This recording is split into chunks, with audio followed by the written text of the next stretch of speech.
Star Odyssey Chapter 1516 to Chapter 1566. Tens of millions of people had fled, and the scene was spectacular. What was even more spectacular was Xianxia's defeat, which was something that the remnant army had never done before. Because there were too many people, it was rather troublesome to settle them down, and it took a few days for everything to settle down. The folded mountain range was huge, and the remnant army numbered more than 20 million people. It was the largest army that Luin had ever seen, but it couldn't really be called an army. It was very difficult for these cultivators to be managed like an army. As he looked at the cultivators from the remnant army, Luin could only see their desire to live. They didn't have the iron will of a soldier. Mr. Gua had said that the remnant army was mostly made up of criminals from the cosmic trees who had been exiled here.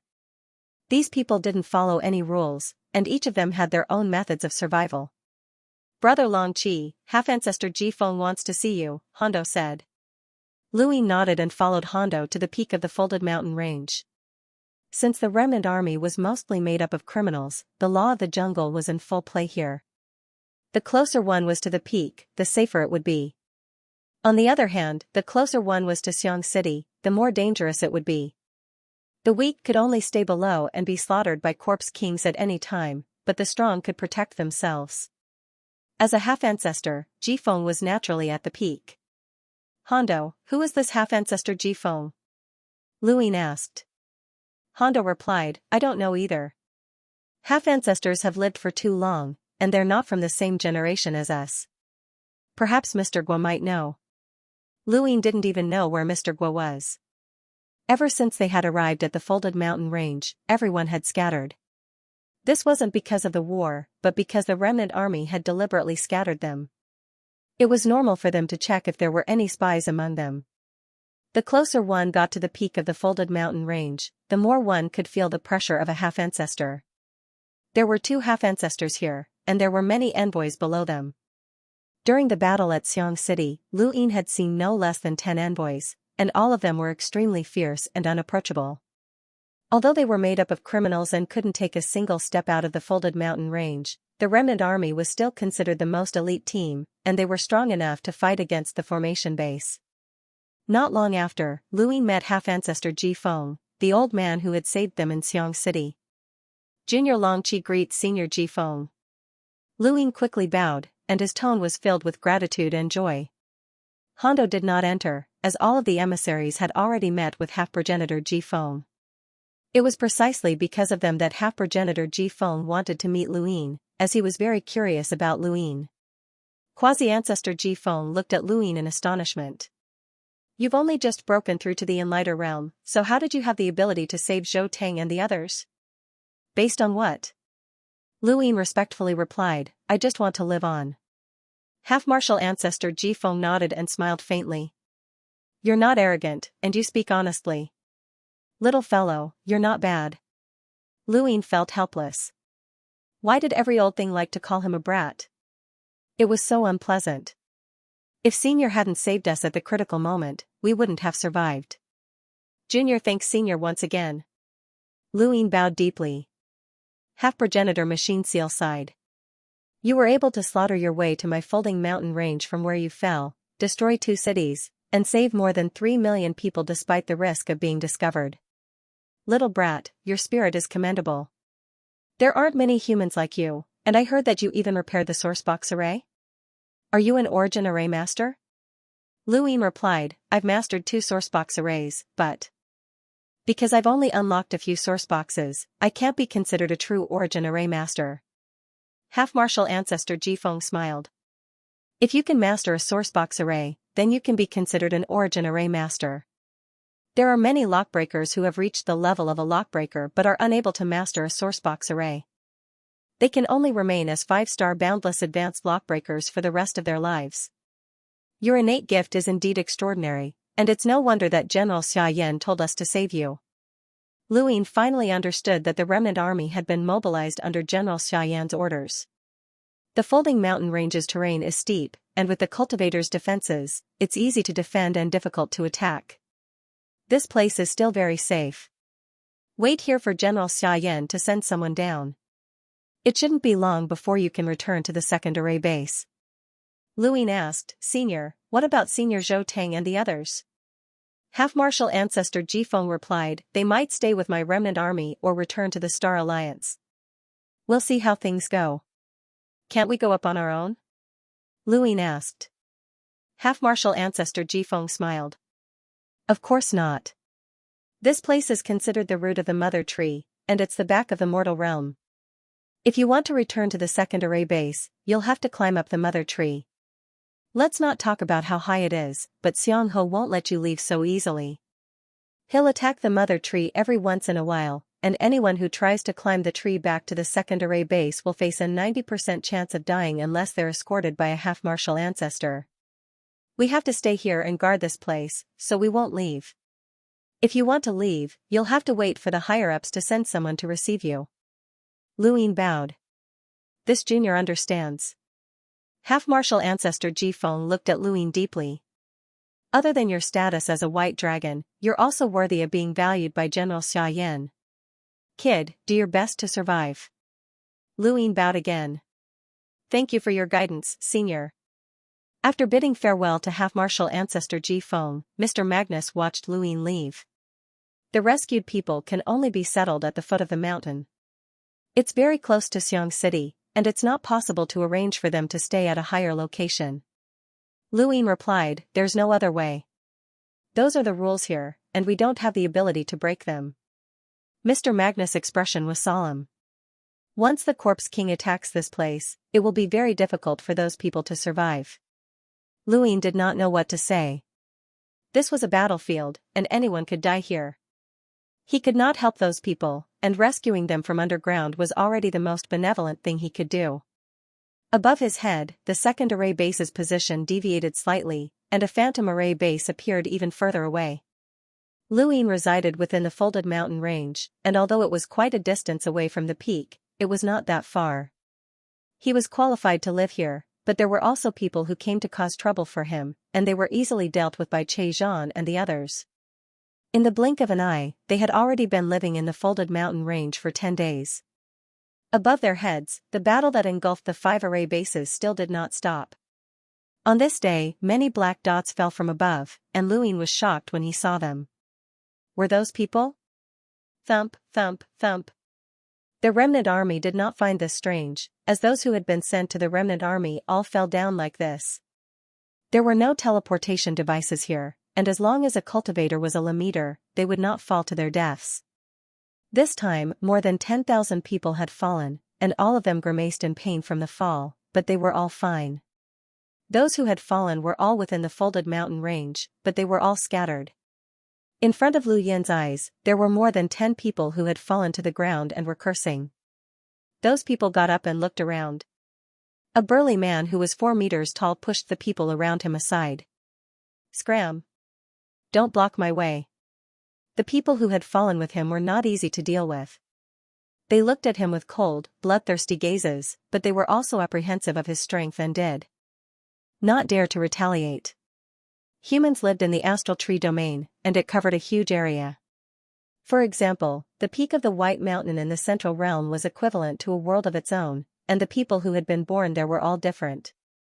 The Fifth Mainland also had giants and people who had evolved scales, and this 4-meter-tall man was also equivalent to a giant. The man looked around and then stared at Luin in front of him. Kid, this is the new city? Where's the city? Luin looked at him. Were you sent here? I'm asking you a question. The man leapt towards Luin and reached out to grab him. This person was ferocious, and it was obvious that he was not a good person. He was clearly a criminal who had been exiled. The people who had fallen with him all retreated, afraid that they would be implicated. When they had been imprisoned together at the second base, this giant had been a tyrant, and it was rumored that he had done many evil deeds in the Central Realm. When this large-scale war had broken out, everyone had participated, and there was no one to watch over them, so they had simply been thrown down. Above Lu Yin's head, the man's hand descended. With his height, he could easily grab Luin. The man's hand approached Luin, and just as he was about to grab him, Luin raised a hand and tapped out. His fingertip collided with the giant's hand, and the man's movements paused. The ground beneath his feet cracked, and his pupils shrank as he stared at Luin in disbelief. Luin opened his hand and grabbed the giant's finger. Speak properly. He then exerted some force, causing the giant to wail in pain as his finger was broken. The giant fell to one knee and was lifted up by a tremendous force before being tossed to the foot of the mountain. At the same time, many people above and below were thrown down the mountain. Most of these people who had been sent to the remnant army had committed countless crimes and were lawless. This time, they had learned their lesson. The remaining people kept quiet out of fear and looked at Luin with eyes full of fear. Get lost, Luin said indifferently. These people did not dare to say another word and hurriedly fled. Most of them had been taught a lesson, but there were also experts among them. There was an emissary among the people who had been sent here, and he had fought with an expert from the remnant army on the mountain range. However, he had been suppressed. Emissaries had to abide by the rules, and this was the remnant army. The next day, the suppressed emissary climbed up the mother tree, wanting to return to the second base. His heart was filled with selfishness. This kind of person did not even have the qualifications to join the Star Alliance, which was why he had been sent to the remnant army. No one stopped him, and he was allowed to climb up the mother tree. The emissary was still rejoicing, guessing that the experts from the remnant army might not want to fight him head-on, so he had a chance to escape.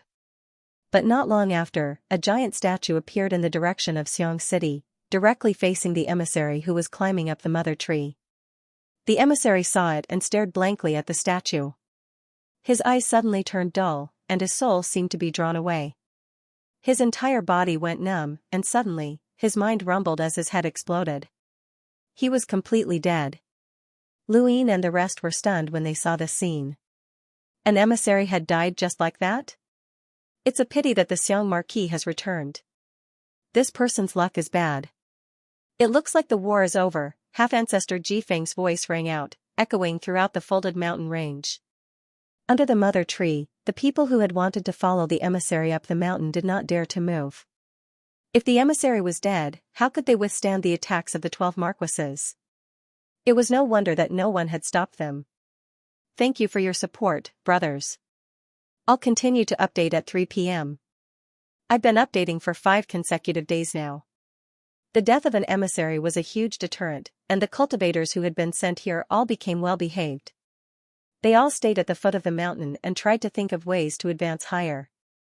Luin sat cross-legged in the mountain range and slowly absorbed the star energy.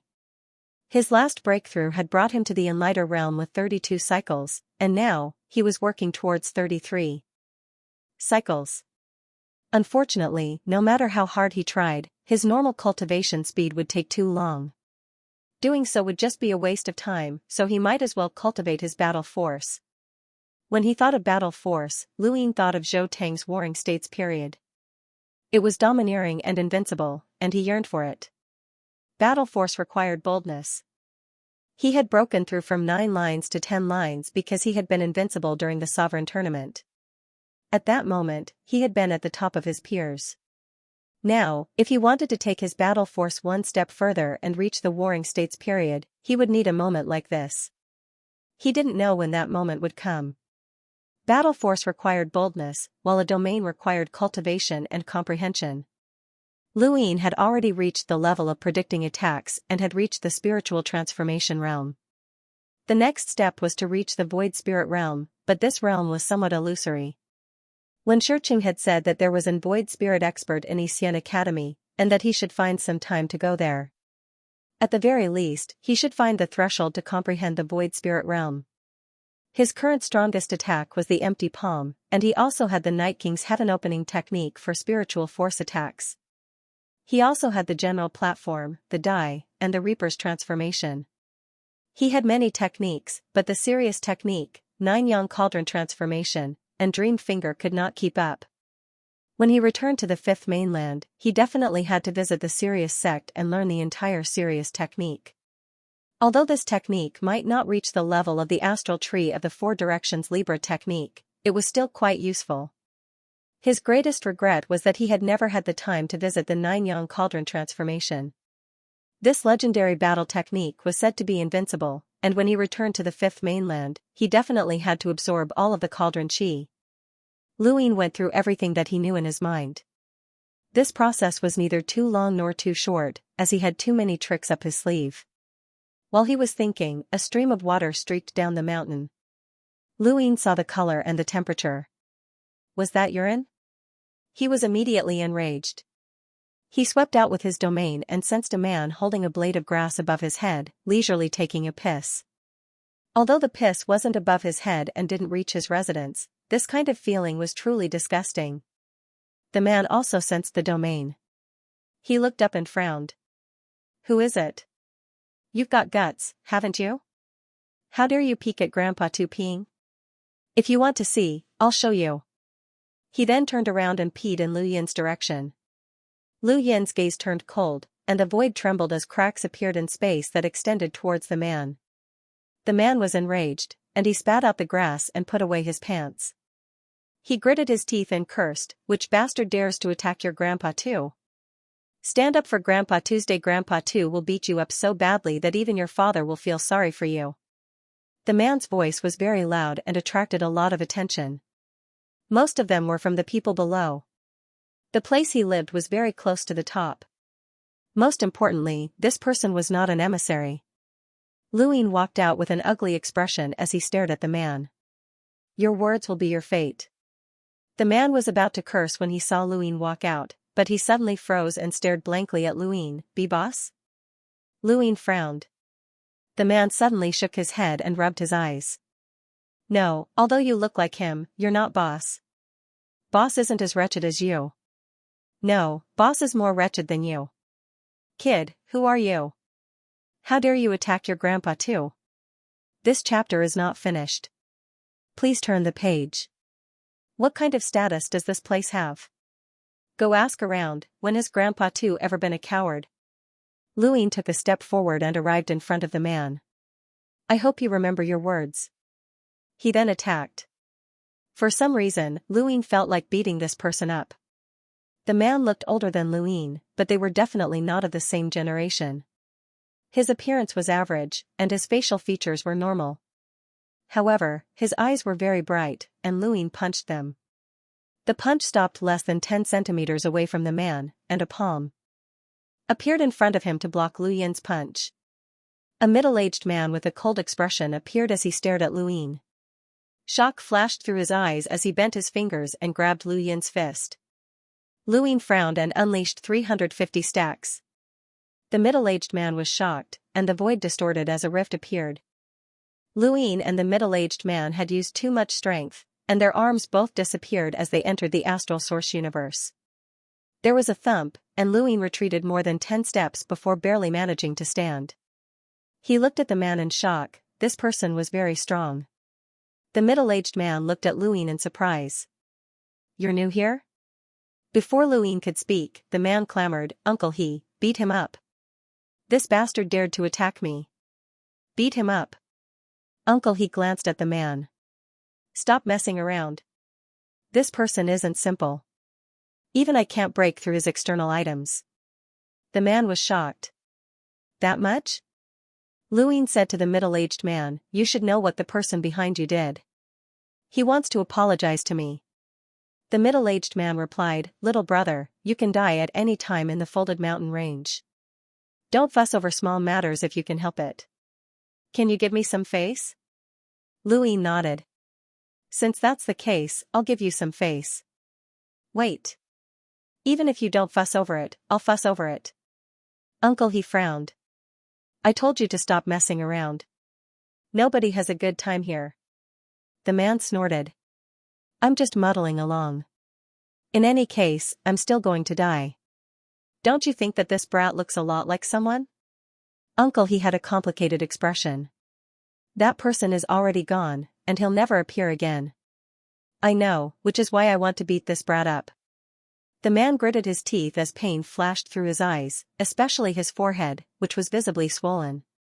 An indescribable pain engulfed his brain, and he clenched his fists as he glared at Luin. "Brat, if you have the ability, then take off your external items. Let's fight one-on-one." "Uncle," he growled, "stop messing around. You can't beat him. Your innate gift has been crippled, and you can't even beat the most ordinary and lighter."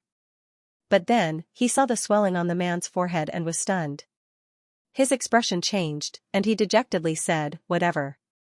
The man trembled from the swelling, but he still glared at Luin. "Brat, do you dare?" Luin laughed and put away the cloud landing robe. "Fine, I'll give you a chance." There was a thump as the man was punched to the ground. Luin was flabbergasted. This guy was too weak. How did he dare to provoke someone with such skills? How could he live in such a high place? The man didn't get angry after being punched. Instead, he laughed. Again. Thump. Again. Thump.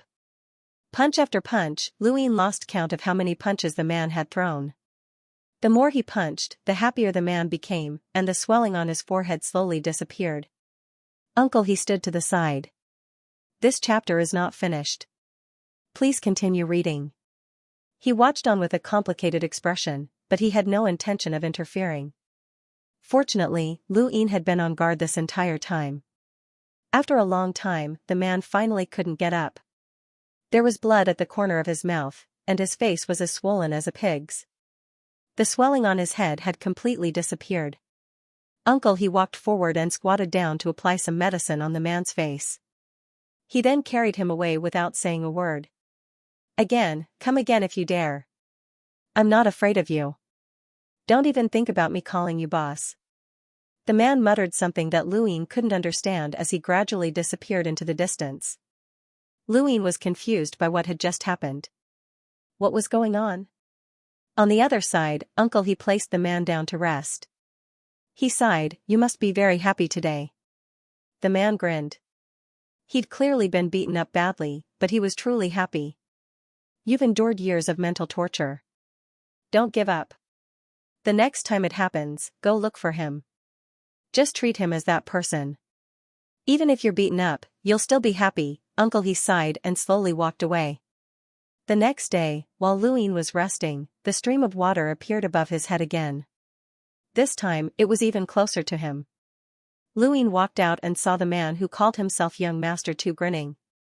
His injuries had completely healed, and he looked especially annoying. "Do you want to die?"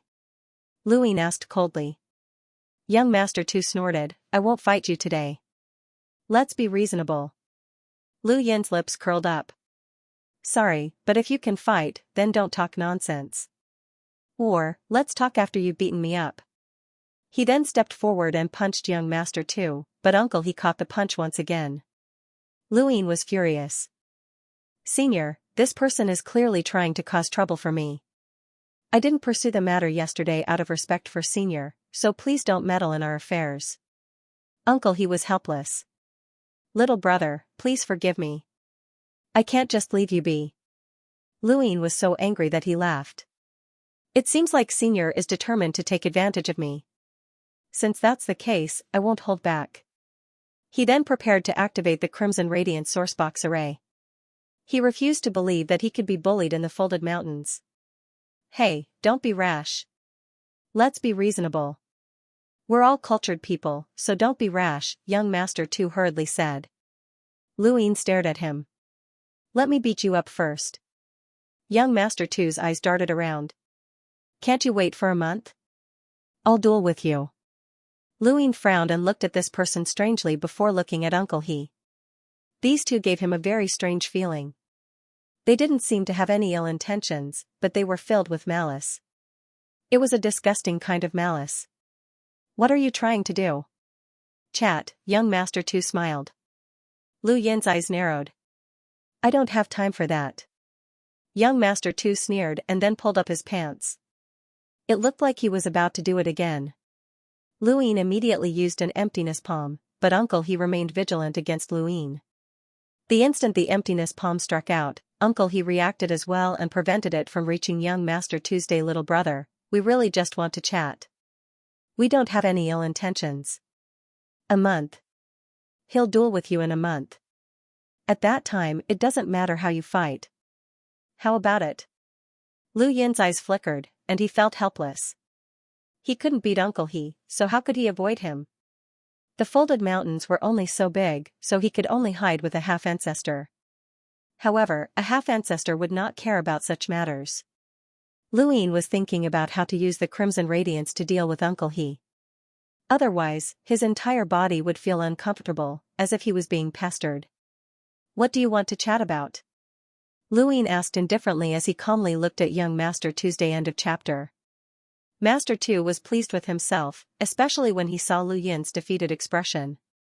This had been his dream for many years, and even though it was a fake, it was enough. He wouldn't have dared to challenge the real Lu Yin. What's your name? Where are you from? Lu Yin frowned. Long 7, from the Lianshan branch of the White Dragon clan. You're from the White Dragon clan? Master Tu was stunned, and his expression turned ugly. Uncle He's expression turned ugly as well. Master Tu's smug expression turned gloomy, and he glared at Lu Yin with killing intent.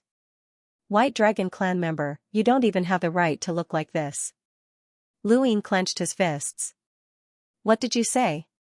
Uncle He's attitude changed as well, and he looked at Lu Yin with hostility. At this time, Hondo, Che Zhan, and Mr. Guo arrived.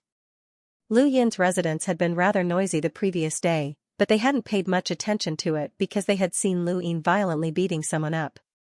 Today, however, the troublemaker had come again. Master Tu stared at Lu Yin's face and spat, disgusting, I'll skin you alive one day. He then left without looking back. Lu Yin narrowed his eyes and stared at Uncle He. What's the meaning of this?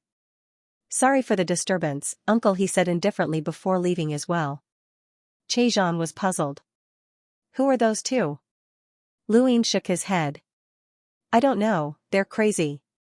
That person. Could it be Senior He?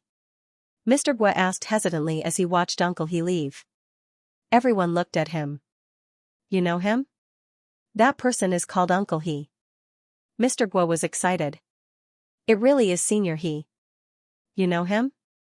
Che Zhan was puzzled. Mr. Guo replied, he's from the Qiming family. The Qiming family? Che Zhan, Hondo, and Old Mother East Mountain all exclaimed. Lu Yin was confused. What Qiming family? You don't know? They were even more shocked. Lu Yin shrugged. I grew up in Lianshan and never left. The first time I left was during Longxi's selection. Mr. Guo looked at Lu Yin.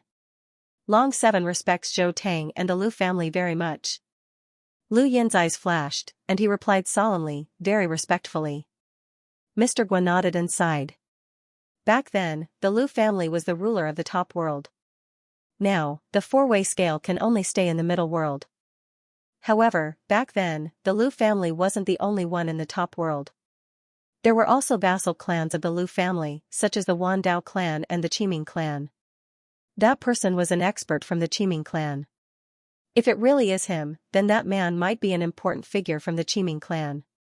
From the Qiming family? Before he came to the remnant army, he had heard that there were remnant ministers of the Lu clan here. After he arrived here, he didn't specifically search for them because he was worried that he would be monitored by a half-martial ancestor. He didn't expect that they would be right in front of him. Were those two remnant ministers of the Lu clan? No wonder her attitude changed so drastically when she heard that he was a member of the White Dragon clan.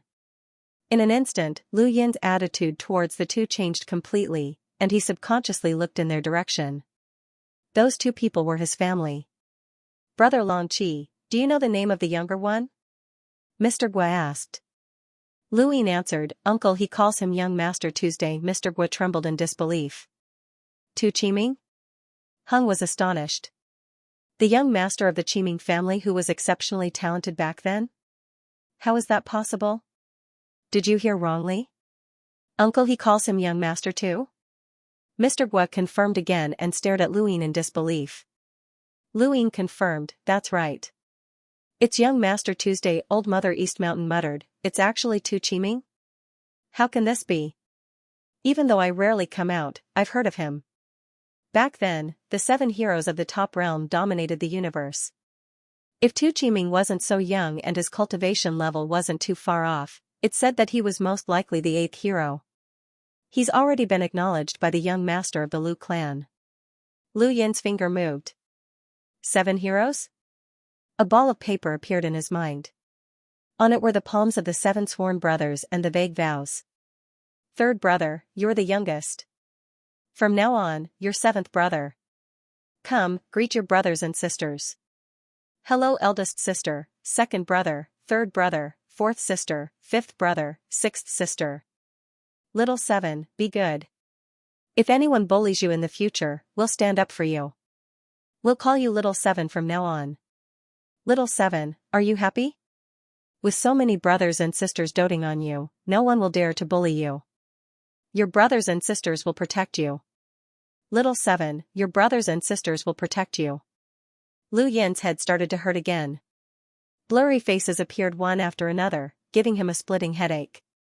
He couldn't help but squat down, his eyes turning red from the grief that came from the bottom of his heart. The people around him were shocked. Brother Long Qi, what's wrong? Brother Long Qi?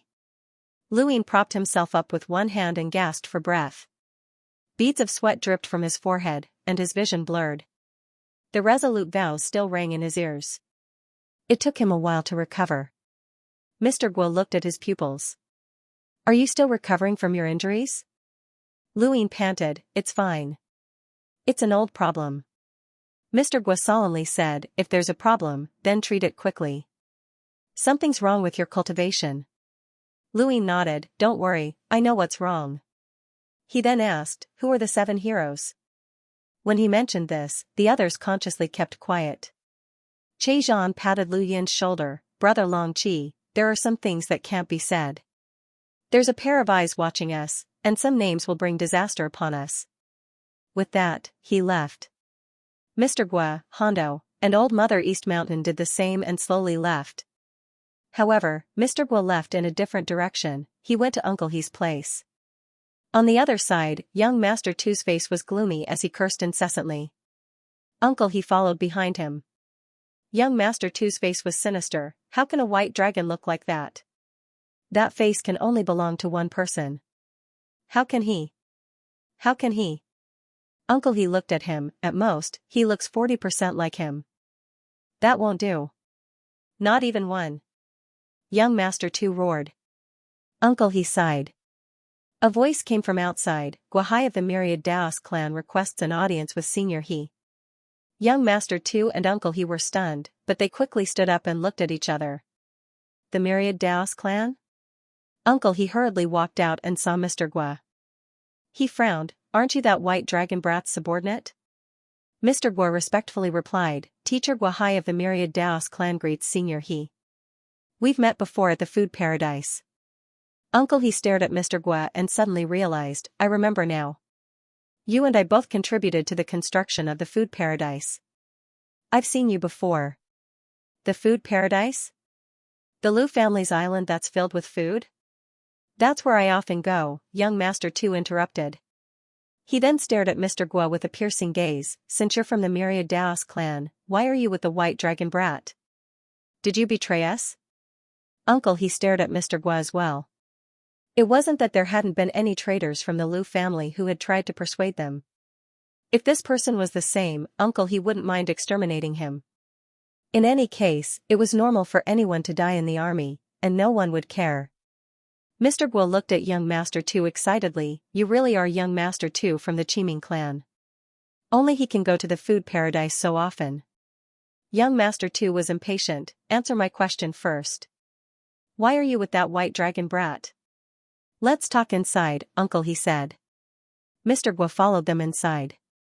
An hour later, young Master Tu was shocked, there's such a person? He didn't hesitate to offend the 4 direction scales just to expose Redback? He even lured a few half-ancestors here? Mr. Guo smiled, Long 7 is that kind of person. He's close to the Lu family, and he only fell because of Zhou Tang.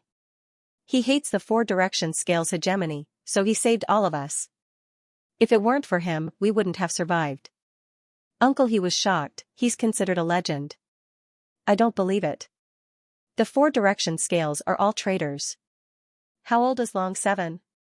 He hasn't experienced the Lu family's glory, and he hasn't received any education since he was young. How could someone like him be close to the Lu family? He doesn't even know anything about the Lu family, young Master Tu said angrily.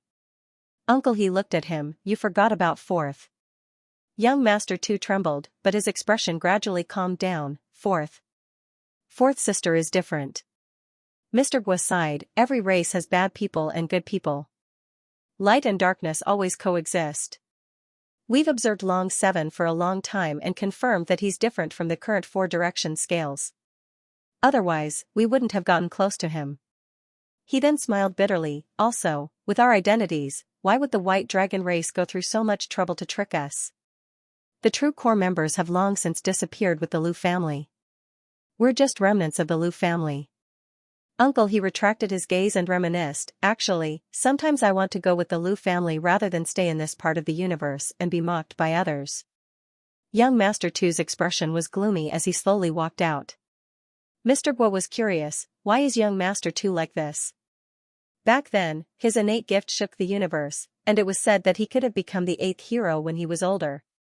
What happened to him now? Uncle He's expression was sorrowful, his innate gift has been crippled.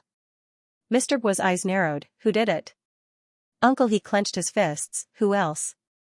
Mr. Gua slammed his fist on the ground. He was a refined teacher, but when that person was mentioned, he couldn't help but become furious. If I could, I'd kill her with my own hands. Uncle He clenched his fists so tightly that they were trembling. Not only has young Master's innate gift been crippled, but he also has to endure mental torture every month. That kind of torture would drive even an emissary crazy, but young Master persevered and had to endure it once a month. That kind of torture is 10,000 times more painful than death. Sometimes, I really want to end young Master's life with my own hands, but young Master still wants to live. Mr. Gua closed his eyes, hiding the pain deep within them. Is there really hope? Uncle, he said in a low voice, there will be if he lives, but there will be nothing if he dies. Mr. Gua opened his eyes and sighed, I hope so.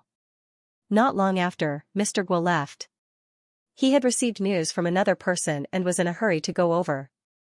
Thank you for your support, brothers. Thank you. The next volume is about to be released. I want the sky to be surnamed Lu. Uncle He looked at Mr. Gua's back with a complicated expression.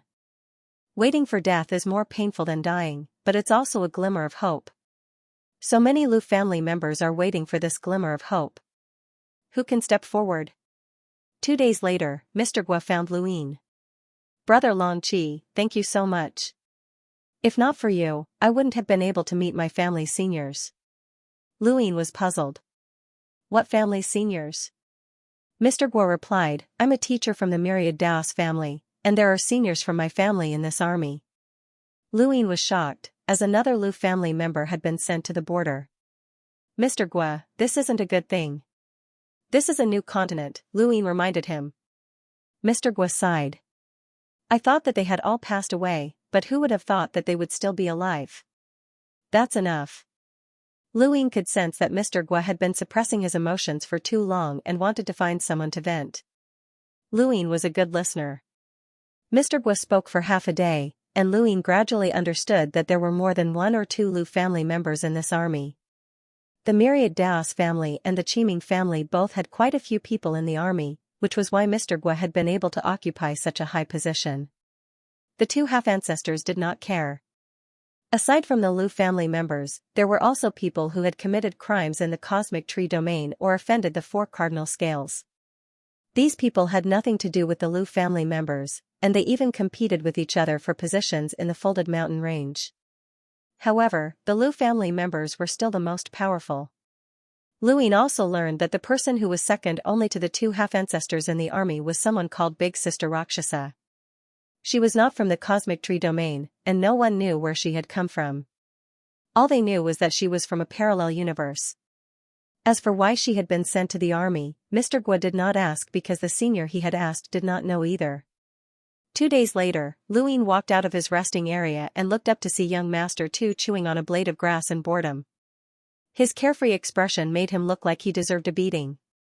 Young Master Tu spat when he saw Luin and looked in another direction. Luin was speechless, as he wanted to smash this bastard to death. Luin leaped out and observed the folded mountain range from above. Young Master Tu spoke up. That's right. Living is too painful, so it's better to die. Fly higher. The higher you fly, the more those monsters will be able to see you. I'll reward you with an attack. Luin landed. Thanks for the reminder. Remind your grandma. Young Master 2 was unhappy and turned to leave. Luin frowned, this guy's mouth was really annoying. He had just been observing the sourcebox array. The folded mountain range also had a sourcebox array, but it had long since fallen into disrepair. Coincidentally, he was very familiar with this sourcebox array, as it was none other than Yuan Jue. The sourcebox array at the second base was a source all, and the sourcebox array at Xiang City was also a source all.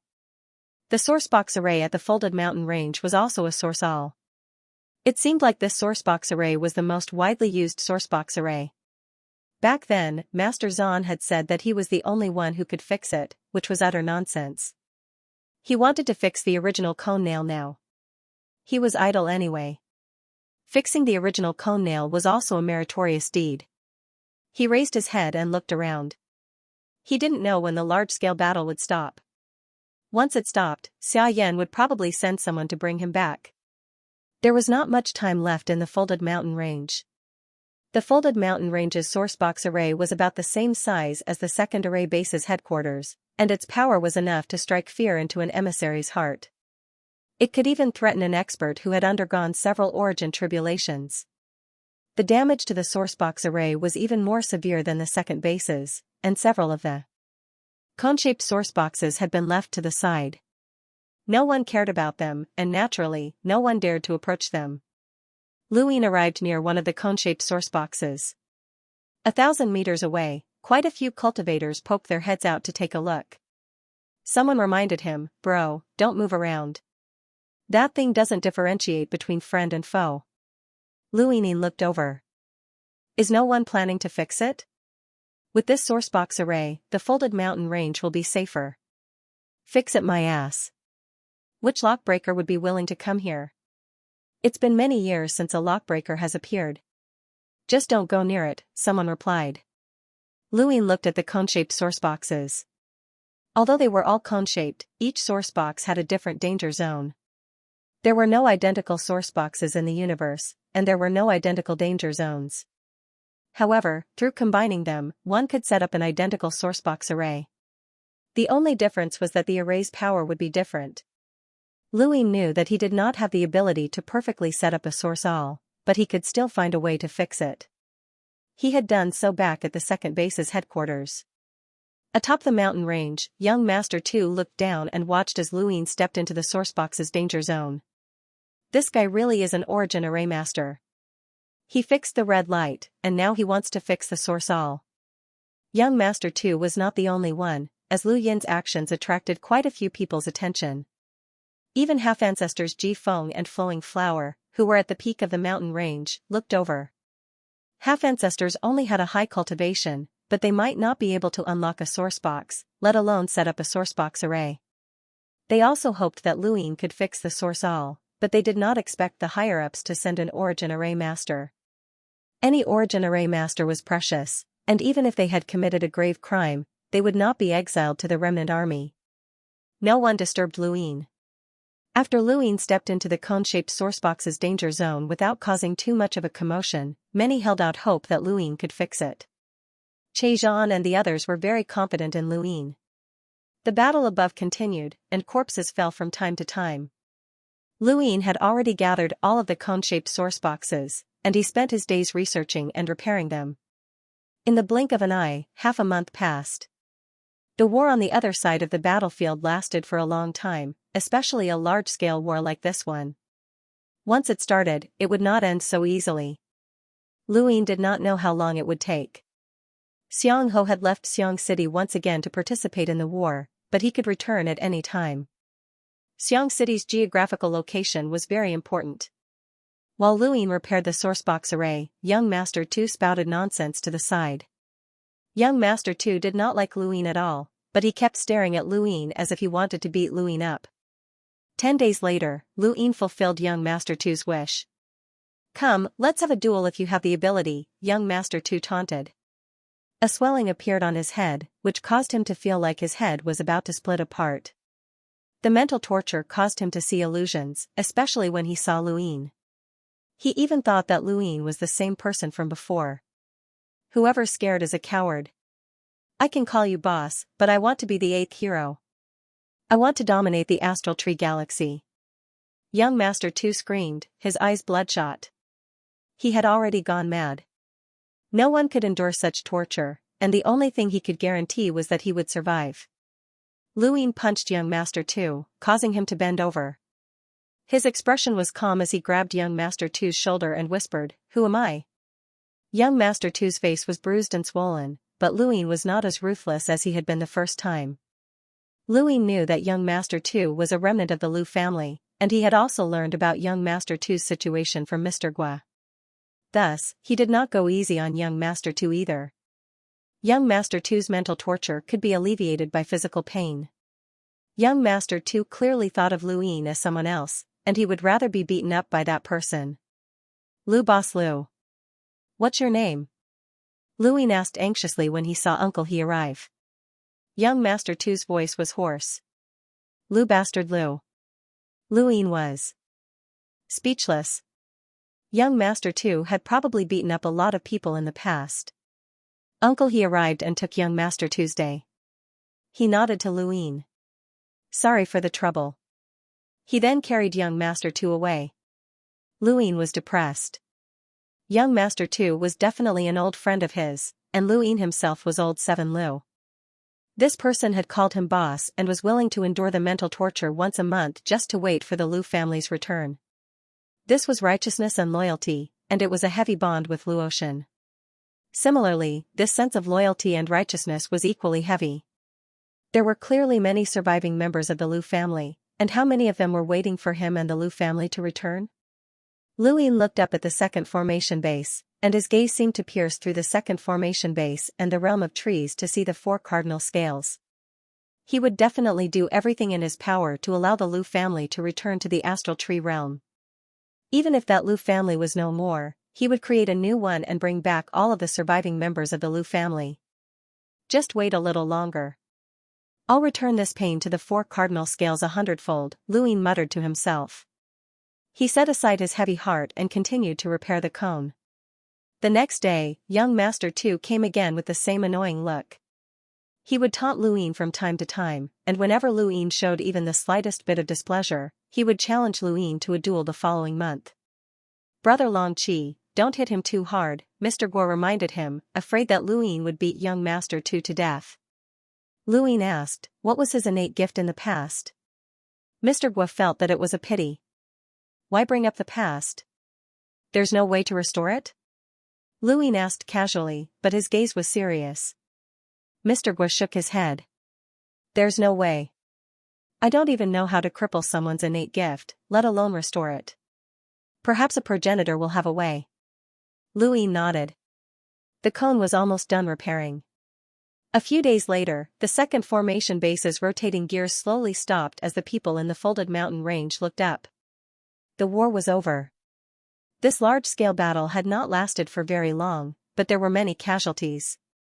Corpses constantly fell from the sky, some belonged to humans, while others belonged to monsters.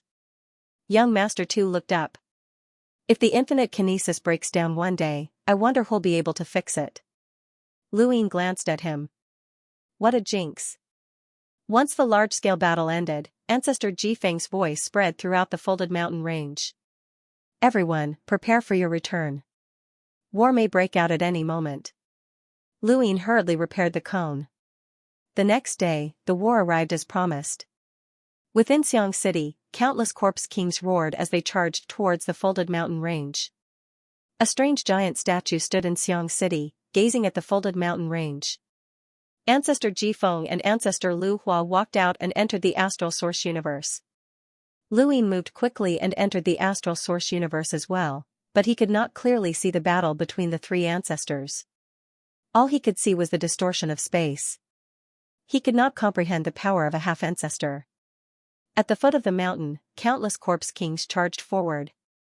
Most of the nearly 10 million people who had been rescued by Lu Ying had recovered, and they stood at the front line.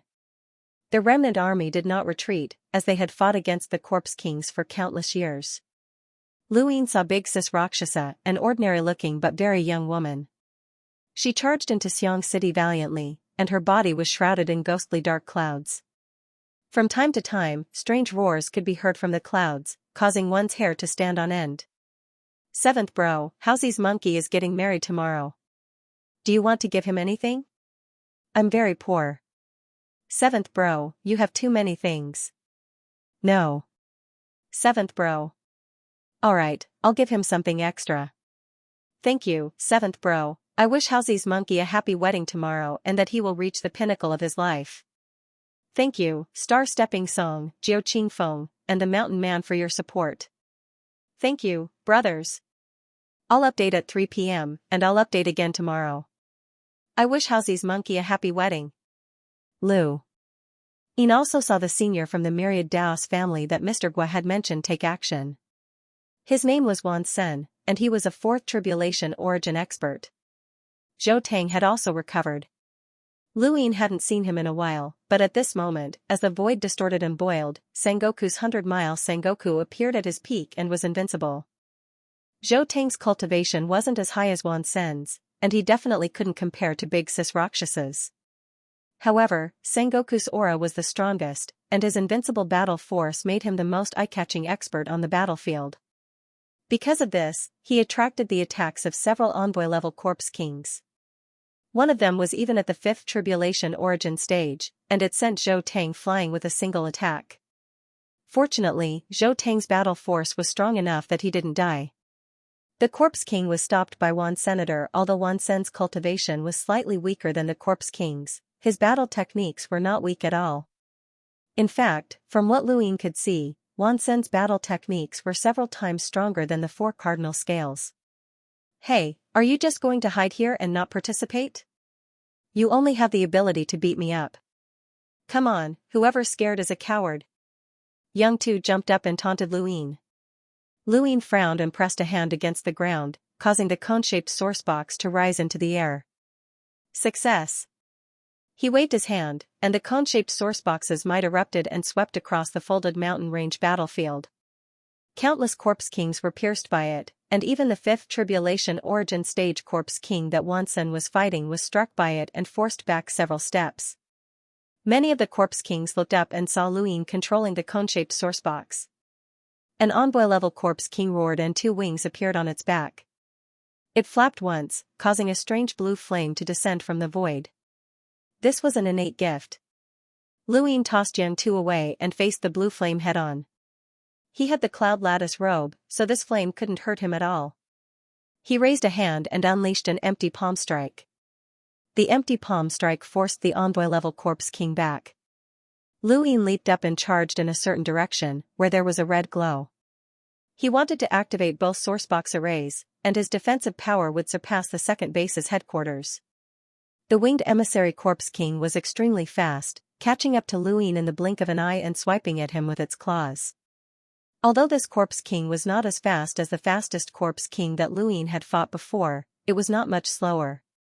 Zhou Tang, Mr. Gua, and the others could not do anything to it. Even the emissaries and the remnant army could not catch up to it. Lu Yin used his greater teleportation array to dodge, but the winged corpse king's claws tore through the void and swiped horizontally at him. He took out the spear that he had obtained from Long Tian, and the body of the spear was wrapped in a gelatinous substance. This was how he had been able to defeat the corpse king that had been faster than him, and now, he was going to use the same method against this corpse king. A huge force came from the side, and Lu Yin was unable to react in time. He was knocked to the ground by the winged corpse king, and the winged corpse king landed heavily. Lu Yin was surrounded by the earth, and if the winged corpse king wanted to attack him, it would usually attack from above. Lu Yin directly raised his spear to block above his head. Just as he raised his spear, the winged corpse king appeared and crushed him into the mountain range. In the distance, Young Tu was shocked. Uncle He, save him! On the other side, Uncle He was about to act when the green gelatinous substance wrapped around the winged corpse king's arm. Lu Yin dragged the corpse king out, completely unscathed. Uncle He was shocked, but Young Tu was even more shocked. He recalled what Uncle He had said before, this kid was quite powerful. The winged corpse king was fast, but it did not have much strength. Once it was entangled by the green gelatinous substance, it would not be able to escape. Lu Yin took advantage of this opportunity to drag it back to the source cone. A cone-shaped sourcebox swept out and slammed into the winged Corpse King's back. The Corpse King roared, and its scarlet eyes were less than 3 meters away from Luin. The deathly stillness was chilling. Finally, there was a thump as the cone-shaped sourcebox pierced through the Corpse King's chest and tore it apart. Luin put away his spear and continued towards the red light. Not long after, the red light swept across the other side of the mountain range and slaughtered the Corpse King. The two sourcebox arrays completely suppressed the Corpse King's attack. Even Xianxia's attention was drawn, and he was enraged. Is that kid new? Across from him, half-ancestor Ji Feng and half-ancestor Fullflower stared warily at Xianxia. Although they were all half-ancestors, there was still a difference in strength between them. The two of them had not even cultivated for a fraction of the time that Xianxia had. The Eternal's 12 marquises had cultivated for roughly the same amount of time as progenitors. In particular, Corpse Kings had an advantage against humans of the same level. You've just started a huge battle, and now you're attacking my folded mountain range. Xianxia, you really do have energy, half-ancestor Ji Feng said. Xianxia sneered. We don't need energy, but you humans do. That's why you lost. Energy, time, pain, emotions, all of these are the reasons why you lost. Which I of yours saw us lose. If it weren't for the fact that you monsters had greatly increased in numbers a few years ago, our battle would have been about the same. You wouldn't have been able to boast so shamelessly, half-ancestor Fullflower mocked. Xianxia glanced at the two of them. The two of you are fighting me alone. What's there to be proud of? It won't be long before I break through your inner worlds. Do you want to stay here or run back to the starry sky of trees like those cowards from before? Eh? Ha ha ha ha. Half-ancestor Ji Feng and Fullflower looked at each other, and their eyes grew even more vigilant. How about this? Why don't I bring you two back and reform you? That way, we'll have 2 more experts. Xianxia suddenly changed the topic and then raised his head. Come on out. What are you waiting for? Half-ancestor Ji Feng and Fullflower were stunned. The top of their heads tore open as green bamboo fell from the sky, from the ground, and from nothingness. In the blink of an eye, nearly 1 million people had been killed, and rivers of blood had formed. Atop the folded mountain range, Luin was shaken. Marquis Green Bamboo? Why had he appeared? Only the 2 half-ancestors could deal with Xianxia in the folded mountain range.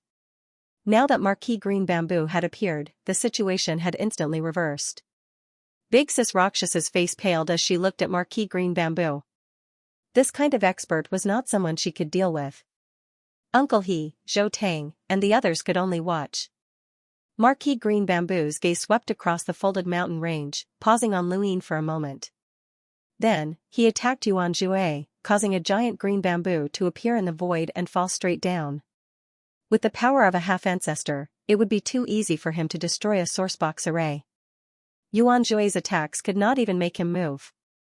The moment the giant green bamboo fell, a hand reached out from the ground and grabbed the bamboo. It exerted a great amount of force, causing the bamboo to split apart. Everyone was shocked. There was someone underground?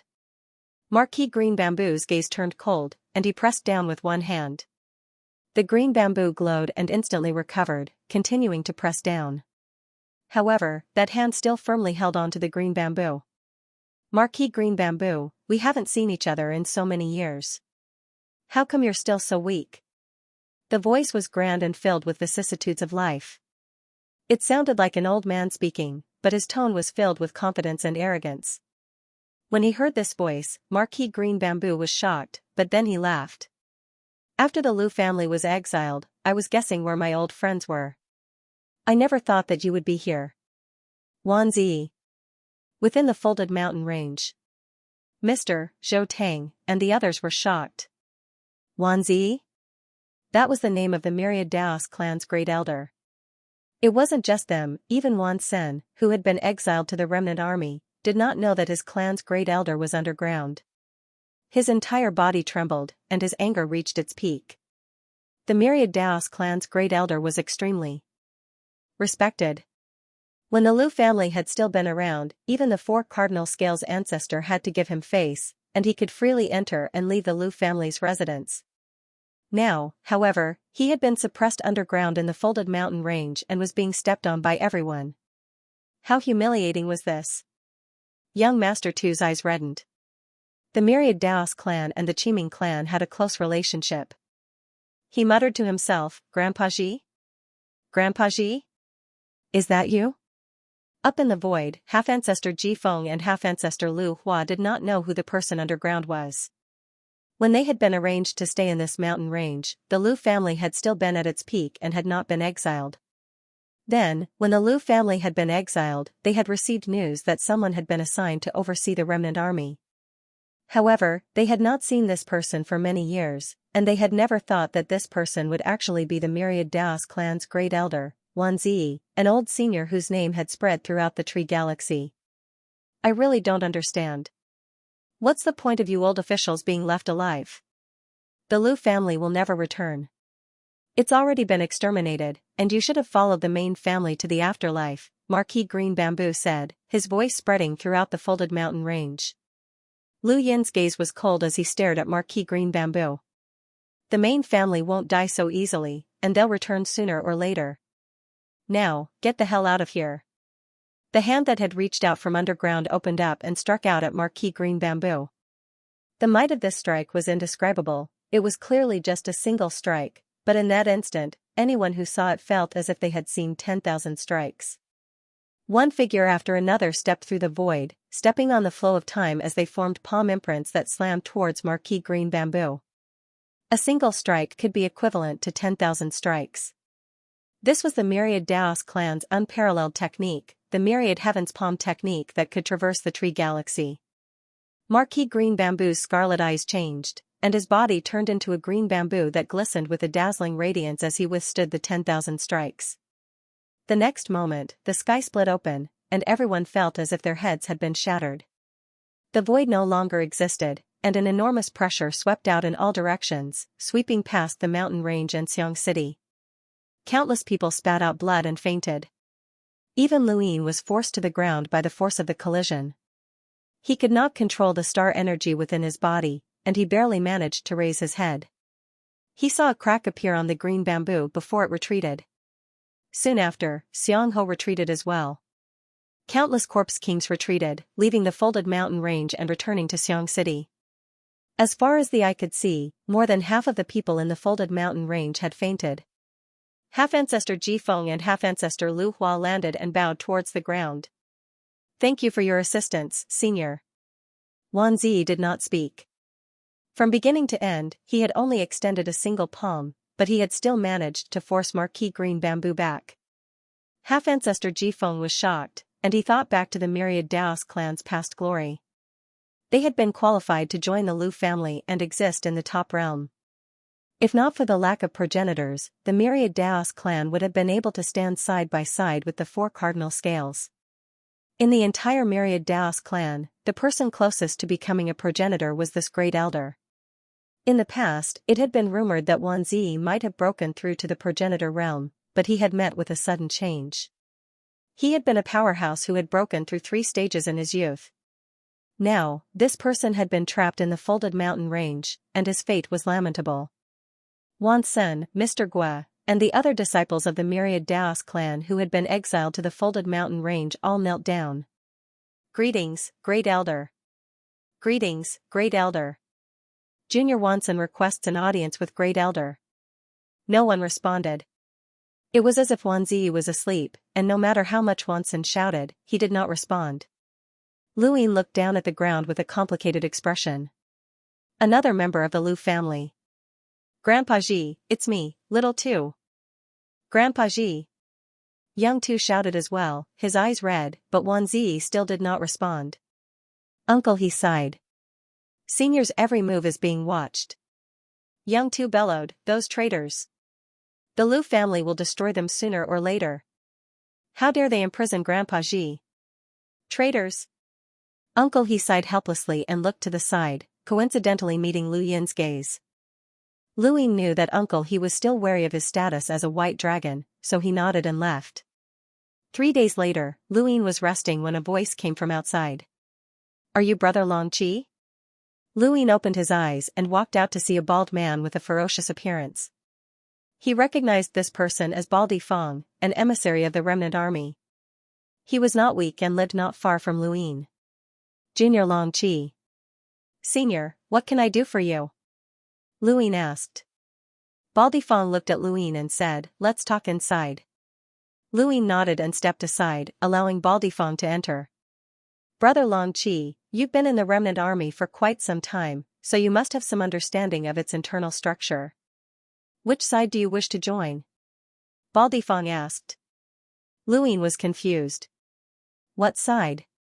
Baldy Fong replied seriously, let's not beat around the bush. Brother Long Chi, there's no point in playing dumb. Luin shrugged. Sorry, I really don't know. Baldy Fong frowned and stared at Luin for a while before saying, there are factions within the remnant army.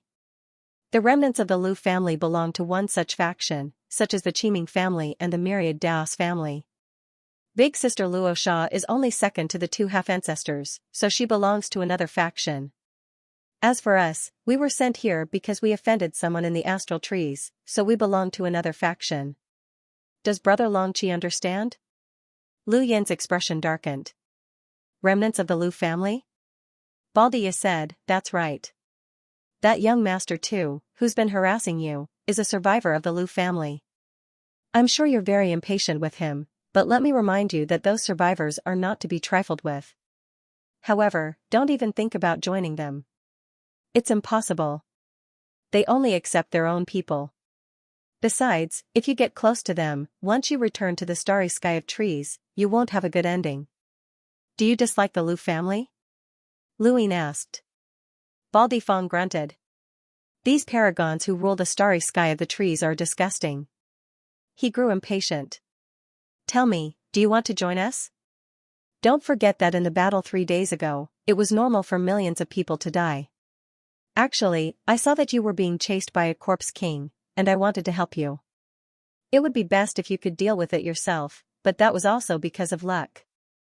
The battle will only become more and more intense in the future, and 2 of the 12 marquises have come. How long do you think your luck can last?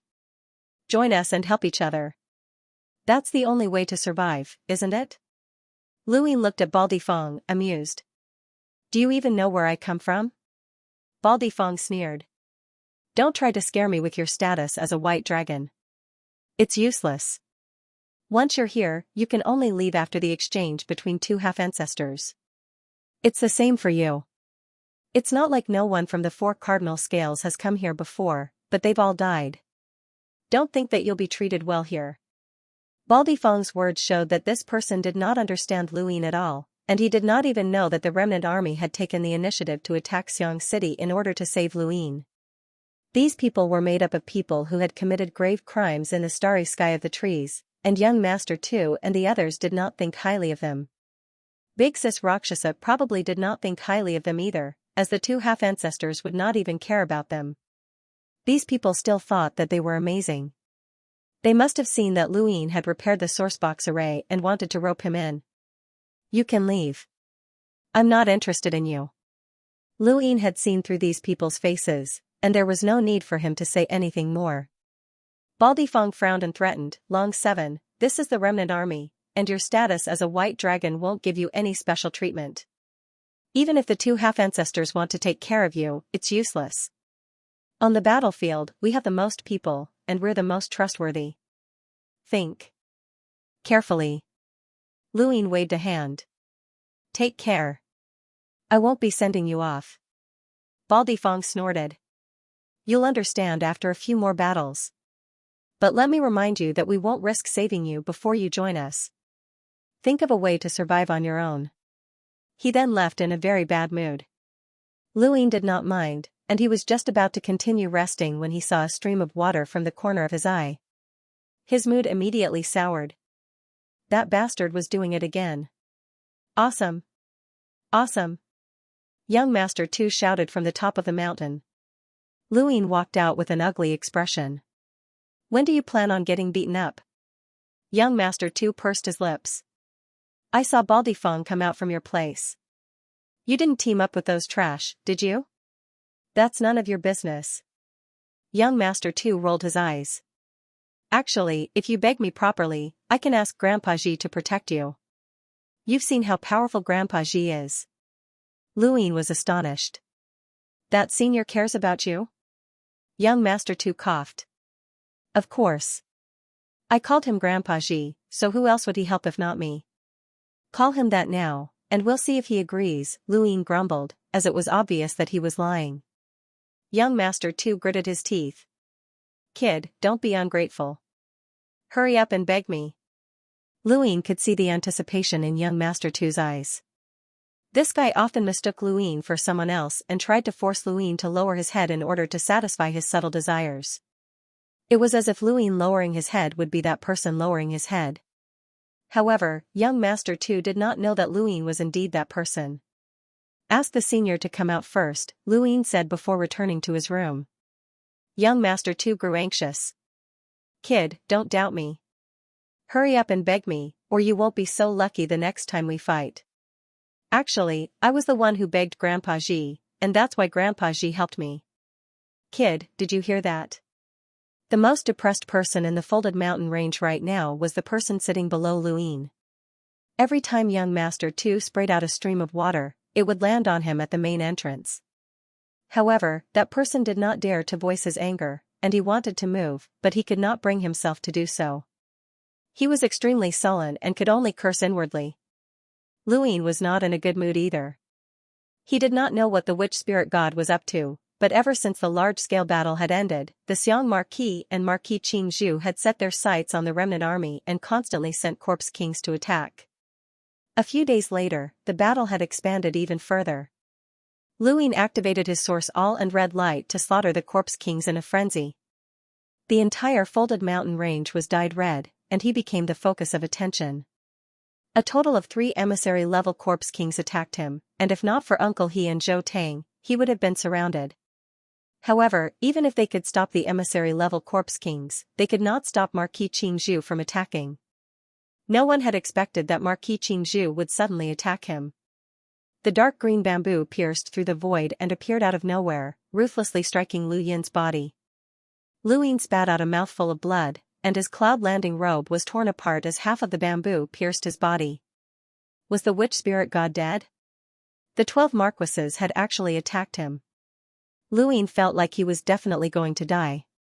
It was time to summon Mr. Mu. In front of him, Qingzhu was being grabbed by an old man. The old man's hands were like bones without any flesh, and his entire body was like a skeleton. His wrists and limbs were bound by strange chains that were connected to the ground. Luyin immediately confirmed that this old man was Wan Ziyi, the Grand Elder of the Myriad Daos clan. Pfft! Luyin spat out another mouthful of blood and fell down. Young Master 2 rushed over to catch him. Hey, you're not dead, are you? Luyin's chest was stained with blood, and he did not react at all to Marquis Qingzhu's attack. No matter what technique he used, it was useless against a half-progenitor. I won't die. Luyin coughed up more blood and hurriedly swallowed a pill as he panted heavily. If not for Wan Ziyi's intervention, that attack would have pierced through him.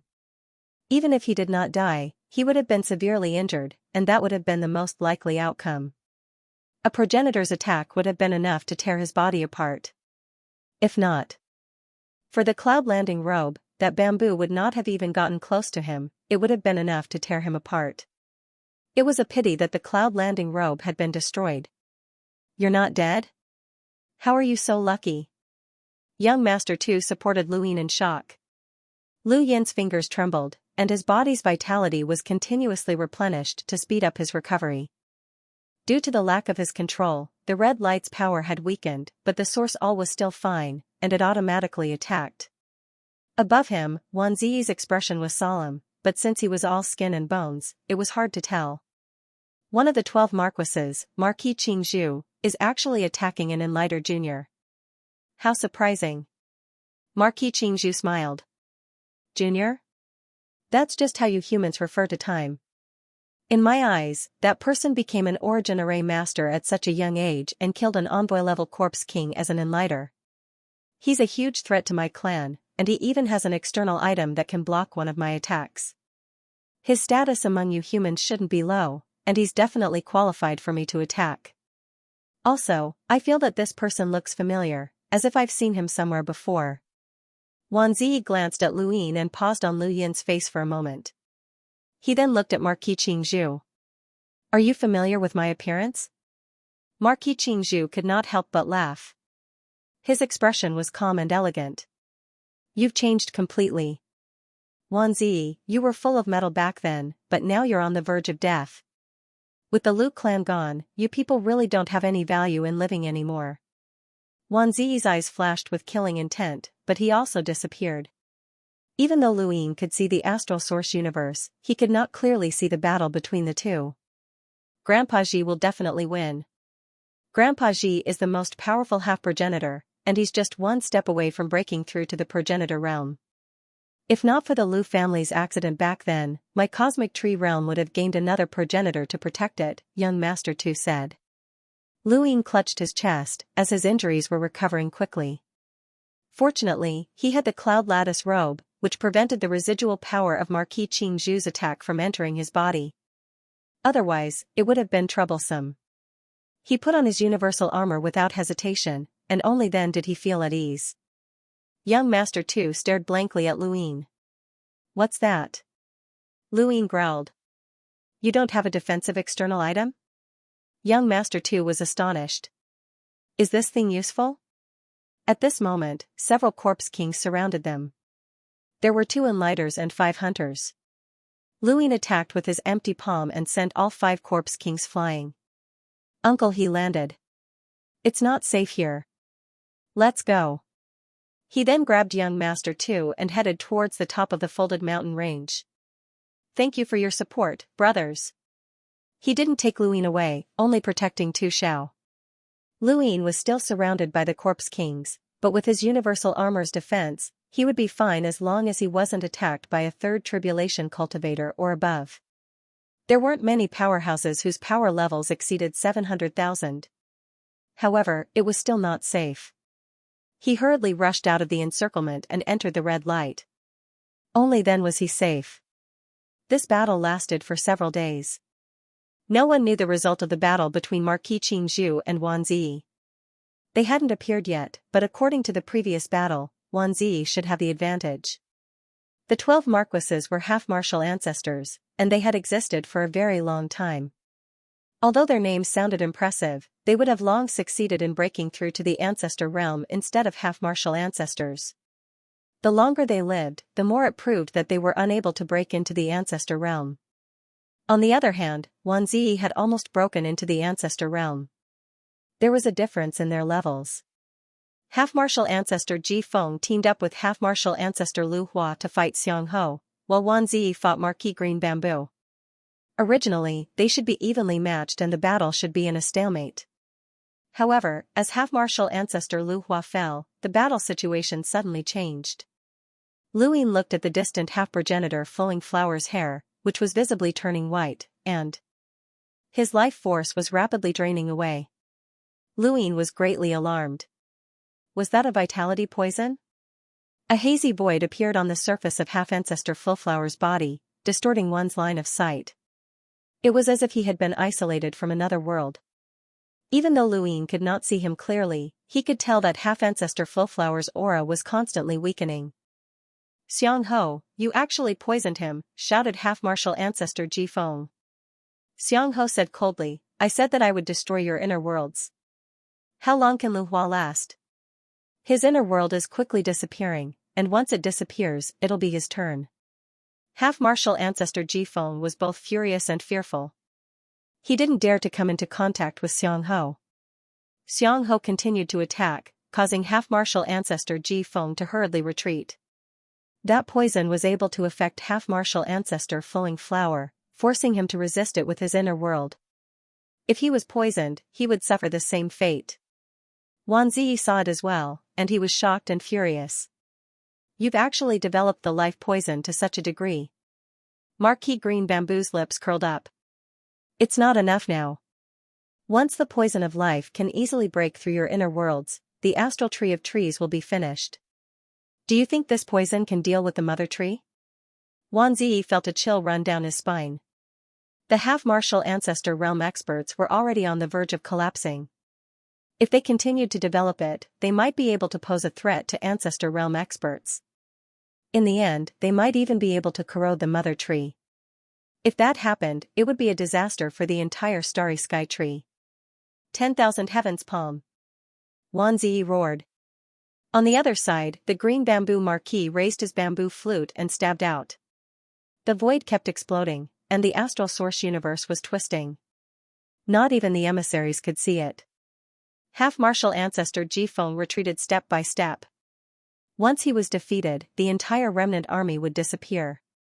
In the history of the remnant army, they had never encountered such a desperate situation. As the human figure appeared, it viciously slammed into the source all. The source all was completely destroyed, and one of the source box arrays was gone. That was Xianxia's innate skill. That kind of person was enough to completely destroy the minds of star envoys. At this moment, the statue suddenly stared at him. Lu Yin's scalp was about to explode. What did the witch spirit god mean? Or had he really died? The green bamboo marquis had made a move against him, and now the Xiang marquis had also made a move against him, not giving him a way out at all. He took out the jade and was just about to crush it when a majestic force descended from above his head. It was as if two worlds had folded together and dragged him out. He looked to the side and was delighted. Superintendent. The person who had come was Qing Chen. He had arrived just in time to save Yi Futian. Qing Chen's expression was grim as he flung Lu Yin towards the top of the folded mountain range. Protect yourself. He then took a step forward and charged towards Xianxia. Xianxia was astonished. Another half-martial ancestor. How troublesome. He then turned and left. The green bamboo marquis also saw Qing Chen arrive. This chapter is not finished. Please turn the page. Zi, I'm not going to play with you today. For half-martial ancestors are guarding the remnant army. Who will protect your array bases? Ha ha ha ha. He then left as well. Wan Zi watched the green bamboo marquis leave with a stern gaze. After Xianxia and the green bamboo marquis left, the countless corpse kings immediately retreated. Lu Yin stood at the top of the mountain and heaved a sigh of relief when he saw this. This battle had been too dangerous, and he had almost died. If Qing Chen had not arrived, he would have definitely summoned Mr. Mu. The four chains were connected to the ground, and Qing Chen looked at Wan Zi with shock. Senior. Senior Wan?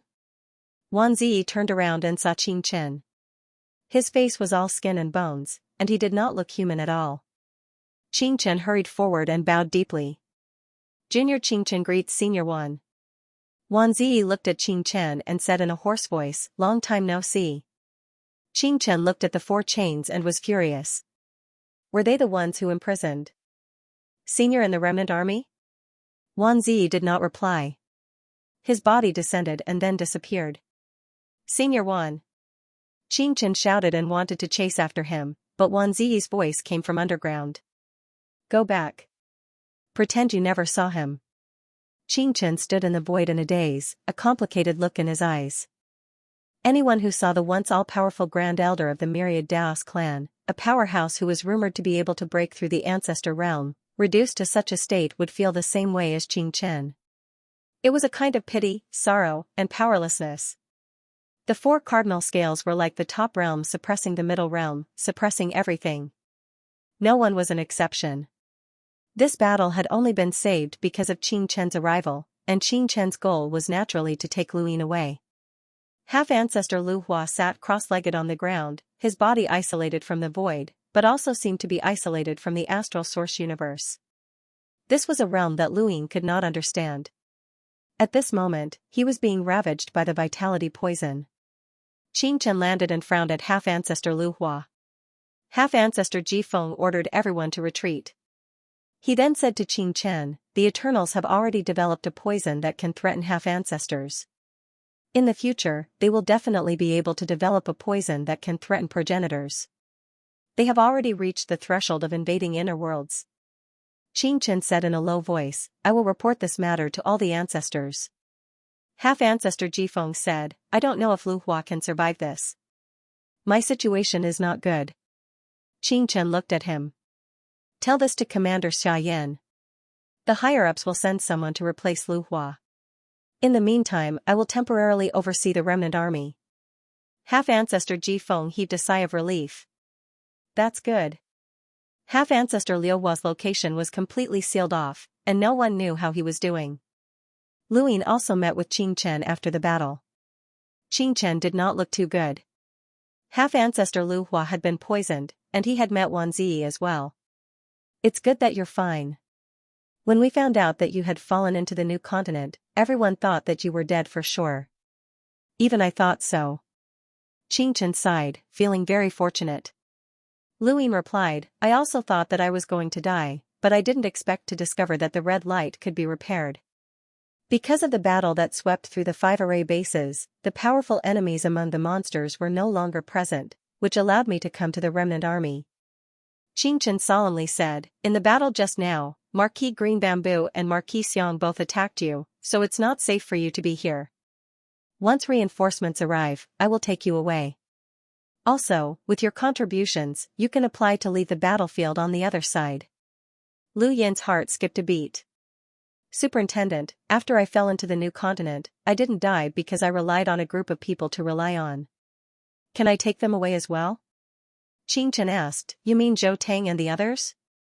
Superintendent, you know them? This chapter is not finished. Please turn the page. Lu Yin was flabbergasted. Although Zhou Tang and the others were astral emissaries and were not weak, it was unlikely that Qing Chen would know all of them. The cosmic tree was vast, and even half-ancestors might not have interacted with each other. Qing Chen, half-ancestors Ji Feng and Lu Hua were unfamiliar with each other.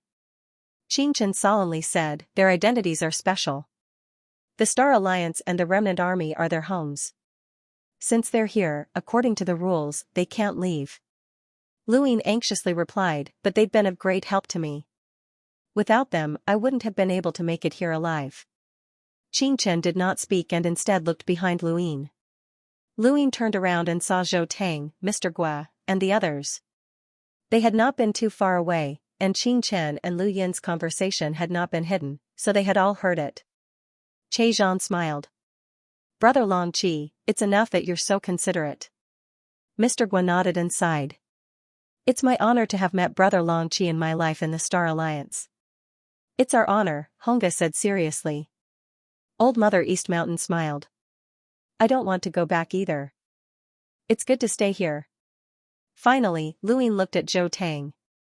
Zhou Tang's appearance was still dispirited, but his eyes had become much sharper. Remember, the most important thing about battle force is your spirit. When the day comes that you rule the universe, your battle force will break through. Some people say that the path of battle force is impassable because there has never been any records of battle force becoming a progenitor, but I don't think so. Although he did not say it explicitly, Lu Yin knew that he would also stay in the Folded Mountains. Lu Yin faced the group and said seriously, it's my honor to have met all of you.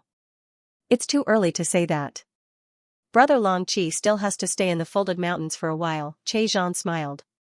The group bowed to Qing Chen and then returned to their residence. Lu Yin was in low spirits. He really wanted to take these people away, not just them, but also the myriad Daos family and the Qiming family. He wanted to save them all, but now was not the time. He only hoped that they could hold on until the day he could fight his way back to the astral trees. He swore that he would fight his way back to the astral trees and rebuild the Lu family. When he summoned the remaining members of the Lu family, he would rule the world. When Qing Chen arrived at the Lost Army, he learned that the myriad Daos family and Qiming family had been exiled here. He met Uncle He, Young Master Tu, and one senator. Although he was not familiar with these people and had only heard of them, he still felt a lot of emotions. Hey, are you really leaving? Young Master Tu was bored out of his mind, and he lay on the mountain wall. Lu Yin replied, of course. Young Master Tu looked at the giant phantom in the sky, thinking about something. Lu Yin looked at him and smiled. Do you want me to beat you up before I leave? Young Master Tu grinned. You look like a bastard, and you talk like one. The answer is yes. Lu Yin raised a hand. Young Master Tu quickly dodged. Don't mess around. I'm not being tortured right now. No, I don't want to fight yet. Give me a few days. Every time he was beaten up, it was because he was suffering from mental torture. He treated Luin as another person and sank into his memories to numb himself.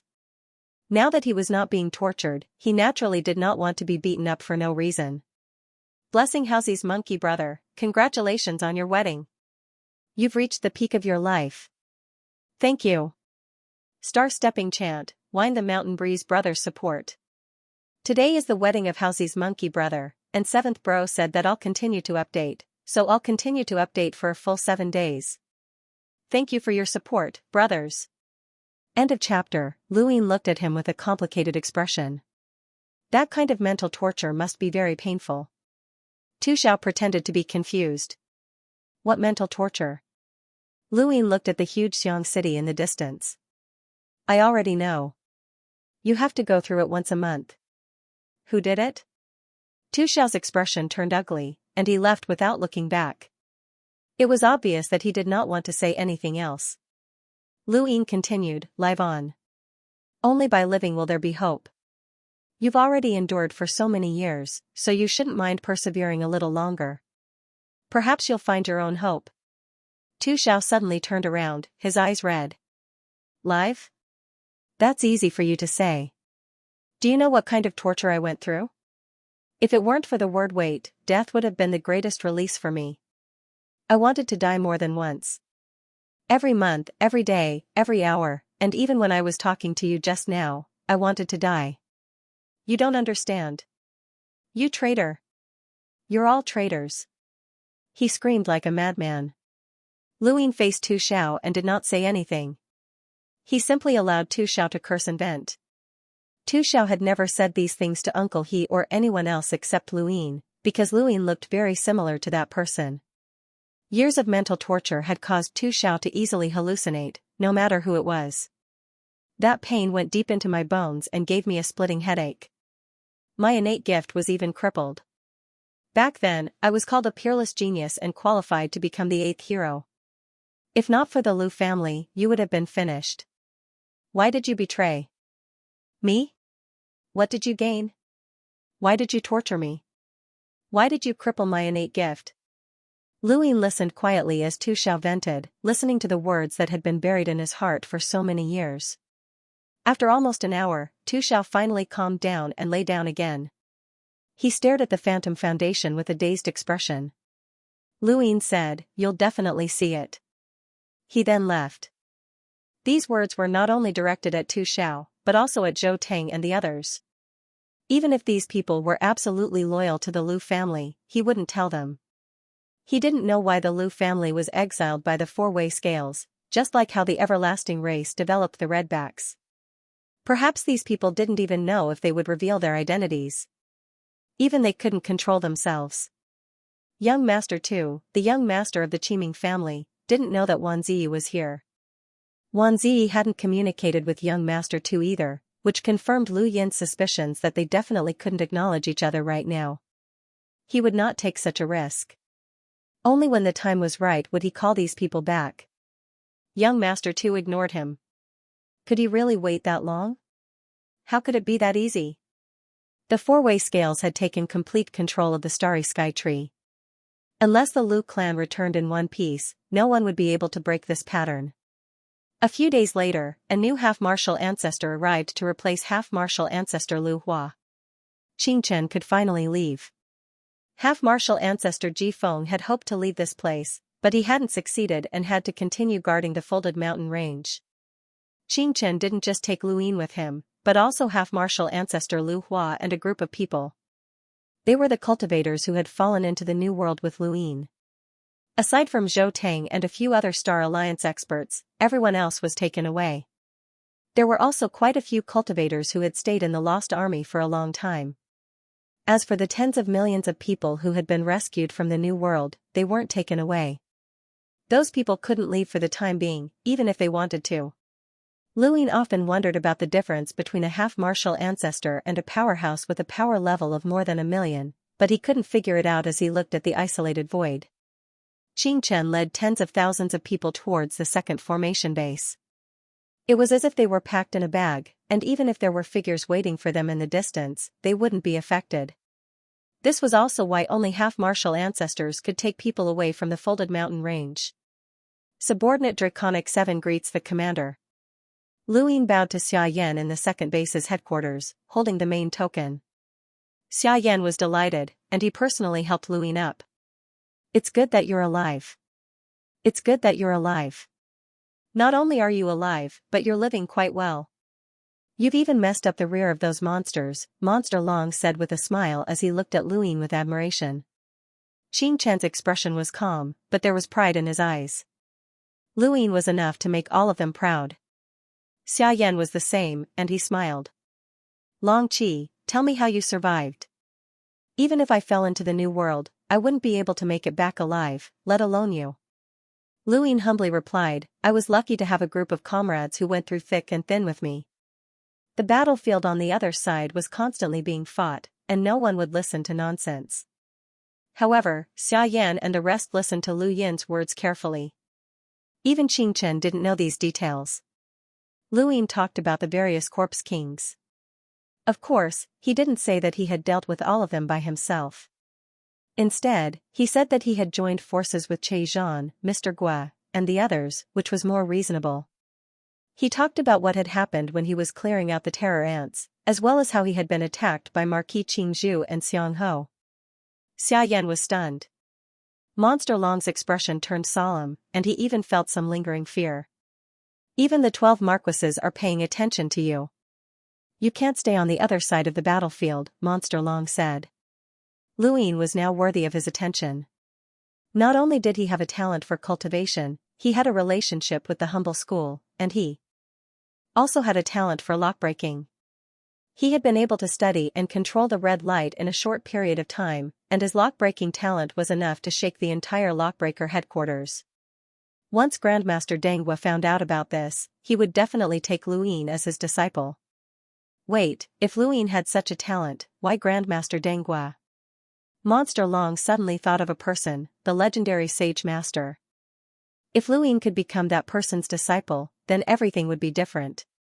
He looked at Lu Yin with a fervent gaze. Lu Yin sensed it, and a chill ran down his spine. What was this old man thinking? Xia Yan continued, indeed. Aside from half-ancestors, anyone who is targeted by the 12 marquises will have to temporarily withdraw from the battlefield on the other side. Besides, Long Qi has made enough contributions, so he can leave. Lu Yin was delighted, as he obviously wanted to leave. The battlefield on the other side was the battlefield of the entire human race. He would return sooner or later, but not with his current identity. Long Qi, do you want to leave? Xia Yan stared at Lu Yin, full of admiration. Even though Lu Yin was from the Xia family and Lu Yin represented the White Dragon clan, this did not stop Xia Yan from admiring this young man. Lu Yin respectfully replied, if possible, this subordinate would like to make contributions to the human race on the battlefield and eradicate those monsters. Xianxia raised an eyebrow, as these words sounded very familiar. He couldn't help but look at Lu Yin, as this brat was very familiar with these words. Although it sounded fake, some people liked to hear such words, and Xia Yan was one such person. As the commander of the battlefield on the other side, he had dedicated his entire life to this battlefield, so he naturally hoped that everyone in the cosmic tree would come here to resist the monsters and protect humanity. Lu Yin's attitude pleased him greatly. Don't worry, there will be opportunities in the future. Once you gradually disappear from the 12 marquises' sites, I'll transfer you here. Lu Yin raised his hand and returned the token. Xia Yan put it away and looked at Lu Yin. Yun Lui was destroyed as well, but fortunately, she protected us. Otherwise, we wouldn't have been able to see you again. Lu Yin rejoiced. If not for her, I definitely wouldn't have been able to block Marquis Qingzhu's attack. Originally, all of your contributions would have been credited to Yun Lui, but Superintendent Qianxia said that all of her contributions would be accounted for. That means that your contributions in the New World and in clearing out the terror ants will be redundant. Long 7, do you want to exchange now or next time? Xia Yan asked. Lu Yin did not hesitate. Now. Xia Yan nodded. Go ahead. Lu Yin respectfully excused himself, leaving the battlefield on the other side. Xia Yan watched Lu Yin leave inside. If I had to choose, I would rather choose Long 7 than the fourth young ancestor. Elder Long was surprised. You think that the fourth young ancestor is inferior to Long 7? Xiaoyan seriously replied, at least in terms of battle situation. Elder Long did not refute this, as Xiaoyan's words were not wrong. The fourth young ancestor could not repair the source all and control the red light. Even if Long Tian had mastered sourcebox arrays, he would not be able to reach Long 7's level. The fourth young ancestor was at most equivalent to the four emissaries, but Luyin could influence the outcome of a battle. It's a pity that he's not from the Xia family, Xiaoyan sighed and then lowered his head to look at something. Hearing this, old monster Long was pleased. Even if Long Tian was trapped, his white dragon tribe still had elite disciples. Thinking of this, he quickly contacted Long Ku. No matter what, he had to make Long Qi more dependent and loyal to the White Dragon tribe. As for the battle between Long Ku and Long Quan, it had nothing to do with him. He only wanted Long Qi. In the top realm, within Dragon Mountain, Long Ku had a strange expression. What had Long 7 done? Ever since he had arrived at the back of the battlefield, his family's half-ancestor had repeatedly contacted him, asking him to think of a way to take care of Long 7. After a few months of peace, the half-ancestor had suddenly contacted him again. This time, the half-ancestor's tone was even harsher, as if saying that if Long 7 did not like him, then Long Ku would not be able to become the family leader. What had Long 7 done? Actually, it was not just Long Ku, Xiaoyan also wanted to know what Luyin had done. He had only stopped for a short while when the old woman contacted him and asked him to go over. Elder Long naturally followed along. Lu Jing met Luyin once again at the merit exchange counter. This time, Luyin still had a small problem. It wasn't a big problem, and he only needed to ask the commander to step in. However, was being able to ask for the commander's help considered a small problem? Lu Jing had been at the second array base for so many years, but he had never seen anyone who could request the commander to step in. Qing Chen was there as well, but he did not interrupt. Instead, he just watched. On the battlefield, his status as a half-ancestor did not allow him to suppress others. If there's something, then I can exchange for it. Why is it so troublesome every time I exchange for something? Luyin was not convinced, and he stared at an item on the exchange interface. The old woman was helpless. Little brother, this item really can't be exchanged. It hasn't been reserved, but the main thing is that there's no stock. Who are you trying to fool? If there's no stock, then put it up there. Luyin was furious. The old woman was also anxious, but she could not explain herself. Finally, Xiaoyan arrived. What's going on? The old woman immediately bowed when she saw Xiaoyan. Greetings, Commander. Xiaoyan's expression did not look too good, and he looked at the old woman. What? Something has been reserved again? Is it so troublesome every time he exchanges for something? The old woman was speechless, as even the commander was saying this. Commander, it's not that I don't want to exchange, but there's nothing left. Nothing? What do you mean? Why would something that isn't there be on the exchange list? Xiaoyan asked. The old woman was troubled. That item has already been exchanged for, but the moment it was exchanged, a large-scale war broke out and engulfed the 5 bases. The person who exchanged for it died, but the item was indeed exchanged. The commander of the 5th base ordered the family of the person who exchanged for it to retrieve it, but the family hasn't arrived yet. The item is still on the exchange list, but it can't be given to this little brother. This little brother's battle merits are far from enough to exchange for a wisdom root. Luyin had wanted to exchange for a wisdom root, but he had never expected to see one here. I'll give you the battle merits, Qing Chen said. He had accumulated too many battle merits over the years, and he still had some left to exchange for the cloud landing robe. Besides, he was going to take Draconic 7 to the mortal realm to look for the anteater. Once they found it, he would gain even more battle merits, so he was naturally willing to continue giving Luyin battle merits. Luyin was skeptical. How do you prove it? He really didn't trust her. The old woman was troubled. Xiaoyan said, I'll contact the commander of the 5th base, Wang Ju. Luyin waited. Not long after, Xiaoyan put down the cloud connection stone and told Luyin, "It's true." Luyin felt that it was a pity, but there was nothing he could do about it. He couldn't just steal something from someone who had sacrificed himself. "What do you want to exchange for?" Eccentric Long was curious. Luyin replied, "A wisdom root." "A wisdom root?" They were all astonished. Luyin had also been surprised when he saw the wisdom root on the exchange list. He hadn't expected that there would be one in this universe. Luyin said, "Actually, I'm not exchanging for the wisdom root for myself. I'm looking for a natural enemy that can deal with the terror ant." Xianxia's eyes flashed. "You want to use the wisdom root to recall what you saw?" Luyin nodded.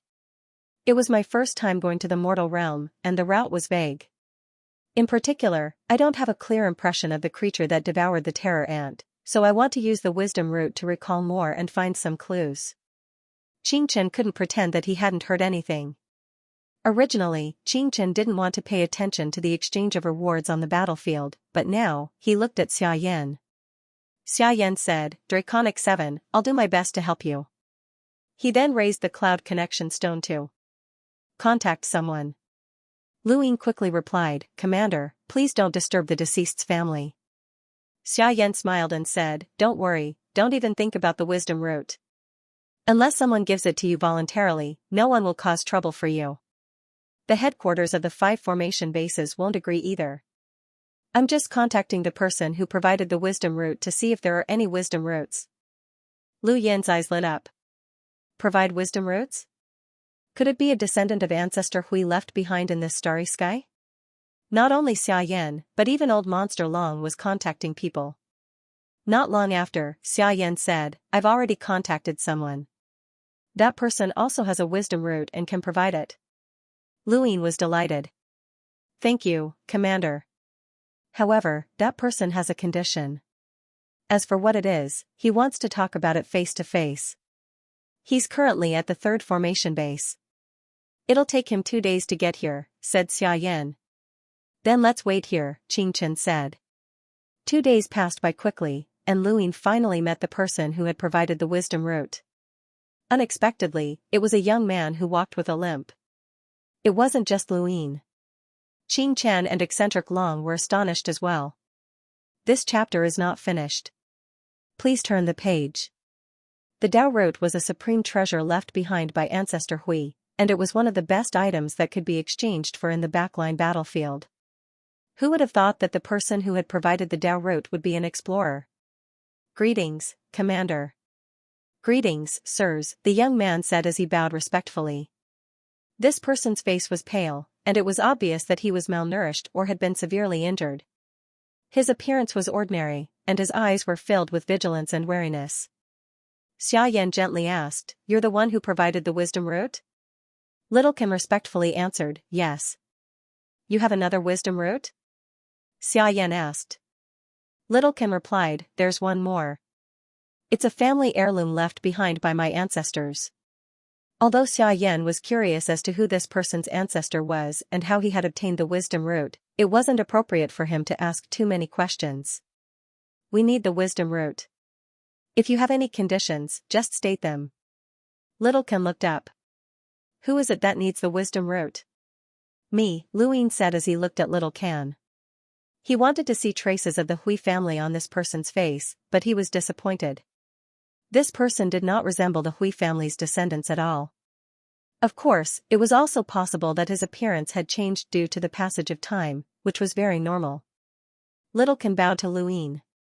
"Sir, the wisdom root is my family's heirloom, and you should be aware of its value. Back then, I used a wisdom root as the price in exchange for the protection of the 3rd base's headquarters. The commander also personally agreed to guarantee the safety of the remaining wisdom root." Luyin smiled. "You don't have to say all that. No one is forcing you to hand over the wisdom root. I'm just asking you to state your conditions." Little Can smiled. Yes. The condition is simple. I want to leave the backline battlefield." Luyin raised his brows, and Xiaoyan's eyes narrowed. "How long have you been on the battlefield?" Little Can replied, 3 years. 3 years is quite a long time. What about your contributions? Xiaoyan continued to ask. Little Kan's face turned even paler. No contributions. Xiaoyan's tone was unpleasant. So you're saying that you used a wisdom root as the price in exchange for 3 years of safety and protection of the third base's headquarters? Yes, 5 years of safety, Little Kan said. He then carefully looked at Xiaoyan and continued, after 5 years, when the time is up, I can use the other wisdom root as the price in exchange for enough contributions to leave the backline battlefield. If you want a wisdom root, then the condition is naturally for me to leave the backline battlefield. Lu Ying did not have the ability to agree, so he looked at Xiaoyan. Xiaoyan said, with enough contributions to exchange for a wisdom root, you can bring one person out of the backline battlefield. You just have to make sure that that person is not a spy. No, I'm definitely not a spy. You can check. Little Kan was delighted. He had originally thought that he would have to endure for another 2 years, but he had not expected that he would be able to leave now. 5 years and a wisdom root would allow him to leave the backline battlefield. This was the condition that had been agreed upon, and now that someone was willing to use contributions to bring him out, it was naturally even better. There were too many people who wanted to leave the backline battlefield, and Little Kan was just one of them. Compared to him, a wisdom root was much more important. He looked at Qing Chen, who nodded. Alright, I'll use my contributions to bring you out of the backline battlefield, Lu Ying agreed. Little Kan was delighted. Thank you, sir. After the reward was exchanged, Qing Chen could bring Lu Ying and Little Kan out of the backline battlefield. Lu Ying knew that Qing Chen wanted to bring him directly to the mortal realm to try and find the anteater, so he could not return to the humble Huaiyuan school for the time being. The wisdom root could not be used on the backline battlefield, as there could be a war here at any time. Your subordinate thanks the commander for taking care of me on the battlefield. There will be a day when your subordinate will return to the battlefield and defend humanity. This chapter is not finished. Please turn the page. Before he left, Lu Ying bowed solemnly to Xiaoyan. Xiaoyan sighed. That day is not far away. It's best if you become an emissary before returning. I look forward to that day. Lu Ying nodded seriously. Yes, sir. He then turned to Old Monster Long and bowed respectfully. Farewell, Junior. Old Monster Long nodded. Return to the top realm after going to the mortal realm. I've already told Long Ku to add your name to the main bloodline's genealogy. Lu Ying replied, yes, I understand. Lu Ying had stayed in the second base for a few months, but he had experienced many things. He had narrowly escaped death, and he had gained a deeper understanding of the Lu family. He knew about the Qiming family and the myriad Daos family. He had also been discovered by the witch spirit god, which was a good thing for the time being. The witch spirit god would definitely think of a way to safely send Lu Ying back to the fifth mainland to achieve his plan. Not only in the astral tree realm, but even in the fifth mainland, the Neo-Human Alliance would do their best to take care of him. Even if this care was targeted at the entire human race, Lu Ying had no choice but to follow the plan. He believed that there would be a way to break through it. There would definitely be one.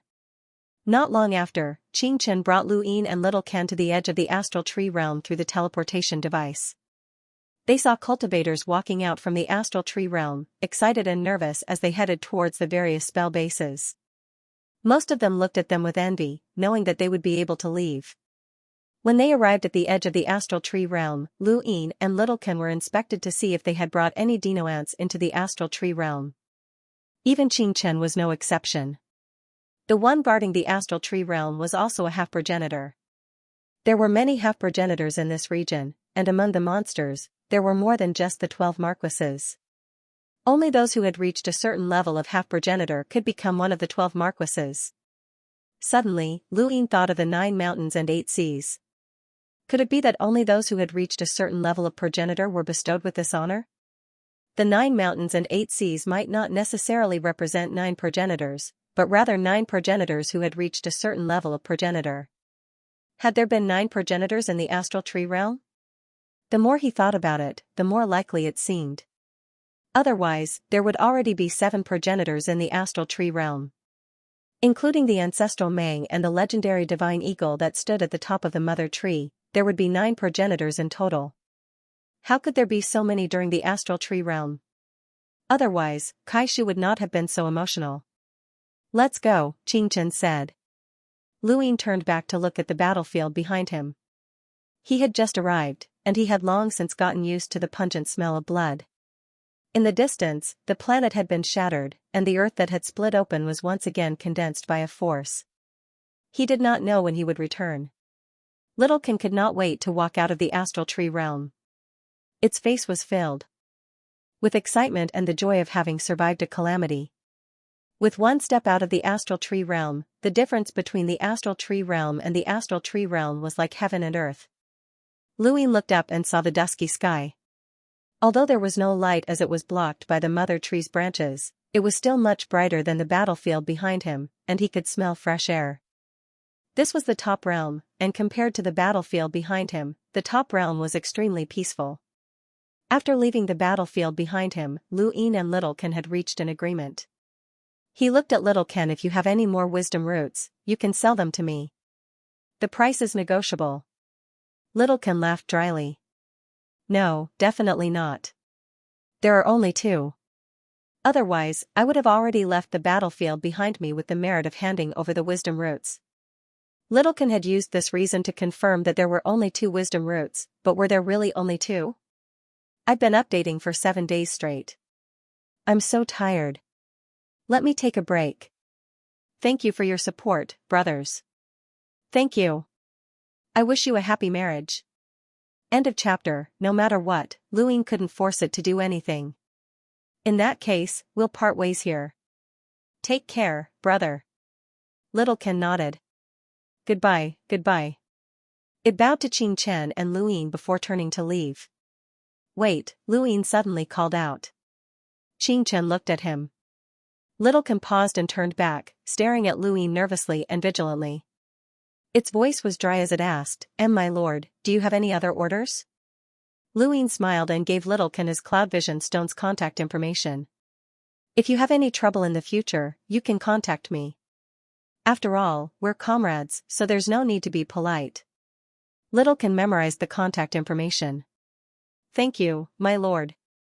Then, I'll take my leave. Luin gestured for it to leave, and Littlekin hurriedly left.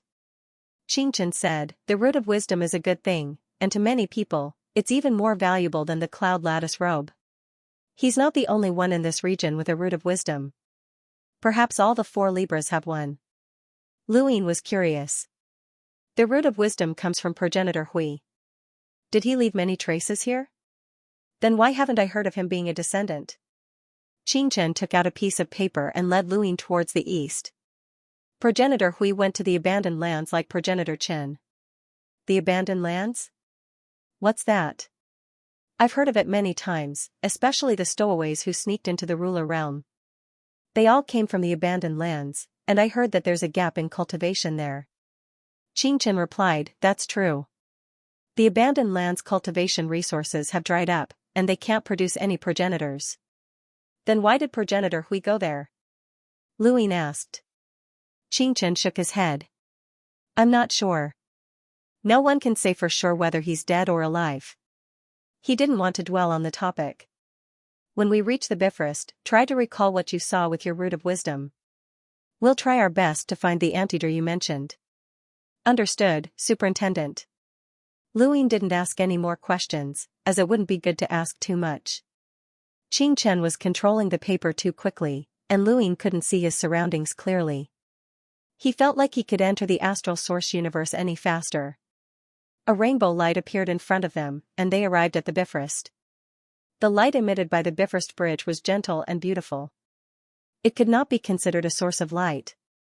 In the entire top realm, only the 4 scales had light sources. The Bifrost bridge could at most be considered a source of light. It could only illuminate the furthest corners. Although the Bifrost's light only illuminated a corner, it formed a city at the edge of the top world. There was a considerable number of people living in that city, and they relied on the Bifrost's light to exist. Among them, there were people from the 4 sides of the scale. They inspected the people who stepped into the top world from the Bifrost, just like how people came up the ladder to be inspected. Xianxia was not interested in entering the city, so they landed not far from the Bifrost and allowed Luin to use his root of wisdom. Luin had used the wisdom root several times, but this was the first time he had used it in front of others, so he felt rather uncomfortable. When Hugin brewed tea, it would normally take 3 sips. Even Xianxia coveted this kind of tea. After the first mouthful, Lu Yin's thoughts were clear, and even his gaze was much clearer. He tried his best to recall what he had seen when he had fused with the other person. When he had fused with the other person, he had only been concerned with fear, and all he had seen was countless terror ants being swallowed along with him. He had not been able to see his surroundings clearly, but as long as the scene had appeared, it would remain in his mind.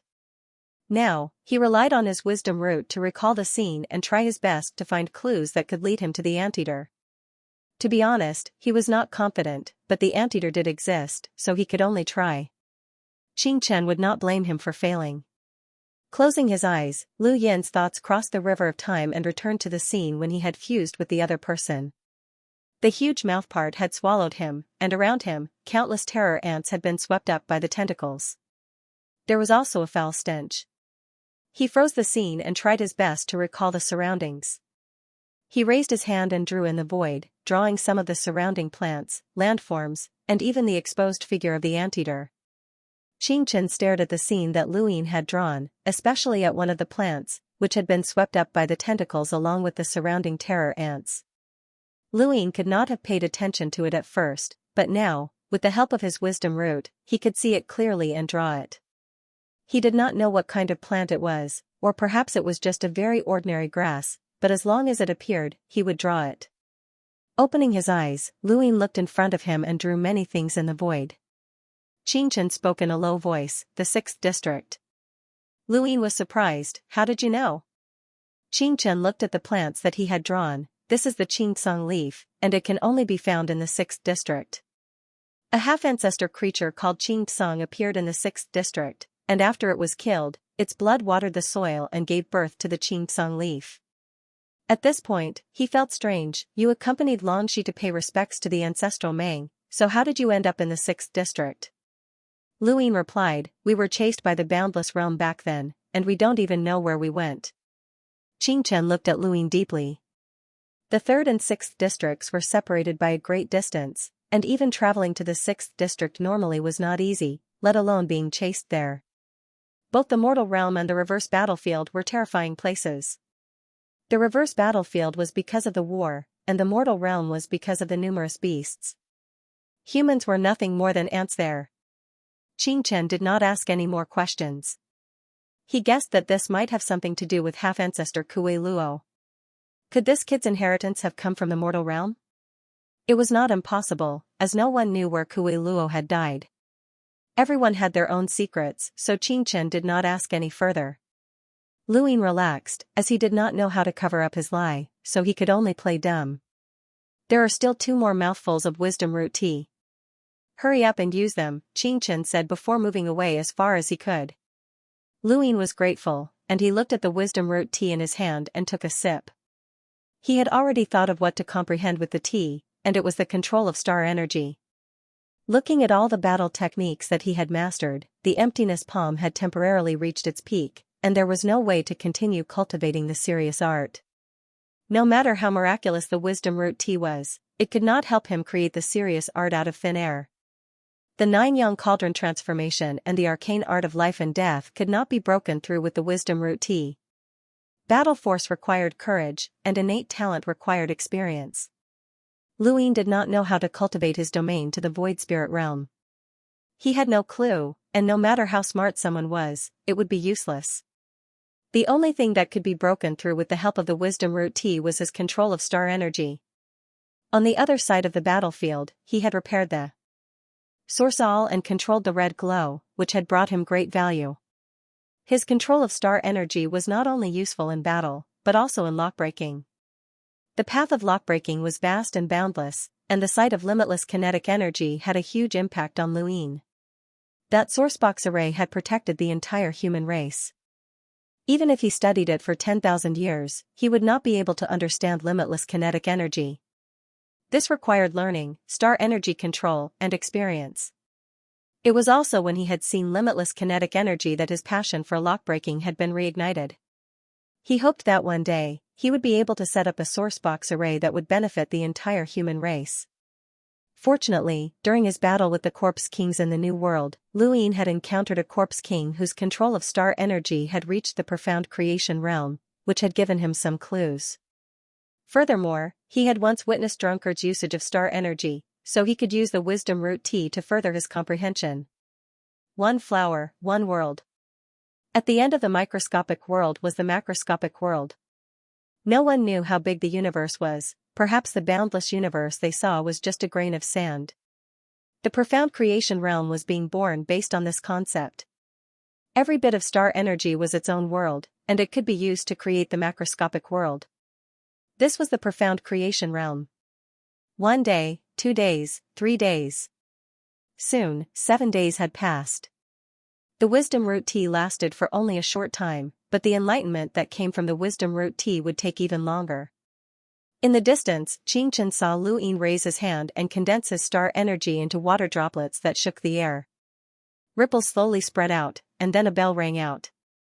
Xianxia was shocked. Luin was actually comprehending star energy control? This kid's control of star energy had already reached the world realm, and he had seen the concepts of the microscopic and macroscopic worlds. However, he still needed to reach the profound creation realm in order to truly utilize star energy. Xianxia wondered if 2 sips of wisdom root tea would be enough for him to succeed. If he succeeded, then this kid's future lockbreaking potential would be even greater. Luin opened his eyes and drank the last sip of wisdom root tea without hesitation, continuing his enlightenment. Another 10 days passed in the blink of an eye. Luin had spent half a month using the wisdom root tea to comprehend the profound creation realm. Xianxia did not rush him, as this was a rare opportunity. Xianxia's eyes flashed when he saw the drop of star energy at Lu Yin's fingertip distort the void and absorb a leaf. It then disappeared before reappearing. Was this the profound creation realm? Xianxia looked at Luin. Even as a half-ancestor, he was shocked by Lu Yin's talent. If this kid continued cultivating, he might even become a half-ancestor in the future. All he lacked was breaking through the 3 stages. Luin opened his eyes again and looked at his fingertip in pleasant surprise. He had truly reached the profound creation realm in terms of star energy control. This feeling was truly wondrous, and his surroundings were completely different. In the past, star energy had only been a form of energy. Now, however, star energy was a life form in his eyes. It was a world, a universe, and he was confident that he could create a maze that could trap dead worm. If he could magnify star energy countless times, would he be able to create a world for humans to live in? This seemed to be a path of cultivation. No, star energy was only a single form of energy, and it could not become a place for living things to live in. If a creature wanted to live, it needed to be far more complicated, and it was not something he could imagine. This was just an attack method, a lock-breaking method. If he could absorb everything that a creature needed into star energy, then wouldn't he be able to create a world? It was a crazy idea, but Luin felt that it was feasible. The profound creation realm in terms of star energy control. Once we tell Grandmaster Danghua that you've reached this realm, he won't hesitate to take you in as a disciple, Xianxia praised. Luin smiled. Let's leave it to fate. Superintendent, we've wasted quite a bit of time. Shall we head to the 6th district? Xianxia nodded and led Luin towards the Bifrost. Not long after, the 2 of them followed the Bifrost to the mortal realm and officially left the top realm. The Bifrost covered a large area, and they were not the only ones going to the mortal realm at the same time. However, they were separated by a great distance. This was Lu Yin's 2nd time on the Bifrost, and he still remembered the confusion and curiosity he had felt the first time. The land of the top realm slowly moved away, and the sky once again became the sky above Lu Yin's head. Luin also saw the stars, as there were stars between the middle realm and the top realm. Below the stars was the middle level realm, and below the middle level realm was the lower level realm. As Luin and Xianxia headed towards the mortal realm, Eccentric Long also left the 2nd formation base and arrived at an extremely luxurious place. This was also the same battlefield, and it was dark all around. Occasionally, there would be tremors, but this did not affect the extravagance of this place. The outside world reeked of blood, but this place was filled with a sweet fragrance. The ground was paved with star essence, the wallpaper was made from the bark of a mother tree, and the lights were lit up by sourcebox arrays. There were also dazzling golden glazed roof tiles, icy pond water from the frigid immortal sect, and hunter realm fish. Every place here was extremely luxurious, to the point that eccentric Long felt uncomfortable. This was the residence of an origin array heavenly master. There were countless experts in the astral tree realm, but only a few had reached the level of an origin array heavenly master. This person was a strange existence, but he was the first person eccentric Long thought of. "Esteemed guest, please have some tea." A beautiful maid brought out a tea set, and then under eccentric Long's helpless gaze, she completed a set of actions that took a full hour to brew tea. Every movement embodied the essence of the way of tea. This was not brewing tea, but rather an art. Eccentric Long accepted the tea set. As a half-ancestor, he had seen everything, but coming to this place made him feel uncomfortable. Beneath his feet were star essence. Although star essence was useless to him, it was still a resource. He glanced at the table, where the exquisite desserts seemed to glow. "Brother Long, what brings you here?" a languid and gentle voice asked. Eccentric Long set down his teacup and stood up to look behind the screen. A man walked out. He had a scholarly appearance, and his hair was grizzled white. However, there was not a single wrinkle on his face, and his eyes were filled with the vicissitudes of life. However, there was also a hint of playfulness in his eyes. He was dressed extravagantly, and he was wearing a total of 5 sourcebox arrays that revolved around his body. Each array had an unfathomable aura. If he was not mistaken, the clothes were made from an extremely rare creature in the lower mortal realm called the Qilin. That creature's skin was extremely soft, like air, yet incomparably tough. Even a 5th origin tribulation expert would find it very difficult to break through. The boots on his feet were also made from another rare creature called the Zhao. That creature was so fast that even half-martial ancestors would find it very difficult to catch up to it. One could easily imagine how fast boots made from the skin of such a creature would be. Eccentric Long only needed a single glance to confirm that Lu Yin's outfit was enough to allow a hunter to cultivate to the half-progenitor level without worrying about resources. This did not even include the jade pendant and the cosmic ring, which were simply too extravagant. Just by standing here, even a half-martial ancestor would be helpless against this person. Old Monster Long thought. "Celestial Master Gu Yan, long time no see. How have you been?" Old Monster Long asked politely as he remained standing. The man did not look old, but he had definitely lived longer than Old Monster Long. He casually sat down and gestured with his hand. "Sit down and talk." Old Monster Long nodded and sat down. "Not so good recently. Didn't those monsters break through the tree realm a while ago? They even need me to repair it." "It's troublesome," Celestial Master Gu Yan said. As he spoke, he touched the cushion under his butt. And shouted, Xiao Chui, change this cushion made from Mi Huang's skin. It's deformed after sitting for so long." Old Monster Long subconsciously glanced at the cushion under Celestial Master Gu Yan's butt. "This chapter is not finished. Please turn the page." It was made from Mi Huang's skin. Mi Huang was also from the lower mortal realm, and they were a group of emperors. Adult Mi Huangs had strength that surpassed 3 origin tribulations, and the skin of a Mi Huang could only be used as a cushion. How many Mi Huangs had this old man killed? Changing a cushion every once in a while was just too extravagant. The maid who had been brewing tea hurried over and helped Celestial Master Gu Yan change the cushion before retreating. Cough, cough. Celestial Master Gu Yan coughed twice and shifted his butt.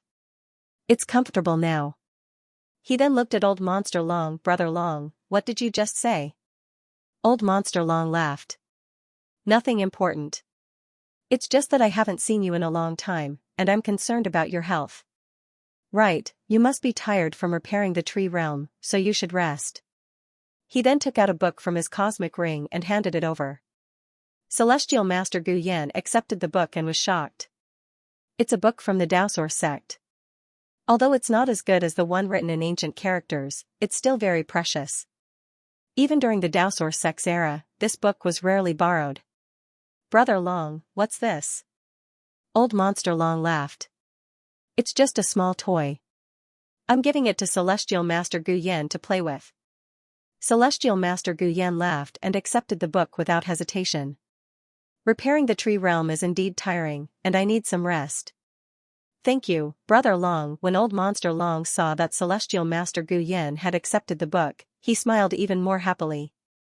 As long as Celestial Master's health is good, then it's a blessing for humanity. Ha ha ha, we haven't seen each other in so many years, and Brother Long is becoming more and more polite. Don't worry, my health is very good. Is there anything else? If there's nothing else, I'll study sourcebox arrays and try to add another layer of defense to each array base, Celestial Master Gu Yan said. Old Monster Long raised an eyebrow. Is he chasing me away just like that? He hadn't even said anything yet. He had heard that Celestial Master Gu Yan was a stingy person who had accepted gifts without doing anything, but he hadn't expected the rumors to be true. Celestial Master Gu Yan, we haven't seen each other in so many years. How many disciples have you accepted? Celestial Master Gu Yan's eyes darted around. How many? That's a lot. Let me count. 1, 2, 3. Old Monster Long was speechless. This guy clearly didn't have any disciples. He had had one in the past, but that one had gone missing, and he hadn't accepted another disciple since. Yet, he was still so serious and shameless. Brother Long, it's really hard to count. There are too many, and it's tiring, Celestial Master Gu Yan said helplessly. Old Monster Long laughed. Since you have too many disciples, why don't you accept another one? Celestial Master Gu Yan waved his hand. I can't. Every disciple is my treasure, and I have to work hard to teach them. You should know that the path of lockbreaking is vast and boundless, and it's not easy to teach them. Just adding one more would exhaust me. Tell me, the world of trees, unlimited power, and the various array bases and sourcebox arrays. I really can't split myself up. Old Monster Long was about to continue speaking when Celestial Master Gu Yan shouted, Little Emerald, my butt cushion is crooked. Get me another one. Little Emerald came in and brought a new one. Celestial Master Gu Yan sat down and felt uncomfortable. No, it's too crooked. Do you have a new one? Little Emerald shook her head. No, we're lacking resources. Celestial Master Gu Yan's expression turned ugly. Lacking resources? This won't do. Without a butt cushion, how am I supposed to sit down? How am I supposed to comprehend sourcebox arrays and cultivate? How am I supposed to teach my disciples? All of them are so disappointing. Let's go. We'll go down to the mortal world and catch a few emperors to raise. I don't believe that we can't find a suitable butt cushion. He then turned around and glared at Old Monster Long Dragon. This chapter is not finished. Please turn the page. Brother, sit down for now. I'll go catch a few emperors and find a suitable butt cushion. We'll talk more later. Sit down. With that, he disappeared. Old Monster Long didn't even get a chance to interject. His expression was extremely ugly. That shameless old thing had run off just like that. Bastard. He had stolen Old Monster Long's things and then left Old Monster Long here. How shameless. It was no wonder that the old man's reputation was so bad, and the other Origin Array Heavenly Masters didn't want to interact with him. Old Monster Long was furious. As a half-ancestor, he had never suffered such humiliation before. He wanted to smash this place apart, but after some thought, he had some misgivings. He snorted and left. If this one didn't work, then he would find someone else. After all, Gu Yan wasn't the only Origin Array Heavenly Master. After Old Monster Long left, Heavenly Master Gu Yan appeared where he had just disappeared. Old Monster Long hadn't noticed him at all. In your dreams. You want me to teach you White Dragon lockbreaking? Dream on. Heavenly Master Gu Yan looked refined, but his words were crude. He even spat out some phlegm. Xiao Chui, if this guy comes again, add something to his tea. Add what? Xiao Chui was confused. Heavenly Master Gu Yan grinned and pointed to the ground. Xiao Chui looked at the phlegm on the ground. Got it. The next day, Old Monster Long came again. He didn't come because he wanted to, but because he couldn't accept it. He had given Xiao Chui something, but he hadn't done anything. Xiao Chui silently poured him a cup of tea and was about to start the art of brewing tea, but Old Monster Long stopped her. No need. Just drink it like this. Xiao Chui blinked. Her gaze seemed to be able to see through the tea set and into the tea. She was an honest person, so she would do whatever she was told. Where's Heavenly Master Gu Yan? Old Monster Long asked. Xiao Chui replied, he brought Butt Face to the mortal world to catch the Emperor. My butt cushion is really uncomfortable. Old Monster Long didn't believe her. You really went to the mortal world? Yes, he did. Xiao Chui's expression was sincere as she watched Old Monster Long take a sip of tea. Even Old Monster Long felt that something was wrong. What are you looking at? Xiao Chui pursed her lips. The Heavenly Master asked me to serve you. What would you like to eat?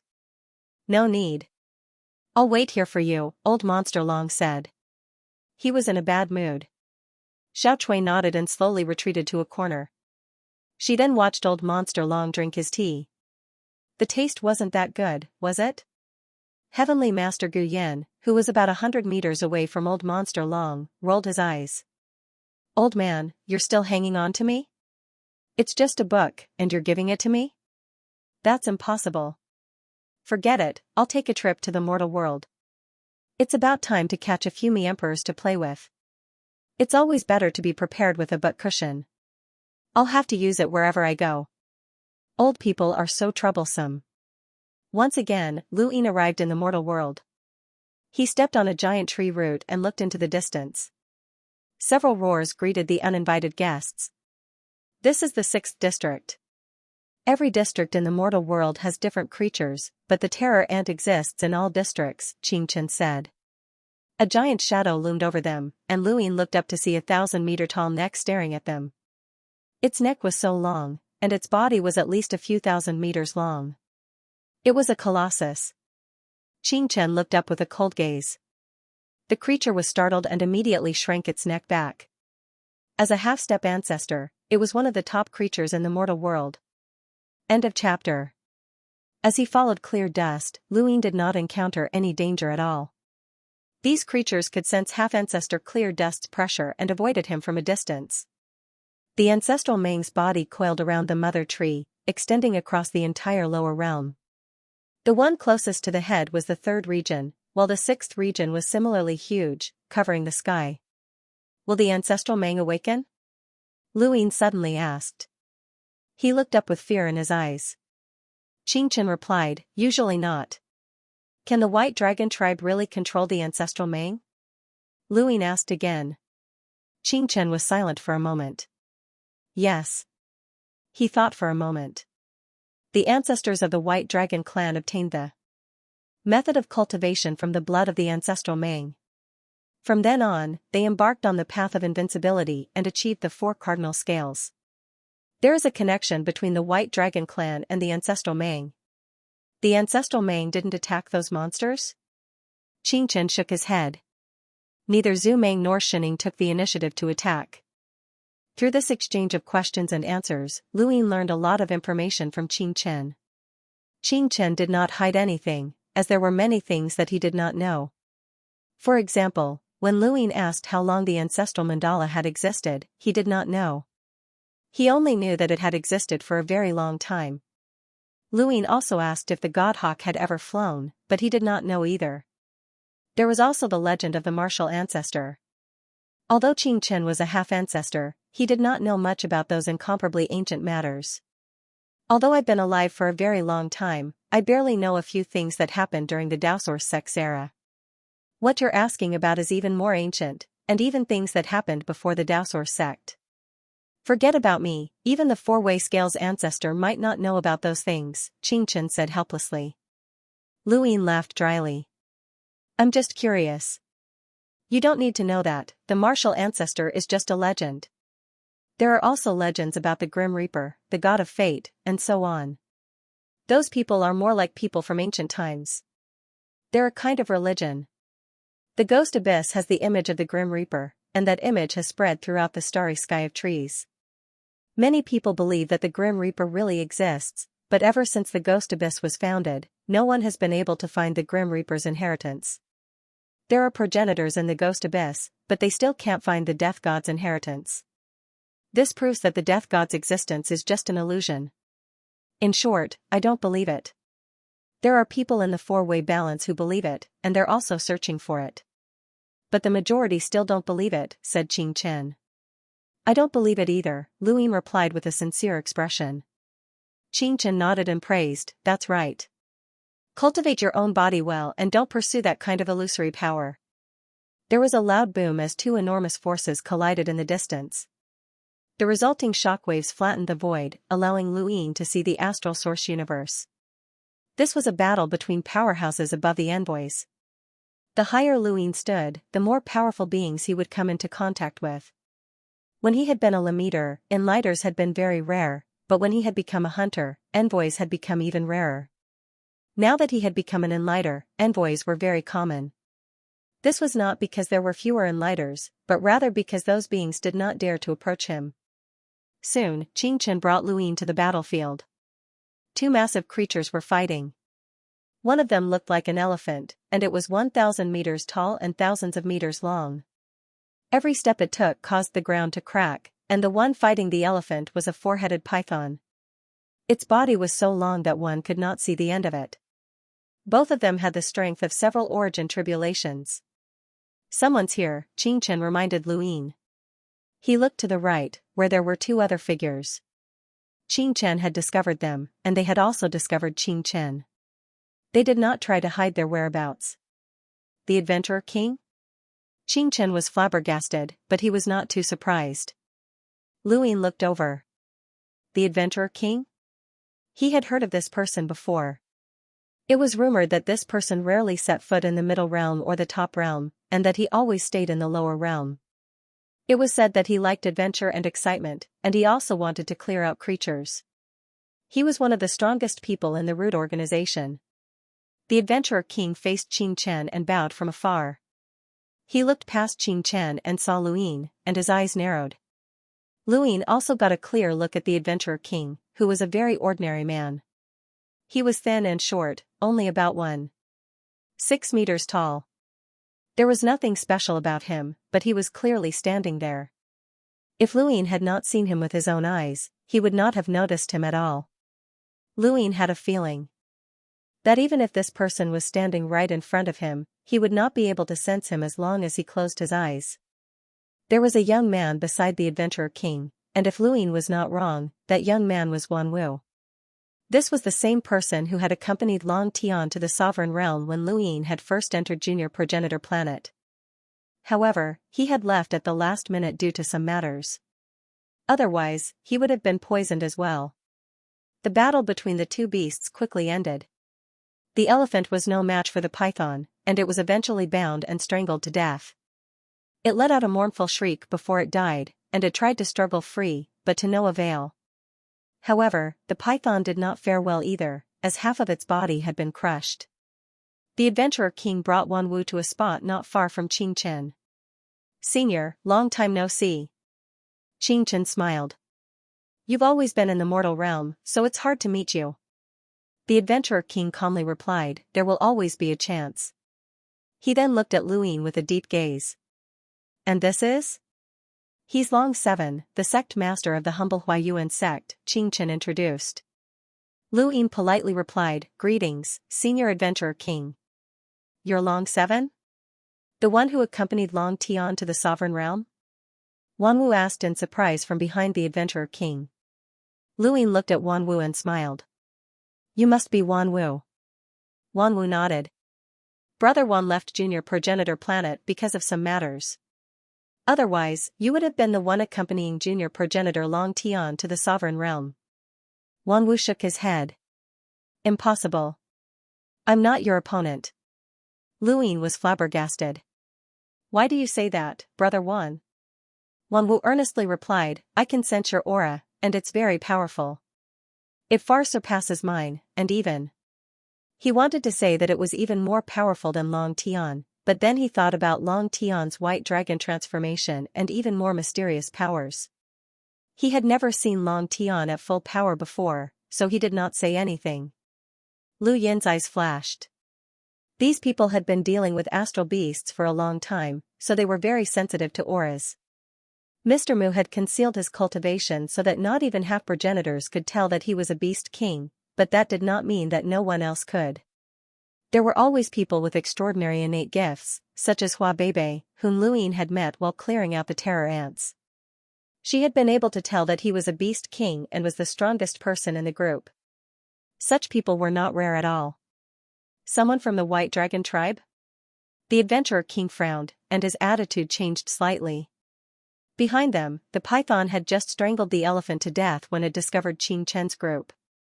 It flicked its tongue and stared at them with its vertical eyes, emitting a hair-raising sound. The adventurer king turned around and said in a low voice, "I'm here to retrieve this python's gallbladder. Do you have any instructions for me?" Qing Chen replied, "We're just passing by. Do as you wish." He then turned to Lu Yin and said, "Let's go." Lu Yin nodded and left with Qing Chen. Not long after, the ground shook, and Lu Yin turned around. The python had probably died. "Superintendent, the adventurer king has been in the mortal realm for a long time, so he should be very familiar with this place. Why don't we use him to find that anteater?" Lu Yin asked. Qing Chen replied, "This is a serious matter, and we cannot trust anyone easily. You exposed the 3 Guan brothers, and Yin Mubai is a redback. Who can guarantee that he isn't?" Lu Yin nodded. Those monsters had planted redbacks among the humans not only because of the destruction they had caused, but also because of the distrust between the humans. This was a very serious problem. Qing Chen had made Lu Yin the acting leader of the humble Huayuan school in order to attract the witch spirit god's attention. Now, he had not asked about the witch spirit god, which meant that he did not have much hope that Lu Yin would be able to lure the witch spirit god out. The two of them searched the 6th district for more than 10 days, and they eventually found the atlas grass that Lu Yin had drawn in the void. However, they did not find the anteater. With Qing Chen's cultivation, he could sense the surroundings for a long time, but he still could not find the anteater. Could it have left this district? Lu Yin guessed. Qing Chen was helpless. That's possible. The mortal realm was vast, and it was much larger than the middle realm and the top realm. It was very difficult to find a giant beast here. "Superintendent, if that creature feeds on terror ants, we just have to find them, and we might be able to find it." Lu Yin suddenly thought of something. Qing Chen's eyes lit up. That's possible. However, he immediately felt troubled.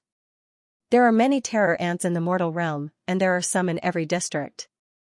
It's also very difficult to find that creature. Lu Yin was helpless.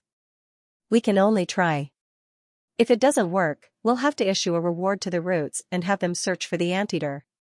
But then, we might be exposed," Qing Chen said. Lu Yin did not know what to do. He had already searched all the places where atlas grass had appeared in the 6th district. The terror ants were relatively easy to track down. 2 days later, Qing Chen led Lu Yin to a huge ball of terror ants. They were unscrupulous in the mortal world, and ordinary creatures at the level of emissary could only avoid them. Wherever they passed, not even a blade of grass grew. The two of them followed behind the terror ant ball for 2 whole days. During these 2 days, they also encountered other cultivators. Those cultivators thought that they would definitely die when they encountered the terror ant ball. Fortunately, they were all saved by Qing Chen. They followed the ball for another 3 days, and one day, it suddenly disappeared. Qing Chen's expression changed, and he hurried over with Lu Yin. They found that the ball had fallen into a gap between 2 tree roots. Although it was called a gap, to them, it was like a huge canyon that they could not see the bottom of. "Superintendent, did all the terror ants fall down?" Lu Yin asked. Qing Chen nodded. "Let's go down." With that, he jumped down with Lu Yin. Lu Yin was a little flustered. Who knew what was down there? This was where the mother tree's roots were, and all kinds of strange creatures could be born here. Even the ancestral Meng had existed, and he was afraid that there would be a monster that even Qing Chen could not deal with. It was very dark down there, and there was no light at all. Fortunately, Luin was a cultivator and could see his surroundings clearly. Every section of the mother tree's roots was like a piece of land to him. No matter how far he went, he could only see a section of roots. There were creatures, insects, and many ravines on it. If he kept going down, he did not know if he would fall into the universe. The mother tree existed in the universe. Suddenly, there was a gust of wind from underground, and then Luin felt his body being suddenly moved. A gust of wind whizzed past him and swept upwards, cutting off everything in its path. His scalp went numb as he had not seen wrongly. That gust of wind had torn through the void, and its power definitely surpassed that of an ordinary envoy's. It might have reached the power of a third tribulation cultivator, which meant that it had a power level of over 700,000. Luin was not wearing his universal armor, and even if he had, he would not have had a good ending if he had been struck by that gust of wind. "Superintendent, what's this?" Luin was shocked. Xianxia stood in the air and solemnly said, "Sourcebox danger." Luin looked down and narrowed his eyes. "There's a sourcebox down there?" "Those terror ants were exterminated by the sourcebox danger. There's an extraordinary sourcebox array down there." "It's a sourcebox," Luin said. Xianxia waved a hand, and Luin felt himself being isolated again. The gust of wind howled once more, but it did not harm him at all. This was the strength of a half-ancestor. Gradually, the two arrived at the bottom of the two intersecting tree roots, and they saw a shocking scene. They saw a sourcebox in a human form. The moment Luin saw the humanoid sourcebox, he felt a sense of familiarity. A humanoid sourcebox, a humanoid sourcebox. Someone seemed to have told him before. "Right, Little Sure, he had once told you not to unlock a humanoid sourcebox if you encountered one." There was only one humanoid sourcebox, but it exuded a very powerful sourcebox danger. Xianxia brought Luin down. "Take a look." Luin was a lockbreaker, and his control of star energy had reached the arcane creation realm. Even though Xianxia was a half-ancestor, he had no right to speak on the path of lockbreaking. Luin was protected by Xianxia as he stared at the humanoid sourcebox. This sourcebox was about the same height as a normal person, but because it had been sealed by the sourcebox, Luin could not see its appearance, and he could not sense the person's aura inside. For some reason, Luin felt uncomfortable when he saw the humanoid sourcebox. "Strange, why is there a humanoid sourcebox here?" "It's been sealed for too long." "Can you unlock it?" Xianxia asked. Luin shook his head. "It's very difficult. I can't block the sourcebox's danger. If you want to unlock it, you'll need to be at least an astral lockbreaker." "The person inside should be dead," Xianxia said. Luin fell silent. "I don't know. Someone once managed to unlock something alive, but this is the first time I've seen someone do it." Star energy flowed out like a stream. The sourcebox's killing intent was powerful, but it did not use astral sources to suppress star energy like an emissary. Instead, Luin could rely on his star energy to sense the sourcebox. "BZZT, you've actually reached the profound creation realm with star energy control." "Not bad, kid," a voice said. Not only did it startle Luin, but it also startled Xianxia. The two of them abruptly turned their heads to look behind them. Unknowingly, two silhouettes were standing there quietly. One of them was a scholarly man with white hair and not a single wrinkle on his face. The other one looked like a guard with a solemn expression. "Celestial Master Guyan?" Xianxia was shocked. "Celestial?" This was a unique way of addressing an Origin Array Heavenly Master. He had only seen one Origin Array Heavenly Master in the entire Fifth Mainland, and that was the Supreme Sacred Heavenly Master. Was this person before him also an Origin Array Heavenly Master? "I didn't expect to run into an old friend here." "Xianxia, what are you doing here instead of hunting redbacks in the Middle Realm?" Guyan asked. Xianxia replied, "Draconic 7 once saw a creature that might be the natural enemy of the Dino ant, so I came to look for it." "Why are you here?" Guyan smiled. "To catch the Emperor of me. My butt is uncomfortable." Xianxia was confused, as he didn't know much about this. Divine Master Guyan did not explain any further. Instead, he looked at the human-shaped sourcebox and sighed in amazement. There really is a human-shaped sourcebox. Ancient texts have recorded that everything in the universe can transform into a sourcebox, regardless of whether it's an inanimate object or a living being. Humans can transform into a sourcebox, but this is the first time I've seen something like this. He then looked at Luin, and his lips curled up. Lockbreakers had a rule that sourceboxes belonged to whoever discovered them, and whoever had the ability to unlock them at the same time would own them. However, this human-shaped sourcebox had obviously been discovered by Luin first. Luin respectfully replied, "This junior is unable to unlock it. I'll have to trouble senior." Guyan smiled. "Your Draconic 7? Luin bowed. Junior Draconic 7 greets Guyan. "No need to be so polite, kid. Are you from the White Dragon tribe?" Guyan asked. Luin nodded. Guyan sighed in admiration.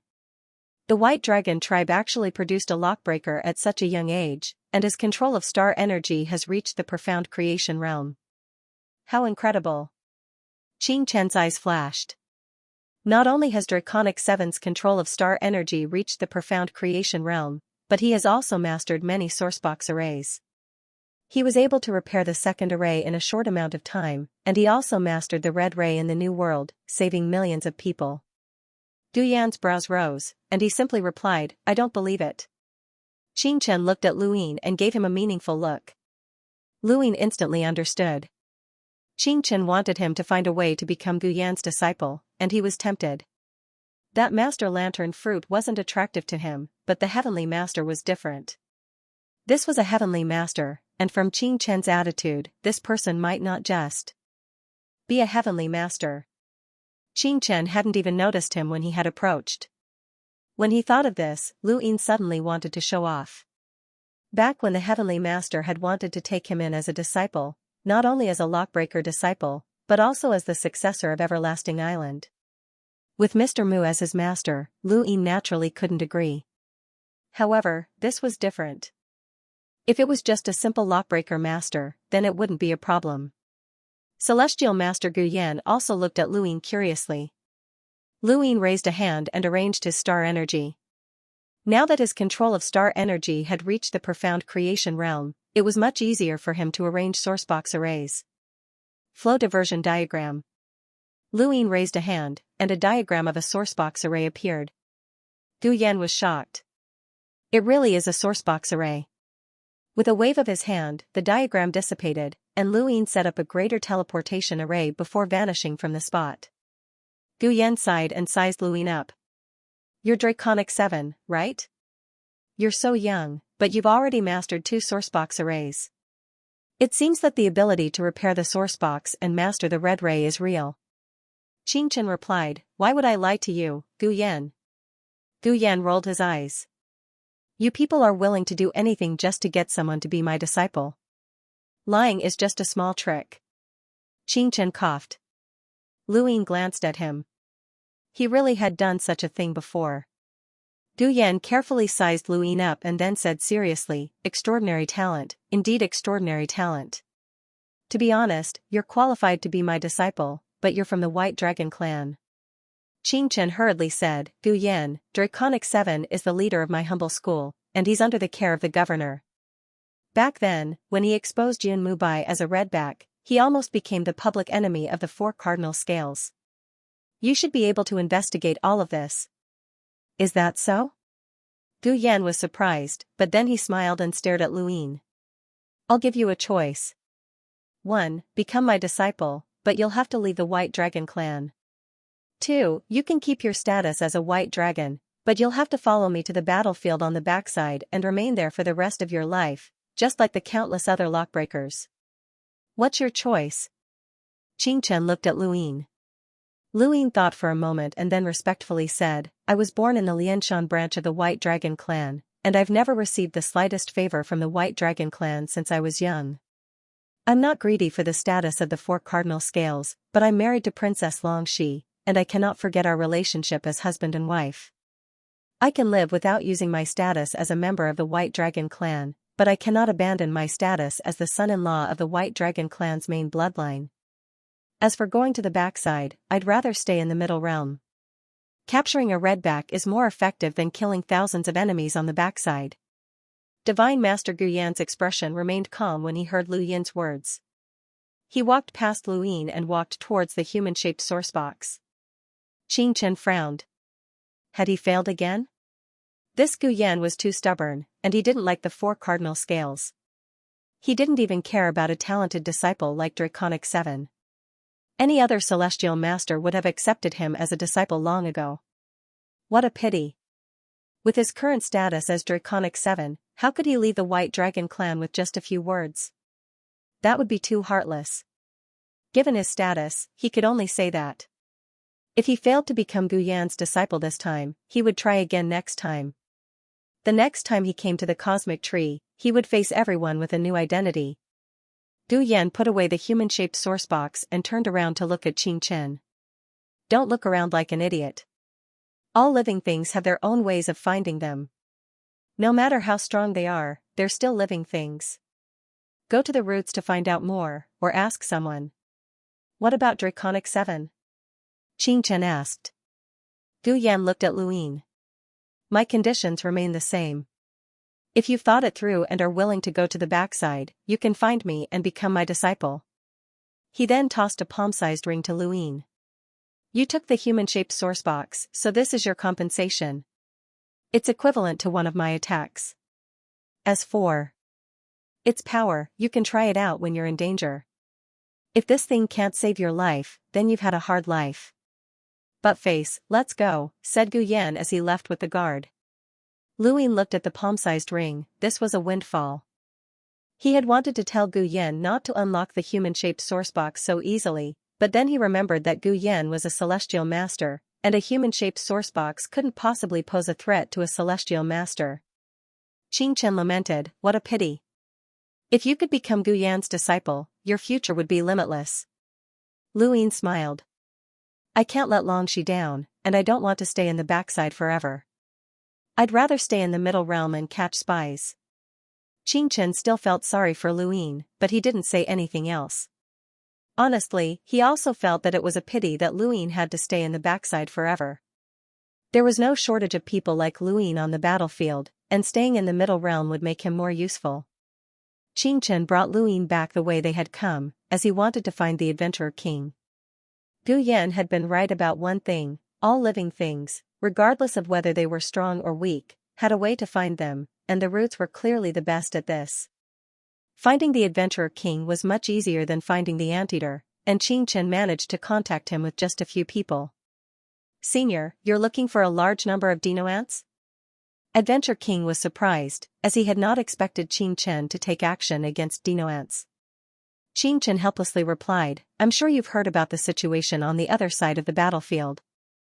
The superintendent suspects that a spy has brought the newest dino ants into this region of space, and she's already locked onto the target. Once we confirm that the newest dino ants have appeared in the mortal realm, we can immediately capture them. Otherwise, due to their special identities, we have no evidence. Adventure King was shocked. If even Senior wants to capture them based on evidence, then that spy must be very important. He then took out some powder from his cosmic ring and handed it to Xianxia. This powder can emit the dino ant's favorite scent, and it can attract dino ants in a certain area. I hope it'll be useful to Senior. Lu Yin hurriedly accepted it. Thank you, Xianxia said gratefully. Not long after, Xianxia sprinkled some of the powder into the air, and it drifted away with the wind, bringing Lu Yin to the astral source universe. Dino ants were scattered throughout the mortal realm, but they were not everywhere. They were just not differentiated by region. The smell of the powder could not spread throughout a region all at once. Xianxia and Lu Yin used the powder to attract dino ants, but it took them 2 days to attract the first wave. The dino ants were not attracted to kill them, but rather to attract the anteater that might be present. Xianxia used the powder to attract dino ants and led them around, mainly to the 6th region. During this time, they attracted the attention of other beasts, who were either scared away by the dino ants or Xianxia. The further they went, the more dino ants they attracted. At first, they were just spheres, but now, they had grown into giants. Lu Yin was puzzled. Superintendent, shouldn't a half-ancestor powerhouse be able to easily eliminate all dino ants with this method? The only dino ants that can be attracted are those that don't have an ant queen, Xianxia replied. Luin recalled that they had been surrounded by dino ants controlled by an ant queen on the other side of the battlefield. The ant queen was equivalent to the dino ant colony's brain, so it was impossible for it to be attracted by the smell. Roots hunts down dino ants every year, and it's probably because of this method, but the dino ants' numbers have not decreased, Xianxia said in a low voice. He looked back at the giant dino ants and couldn't help but want to exterminate them all. Let's go to the 5th region, Xianxia said. They had already explored the 6th region, and had returned to where they had first discovered the azure grass, but there was still no trace of the anteaters. Luin nodded. Suddenly, Xianxia paused and stared at the ground as if he had discovered something. Luin subconsciously spread out his domain and searched in all directions, but he found nothing. The next moment, the soles of their feet trembled, and Xianxia grabbed Luin and flew up into the sky. They even entered the astral source universe, and the terror ants quickly scattered after sensing the sudden disappearance of their scent. Superintendent.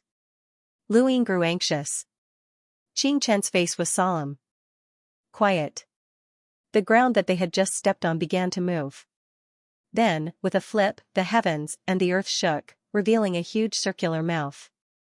That was an anteater. Lu Yin's eyes narrowed as he saw it again. That's right, it was the anteater. It had been there all along, but neither he nor Xianxia had noticed it at all. When Xianxia saw the anteater, his face became more serious and vigilant. The anteater turned its mandibles around and aimed them at Lu Yin's back. Then, it began to devour him, causing the void to distort. Even Luin, who was within Astral Source Universe, was almost sucked away. If this anteater could affect Xianxia's ability to protect Luin, then could it be a demigod ancestor? Countless terror ants attracted by Xianxia were on the anteater's back, and they could not escape at all. They were all devoured by the anteater. Then, the anteater's eyes turned and stared at Xianxia and Luin. Compared to its huge body, its eyes were very small, but to Xianxia and Luin, they were extremely large. The mandibles turned again and aimed at the two of them. Xianxia's expression changed, and he grabbed Luin to escape. The mandibles emitted an indescribable devouring force, and the entire void was pulled up like a curtain. Then, it was sucked into the mandibles. A huge void crack spread in all directions, and endless darkness descended. This was the Astral Source Universe. The sky above the 6th district changed. Lu Yin's body could not help but be sucked in, but Xianxia held on tightly. He raised his hand, and a drop of clear water appeared. He then threw it at the anteater. The clear water entered the anteater's mandibles and then swept past its body. The clear water became turbid, and the devouring force of the anteater's mandibles weakened significantly. Xianxia raised his hand again, and several drops of clear water were thrown out. The anteater's body moved, and it raised its claws high. The claws tore through the void and blocked out the sun. Xianxia did not know what he had done, but Luin heard a huge explosion and blood flowed from his ears. After that, he did not know anything else. This was a battle between half-progenitors, and Luin was so close that he could not see, hear, or comprehend it. After an unknown amount of time, Luin slowly opened his eyes and saw the huge middle realm above his head. He saw the stars swaying, and he suddenly stood up and looked around. He was still in the lower realm, and not far away, the azure grass swayed with the breeze. However, the terrain had changed greatly. "You're awake," Xianxia's voice rang out from nearby. Luin turned around and rubbed his head. "Superintendent, what happened?" Xianxia was slightly exhausted. "We found the anteater. It has the power of a half-progenitor and is very strong." "Then, where's the anteater?" Luin looked around. Xianxia replied, "It was captured." Luin was shocked. "Superintendent, you captured it?" Xianxia shook his head. "That anteater is not simple. At most, I could force it back, but it was impossible to capture it. The governor took action." "The governor? A progenitor?" Luin was speechless. Xianxia nodded and smiled at Luin. "The governor descended and captured the anteater. Long 7, the superintendent admires you very much. Have you ever thought of becoming his disciple?" Luin blinked. Why was he asking for a disciple again? Grandmaster Denghua, Gu Yan, and now the governor. Each was more powerful than the last, but he had Mr. Mu. Xianxia thought that Luyin had not reacted, so he continued, "The governor wants to take you as his disciple. What do you think?" Luyin was stunned. "Superintendent, I don't know." "Haha, what's there to not know? Don't you want to become a progenitor's disciple?" Xianxia asked with a smile. He had always admired Luyin, and this admiration had been intended to nurture him from the start. Later, in order to attract the shaman spirit god, he had been willing to risk Lu Yin's life. Now, as the two spent more time together, Xianxia had begun to recognize this young man. Becoming a disciple of the governor would completely change one's status, and it would not be lower than the junior ancestor of the four cardinal scales. Xianxia was happy for Luyin, and he had not expected Luyin to refuse. Could Luyin refuse? Of course, he could not openly refuse. Otherwise, everything he had built up in the humble school would be for naught.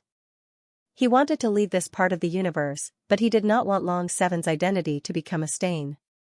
The best way was for Long Seven to disappear in the midst of his meritorious service and become a legend. "Superintendent, am I qualified?" Luyin asked nervously. Xianxia smiled. "If the governor says you are qualified, then you are qualified. All right, let's go. We found the anteater, and your contribution points have been filled. Don't worry, you'll still be rewarded when you return to the humble school." "Where are we going now?" Luyin asked. Xianxia replied, "Back to the humble school of Huayuan and wait for news from the governor. After all, you are the son-in-law of the White Dragon clan's main bloodline. If he wants to take you as a disciple, he'll have to negotiate with the White Dragon clan." Luyin nodded, hoping that the negotiation would not succeed. The same scene played out on the battlefield behind them. Not long after returning to the second base from Guyan, Old Monster Long met Grandmaster Denghua. Grandmaster Denghua looked at Old Monster Long and eagerly looked for Luyin. Old Monster Long had initially wanted Luyin to become a disciple of Grandmaster Denghua. After all, a real Yuan formation master had a very high status, and he could fill the gap that the White Dragon clan did not have an origin formation master. However, as Lu Yin's lock-breaking talent increased, Old Monster Long's vision had changed. He was no longer limited to just being a real Yuan formation master, and he wanted to find an origin formation heavenly master. Thus, when faced with Grandmaster Denghua's inquiry, Old Monster Long only said, Long 7 was targeted by the 12 Marquises, so he could only withdraw from the battlefield behind them. He should be returning to the Central Realm with Xianxia now.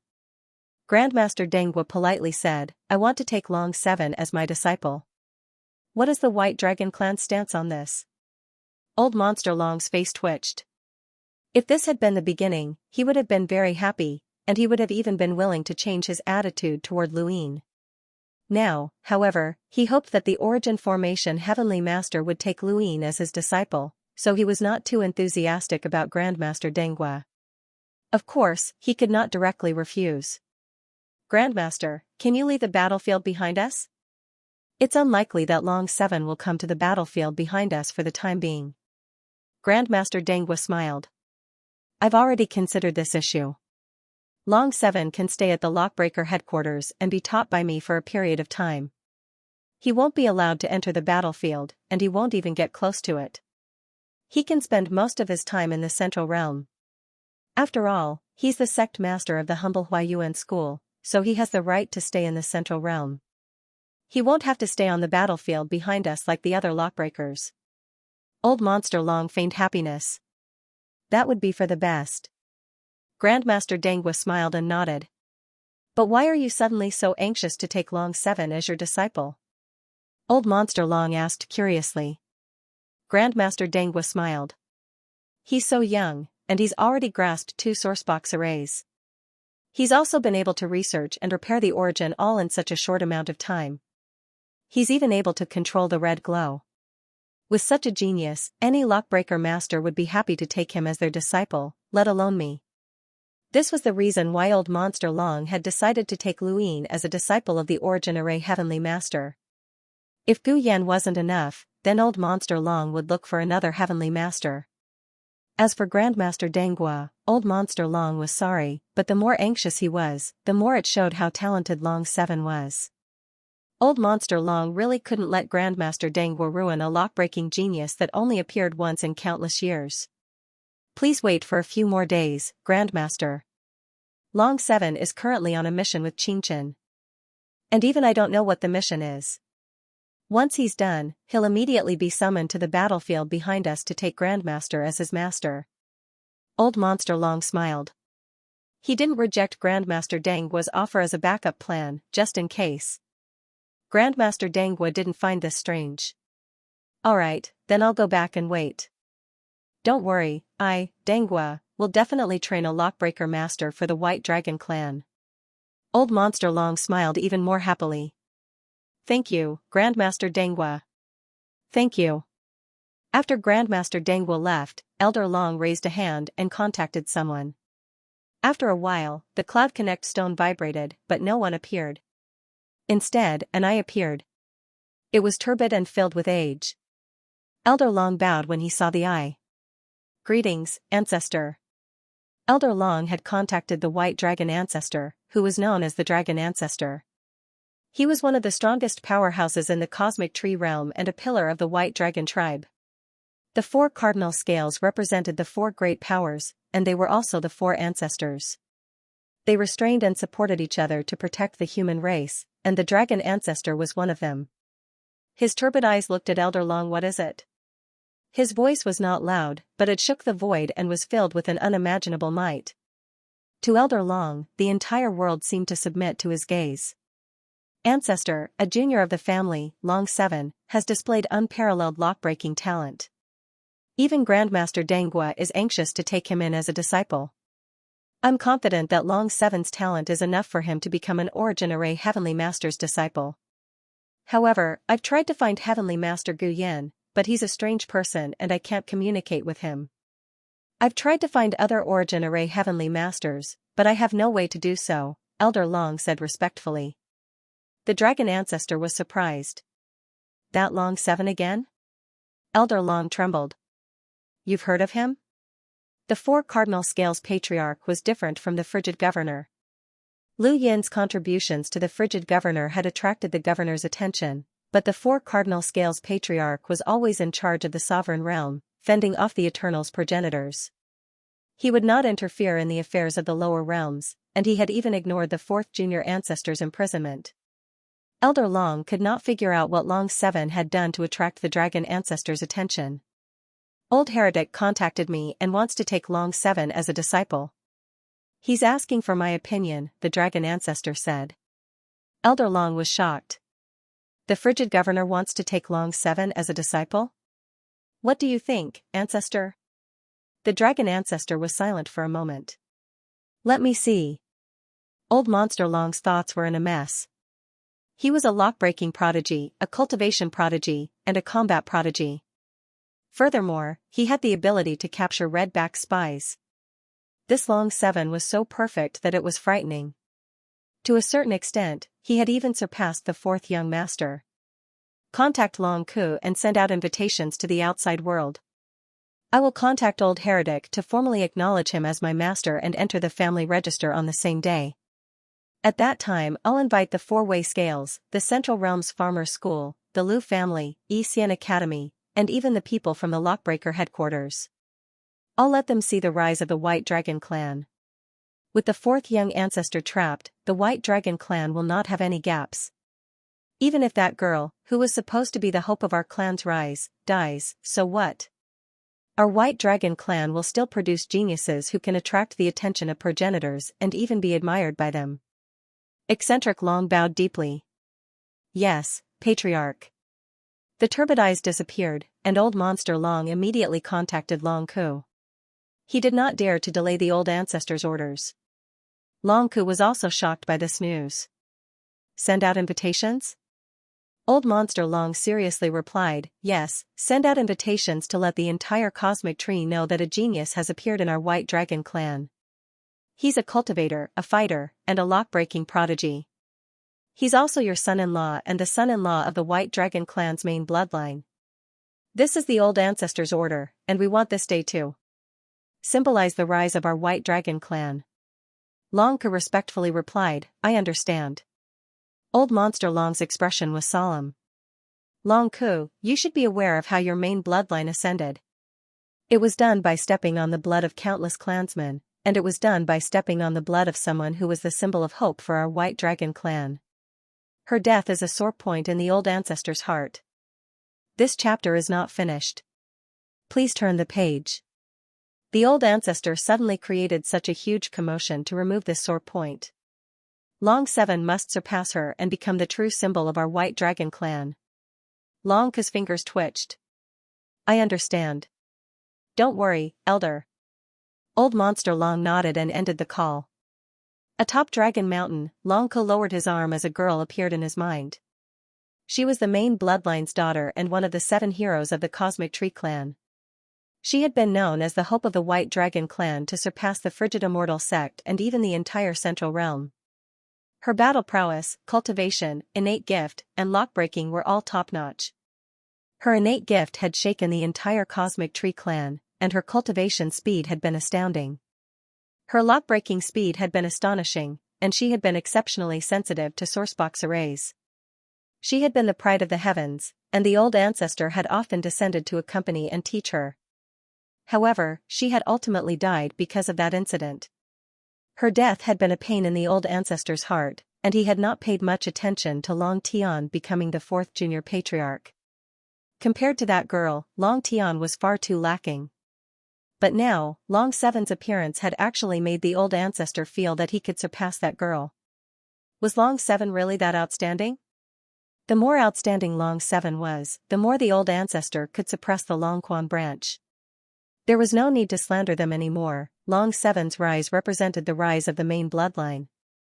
As long as Long Tian returned, the main bloodline would be as stable as Mount Tai. When he thought of this, Long Ke immediately contacted Luyin. Luyin was currently following Xianxia to the Rainbow Bridge. They were heading to the humble Huayuan sect in the Middle Realm to wait for news from the governor. Superintendent, I'm curious. How did that anteater manage to hide from us? We've searched that area before, Luyin asked. Xianxia took out an item. Because of this. Luyin looked over, and his mouth fell open. An ore concealing stone? Wasn't that the ore concealing stone used by Aegis elite assassins? Superintendent, what's this? Luyin was surprised. Xianxia replied, it's one of the strange items.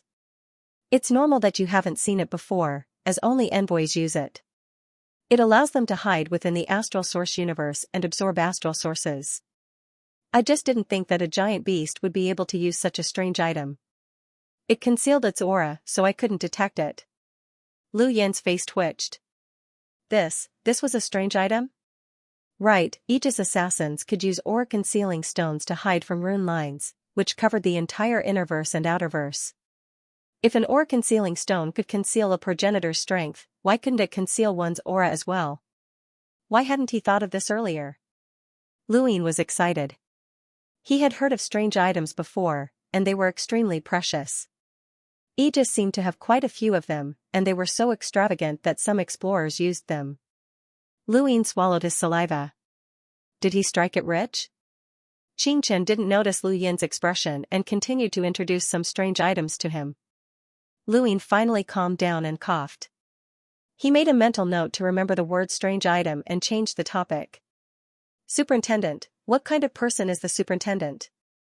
Xianxia smiled. He manages the entire humble class. What kind of person do you think he is? Luyin replied, he kills decisively, and he's upright and plain-spoken, but he's also very scheming. Xianxia smiled. That's not how a progenitor should be described. Luyin blinked. The governor is very protective and overbearing, Xianxia said. Luyin was speechless. That description was too shrewd. It's not convenient to discuss the existence of a progenitor. You'll know when you meet the governor. This chapter is not finished. Please turn the page. Since he's willing to accept you as his disciple, you'll meet him. Luyin nodded. The two walked towards the Bifrost. Along the way, the cloud pass stone vibrated, and Long Ke's image appeared. When he saw Long Ku, Luin wanted to ignore him from the bottom of his heart, but he still had to put on a show. "Greetings, father-in-law." Long Ku was smiling, and he was in an extremely good mood. He nodded to Luin, and when he saw Qing Chen, he politely said, "Senior Qing Chen, you're here as well. I'll have to trouble you with Long Seven's safety." Qing Chen replied, "It's fine. You guys chat." He was about to leave. Long Ku said, "Senior, there's no need to avoid it. It's related to the humble class." Qing Chen stopped and looked at Long Ku. Long Ku faced Luin and said solemnly, "Long Seven, you're lucky that the humble governor is willing to accept you as his disciple. Get ready and head to Dragon Mountain immediately. My White Dragon tribe has sent out invitations to many friends to attend the ceremony. It's not only your apprenticeship ceremony, but also your entry into our main bloodline." Luin was surprised. He hadn't expected the governor to take the initiative so quickly. Even Qing Chen was surprised. "Has the governor already contacted the dragon ancestor?" Qing Chen asked. Long Ku nodded. "These are the ancestor's orders. Long Seven, the ancestor, and the humble governor all admire you. Even Master Dangwu wants to accept you as his disciple. But don't worry, we'll do our best to find an origin array heavenly master for you. Before that, you should return to Dragon Mountain and wait patiently for the day of your apprenticeship." Lu Yin's gaze was complicated, but he couldn't show it at this time. He even had to be very happy. He was ecstatic. Yes, Long Seven will rush back to Dragon Mountain as soon as possible. Long Ku was satisfied and looked at Qing Chen. "Long Seven has troubled you all this time. From today onwards, the relationship between the White Dragon tribe and the humble school will be even closer. You should come to Dragon Mountain more often. The 100 Dragons brew has been waiting for you for a long time, haha." Qing Chen also smiled. "Of course." Qing Chen closed the cloud vision stone and patted Lu Yin's shoulder. He sighed. "If I could have been apprenticed to a progenitor back then, I might have broken through the 3rd stage by now. What a pity." Lu Yin looked at Qing Chen. "Even if you didn't break through the 3rd stage, it's not completely impossible for you to break through to the progenitor realm. I've heard of a saying before, the Tao of Heaven leaves a line, and there will always be a chance." Qing Chen smiled bitterly. "I still need you to comfort me. Let's go, I'll take you to Dragon Mountain." In the Sovereign Realm, in the Withered Glory Realm, in the Meditative Ruins, after more than a year, a progenitor finally arrived. Outside the Meditative Ruins, there were 2 half-progenitors who stood guard all year round. When the 4 young ancestors had been trapped, the 4 cardinal scales had tried everything to rescue them, but they had not been able to. Once a half-progenitor came into contact with the Meditative Ruins, they would quickly forget everything. However, they would still have enough time to retreat. If they wanted to rescue the 4 young ancestors, they would need a progenitor to act. Back then, the desolate ancestors' suicidal battle style caused too much damage to the Eternals, and the Eternals tried their best to set up traps in the Withered Glory Realm. These traps are specifically targeted at half-progenitors. The Wang family's meditative ruins continuously attracted experts, but because too much time has passed, they no longer pose a fatal threat to half-progenitors. The person who cooperated with these traps should be a half-progenitor. Even if they aren't at the level of the 12 marquises, they shouldn't be too far off. Only then can they pose a threat to half-progenitors. A gentle voice sounded from outside the meditative ruins. The 2 half-progenitors who were guarding the area hurriedly bowed. "Thank you for your guidance, ancestor. We understand." End of chapter. As soon as he finished speaking, the bodies of the 2 half-martial ancestors stopped moving. A kind of panic that came from the bottom of their hearts spread out. A wave of energy enveloped them and covered the heaven and earth. They had a premonition that as long as this power wanted to, it could easily destroy them. They wouldn't be able to fight back at all. This was the power of a progenitor. They didn't know which progenitor was attacking them, as he was far away in another part of the Sovereign Realm. He wouldn't let the Eternals know that they were leaving, nor would he let the humans know, because Hong Bei was among the humans. The meditative ruins shook. Wang Su, Xia Shenfei, and Long Tian opened their eyes at the same time. "Retreat immediately," said the progenitor. Just as the three of them were about to leave, the void suddenly split open with a loud bang. The progenitor shouted, "You dare enter the withering glory domain? Since we've set up this trap, how could we let you destroy it so easily? How long can you trap them? That depends on how many people you humans can send to save them. The sovereign realm has 5 great spell formations. How many people can you send?" Ha ha ha ha. The progenitor had encountered another progenitor, the Eternals. He couldn't save Wang Su and the others, but at that moment, the 2 half-martial ancestors guarding the meditative ruins didn't care about Wang Su and the others, nor did they care about the progenitor's battle. They were staring at Bai Xiaohong, who was lying on the ground. The 2 half-martial ancestors looked at each other in shock. They stared at Bai Xiaohong for a long time before holding their breaths. He's dead. This is troublesome. The starry sky of trees is shaking.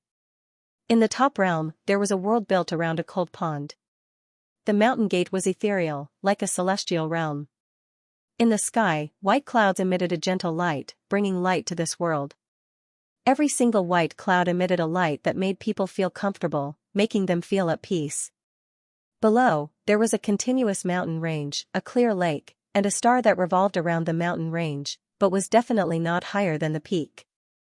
This was the Frigid Immortal sect. Frigid represented the cold lake, and the word immortal was a description of the Frigid Immortal sect. It was also the realm that the disciples of the Frigid Immortal sect wanted to reach in their entire lives. No matter how the cold Immortal sect looked to the outside world, the atmosphere within the sect was always peaceful. However, this peace was interrupted by a piece of news. Bai Xiaohong was the young patriarch of the Frigid Immortal sect and Bai Xian'er's younger brother. His death shook the entire Frigid Immortal sect and even the top world and the entire starry sky of trees. "Are you sure Xiaohong is really dead?" The voice came from a middle-aged man. He was the current sect leader of the Frozen Immortal sect, Bai Ting. "Yes, sect leader. Confirmed dead." Bai Ting's gaze was ice-cold. "Seal off all information from the Central Realm. At the same time, contact the Xia clan, the White Dragon clan, and the Farmers clan. Bring everyone who left the Withered Glory realm to the Cold Immortal sect and interrogate them one by one." Sect leader, the princess of the Xia clan, Xia Taili, Wu Taibai, Long Qi from the White Dragon clan, and Nong San Yang from the School of Agriculture are all direct descendants of the Frigid Immortal sect. "They won't agree to bring him to the Frigid Immortal sect," said Bai Ting. Bai Ting said in a low voice, "Then think of a way to capture them, especially those from the Xia family." When those people left the Withered Glory realm, they didn't say that Xiaohong was dead. Xiaohong was the strongest junior ancestor, so how could they not know about his death? The only person who could make them keep quiet is Xia Taili, the princess of the Xia family. "Yes, I'll talk to them," said Bai Ting. After a short time, Bai Ting received news that the Xia clan, the White Dragon clan, and the School of Agriculture had all refused and had come to express their condolences. They were sad about Bai Xiaohong's death, but they also said that they wouldn't let their disciples be questioned by the Frigid Immortal sect. Shen Wu Tian's words were especially harsh. Bai Ting wasn't surprised. Who else? A total of 6 people came out of the ruler world: Xia Taili, Wu Taibai, Nong San Yang, Shang Qing, Long Qi, and Lu Tianmu. Apart from Xia Taili, Wu Taibai, Nong San Yang, and Long Qi, only Shang Qing and Lu Tianmu are left. They're currently in the headquarters of the humble school of Huayuan. "Then bring them all here," said Bai Ting sternly. "Sect leader? Capture them directly?" Bai Ting hesitated. With his personality, he naturally wanted to capture them directly, but they were 2 of the 4 balanced powers, and the School of Agriculture and the humble class. Neither of them was easy to provoke. Even though the Frigid Immortal sect was domineering and could suppress any group, they didn't have the ability to fight against all of them at the same time. At that moment, someone came to report that Yu Chen wanted to see him. "Greetings, sect leader," said Yu Chen, who was wearing plain clothes. Her face was pale and her eyes were red. She bowed to Bai Ting. Bai Ting sighed. "What are you doing here instead of guarding Xiaohong's coffin?" Yu Chen raised her head and resolutely replied, "I'm here to find the true culprit who killed the junior ancestor." "Do you have any leads?" asked Bai Ting. Yu Chen replied, "Long 7 is the most suspicious. Bai Ting was stunned. Long 7? Yu Chen told him everything she knew about Luin, especially how she had plotted against him and how she had failed. Sect leader, Long 7 is definitely not as simple as he seems on the surface. Otherwise, he would have been finished back in the Yin Mountain region. Now, he's reached such glorious heights step by step, and he's even become the humble class's sect leader. He's received the humble governor's appreciation and wants to be taken in as a disciple.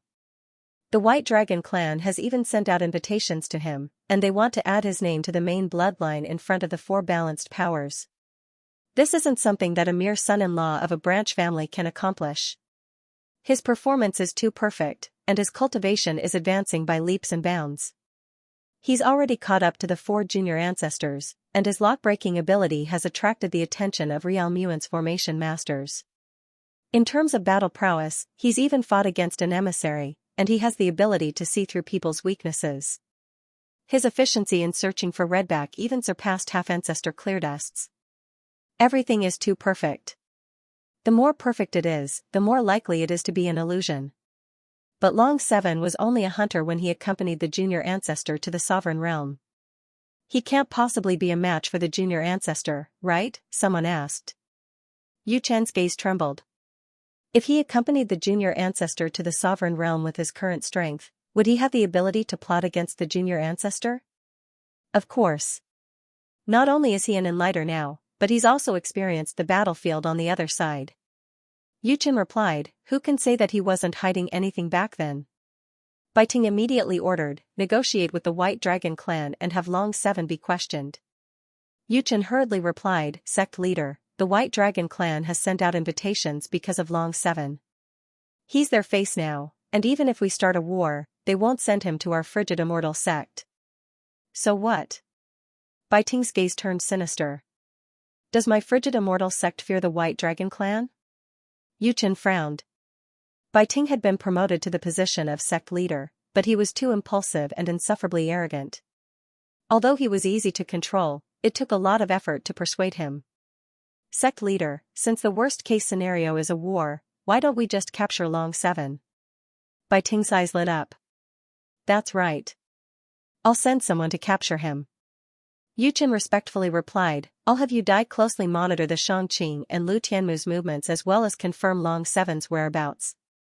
Jade Peak was where Yu Chen had trained her Yu Dai, and it was also where she had plotted everything. After returning to Jade Peak, Yu Chen's expression darkened as she looked through all the information regarding Luin. She had always had someone organize all the information regarding Luin separately, and it was finally put to good use. If not for this summary of information, Bai Ting would not have been able to confirm that Long 7 was the most suspicious person.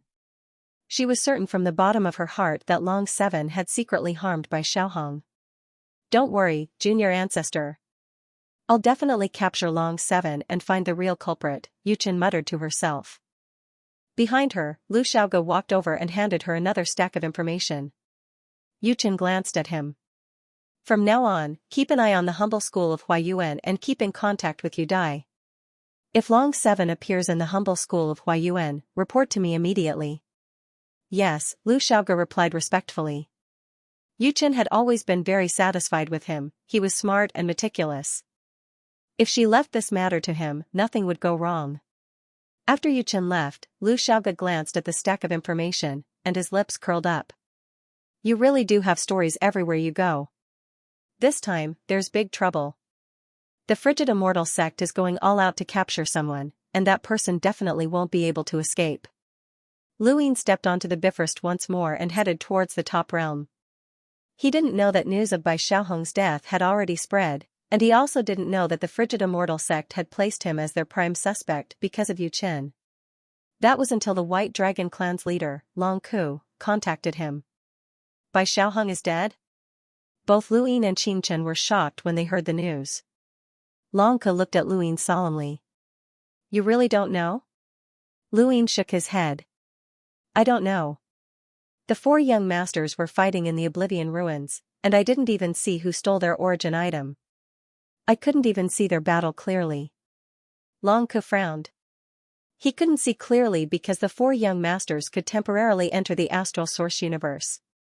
Long 7 had only been a hunter back then, so it was normal that he couldn't see clearly.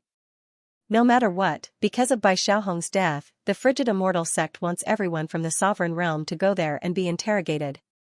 However, we can't agree, Long Ku said. He then looked at Qin Chen. Senior, please escort Long 7 to Dragon Mountain. I suspect that the frigid immortal sect will act directly, and my family has already sent people to receive you. Qin Chen's expression was solemn. Don't worry, I'll escort Long 7 safely to Dragon Mountain. Thank you, Senior, Long Ku said respectfully. Luyin lowered his arm, and his eyes flashed. He hadn't expected that Bai Xiaohong's death would be discovered. This was troublesome, as the frigid immortal sect would definitely be watching everyone like a rabid dog. Let's go. We need to speed up. We can't give the frigid immortal sect any more time, Qin Chen said solemnly, as he also sensed the crisis. At that moment, Kai Shu contacted Qin Chen and told him that the frigid immortal sect wanted Xianxia and Lu Tianmu to go to the frigid immortal sect for interrogation. Refuse, Qin Chen said. I've already refused, but the frigid immortal sect won't let this matter rest. They'll definitely investigate Bai Xiaohong's death thoroughly. After hearing Kai Shu's words, Qin Chen replied, I'll report this to the governor. Bai Xiaohong's death has nothing to do with these people. He wasn't someone the likes of Xianxia could deal with, so he must have been killed by someone on the same level as him. The frigid immortal sect will figure this out, but before that, don't let anyone take Xianxia and Lu Tianmu away. Yes, master. At the same time, Luyin received a direct message from Xianxia. The frigid immortal sect wants to take you away.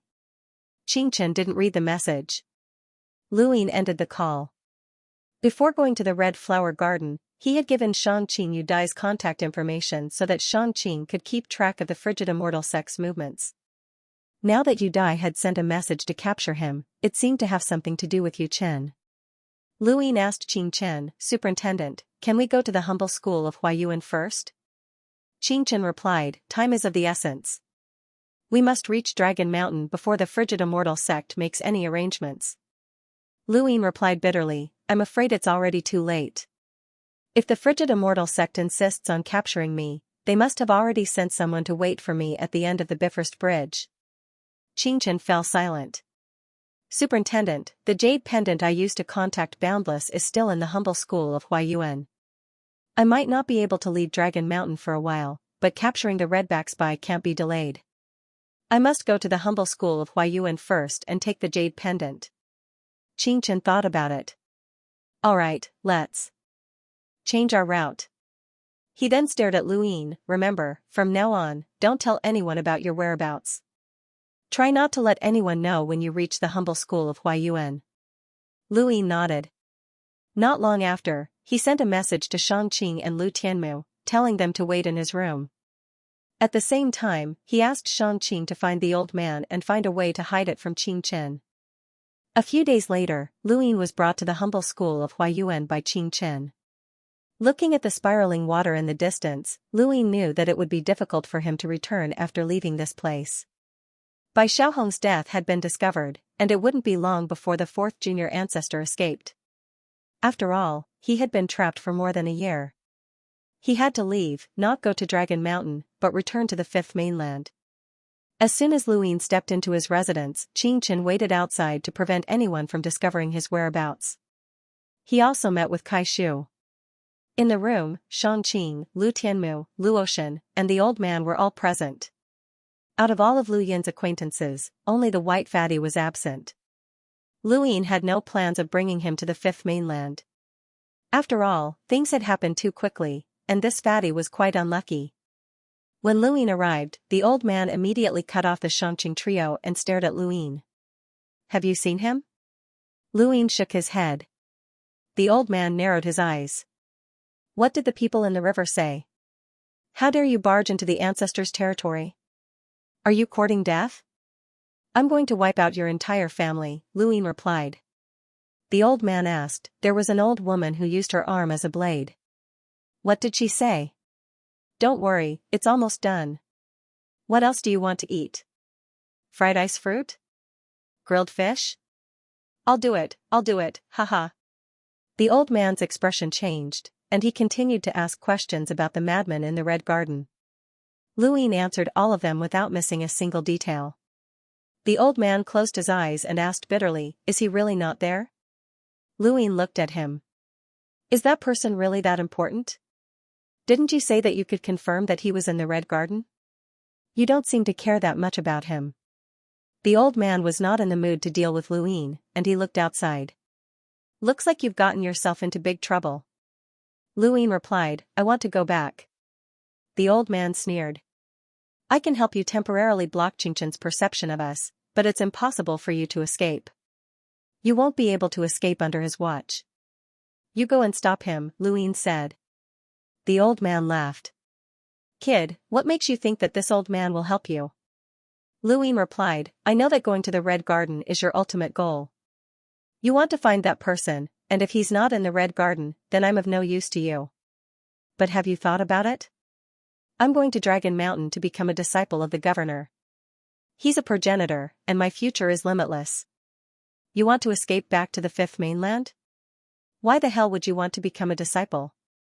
The old man rolled his eyes. Lu Ying solemnly replied, "I'll be back in the future. Then we'll talk about it in the future." The old man was not in a good mood. "I'm leaving. We'll meet again if fate wills it, kid." Lu Ying looked up. "I know where he is." The old man was stunned, and he looked at Lu Ying. "What did you say?" Lu Ying answered, "I know where that person is." The old man stared at Lu Ying, his eyes filled with unprecedented killing intent. "Kid, you're courting death." Lu Ying's eyes narrowed.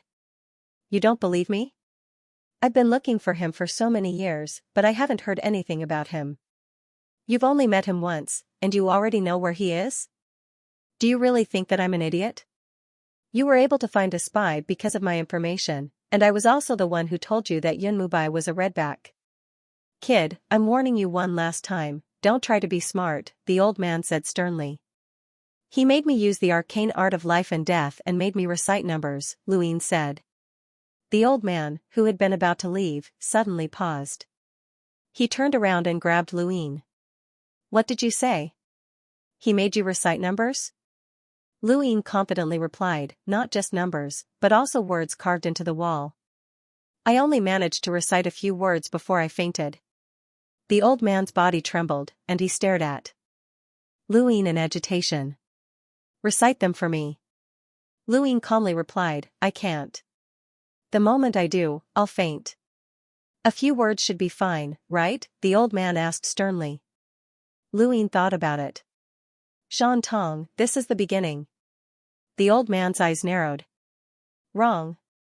The beginning was not Shan Tong, but in the middle was Shan Tong. He had messed up the order." "That's right, that's it. It's him, it's him. Only he knows." "Where is he?" the old man asked nervously. Lu Ying replied, "In the abandoned lands." The old man frowned, as he did not believe him.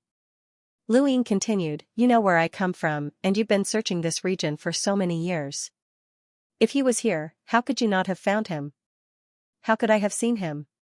He's in the abandoned lands.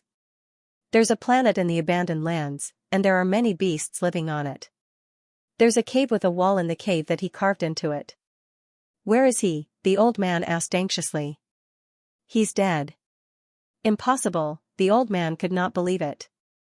Lu Ying was helpless. "He's really dead. When I saw him, he couldn't even defeat an explorer. He couldn't even protect his own grandson. They're all dead." The old man's eyes flickered, and he lowered his hand as he muttered to himself, "Grandson? Grandson? He has a grandson?" Lu Ying glanced outside, afraid that Xianxia would arrive. He hurriedly said, "Listen, we were attacked by the latter. I'll think of a way to escape to the agreed-upon location. At that time, you'll have to come with me. If you don't go to the abandoned lands, you'll never find him." He then took out Mount Supreme and placed Shangqing, Lu Tianmu, and Luoshan inside without another word. The old man looked at Lu Ying. "All right, let's go to the abandoned lands together. You have to bring this old man to find him, or no one will be able to save you. There are no progenitors in the abandoned lands, and this old man is invincible." All right. Lu Ying agreed to anything. The old man left, avoiding Xianxia. Soon, Xianxia also arrived. He was just outside. Luin took a deep breath and stared at the jade pendant in a daze. Xianxia saw it and felt strange, but he did not enter. After a while, the Cloud Connect stone vibrated, and Luin accepted it. A person appeared, and it was Lu Xiaoge. "Long time no see, old friend," Luin said with a faint smile. Lu Xiaoge looked at Luin with a report from Udai in his hand. One of the reports read, "After parting at East San Dios, I miss you very much. Please contact me." Luin had sent this information to Lu Xiaoge through Udai.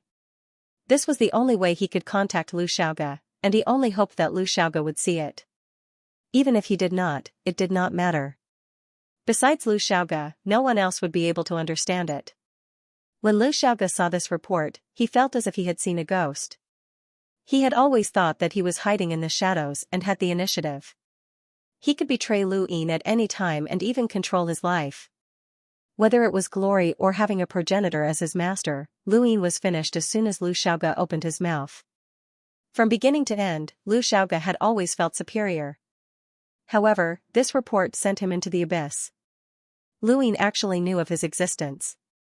When had he been exposed? When had Luin found out that he was at Jade Peak? Lu Xiaoge did not know any of this, and the moment he saw the report, he felt a chill run down his spine. He recalled how Luin had stirred up so much chaos in the Fifth Mainland, and this feeling resurfaced. "It's really been a long time," Lu Xiaoge exclaimed as he looked at Luin. "How did you find me?" Lu Yin's lips curled up. "If I wanted to find you, I naturally found you. I could even find Redback, so how could I possibly find you?" Lu Xiaoge laughed. "Finding me is even harder than finding Redback." "Not necessarily. After all, we've known each other for many years." Lu Xiaoge remained calm.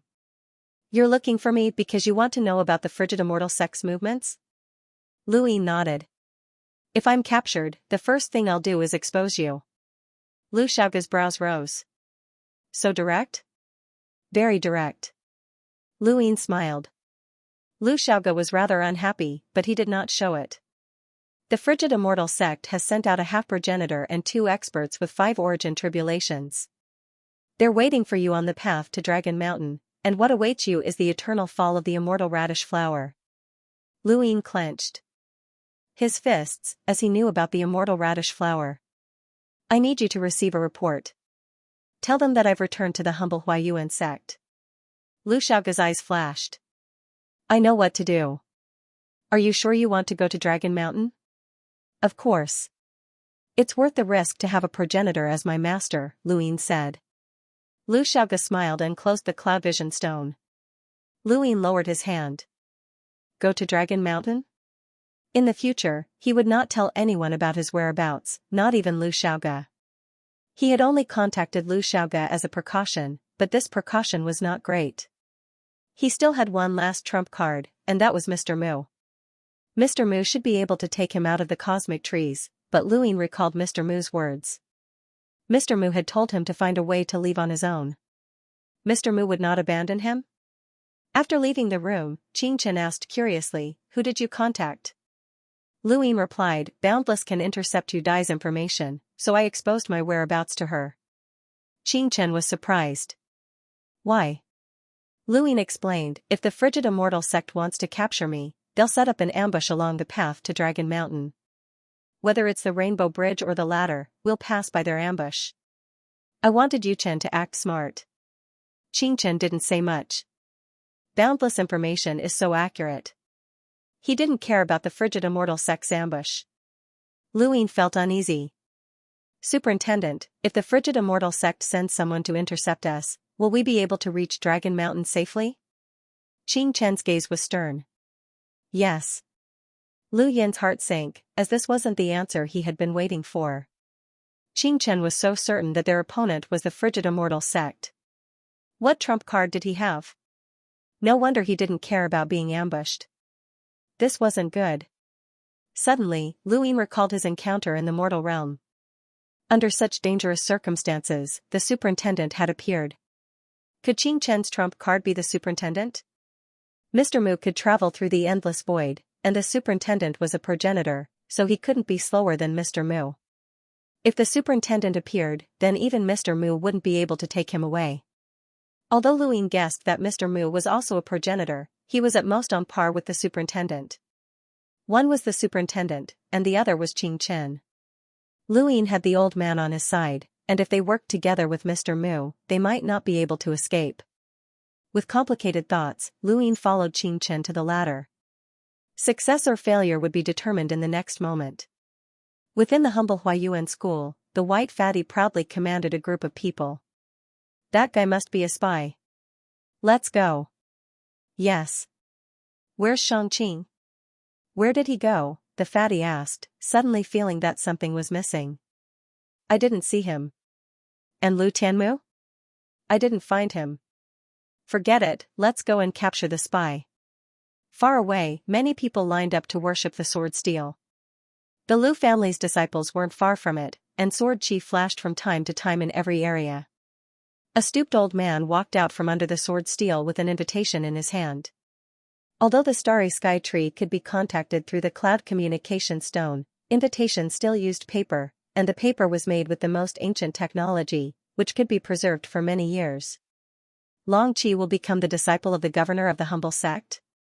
This really is a major event, said the elder with a surprised tone. He thought back to that little fellow who was standing below the sword steel. His attitude was respectful, but there was always a stubbornness that refused to submit to others. In the blink of an eye, that little fellow had already reached such heights. It was too fast. Even when Long Tian was confirmed as one of the 4 young ancestors during the origin wheel ceremony, the White Dragon race wasn't this serious. Not only is Long Qi a disciple of the White Dragon clan, but he is also favored by the governor of the humble clan. The dragon ancestor is treating him as another Long Xing, the old man said. Lu Yi recalled, no matter how outstanding Long 7 is, he can't possibly reach Long Xing's level. Long Xing was one of the 7 heroes, just like my Lu family's little stone. Whether it was fighting, cultivation, or lockbreaking, his innate gifts were all top-notch, and he truly stood at the peak of his generation. Which of the 7 heroes wasn't at the peak of their generation? None of them were inferior to Bai Xianer. The appearance of the 7 heroes was the best interpretation of that era, and it represented the beginning of humanity's glory. But in the end, it all came to an end, and only Bai Xianer was born. The elder sighed. It's indeed a pity. The ancestor also said that the 7 heroes might be able to recreate the Daosaur sect's peak of 9 mountains and 8 seas. Lu Yi's tone was gloomy, not only because he felt sorry for the 7 heroes, but also because he felt sorry for the Lu family's most outstanding disciple. The old man slowly stood up. It's time to make a trip. The White Dragon race has sent out invitations, and if we don't go, we won't be giving them any face. That little fellow Long 7 isn't bad either, and I'd like to see what level he's reached to warrant the attention of a progenitor. Far away, the seed garden also received an invitation. Nonya looked at the name Long 7 on the invitation and felt a little uncomfortable. Back then, a few of his spies had been ruthlessly extorted by this kid. Although the resources given to the seed garden were very little, Nonya had indeed been extorted, as this kid was not as honest as he seemed. Nonya looked at the description of Long 7 on the White Dragon race's invitation, such as how he was righteous, how he would rather die than submit, and how he was a lock-breaking genius. The more he looked at it, the more uncomfortable he felt. Father, how should we reply to the White Dragon race? Nong Sanyang asked. Nong Lai was present as well. Nonya replied, since they've sent out an invitation, we can't not go. I'll go personally. He then looked at Nong Sanyang. Bai Xiaohong's death has caused the frigid immortal sect to focus their attention on everyone who left the ruler realm. You're also under suspicion, so don't leave the seed garden. The frigid immortal sect is capable of doing anything. Nong Sanyang nodded. I understand. Father, can I go with you? Nong Lai was eager to go. Nonya thought about it. Sure. There were not many powerful forces in the Central Realm who were qualified to receive an invitation from the White Dragon race. The Lu family and the Seed Garden were the best representatives, and only Xian Academy was on par with them. After these 3 forces were the Zijin family, the Smoke Cloud sect, and other vassal forces of the 4 cardinal scales. They had also received invitations. In the mortal realm, the roots also received an invitation. Although this organization would forever remain in the mortal realm and would not affect the situation in the starry sky of the trees, they were still very respected. They had been silently protecting the mother tree and cleaning out the vermin. They were also secretly protecting the humans. In the hearts of many in the starry sky of the trees, their status was about the same as the people on the battlefield on the other side. The mortal realm was not much safer than the battlefield on the other side. However, it was not clear whether the roots would send people to the border Dragon Mountain to observe the ceremony. Even the 4 cardinal scales would not make things too difficult for the roots, as they would use death to protect their dignity. This was the roots' belief. Although some of them were afraid of death, the majority were not. In the upper realm, the Wang family also felt uncomfortable when they received the invitation. Originally, the 4 cardinal scales had been dominated by the frigid immortal sect, while the other 3 forces were equal. At most, only the Shenwu plane was slightly stronger. But now, their young ancestor was trapped, and a peerless genius like Long Qi had appeared in the White Dragon race. It was so perfect that the Wang family could not accept it, but it had already happened. They had to send people to observe the ceremony. Should we ask Wang Yi to come out? His injuries should have healed by now, someone in the Wang family suggested, but Wang Xi refused. Why would we ask him to come out? To embarrass himself? I've seen Long Qi before. He's extraordinarily brave, and now he has a progenitor as his master. He's also very good at lockbreaking. This kind of person is infinitely close to Wang Su and the others. He's not someone Wang Yi can compare to. What do? You mean, Elder? I'll go personally. By the way, Yun'er's punishment is almost up. Let her accompany me. Yes, Elder. In Shenwu Plain, the hellworm was glowing. Anyone who came to Shenwu Plain for the first time would be shocked by the hellworm, and they would be even more shocked by the giant blade that had pierced the hellworm into the ground. Shenwu Plain was tyrannical and powerful, especially the 9 clones technique. It was an unparalleled technique that everyone wanted to obtain. On this day, Xia Tyli was in a daze when a piece of news arrived. Long Qi is about to enter the White Dragon clan's main bloodline, and he's been accepted as a disciple by the governor of the humble school. He's also gained the favor of many lockbreakers, and he's ascended to the top in a single bound. The White Dragon clan has sent out invitations to Shenwu Plain to observe the ceremony. Tyli, make your preparations and accompany me. This news came from the master of Shenwu Plain, Xia Xing, who was also Xia Shenfei and Xia Tyli's father. Xia Tyli lowered her arm and was shocked.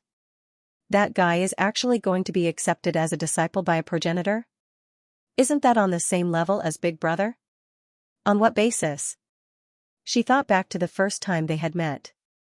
That guy had dared to point a spear at her throat, and he had even shamelessly threatened her to protect him in the sovereign realm. The more she thought about it, the more displeased she felt. On what basis could that guy be on the same level as Big Brother? No, she had to expose his true colors. That shameless bastard was not a man at all. Xia Tyli gritted her teeth as she thought about how to embarrass Luin. She had to embarrass him in front of a progenitor.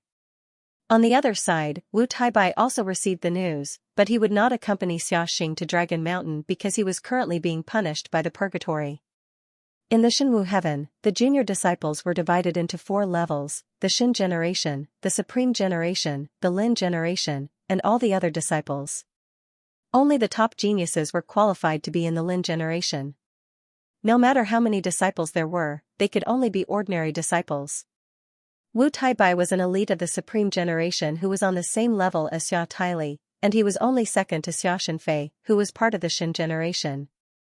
However, Wu Taibai had ignored Shenwu Plain's restrictions and left on his own accord. He had been gone for many years, and he had only returned a year ago. He should have been punished, but the news he brought back was considered atonement. It was not Wu Taibai's turn to accompany Xia Shenfei to the ruler's domain, but Xia Shenfei had personally requested to do so. Now that Xia Shenfei was trapped, Wu Taibai was imprisoned and tortured by the purgatory. This punishment was torture for anyone, and cultivators who were similarly tortured held in despair. Some could not bear it and committed suicide. However, Wu Taibai was very calm, and he even smiled when he heard the news about Luin. The true power of the purgatory will begin. This region of space will never be able to reach that level of power. All of the great powers that you seek can only be found in that region of space.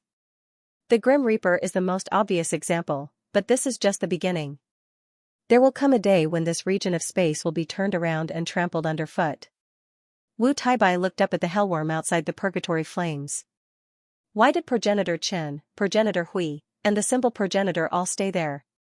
It's because that's the only true inheritance. In the frigid immortal sect, Lu Xiaoge handed a piece of information to Yu Qin. She glanced at it, and her expression changed. This information comes from Huayuan's humble schools Yu Dai? Yes.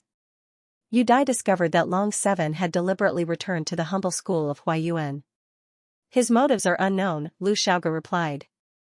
Yu Qin looked up, her eyes deep and filled with wisdom. Do you think that Qing Chen would have been discovered when he brought Long Seven back to the humble school of Huayuan? Lu Xiaoge respectfully replied, no. Then why would Yu Dai still detect it? Yu Qin countered. Lu Xiaoge replied, Long Seven must have done it on purpose. Yu Qin smiled. Continue. Thank you. Only follow the wind thanks to a brother's reward. The first autarch of this book has been born. I'll update at 3 p.m. Follow the wind will slow down for a few days, and I'll update continuously after that. Thank you for your support, brothers. Thank you.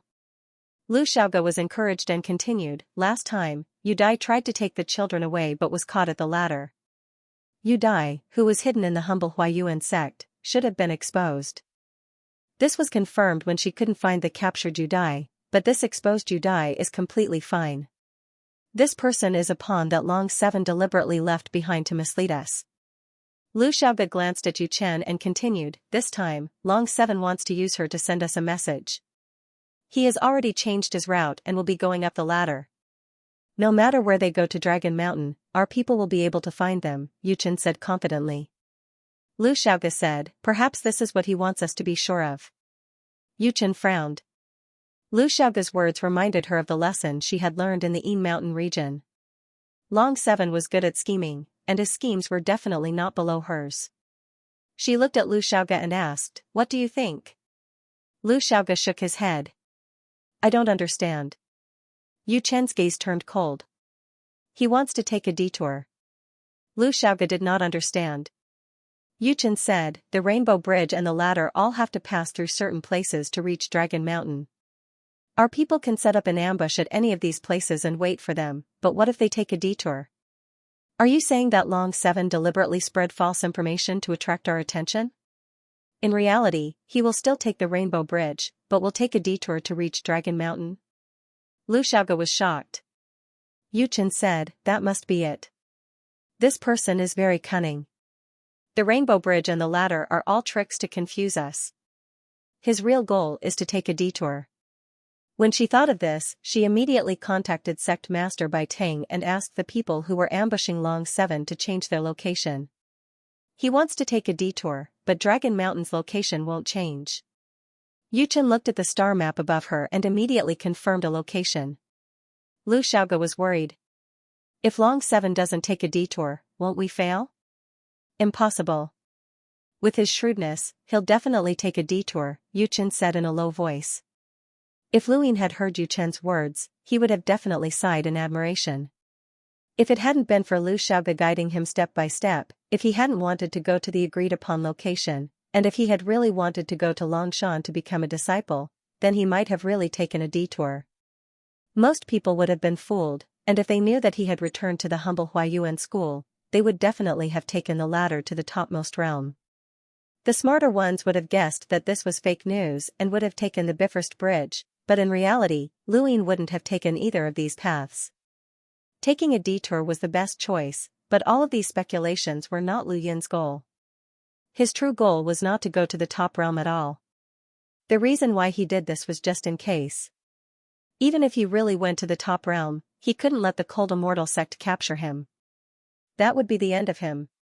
While all parties were in an uproar over the White Dragon clan's invitation, Lu Yin had already arrived at the ladder under Qing Chen's lead. Looking at the huge trunk of the mother tree in the distance, Lu Yin felt uneasy. Qing Chen grabbed Lu Yin and appeared on a piece of cloud land. Superintendent, can't we fly up directly? Luin asked curiously. Xianxia said, other than the people of the four-way scales, no one else is allowed to enter the top realm and the middle realm by any other means, unless specially approved. Hegemony again. Luin looked around. Why hasn't the old man arrived yet? Is he reliable? Just as he thought of the old man, the void below the ladder exploded in midair. Countless people who were waiting in line to board the Cloud Continent and many disciples of the Smoke Cloud sect fainted instantly. Luin felt as if his head had exploded, and he almost vomited blood. His body swayed for a moment. Xianxia's expression changed drastically. Not good. He grabbed Luin and tore through the void toward the top realm. Still want to run? The loud voice exploded again, and the void was flattened by an indescribable force. The force affected Xianxia, causing him to feel dizzy. Xianxia's pupils shrank. An absolute master. Who are you? Xianxia shouted, and an invisible force emerged from the surface of his body, isolating him from the starry sky. Suddenly, a force exploded from his arm and pushed Luin to the east. Xianxia roared and attacked. An earth-shattering battle erupted below the ladder. The battle between two half-ancestors was enough to destroy the heavens and cover an endless land. Lu Yin's head was dizzy, and he patted his head hard. He cursed the old man for being too ruthless. If he hadn't been reciting the Stonewall scriptures, he might have fainted already. Luin looked at the scenes flying past him, tearing apart the astral source universe from time to time. He didn't stop them, as this was the old man's power, and he wanted to throw Luin directly to the agreed-upon location. There was a whistling sound, and the agreed-upon location was getting closer and closer. As long as he arrived, Elder Chan and the others would discover him and immediately bring him back to the fifth mainland. Soon. Suddenly, Lu Yin's body froze as he was surrounded by smoke. A cloud of smoke rose up in front of him, and an old man appeared, calmly looking at Luin. Lu Yin's pupils shrank when he saw the old man. This pressure and the ability to block the old man's power. Could it be another half-ancestor? Where did so many half-ancestors come from? You have a strange look in your eyes. Shouldn't you be thanking me for saving your life? The old man asked as he looked at Luin. Luin panted heavily and barely managed to move his arm. He bowed respectfully. This junior is Long 7. Thank you for saving my life, senior. The old man stared at Luin for a while before looking off into the distance. Lu Yin's fingers twitched, and he decided to crush the jade to summon Mr. Mu. The governor will descend, the old man suddenly said, startling Luin. Luin was stunned. The governor will descend? The old man looked at him again. Even if he doesn't, he still has the power to act. Don't worry, Kue Luo won't be able to take you away. Or do you wish to be taken away by him? Luin was stunned. Kue Luo? Half-ancestor Kue Luo? The old man replied, you don't know that person? He possesses such terrifying spiritual force that even Xianxia and I were affected. In the entire cosmic tree realm, only Kue Luo was able to do so. When the old man had given Luin the jade pendant that Xianxia had recognized as belonging to Kue Luo, Luin had guessed that the old man might be Kue Luo. However, the old man had denied it, saying that he was merely borrowing Kue Luo's token. Now, this old man had actually recognized him as Kue Luo? Luin felt helpless. Perhaps he had been targeted by the real Kue Luo the moment he had pretended to obtain his inheritance. The question now was whether or not to summon Mr. Mu. Xianxia had been so confident, and this old man had said that the governor could act. Even if Mr. Mu was a progenitor, he might not be able to take Luin away from this region of space. After all, there was more than one progenitor in this region, and if the governor could act, then the other progenitors might not be able to as well. Also, if Lu Yin's guess was correct, this old man should be that half-ancestor from the Smoke Cloud sect. If Mr. Mu forcefully took Luin away, then his identity would be exposed, and he might not be able to leave. Luin was conflicted about this choice.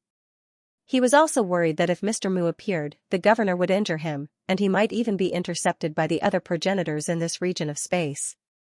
These were all things that Lu Yin's mind was currently conflicted. He really wanted to grab Mr. Mu and ask him if he could take him away, but he could not afford to gamble. While he was hesitating, the power of the half-ancestors in the distance disappeared.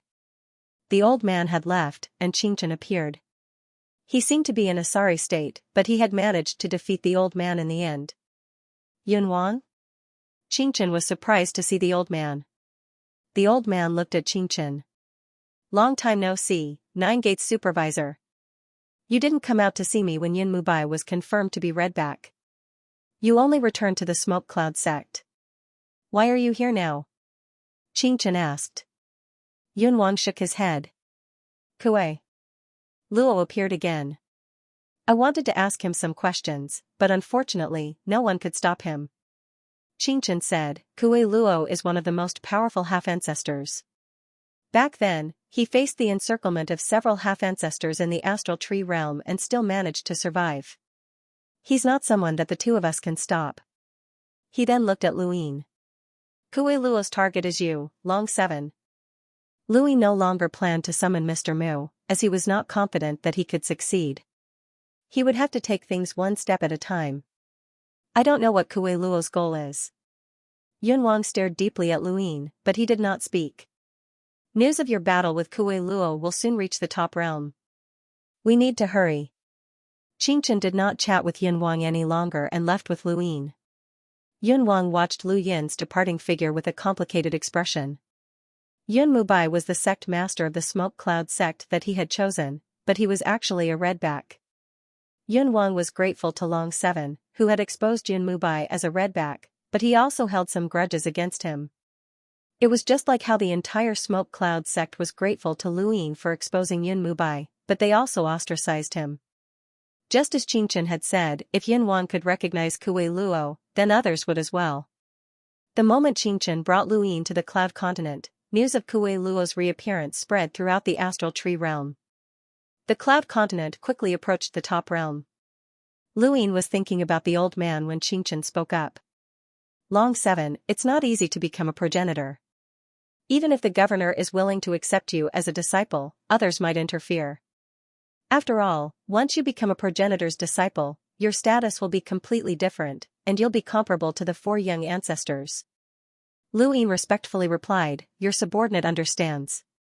Xianxia said, remember, although the governor is in charge of a poor family and is decisive in killing, he prefers intelligent people who don't show their emotions on their faces. He doesn't like boorish people. Your previous performance was not bad, so keep it up. Don't forget this even if others interfere. Lu Yin's eyes lit up, and he was happy. He was just thinking about how to not become the governor's disciple when Xianxia gave him an answer. Did the governor not like boorish people? He remembered that there were always people from the White Dragon clan who wanted to cause trouble, and the Frigid Immortal sect would probably do the same. Rest assured, Superintendent. Your subordinate knows what to do. Xianxia nodded. He admired Lu Yin's attitude. Even if he had to become a progenitor's disciple and become a supreme core member of the White Dragon clan, he would not be arrogant and recognize his status.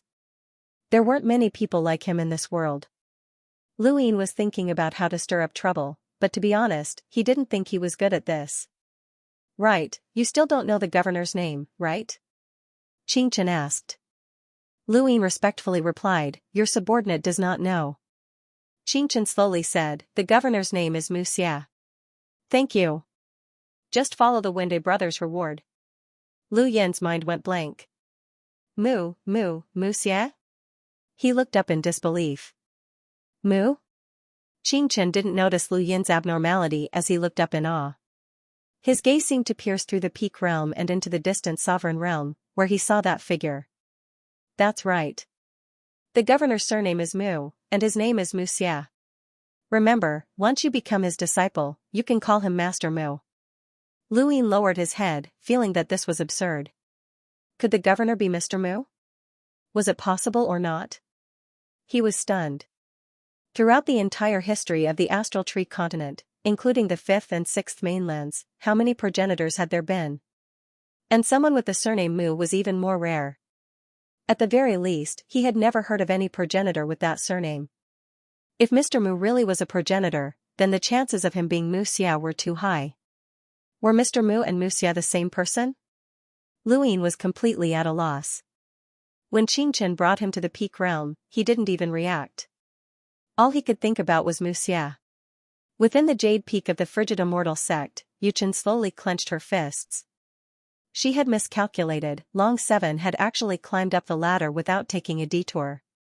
When news of the battle between Kui Luo and Xianxia below the ladder reached the frigid immortal sect, Xianxia knew that she had miscalculated.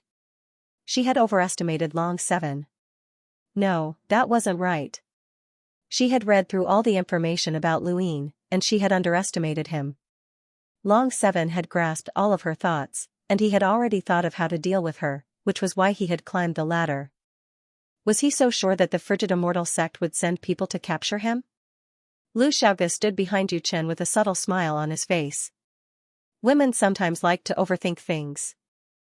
Chen's miscalculation had not only allowed Luin to reach Dragon Mountain safely, but it had also led to her own downfall. When Bai Xiaohong had still been alive, Chen had relied on his power to stand at the top of the frigid immortal sect. Even an envoy like Elder Green Apricot had to bow to her. Now that Bai Xiaohong was dead and her plan had gone wrong, her position in the frigid immortal sect had plummeted. There were many grand occasions in the top upper realm. The Origin Will sacrificial ceremony to confirm the young ancestor was a grand occasion that had happened in the past few decades. At this moment, the Dragon Mountain viewing ceremony had also become a grand occasion. The ceremony this time did not only involve the White Dragon clan, but also two half-martial ancestors. The White Dragon clan had intentionally or unintentionally released news that a Realm Origin Array Master or even an Origin Array Heavenly Master might appear from the back battlefield. There were very few lockbreakers in the Cosmic Tree Realm, and this was because the lockbreaker headquarters was located on the reverse side of the battlefield. If one wanted to become a lockbreaker, they had to go to the reverse side of the battlefield. However, there were far too few people who were willing to go to the reverse side of the battlefield. Although there were very few lockbreakers, there were quite a few lockbreaker powerhouses. The Realm Origin Array Master was a lockbreaker powerhouse, and there was no need to even mention the Origin Array Heavenly Master. Other than the White Dragon race, the four-way scales all had Jiayuan formation masters. This was the White Dragon race's greatest pain. Lu Yin's lockbreaking talent made up for this weakness of the White Dragon race. There were lockbreakers who could learn how to set up sourcebox arrays, but lockbreakers with such terrifying innate gifts were far too rare. In the top realm, the dusky sky made people feel depressed. Only those who were close to the four sides of the scale could receive light. The closer they got to Dragon Mountain, the more people Luin saw heading there. They were everywhere in the sky and on the ground. The White Dragon race sent out invitations to the few great powers in the Central Realm, but they also sent out invitations to many regions in the top realm. This was especially true for the regions around Dragon Mountain, where the White Dragon race sent congratulatory gifts. There were many regions in the top realm that were attached to the four sides of the scale, but these were not powers. They were just regions, and the top realm could not allow any powers outside of the four sides of the scale to appear. Up ahead, the Ho's enormous body appeared, attracting the attention of countless people below. These cultivators from various regions in the top realm looked up and saw Luin and Xianxia step onto the Ho's back before disappearing into Dragon Mountain. That young man is Long Seven, right? He must be. Elder Long Kuei is personally welcoming him, so he must be Long Seven. I recognize one of them. It's the Nine Gates Superintendent, Senior Xianxia. That young man must be Long Seven. He's already reached such heights at such a young age. Once he becomes the governor's disciple, he'll definitely be on the same level as the junior ancestor. I'm so envious. What's there to be envious about? Even the frigid immortal sect has their eyes on him. I heard that junior ancestor Bai Xiaohong's death was related to him. Don't spout nonsense. It's just a suspicion. Everyone who comes from the sovereign realm is under suspicion. Long Seven was only a hunter back then, so how could he be related to him? But he has a sourcebox array. The people who had originally retorted fell silent. A sourcebox array could turn something rotten into something miraculous, and it could even help the human race fend off enemies from the outside. It was not strange for it to be able to do anything. In their opinion, this was the biggest reason why Luin had attracted the frigid immortal sect's suspicions. Not long after, a group of people appeared in the sky, each of them stepping on a broken blade. They were all brimming with killing intent as they headed towards Dragon Mountain. It's the people from Shenwu Plain. They actually arrived early. It seems like they value this ceremony a lot. In the crowd below, a grandfather and his grandson were equally envious. Grandpa, when I grow up, I want to be as famous as Long 7 in the top realm, the little boy said. He seemed to be around 11 or 12 years old, but his face was filled with excitement and his eyes were filled with longing. The old man with the boy replied, "You will, you definitely will." He then looked behind him and sighed in relief. Grandpa, will those bad people catch up to us? The boy asked. The old man replied, "Don't worry, they won't. This is Dragon Mountain, and they wouldn't dare." Oh. This was Lu Yin's second visit to Dragon Mountain. The first time, he had kept a low profile, and only a few people had known about it. This time, however, he was extremely high profile. This time, Long Kuei's attitude towards Lu Yin was completely different from before. Every time they met, Lu Yin gave Long Kuei a new feeling, and this time was no different. Long Kuei couldn't help but take another look at Lu Yin as he recalled his past achievements. How had this kid changed so much? It hadn't even been 2 years since their first meeting, and the things that Lu Yin had done during that time were enough for others to brag about for the rest of their lives. Now, he had even gained the favor of a progenitor. Was this still the same son-in-law of the main bloodline who hadn't even dared to dodge Elder Green Apricot's attack?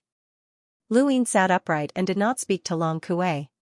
This time, he had not come to Dragon Mountain to meet Long Kuei directly. Instead, he had gone deeper into the mountain. Senior Qing Chen, the clan has already prepared a place for you to rest. The clan leader has instructed that you can enter and leave Dragon Mountain as you please, Long Kuei said respectfully to Qing Chen. Qing Chen smiled. Thank clan leader Long Kuei for me. Just prepare more 100 dragon wine for me, haha. Long Kuei smiled.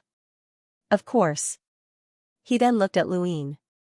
Long 7, the patriarch has instructed that the ancestral ceremony will be held in 10 days.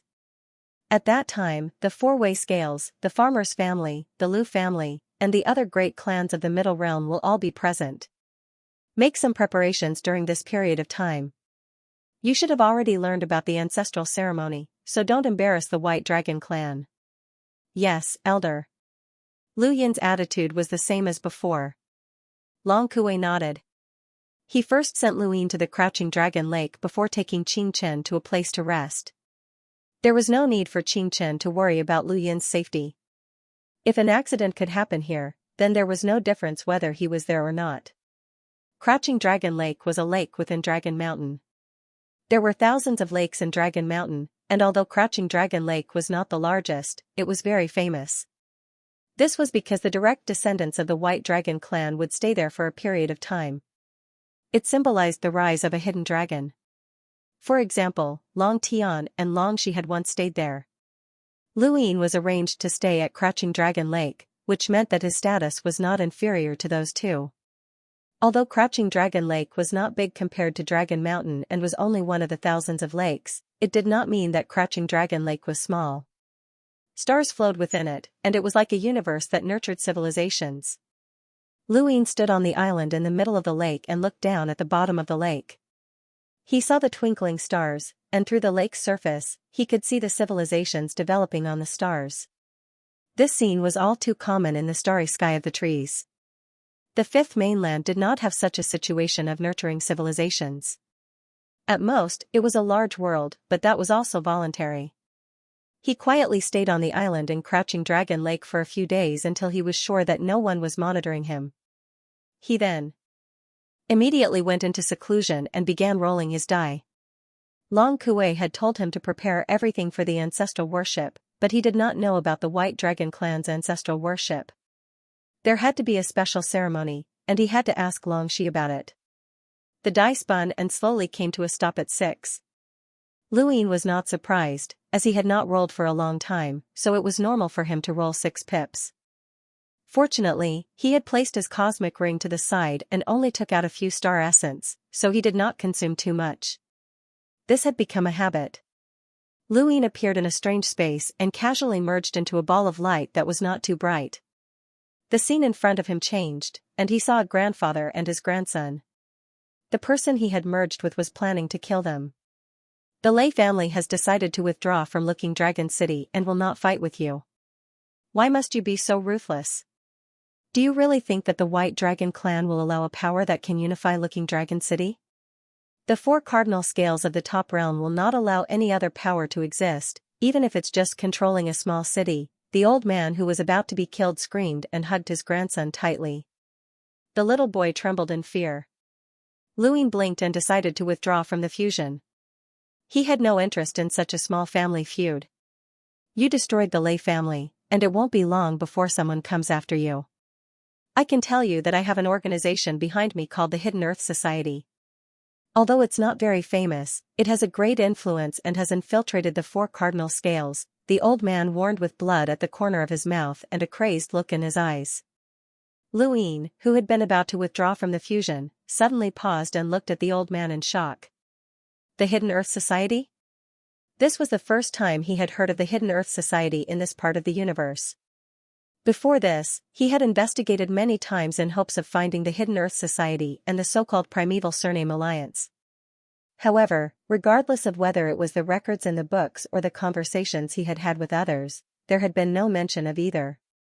He had not held much hope, but now, he had actually heard of the Hidden Earth Society. The Hidden Earth Society? Never heard of it, Luin said deliberately. The old man gritted his teeth and threatened, "There's no way you've heard of it. Our Hidden Earth Society does not accept outsiders, and we do not expose ourselves. However, we are closely connected because of our unique relationship. There are many experts in our organization, and we have great influence. Let alone Looking Dragon City, even if you hide in Dragon Mountain, we can still take revenge. Don't make a mistake." Additional chapters, thanks. Everything depends on the Wind Brothers' reward. Since 7 consecutive days of updates have just ended, Wind will slow down for a few days. After a few days, I'll continue to update. Why should I believe you? Luin snorted coldly. Suddenly, his vision blurred.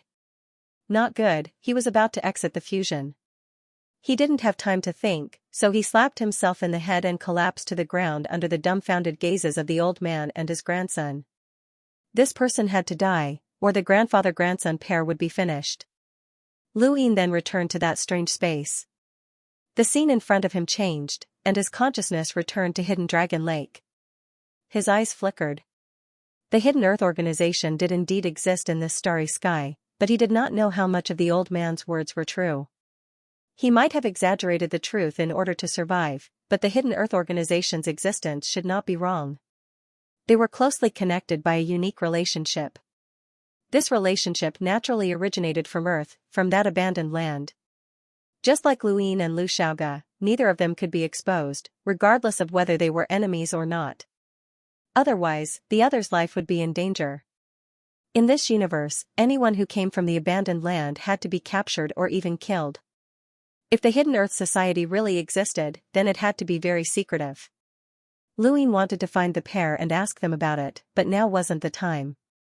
Through the memories of the fused person, he knew that the pair were outside Dragon Mountain, waiting to enter to present their gifts.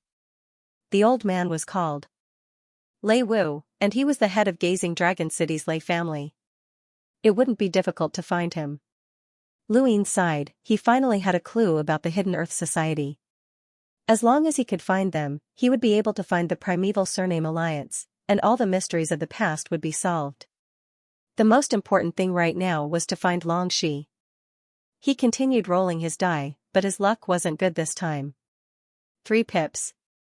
He didn't need to upgrade anything, and he couldn't do it openly here, so he continued rolling his die. The third time, he rolled 4 pips. Luin picked up his cosmic ring, and the scene in front of him changed as he appeared in the time-stop space. When he arrived, he took out Mount Supreme and entered. It was very lively inside, with a total of 11 people, 5 from the astral tree and 6 from the 5th mainland. They didn't fight, but they were wary of each other. Before Luin went to find Longxi, he took a look at Luotian, who was happily dancing and practicing. This woman was happy as long as she was with Luin, and she didn't care where they were or how often they met. She just wanted to be sure that she was by Lu Yin's side, and that he felt guilty towards her. Longxi was much calmer than the last time they met, and when Luin appeared, she calmly asked, "Are you at the abandoned land?" Luin shrugged, almost. Longxi was silent. Luin pursed his lips and coughed. I have a question. Do you know what the White Dragon tribe's rituals are? Longxi was surprised. Ancestor worship? Is the clan going to worship their ancestors? Luin nodded. What does it have to do with you? Longxi asked curiously. Luin licked his lips. Actually, I'm paying respects to my ancestors. My name is about to be added to the main bloodline's genealogy. Longxi stared at him in disbelief. You? On what basis? If I go missing, will the main branch still accept you? Luin nodded. Yes. I can't wait. What did you do? You're not even a member of the White Dragon clan. Your surname is Lu. Longxi's tone was no longer calm. Luin decided to tell the truth. He told her about how he had been accepted as a disciple by the governor, as well as what had happened on the battlefield. Just like that, not only did the White Dragon tribe want to add my name to the main bloodline, they also wanted to find a good teacher for me, a heavenly array master, so that I could become the pride of the White Dragon tribe. Pride. The more Longxi looked at Luin, the more incredulous she felt. She wasn't surprised that the White Dragon tribe hadn't discovered this person's identity, but they actually wanted to add an outsider to the main bloodline's genealogy, especially when his surname was Lu. What a joke. What's with the ancestral worship ceremony? Can you teach me? Luin asked carefully. Longxi glared at him. You're just an outsider. Why do you think I'll help you add your name to the main bloodline's genealogy? Why should I teach you? Luin had expected her to say that. I'm your husband. You're not. I am. No. Why did this sound so familiar? Luin was helpless. Let's be frank. I'm at Dragon Mountain right now, and I'll be paying respects to my ancestors in a few days. If they find out that I'm not a member of the White Dragon tribe, I'll definitely die. Once I die, all of you will be trapped until you die. No one knows about Mount Supreme, and no one knows that this is a separate world. If others know about your existence, you can be saved, but if no one knows, how long do you think you'll be trapped for? How long can you endure? Are you threatening me?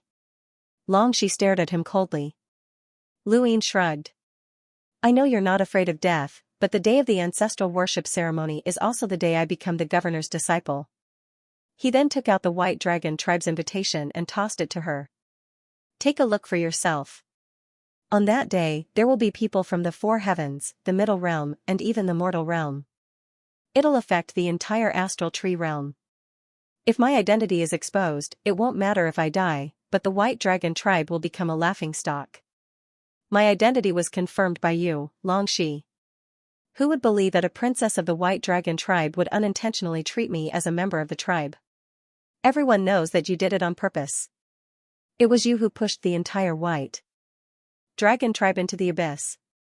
The White Dragon tribe will have to endure this humiliation for countless years to come. Even worse, if my identity is exposed, my identity as a member of the abandoned lands will also be exposed. How will the White Dragon tribe explain themselves then? Only the White Dragon tribe will be responsible for the fourth junior ancestor's imprisonment. And I'm about to become the governor's disciple, so the White Dragon tribe will have to endure his wrath.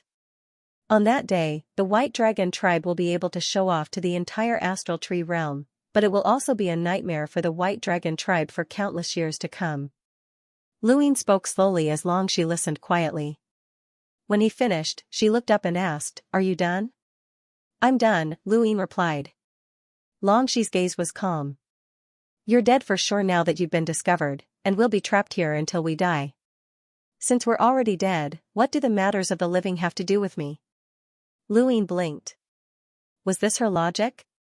When Bai Xiaohong forced me to marry him, no one in the White Dragon tribe was willing to marry me. To me, Long Tian is dispensable, and Long Ku isn't much of a father.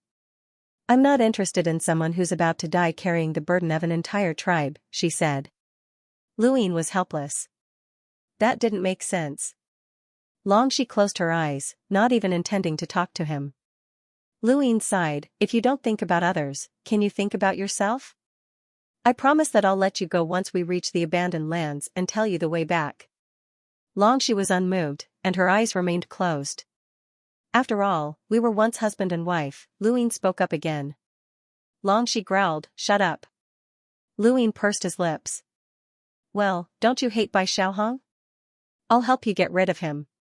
It's an equivalent exchange. How about that?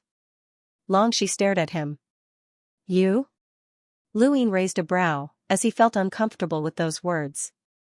They made it sound like he was inferior to other men.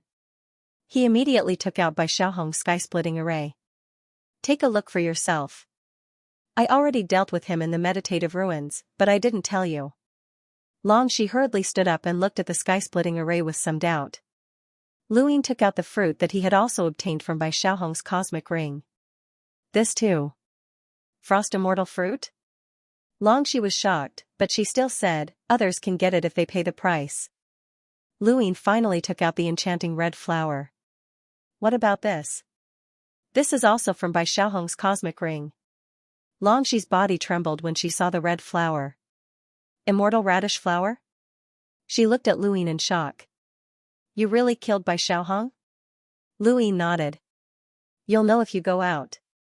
The frigid immortal sect also knows that Bai Xiaohong is dead, and they're doing everything they can to capture me for interrogation.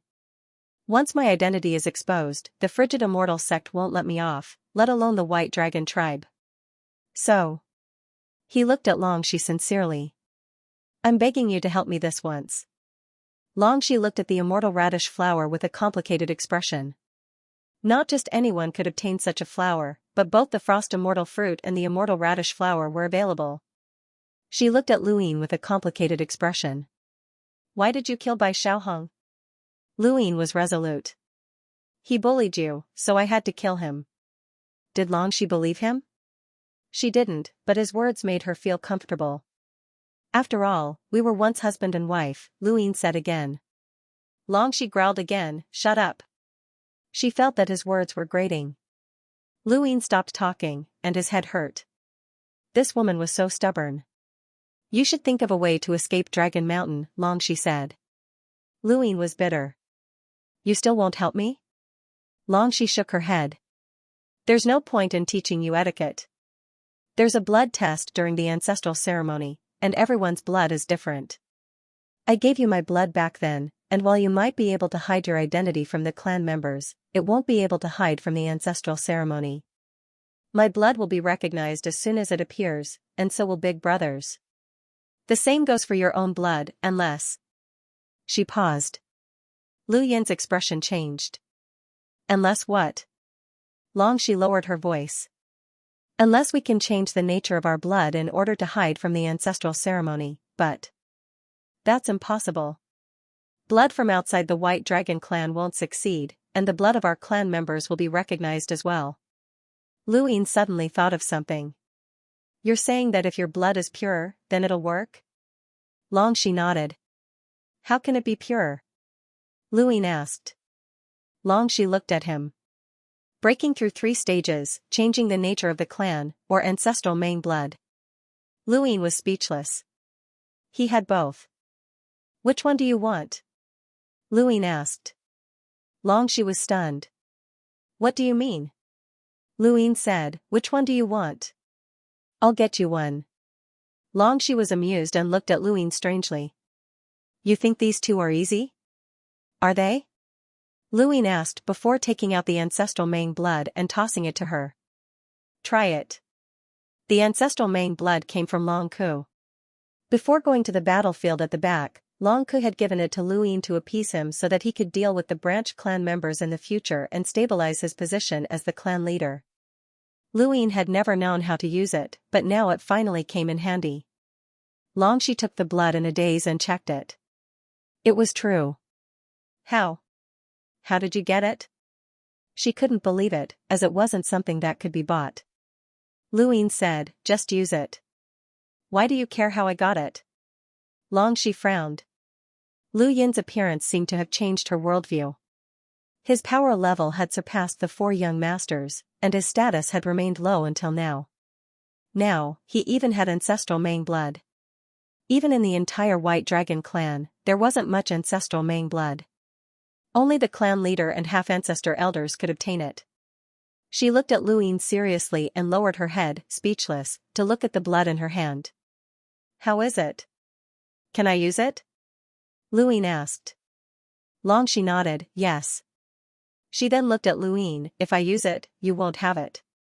I'm not a white dragon, so it's useless to me." Longxi's eyes flashed, "Come find me in 2 days." Luine immediately left Mount Supreme and waited for Longxi to use the blood. Inside Mount Supreme, Longxi began to break through as the blood entered her mouth. Although there wasn't a qualitative change like passing the 3 stages, absorbing the blood of the ancestral Mang was still beneficial for the future cultivation of the White Dragon clan. It was precisely because absorbing the blood of the ancestral Mang wouldn't bring about an immediate leap in strength that Longxi didn't obtain it before going to the Sovereign Realm. Ancestral Mang blood changed one's cultivation talent, not one's strength. 2 days later, Luine met Longxi. Longxi looked slightly different from 2 days ago. Her temperament was colder, but she also seemed more noble and fairer. Longxi frowned and tossed the bottle of ancestral Mang blood to Luine. Inside was a drop of her own blood, just absorb it into your body before the ceremony. Luine was overjoyed and put it away. He suddenly thought of a problem: if I use this blood to worship the ancestors, then if you return in the future, won't the White Dragon clan be able to use your blood to confirm that you helped me? Longxi said indifferently, "It doesn't matter. Just say that you forced me." Luine thought about it and agreed. "Wait, everyone in Mount Supreme is my prisoner. Why is it so troublesome to make them do things? Can you teach me the ceremony now?" Luine asked expectantly. Longxi looked at him and sighed, "Let's begin." It was not difficult to learn the ritual of ancestral worship. Although the movements were cumbersome, cultivators could remember them after seeing them once. One had to maintain a devout attitude when worshipping one's ancestors. Luine had performed this many times before, and he was pretty good at it. When he learned the etiquette, he left immediately. Facing Longxi, he always felt like he would be scolded at any time. After leaving Mount Supreme, he originally wanted to meet Luotian, but after thinking about it, he decided against it. He had extended the time-stop space for a few more months, and with the remaining time, he was suddenly interested in the battle technique of when things reach an extreme, they will be reversed. This battle technique had come from the desolate ancestor, and the withered creatures in the withered glory realm had left a deep impression on him. Once they were attacked, as long as the damage did not reach the upper limit, those creatures would only grow stronger. He didn't want to cultivate this battle skill. It wasn't a good thing for him to wither away, but he could still study it. That battle technique had long since been imprinted in his mind. It would be a waste if he didn't learn it. After all, it came from an ancestor realm expert. As he thought about it, Luine sat down cross-legged and began to carefully recall what had happened. Luine entered the time-stop space. At that time, the master of Shenwu Heaven, Xianxia, had arrived at Dragon Mountain early to meet with the White Dragon clan's elder, Anai Huang. The White Dragon clan was one of the 4 cardinal scales, and they had more than one half-ancestor. Anai Huang was a half-ancestor who was on par with the myriad Daos clan's Wanzi. She was the closest half-ancestor to the progenitor realm, and she was second only to the dragon ancestor in the White Dragon clan. Junior Xiaxing greets Senior Anai Huang. So many years have passed. I never thought that the little fellow from back then would become the master of Shenwu Heaven. Senior, may I know what instructions you have for me? Although Xiaxing considered himself a junior, his attitude was very calm. He was the master of Shenwu Heaven, and if he met Anai Huang with this identity, there would be no difference in seniority. This was even if he had heard of Anai Huang's legend since he was born. Your daughter is still unmarried, right? Anai Huang's voice rang out. Xiaxing was shocked, as he hadn't expected Anai Huang to mention Xia Taili. The term marriage did not have much to do with the White Dragon clan, as they usually did not marry outsiders. After a period of time, Xiaxing left. No one knew what they had talked about, not even Long Ku. Within the time-stop space, Luine did not know how much time had passed. When he opened his eyes, he felt that something was wrong with his arms. He looked down and saw that his arms had withered, and even his bones seemed to have shrunk. He was startled, and he quickly stopped cultivating. He watched as his arms gradually recovered and sighed in relief. Fortunately, he had discovered this in time. Otherwise, if his body had withered, he would have had to rely on someone else's strength to recover. That would have been troublesome. If he had paid respects to his ancestors in this withered state, who knew if the dragon ancestor would have been so angry that he would have jumped down from the sovereign realm. Extreme Things Will Reverse was a mystical battle technique that allowed one's body to cultivate in the opposite direction, but it was actually cultivating. It was like opening a new path to life. Luine did not know how the desolate ancestor had thought of this. It was no wonder that the legends said that the desolate ancestor had grasped the secret of eternal life. He could live for a very long time even if his body was completely withered. This was different from being sealed in ice. Sealing in ice fixed one's vitality, but Extreme Things Will Reverse was reversing one's vitality. In comparison, Extreme Things Will Reverse could allow one to live longer than sealing in ice. This was also a result of cultivating Extreme Things Will Reverse. Furthermore, this battle technique could directly reduce one's enemies to ashes.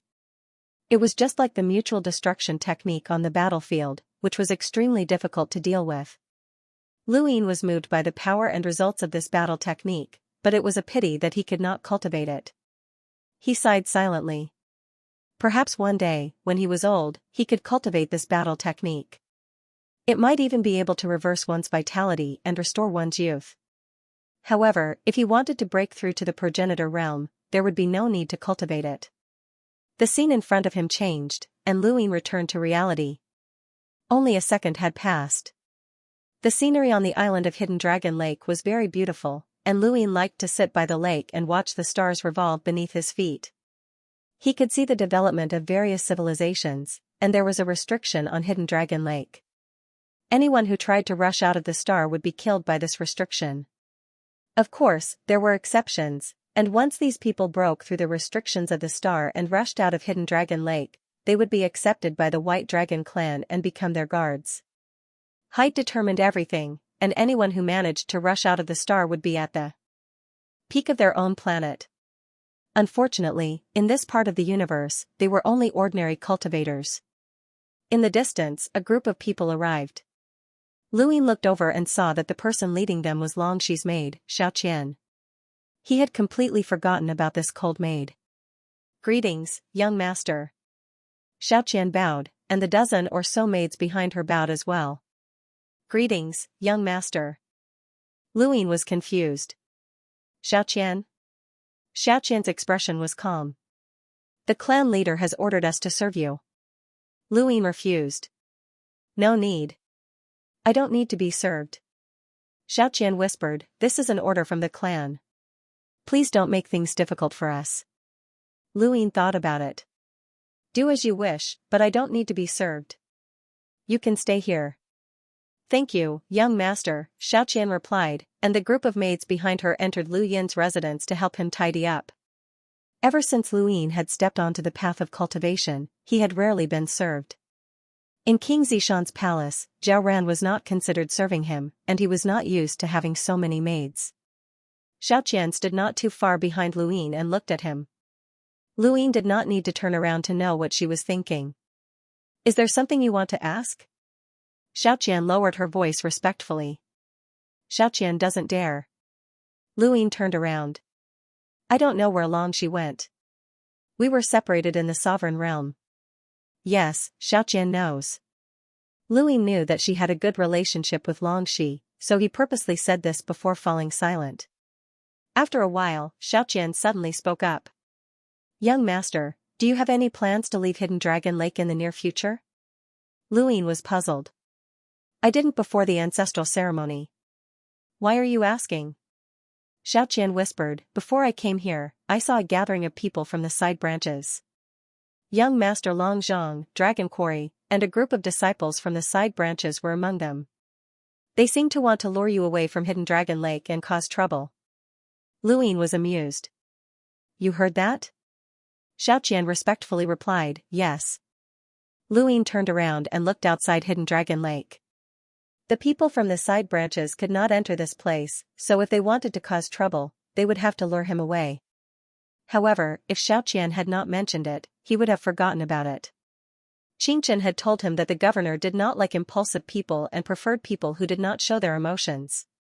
If Long Zhang and the others were to cause trouble, wouldn't that be the perfect opportunity for Lu Yin to reveal his true nature?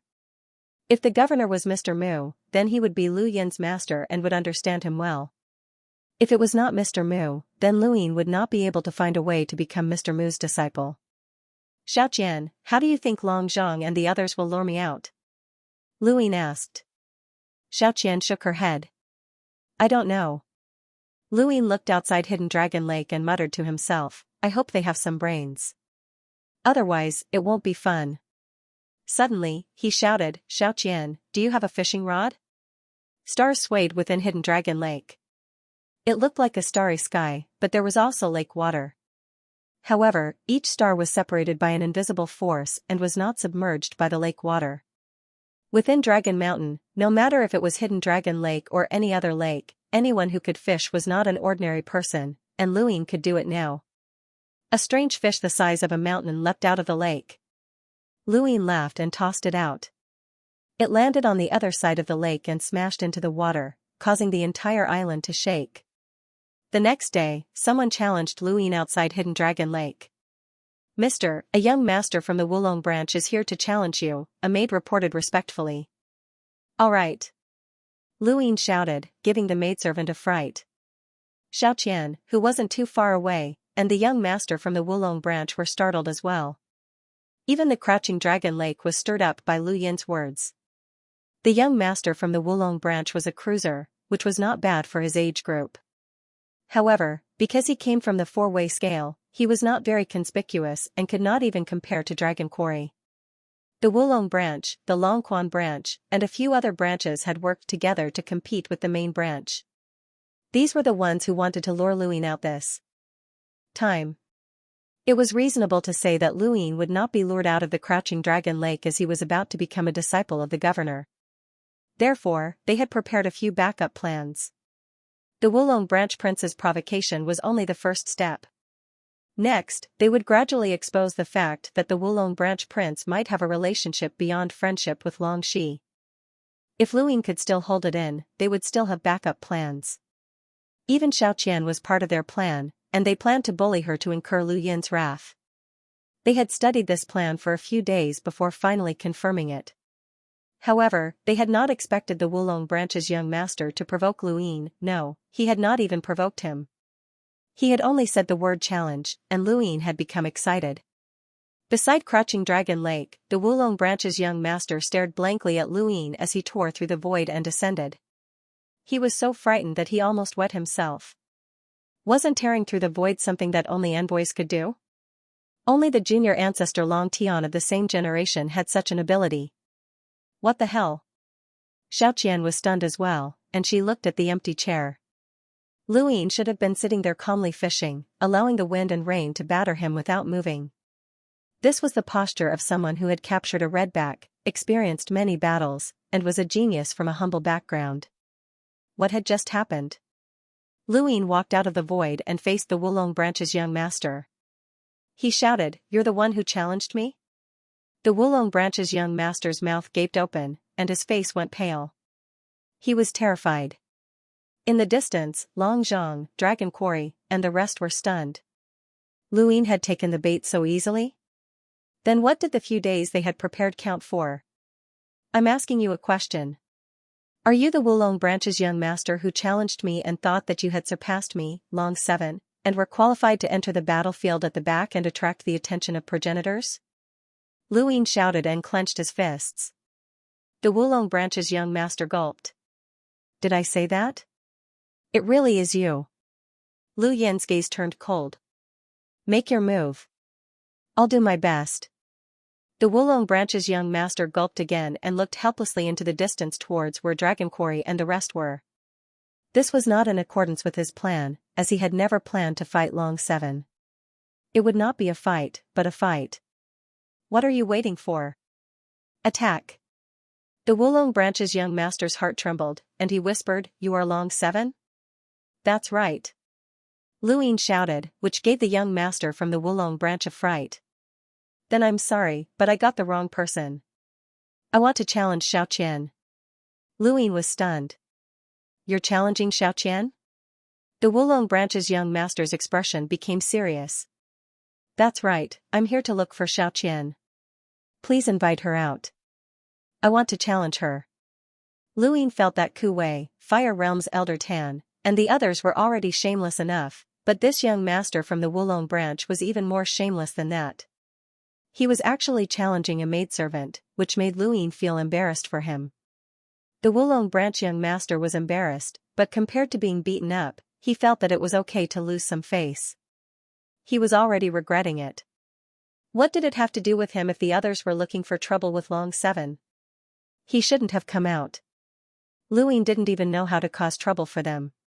His eyes darted around, and he stared into the distance at Long Zhang and the others. Long Zhang met Lu Yin's gaze and was shocked. He braced himself and said, "Brothers, Long 7 is out. Let's attack and ruin his reputation. This chapter is not finished. Please turn the page. He doesn't dare to casually attack." The surrounding people gathered their courage and walked out. The scene of Luyin tearing through the void had truly frightened them. If not for that scene, the Wulong branch young master would not have been so afraid. Now, they were just as afraid. Dragon Quarry's gaze was cold, and he walked out to face Luyin. Luyin ignored the Wulong branch young master, as this fellow was already crippled. Dragon Quarry? Dragon Quarry quickly approached Luyin and landed 100 meters away from him. Long 7, if I had followed the junior ancestor to the sovereign realm, then the junior ancestor would not have been trapped, and the princess would not have gone missing. Luyin was amused. Just you? Long 7, how can you speak to your own brother like that? Do you even have any sense of camaraderie? I think you're just too arrogant and don't even care about us anymore. Long Zhang shouted, and the surrounding members of the branch families joined in on the commotion. They were certain that Luyin would not dare to do anything at this moment. They would not challenge him, as no one would be able to say anything if they were beaten up. However, it was different if he attacked for no reason. At a critical moment like this, even the junior ancestor would be cautious, let alone Luyin. That was what they thought. Unfortunately, Lu Yin's thoughts were the exact opposite of theirs. He did not hesitate to slap Long Zhang, sending him flying hundreds of meters away. Half of Long Zhang's face was swollen, and his vision blurred. He could not see anything, and he fainted. Before he fainted, he even spat out a few teeth. The surrounding members of the branch families were stunned, and so was Dragon Quarry. Luyin lowered his hand, and his gaze turned fierce. I don't like his attitude. Everyone stared at him, as if they had seen a ghost. Dragon Quarry was shocked. Long 7, you dare attack him? Luyin stared at Dragon Quarry. Why wouldn't I? Dragon Quarry clenched his fists and gritted his teeth. You're too arrogant. In the distance, someone approached. It was an elder from one of the White Dragon tribe's branches. He had long since known that Long Zhang and the others were looking for trouble with Luyin, and he had been keeping an eye on them just in case. When he saw that Long Zhang had been sent flying, he immediately walked out. What happened? Who hit someone for no reason? Elder, it's Long 7. He looks down on our branch family, and he even took the initiative to hit Long Zhang, a branch family member complained tearfully. The branch family elder stared at Luyin. Long 7, is what he said true? Luyin raised his head. Don't you have eyes? Can't you see? He did not even need to guess to know that this old man was helping this group of branch family members. Although he wanted to cause trouble, it had to be said that the main branch was too useless. The branch families had already schemed against Luyin, but no one from the main branch had appeared. Long 7, the ancestral worship ceremony is just around the corner. Your actions are too reckless. Do you know that if news of this spreads, not only will your reputation be damaged, but the governor might also be displeased and refuse to accept you as a disciple? It will also affect the reputation of our White Dragon tribe. Do you know how many esteemed guests have arrived at Dragon Mountain? The branch family elder shouted. Luyin did not care. Old man, you think too highly of yourself. Do you have the right to interrupt the governor's decision to accept a disciple? The branch family elder was furious. He was an emissary, but he had been ignored by Long 7. He wanted to teach the youth a lesson, but he had also seen Luyin tear through the void and walk out, which made him feel apprehensive. Luyin was about to worship his ancestors and become a disciple of a progenitor, which also made him feel apprehensive. The branch family elder had walked out because he had not expected Luyin to be so arrogant. There was no need for him to be wronged or angered, as this guy was arrogant to begin with. Long 7, you have a vile personality. I will definitely report this to the head elder, the branch family elder threatened. The surrounding branch family members also stepped aside. This chapter is not finished. Please turn the page. They all agreed. Luyin frowned. Noisy. His body flashed and appeared above everyone's heads. He then pressed down with a single palm, using the hollow palm. This was a hollow palm that was magnified several times and pressed down on everyone, including the branch family elder. No one had expected Luyin to be so bold as to take the initiative to attack, especially the branch family elder. He was furious. And immediately used his white dragon transformation. His astral source whizzed past, but he discovered that he could not suppress any star energy. The hollow palm pressed down. This hollow palm was not fast, but it was more like a strong gust of wind that swept all of the branch family members away. The branch family elder's chest tightened, but he was fine. He raised his hand, and a spear appeared in his hand as he stabbed forward. This spear entered and exited from the astral source universe. It could not be seen, and its angle was strange as it pierced towards the back of Luyin's neck. Luyin pulled back and grabbed the spear, but it could not advance any further. The branch family elder was shocked. How was this possible? The golden battle force in Luyin's palm was restrained. With his immense strength, he could even fight against a gray-eyed corpse king, let alone a branch family elder with a power level of over 500,000. If this person had not used his white dragon transformation, Luyin would not even need to use his golden battle force. Luyin kicked out, and the branch family elder let go of the spear and entered the astral source universe. Luyin sped up and entered the astral source universe as well. Facing the branch family elder's shocked gaze, he used his hollow palm. There was a thump, and the branch family elder could not dodge in time. He was sent flying by the hollow palm and crashed into the crouching dragon lake. When the branch family members saw this, their faces turned pale. Even an envoy-level elder was not Long 7's match? The Wulong branch's young master was sprawled on the ground. He had been knocked down by the hollow palm and thought that Long 7 was only SOSO. Now that he saw the branch family elder's fate, he was glad that he had made the decision to fight Long 7 alone. There was nothing wrong with his brain. The branch family elder coughed up blood in the crouching dragon lake. This hollow palm was not weak, and it had injured him. He rushed out in anger and wanted to attack again, but Luyin's spear was right in front of him. The branch family elder was furious that Luyin had used his own weapon to attack him. Luyin was looking down on him. As he thought about it, he avoided the tip of the spear and reached for the spear.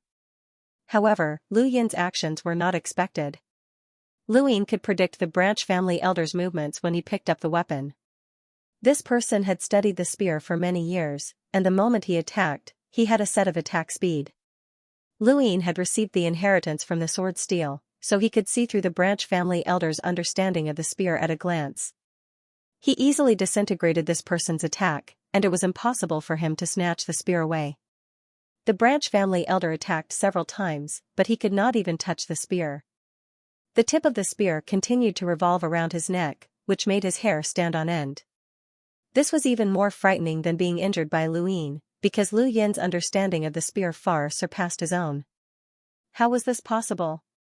How was this possible? How many years had this person been cultivating? His understanding of the spear had reached an unimaginable level? How was this possible? With a bang, the tip of the spear swept past the branch family elder's earlobe and pressed down hard, sending the branch family elder back into the crouching dragon lake.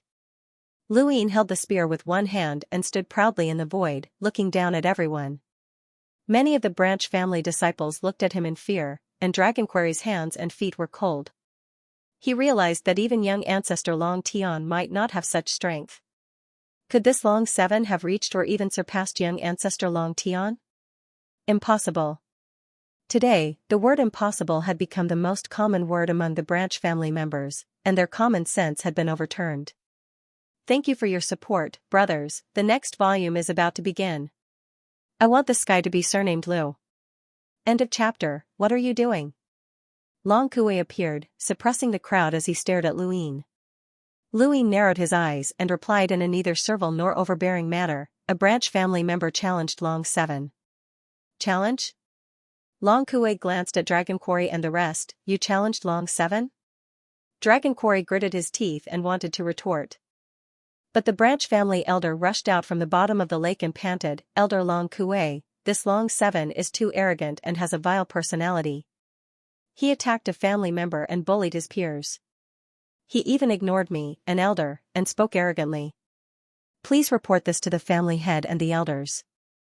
Long Kui frowned and looked at Luin. Long 7, what's going on?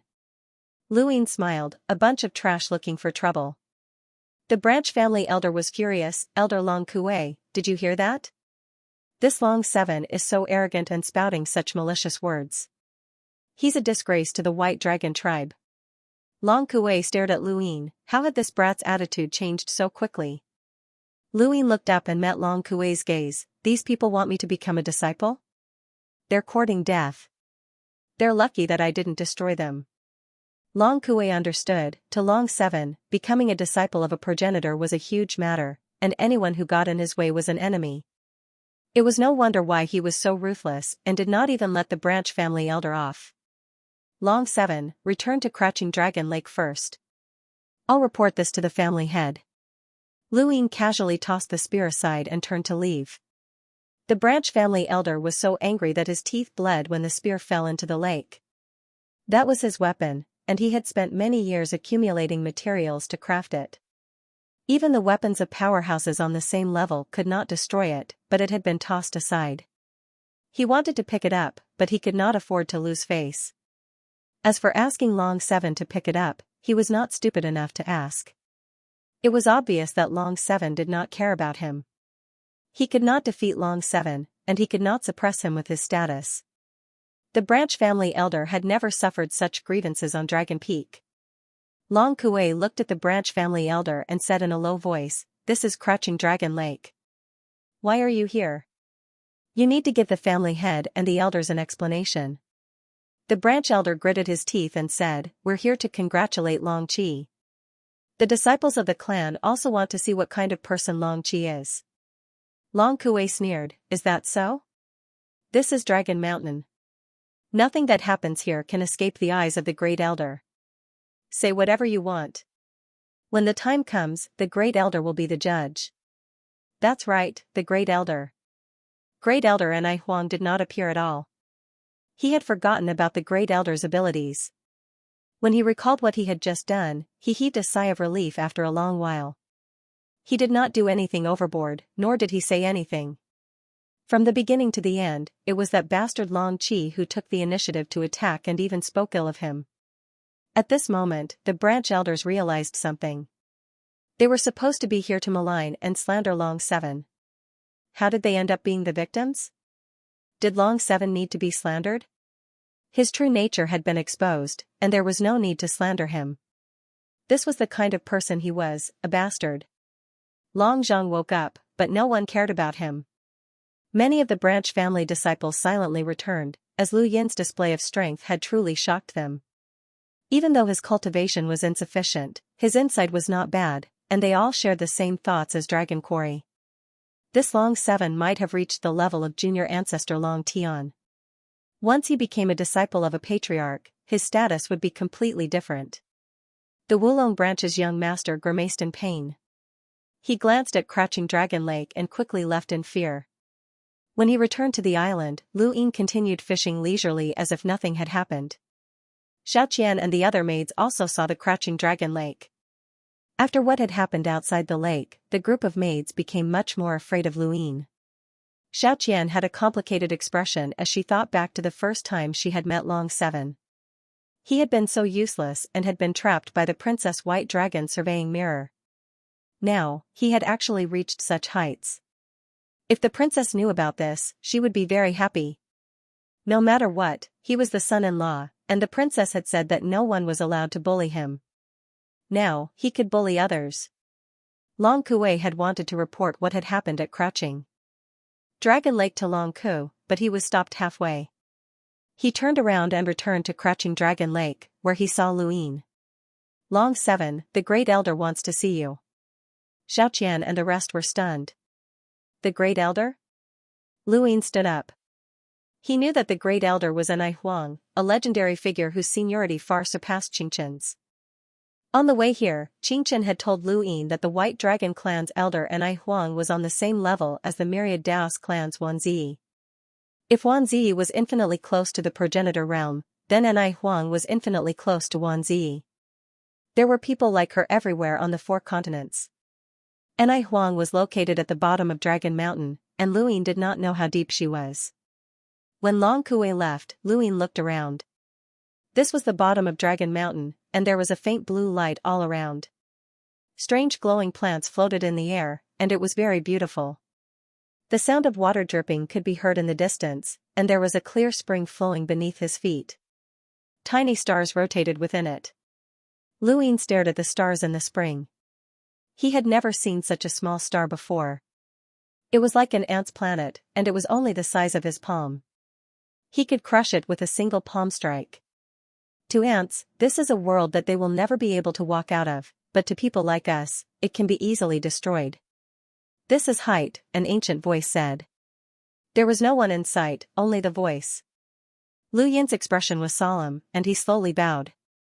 Junior Long 7 greets Great Elder Anai Huang. Long 7, your height has long surpassed many people.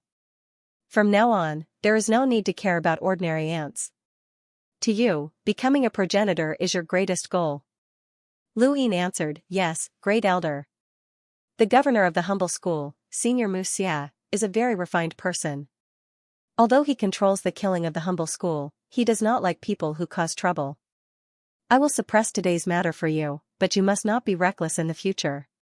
The internal strife within the clan has nothing to do with you. As long as you acknowledge the governor as your master, I will arrange a marriage for you, and you will step into the clouds. Luin was surprised. Marriage? But I am the son-in-law of the main bloodline, and I am already married to Long Shi. I've already said that there is no need to care about those things. Be it the main bloodline or the subsidiary bloodlines, it has nothing to do with you. Your name is only a formality, and you are no longer the son-in-law of the main bloodline. You are the successor of the White Dragon clan, and your status is equal to Long Tian's. There are very few who are qualified to marry you. Do you have anyone in mind? Luin did not know how to answer, as he had not expected such a thing to happen. This Great Elder Anai Huang was basically skipping over the main bloodline. Was the main bloodline so insignificant? That shouldn't be the case. Could it be that the main bloodline was once a subsidiary bloodline? No one in mind? How about Xia Taili? Luin was shocked. Great Elder, this isn't good. I've already discussed this with Xia Xing of the Shenwu Plain. This decision was made by me and Xia Xing, as well as the Dragon Ancestor and Xia Ancestor's wishes. You don't have to think too much about it. Go back. Remember, do not act rashly. Your apprenticeship to a progenitor is the most important thing right now, so prepare well. No one will disturb you in the following period of time, and your name will still be engraved in the main bloodline. After speaking, Lu Yin's vision cracked open, and his body was sucked in. When he reappeared, he was already in the outside world, and Long Kuei was not far away. Lu Yin's expression was strange, and he felt helpless and speechless. Why were there marriage alliances everywhere? Do I look that much like a marriage alliance? His marriage alliance with Xia Taili was equivalent to the White Dragon clan's marriage alliance with the Shenwu Plain. There was also the governor of the humble family and 3 progenitors. This was the current situation in the Peak Realm. The frigid immortal sect was too domineering, and this marriage alliance had been forced by them. However, no matter how he looked at it, he felt that he was the most unlucky one. Xia Taili was not to be trifled with, and he did not want her even if he was beaten to death. Long Kuei did not say anything to Luin, and he simply sent him back to Crouching Dragon Lake before leaving. Before he left, he said, Celestial Master Chilling has come to Dragon Mountain to observe the ceremony. Celestial Master was a title unique to Origin Heavenly Masters, and Celestial Master Chilling was an Origin Heavenly Master. An Origin Heavenly Master had come, and it was obvious that she had been invited by the White Dragon clan to become Lu Yin's apprentice. The White Dragon clan wanted to soar and show off to both an Origin Heavenly Master and a progenitor at the same time. Young Master, a guest arrived right after you left, Xianxia said respectfully to Lu Yin. Lu Yin was puzzled. Guests can come here? Elder Anai Huang had just said that no one would disturb him, so wasn't this a slap to his face? Suddenly, Lu Yin's expression changed as he saw someone familiar within his domain. It was Xia Tyli. It was actually her. Xia Tyli sensed Lu Yin's return at the same time, and her originally calm expression immediately changed. She shouted angrily, Long 7, you despicable person. How dare you have designs on me? She rushed out and swept her divine martial shield at Lu Yin, flustered and exasperated. Lu Yin was speechless. He raised a hand and gathered his golden battle force to meet the divine martial force. With a boom, the divine martial force was suppressed. Xia Tyli raised a hand and said, Lock. A lock appeared around Lu Yin, trapping him. This was one of the divine martial force's secret techniques, and it was very strange.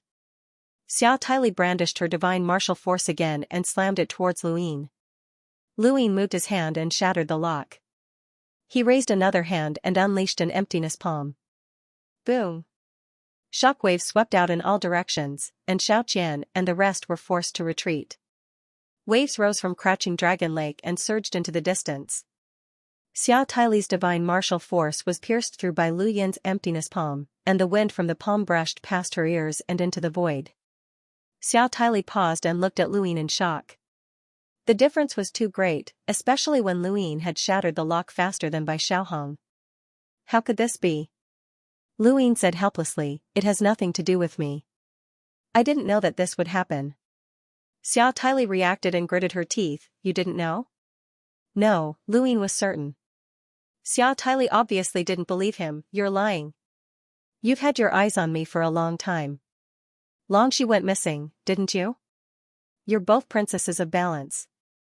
Long 7, you're really ambitious. Lu Yin covered his head, I said I didn't know, so I didn't know. How do you know now? I just found out. Then go and refuse. I can't refuse. You're trying to get me, Long 7. You're despicable, shameless, perverted. Lu Yin was unhappy, Your brother's the pervert. Xia Tyli was furious and panted heavily. Her eyes were red, and she looked like she was about to cry. Lu Yin felt a headache coming on. I swear that I didn't know about this before. How about this? I'll try my best to refuse. Xia Tyli rubbed his eyes and stubbornly said, I don't believe you. Lu Yin pursed his lips, not knowing how to communicate. Xia Tyli stared at Lu Yin and said, Listen carefully. If you really dare to marry me, I'll castrate you. I'll go back and practice my blade. The Xiao family specializes in blade techniques. He then snorted and leaped away from the Crouching Dragon Lake. Lu Yin's face twitched as a chill ran down his spine. He suddenly thought of progenitor Chen, who had been manifested by the Prime Clear's 3 young ancestral qi. That blade technique, that ghostly light, and that ability to switch between illusion and reality were enough to send chills down one's spine. If Xia Tyli already knew about the marriage, would the frigid immortal sect know about it as well? No matter how much the White Dragon clan and the Divine Martial Plane tried to hide the news, they might not be able to hide it from the frigid immortal sect and the Wang family. He really did not want to have a marriage alliance, and he hoped that these 2 clans would cause some trouble. It would be best if he could not even become a disciple. After the Divine Martial Plane, the Wang family of the 4 cardinal scales arrived as well. The Wang family's grand elder, Wang Si, had arrived with her granddaughter, Wang Yun. When Wang Si arrived, Anai Huang personally welcomed her. Both of them were half-ancestors, and logically speaking, Wang Si's seniority was lower than Anai Huang's. However, Wang Si's status was special, so no one was surprised that Anai Huang personally welcomed her. The next day, the head of the Nong family, Xianxia, arrived with Nong Lai. Not long after, the stooped elder of the Lu family, Lu Song, arrived as well. Lu Song's arrival also attracted Ni Huang's attention, and she personally welcomed him. A Mr. Tang had come to Xian Academy. He wasn't a half-martial ancestor, but his reputation wasn't inferior to a half-martial ancestor because he was one of the few who had cultivated his domain to the empty god realm. His arrival attracted Qin Chen's attention. "It's been many years since we last met, but you're still as elegant as ever." Mr. Tang immediately bowed when he saw Qin Chen. Qin Chen smiled. "Mr. Tang, you haven't changed either. Is that old tree from the academy still here? I still remember when we drank wine under that tree." Mr. Tang sighed. There was a great change back then. The academy was affected, and the old tree was burned down. Qin Chen was helpless. "What a pity. Back then, when we drank under the tree, there was a different taste." Mr. Tang was carefree. "If Senior is willing, you can personally plant one in the academy. When the little tree grows up, you and I can drink under the tree. It'll be quite enjoyable." "Haha, it's settled then." Qin Chen laughed. "Of course. Mr. Tang, you are one of the few experts who have cultivated your domain to the empty god realm. I wonder if you would be interested in giving some pointers to a junior." That junior cultivated his domain to the spirit transformation realm, but he couldn't advance any further. Qin Chen changed the topic. Mr. Tang's eyes flashed. "Senior, may I know who this junior is?" "Long Qi," Qin Chen said. Mr. Tang was astonished. "I've heard that Long 7 is highly regarded by Senior, and that he was able to become the governor's disciple because of Senior's recommendation. Now that you've spoken up for him, Senior must really think highly of him." Qin Chen nodded and earnestly said, putting aside his identity, Long 7 captured Redback without any fear of offending the four-way scales. He also saved tens of millions of people at the back of the battlefield, repaired the sourcebox array, and attracted the attention of the 12 marquises. This child is the most talented person I've ever met. He then looked at Mr. Tang. "I know that Xian Academy doesn't like to teach people from the four-way scales, but this Long 7 is different."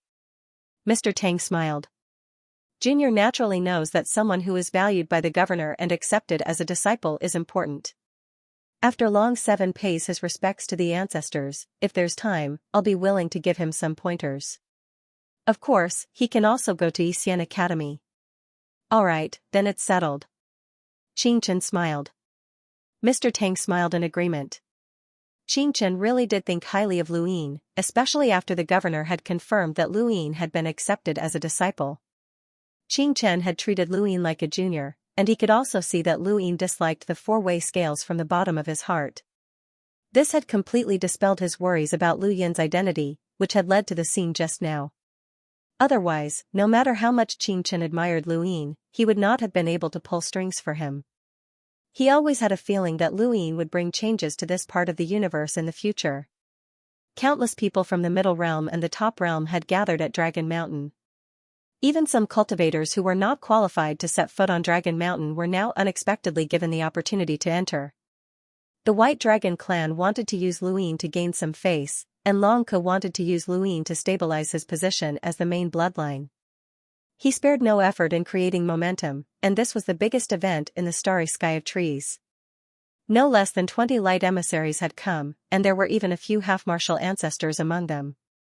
When Lu Yin heard the news, he could not help but guess that the experts gathered at Dragon Mountain could definitely fight against the entire Fifth Mainland, and they might not necessarily be at a disadvantage. The 10 days of ancestral worship drew closer and closer, and the Frigid Immortal sect finally arrived. The Frigid Immortal sect's sect master, Bai Ting, Elder Shizi, and Eldershire had come.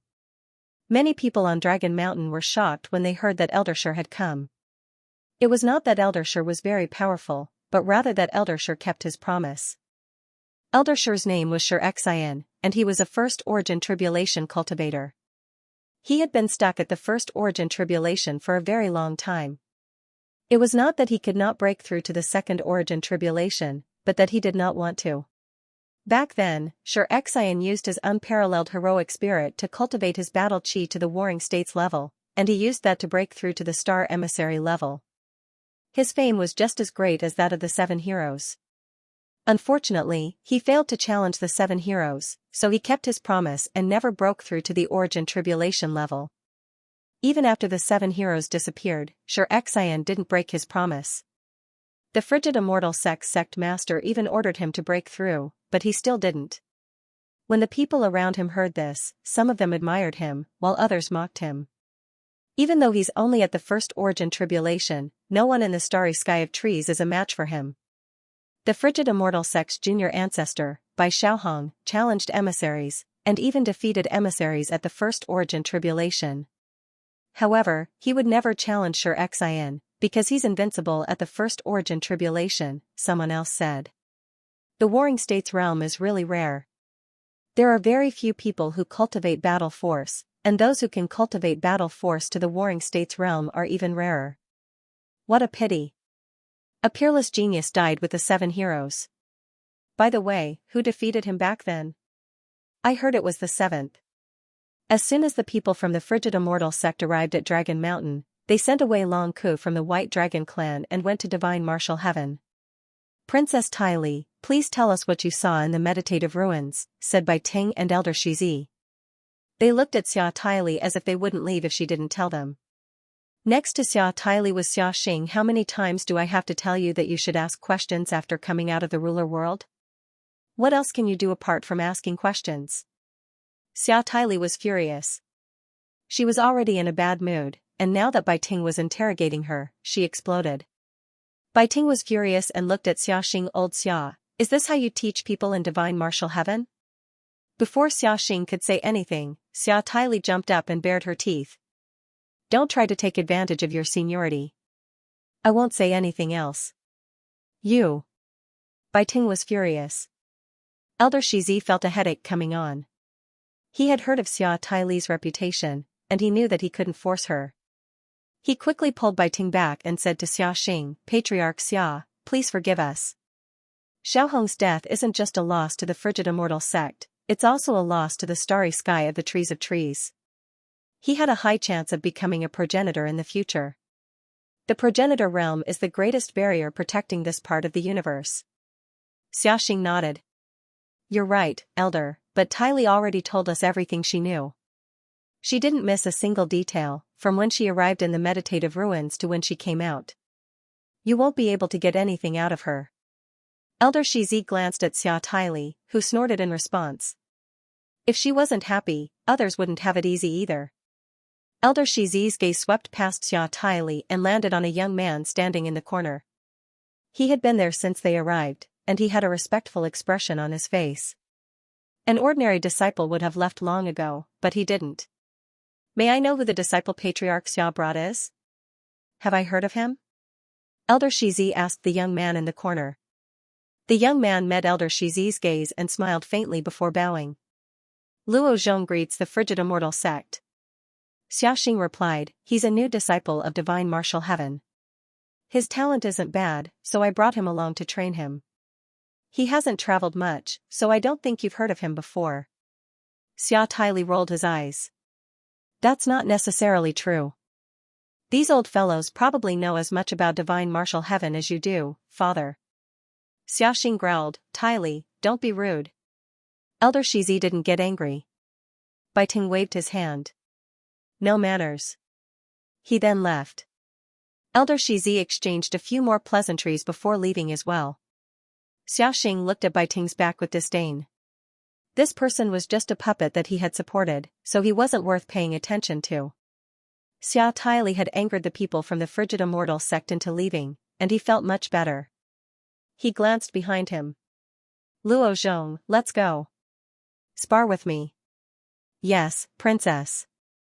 Luo Zhong's expression was calm, and there was a hint of a smile on his face that made others feel comfortable.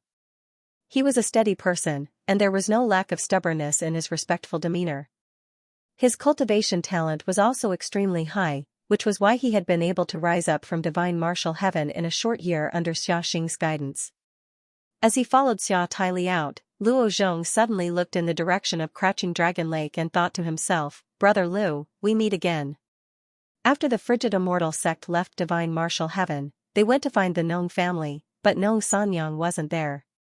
Only Nong Lai and Nongya were there, so they left in displeasure. They wanted to look for Luin, but they were stopped by the White Dragon tribe. Luin quietly waited on an island in Crouching Dragon Lake. 10 days quickly passed, and the sky distorted as endless light shone from Dragon Mountain, the entire top realm. The day of ancestral worship. Ancestral worship at Dragon Mountain was a major event, and it could illuminate at least one of the 4 regions of the top realm. On this day, Luin changed into the White Dragon tribe's unique ancestral worship attire and solemnly stepped onto the ancestral dragon altar at the center of Dragon Mountain. The ancestral dragon altar was located at the center of Dragon Mountain, and it was the highest place in the entire mountain range. Even in the top realm, it was one of the highest places. The 4 scales were balanced, and the highest points were the same. This meant that Luin was about to reach the peak of the top realm, and above that would be the sovereign realm. Countless people surrounded the ancestral dragon altar. No matter how strong they were, even half-ancestors, they could only look at Luin at the same level. They couldn't look down on him. The others, including those who had gone through several origin tribulations, could only look up. Luin could look down on all of them. Worship the ancestors, ascend the altar. Luin was dressed in the extravagant attire that the White Dragon clan had prepared for him. His expression froze as he looked up. In front of him was a huge statue of the ancestral dragon. It seemed to be entrenched on a mother tree, and it exuded a faint pressure. Luin recalled the first time he had come into contact with the ancestral Mang and the scene he had seen. How terrifying it had been. He could not imagine if humans could resist such a creature. The entire White Dragon clan worshipped the ancestral Mang because it had granted them power. Beneath the ancestral dragon altar, Nong Lai looked at Luin with envy. Even though farmers were taught to be indifferent, what Luin was experiencing right now was something that countless people in the cosmic tree realm could only dream of. Nong Lai could not ignore it. When Luin took the first step, the light of Dragon Mountain shone brightly again. It even spread out of the top world and reflected what was happening on Dragon Mountain to the middle world. Countless people in the middle world looked up and saw Luin step towards the ancestral dragon altar. They were all envious. In the middle world, the fatty from the humble school of Huayuan gaped. Bro, this brother has reached the peak of life? In the Smoke Cloud sect, half-ancestor Yun Wang had a complicated expression. The White Dragon clan had such a person. It didn't matter if they lost a junior ancestor. Within a branch of the Xia family in the Blue Moon district, the head of the family, Xia Ru, had his arm around his wife's slender waist. He looked up with an envious expression. He had tried to curry favor with the junior ancestor, Xia Shenfei, but had failed. Beside them, Zhu Xian was also envious. He exchanged glances with Lady Xia from time to time. When he looked at Xia Ru, his eyes were full of disdain and mockery. In the Shangling family, Shangling Wan was shocked. She hadn't expected the humble school of Huayuan to reach this step. His name was even more valuable. Below the ancestral dragon altar on Dragon Mountain, Xia tightly gritted his teeth as he recalled how Luin had forcefully begged for protection in the sovereign's realm. In the distance, Wang Xi was calm. Although the White Dragon race would not be affected for the time being with this child, once the young ancestor was freed and Long Tian joined forces with this child, the future of the White Dragon race would be bright. Moreover, she looked in the direction of the Shenwu Heaven. It was said that the Shenwu Heaven had intentions of forming a marriage alliance with the White Dragon race. If both sides joined forces, what would her Wang family do? Standing behind Wang Xi was Wang Yun, whom Luin had met once before in the Yin Mountain region. At this moment, Wang Yun frowned as he looked at Luin, feeling that he was becoming more and more familiar. He had also felt that Luin looked familiar when they had first met in the Yin Mountain region, so he was certain that they had met somewhere before. Of all the onlookers, the one who was most shocked was none other than Elder Shi from the Frigid Immortal sect. He stared at Luin in a daze.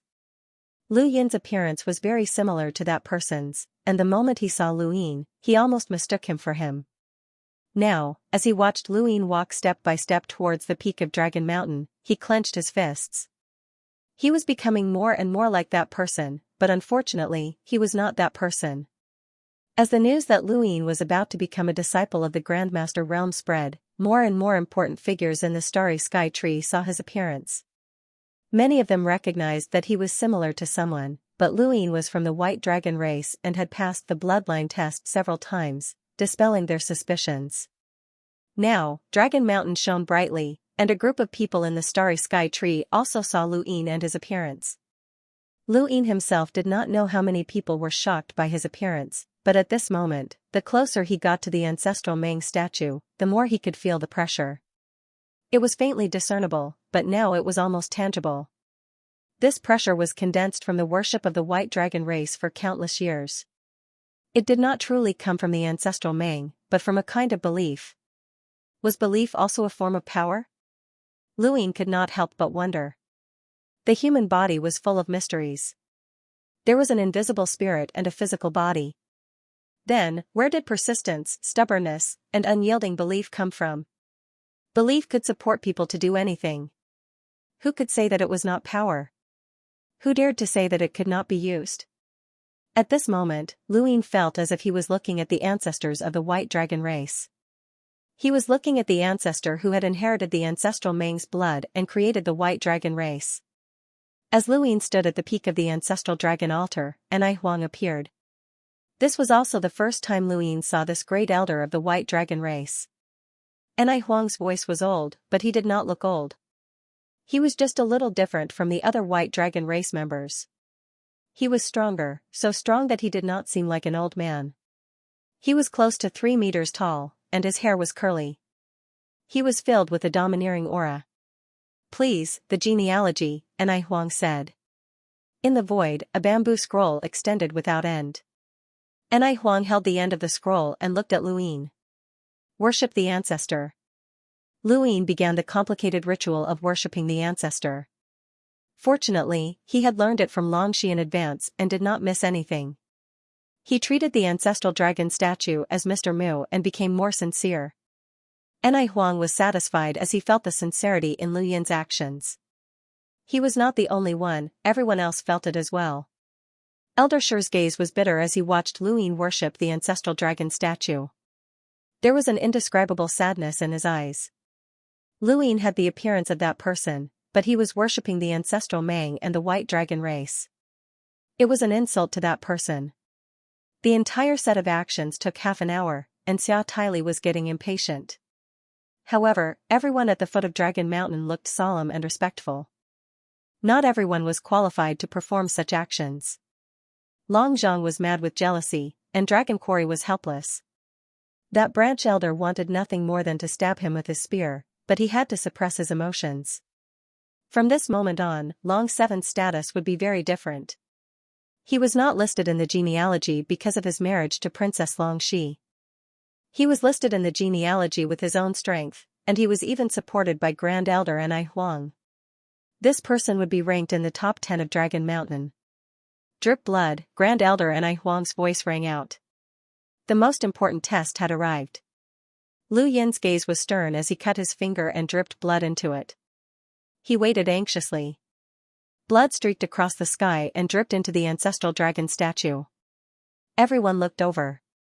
The moment the blood entered the statue, it roared as if it had come to life.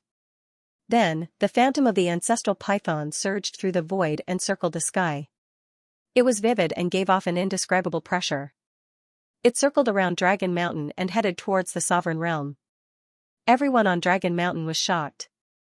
Even those from Hanxian sect, Shenwu Sky, and the Wang family were shocked. The purer the blood of the White Dragon clan's disciples was, the more realistic the phantom of the ancestral python would be. What Luin had just done was almost as if the ancestral python had descended. This was an absolutely pure bloodline. Anai Huang was excited. Below, Long Ke's eyes narrowed. He was not very happy because Luin was no longer part of his bloodline. He had only just learned that the Grand Elder had arranged a marriage for Luin to the Shenwu Sky's little princess, Xia Tyli. Lu Yin's value had surpassed that of ordinary disciples. He was being nurtured as a direct disciple. He had even surpassed Long Shi and was on par with Long Tian. Long Ke looked at Luin differently. Now, he only hoped that Long Tian would be rescued as soon as possible so that the main bloodline would not be surpassed. Otherwise, with the Grand Elder's support and the ancestral realm, Long Qi might be able to make the Lianshan branch surpass the main bloodline or even replace it. Gradually, a trace of hostility appeared in Long Ke's eyes. He regretted giving the blood of the ancestral python to Luyin. Anai Huang looked at Luyin with satisfaction. Long Qi, from now on, your name will be added to the main bloodline's genealogy. It's a pity that you are the only one left in the Lianshan branch. You, Long Qi, will become an independent branch. The matter of the Lianshan branch had been resolved by Long Qi. Back then, Luyin had pretended to be Long Qi. To prevent the Xianxia sect from finding out, Long Qi had acted. Luyin did not ask. Now, he knew that the Lianshan branch was gone. This could be considered as resolving his worries. The meaning of Grand Elder Anai Huang's words was clear. He was no longer the son-in-law of the main bloodline. Even if he married Long Qi and went to the mortal world to pay respects to the ancestral python, as long as they did not worship the ancestors at Dragon Mountain together, they were not officially married. At this moment, he had regained his freedom. Luyin could not help but look at Long Ke. He saw the hostility in Long Ke's eyes and felt helpless. He did not want to let Long Qi down, but the situation had forced him. Grand Elder Anai Huang had engraved Long Qi's name into the main bloodline's genealogy. Now, Luyin's status as Long Qi had soared. He had become one of the 4 scales and a new member of the White Dragon tribe. His status was not much different from Long Tian's. Dragon Ancestor, please bless us. Grand Elder Anai Huang bowed deeply. All the members of the White Dragon tribe bowed in unison. The members of the Xianxia sect looked at each other and bowed helplessly. Their bow was out of respect for an ancestral realm cultivator. Greetings, Dragon Ancestor. Greetings, Dragon Ancestor. Luyin bowed deeply. The Dragon Ancestor was about to descend? The Dragon Ancestor did not actually descend.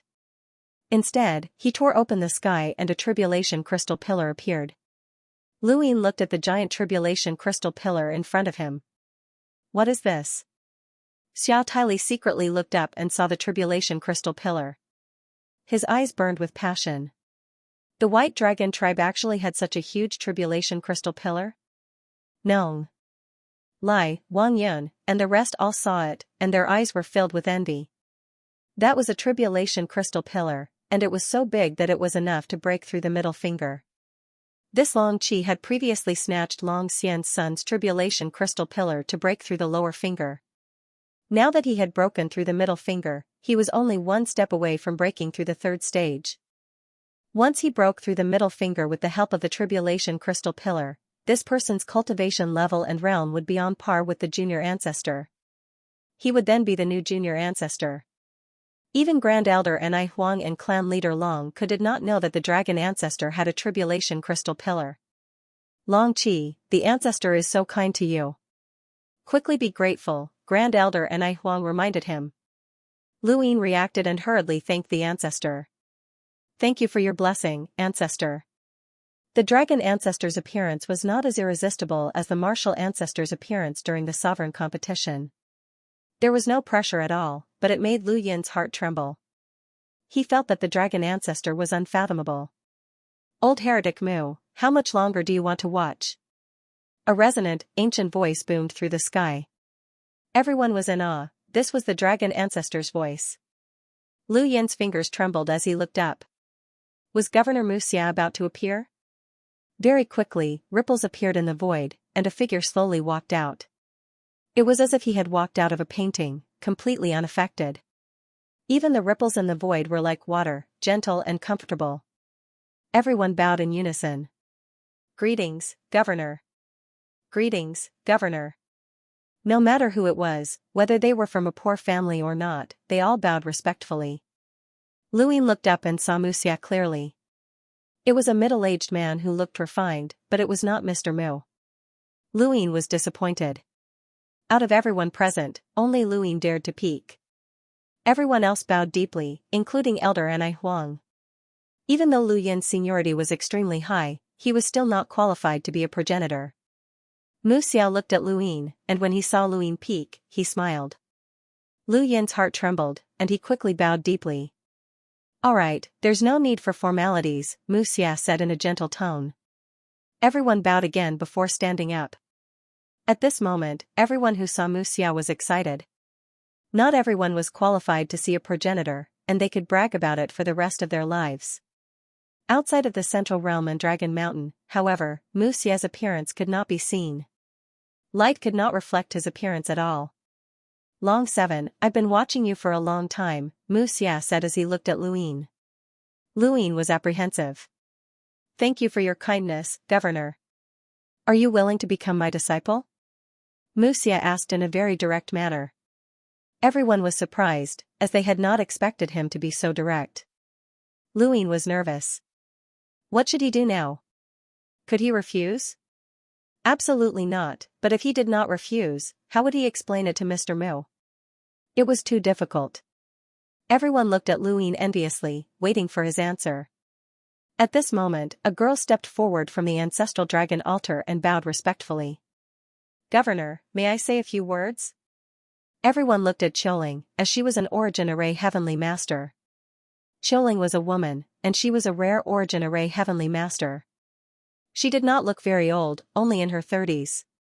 Her appearance was average, but her temperament was refined. Xiao looked at Xiaoling. Of course. What would you like to say, Celestial Master Xiaoling? Progenitors had high statuses, and Celestial Masters also had high statuses. Even progenitors had to give Origin Array Heavenly Masters face, which was one of the advantages that Lockbreakers had. There were many situations where Origin Array Heavenly Masters were needed, and this was a domain that even progenitors could not meddle in. Heavenly Master Xiaoling said respectfully, I heard that Dragon 7 is a lockbreaking genius, so I came here to observe him. I also have thoughts of taking him in as a disciple, but I wouldn't dare to do so after the governor, as that would be too disrespectful. Would the governor allow me to test Dragon 7? Xianxia smiled. Of course. It's Long Qi's fortune to have you as his master. With that, he vanished. No one knew where he went. Thank you. Governor. Heavenly Master Xiaoling was overjoyed. Everyone looked at Luin with even more jealousy, but at the same time, they also became numb. Not only had this person's status within the White Dragon clan risen, but he had also become the disciple of a progenitor. Now, even the Origin Array Heavenly Master was fighting to take him in as a disciple. This person's luck was too good. No, his life was too good. Xia Tyli gritted his teeth. This bastard's luck was just too damn good. Behind Xia Tyli, Luo Zhong was flabbergasted and looked at Luin strangely. If those people knew that his surname was Lu, would they fight to take him in as a disciple? This was interesting. Atop a jade peak in the Frigid Immortal sect, Lu Xiaoge looked in the direction of the White Dragon clan. He couldn't see Xianxia, but he could see Xiaoling. This chapter is not finished. Please turn the page. Heavenly Master Xiaoling was also aware of what had happened, and felt somewhat helpless. This Luin was doing well no matter where he went. Xiaoling looked at Luin with a solemn expression. Long Qi, are you willing to take me as your lock-breaking master? Luin took a deep breath and stepped forward, bowing deeply. It would be this junior's honor. Xiaoling nodded. I've heard that you repaired the Origin all at the second formation base and controlled the red light in the new continent. Seeing is believing, so I'd like to test you. If you can pass, I'll take you in as my disciple. As you wish, Heavenly Master, Luin said respectfully. His attitude pleased Xiaoling, but it was normal. Anyone would be even more respectful when a Heavenly Master wanted to take in a disciple. Xiaoling raised a hand, and the source box fell to the ground below the ancestral dragon altar, directly below Luin. It was a bottle-shaped source box, and after it fell to the ground, flowers bloomed all around it and their fragrance filled the air. A rainbow appeared in the sky and a river flowed out of the ground, creating a miraculous scene that covered an area of 50 kilometers. This was a miraculous scene that had appeared out of thin air, and it was both beautiful and strange. This is a boundless advanced source box. Try unlocking it, Xiaoling said, giving Luin a test. Luin looked at Elder Enai Huang. Great Elder Enai Huang nodded. Luin walked towards the source box. Quite a few people were discussing the source box, and some of them recognized it as Grandmaster Denghua. He had also come and wanted to take Luin as his disciple, but he was helpless against Xiaoling. I've seen that source box before.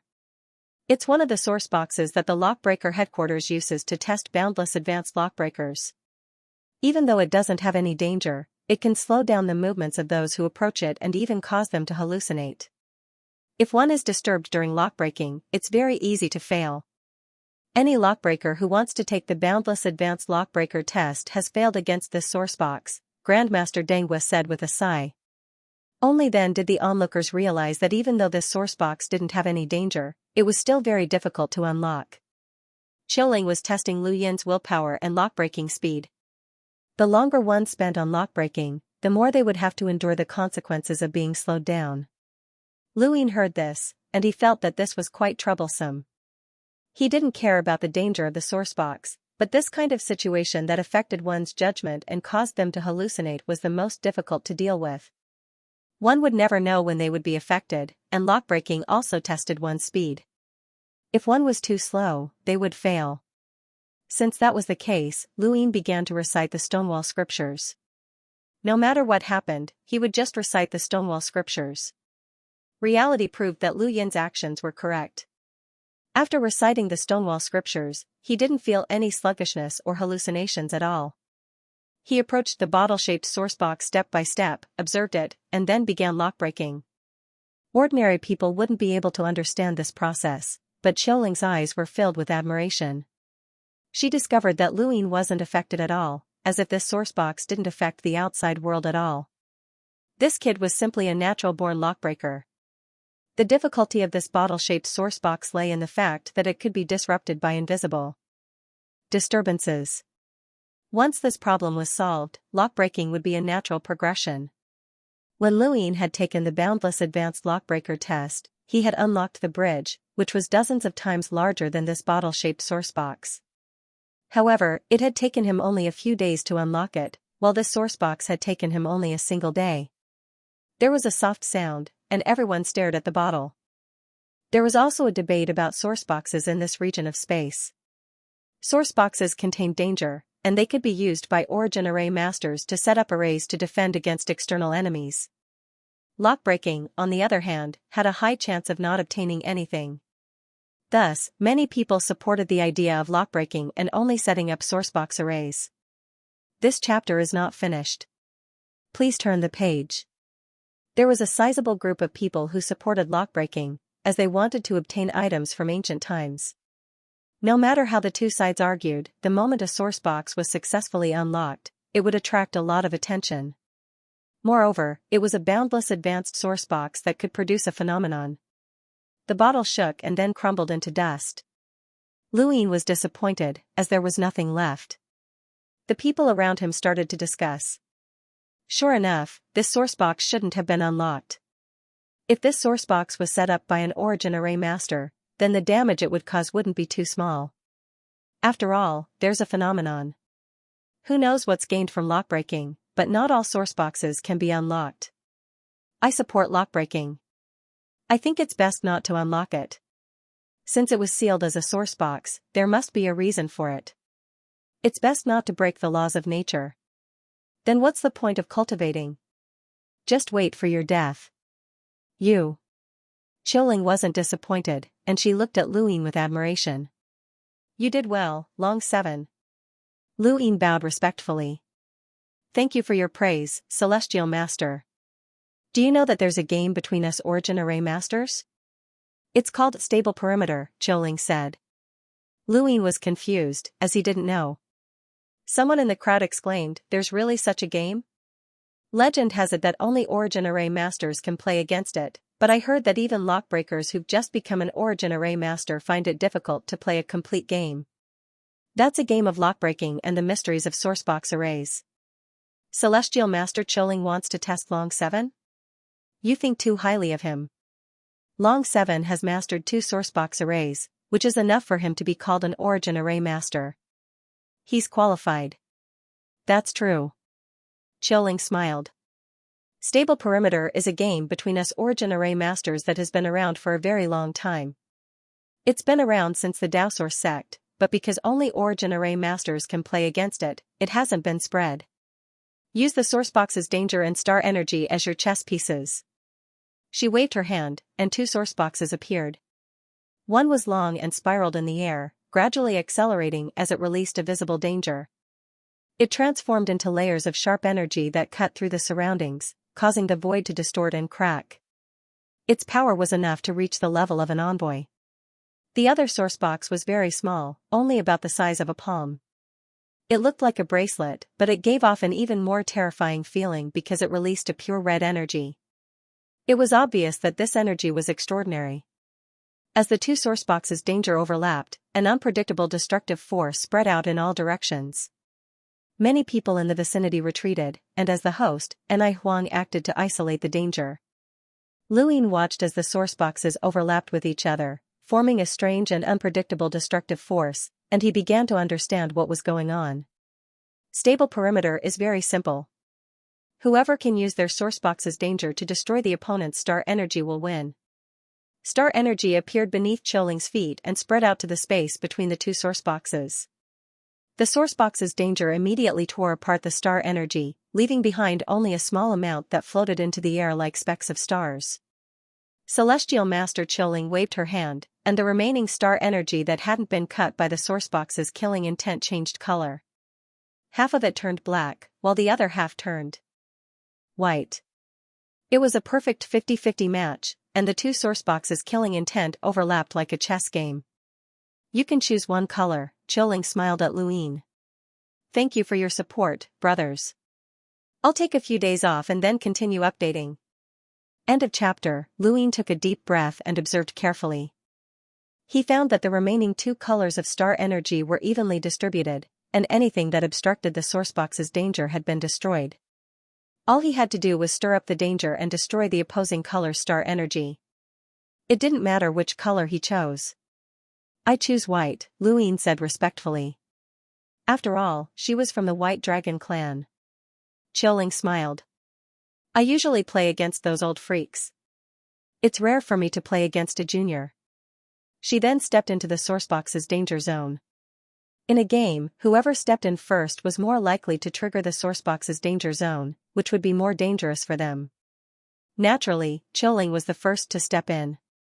Sourcebox's danger zone was very sensitive and dangerous, which was why ordinary people respected lockbreakers so much. Qiuling stepped in, but nothing happened. It was as if the sourcebox's danger zone didn't sense her at all. Lu Yin's eyes grew solemn as he observed the situation. Qiuling didn't rush him and just stood there quietly.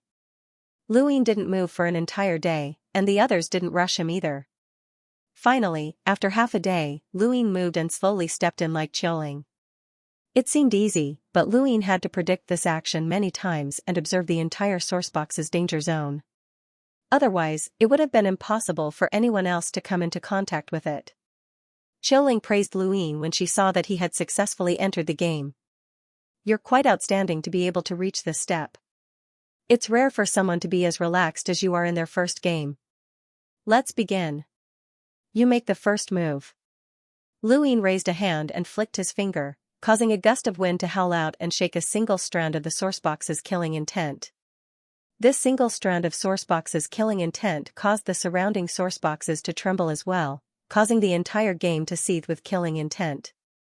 This caused the surrounding star energy to be destroyed. Not only did it destroy the black star energy, but it also destroyed the white star energy, though the black star energy was mostly destroyed. The onlookers watched intently.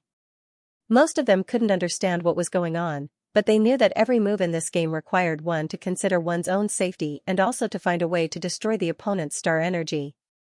This depended on one's control over the sourcebox's danger zone, and it tested one's understanding of the danger zone. There are no identical sourceboxes in the universe, and similarly, there are no identical chess games. Regardless of whether there are 2 sourceboxes, 3 sourceboxes, or even multiple sourceboxes, the accumulated danger is different. Every time you play a game, it's like seeing a new sourcebox array. This is a stable perimeter. Grandmaster Dinghua's eyes burned with passion as he stared at the game. He wanted to participate as well, as being able to play against an origin array celestial master was every lockbreaker's dream. Luyin didn't care. A game, a game. Beads of sweat dripped down Lu Yin's forehead as he moved. He couldn't immediately turn the situation around, but he could take things one step at a time. Qiuling moved as well. There were no rules in this game, and they could do as they pleased. They could stand in place without moving, or they could move without stopping. This was a competition of understanding and control over the danger zones of the source boxes. Lu Yin continuously stirred up the danger zones, and only then was he able to stop Qiuling's casual movements. Qiuling sighed in admiration. Continue. Lu Yin smiled. This was interesting. It was much better than simple lock-breaking thorns. This chapter is not finished. Please turn the page. Too much excitement. Everyone watched nervously as the danger zones of the source boxes continued to slice through the void. The red energy was strange and sinister, and normal cultivators would feel like they were being burned just by looking at it. In this small space, Lu Yin and Qiuling began a game of chess. Although it wasn't as destructive as the one between two celestial masters, it was still equally shocking. Not everyone knew about this game, and not everyone was qualified to participate or even watch it. How many lockbreakers in the entire astral tree domain were qualified to play this game?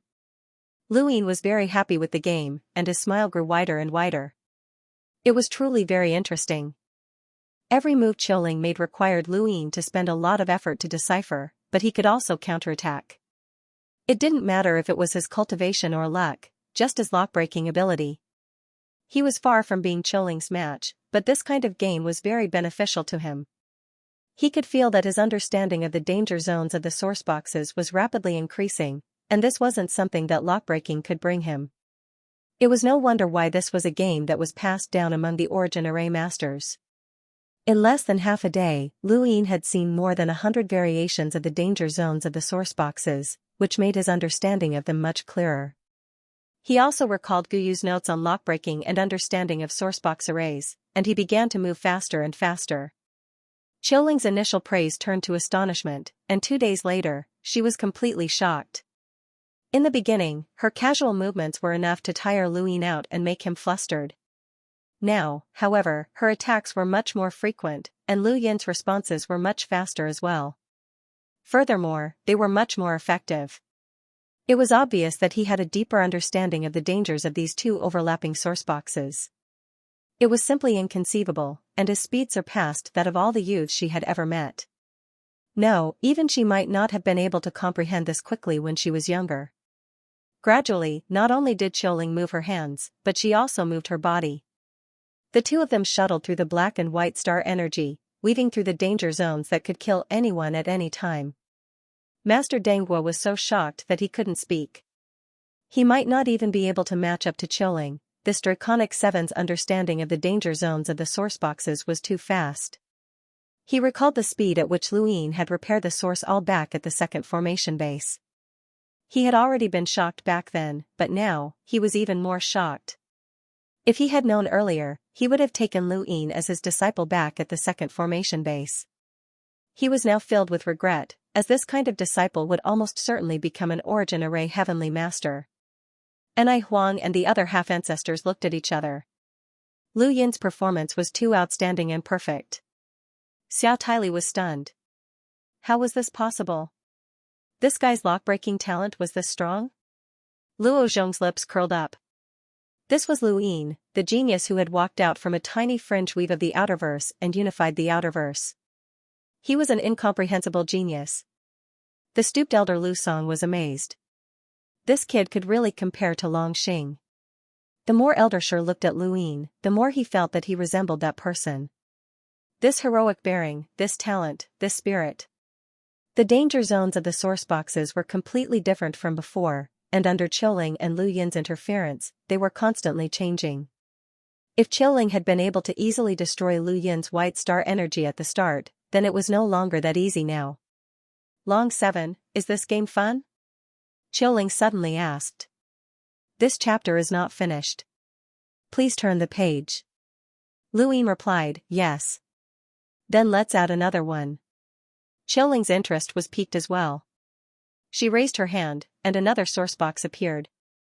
This sourcebox's killing intent was a strange rhythm that had no pattern, but it was enough to cause one's brain to tremble. As the rhythm descended, the sourcebox's killing intent completely changed. Luin was shocked, as this changed sourcebox's killing intent was likely to completely destroy his white star energy. If that happened, he would lose. He looked around and saw Xiaoling continuously attacking, and very little of his black star energy had been destroyed. Fortunately, she did not attack his white star energy at the same time, which gave him time to react. Luin hurriedly attacked, but with the addition of the rhythm, the sourcebox's killing intent was completely different. All of his previous efforts had been wasted. Suddenly, he felt a chill run down his back as the sourcebox's killing intent had already reached him. He turned around and used the rhythm to sweep past him, followed by a sharp red energy. The three sourceboxes' killing intents overlapped, and their combined power completely surpassed that of an emissary. Luin withstood a wave of attacks that tore open a large wound on his abdomen. Many people around him cried out in alarm. Anai Huang's expression changed, and she wanted to end the game. Luin gritted his teeth and continued to avoid the sourcebox's attacks. He no longer cared about the white star energy, preserving his own life was a priority. He could still survive the sourcebox's killing intent, and with the help of the flow diversion diagram, the greater shift array, and the planned secret art, he was no longer harmed by the sourcebox's killing intent. However, he had no time to pay attention to the white star energy, as he was certain that the white star energy that belonged to him was decreasing. Another few days passed. Sourcebox masters could play a game like Go for years, let alone a few days. The more sourceboxes there are, the more complicated their killing intents become, and the more complicated the game becomes. It's said that Celestial Master Gu Yan once used more than 10 sourceboxes in a game of Go, and it's comparable to a sourcebox array that protects an array base, Grandmaster Denghua exclaimed. Luin avoided the sourcebox's killing intent once more, and he gradually gained a better understanding of the sourcebox's killing intent. Only then did he have the time to observe the white star energy, and he was surprised to find that it had not decreased by much. Not only can you quickly adapt to the changes in the sourcebox's killing intent, but you can also defend your own pieces while adapting. Long 7, you surprise me more and more. I really want to know just how far you can go. Xiaoling's voice rang out, and Luin could not understand what she was saying. Since when had he been able to defend his own pieces? He did not care about the white star energy at all, but according to Xiaoling's words, the fact that the white star energy had not been destroyed had been credited to him. No, Luin had always been cautious. He looked at Xiaoling and saw the encouragement in her eyes. There was a problem here. The changing sourcebox's killing intent would have swept through the entire game with the rhythm, and the white star energy could not have been left behind by luck. There was only one possibility: Xiaoling had taken action. Not only had she helped him preserve the white star energy, but she had also given him the credit. Why? Luin did not understand, and he looked at Xiaoling in confusion. Xiaoling did not explain. Let's continue. Our game is not over yet. To Luin, the game should have ended long ago, but with Celestial Master Xiaoling's help, the game had reached an astounding level, and it had also helped Luin achieve his unparalleled lockbreaking talent. He had become the first young genius lockbreaker to come into contact with a stable perimeter for the first time and be able to hold his own against a Celestial Master Xiaoling. He had become the youngest genius lockbreaker in this region of the universe, and he had been praised by Celestial Master Xiaoling. As the last bit of white star energy dissipated, Luin withdrew from the sourcebox's killing intent. End of chapter. The shock in everyone's eyes had yet to fade, especially Grandmaster Denghua. He understood the game better and was naturally even more shocked. The 3 sourceboxes hadn't been taken away by Xiaoling, but instead given to Luin. Luin stowed them away in a daze, still confused. He guessed that this might have been the White Dragon tribe's idea. Xiaoling had been invited by the White Dragon tribe, and they wanted to raise Lu Yin's status to boost their reputation. I have to say, Long 7's talent is astonishing. Neither I nor any other celestial master could have achieved this at his age. Perhaps he can look forward to Ancestor Hui's achievements in lockbreaking. Xiaoling's words shocked everyone, and she bowed towards the spot where Mu Xia had appeared. Thank you for giving me this opportunity, Governor. Otherwise, I would have missed out on such a talented disciple. Anai Huang was delighted. Long 7, quickly thank Celestial Master Xiaoling. Luin was certain that this was the white dragon tribe's doing. They wanted him to fly. Long 7 thanks the Heavenly Master for your praise. If not for the Heavenly Master's mercy, I would not have been able to play for so long, Luin said sincerely. What he said was true, but it sounded humble to others. Qiuling smiled. It's your own ability, I didn't hold back. She then frowned. You were targeted by the 12 marquises at the back of the battlefield? Luin was taken aback, but he nodded. I was attacked by Marquis Green Bamboo and Xiang Marquis. If not for Superintendent Xianxia's help, I would have died. Qiuling was distressed. With your current talent, you'll definitely be attacked if you go to the back of the battlefield. Those monsters must know about your talent by now. You can't stay there even if you become my disciple. Xianxia stepped forward. Don't worry, Celestial Master. Long 7's achievements are enough for him to not stay there. During his time in the Yin Mountains, he captured more than 10 spies and exposed the 3 Guan brothers of the humble Huayuan school as redbacks.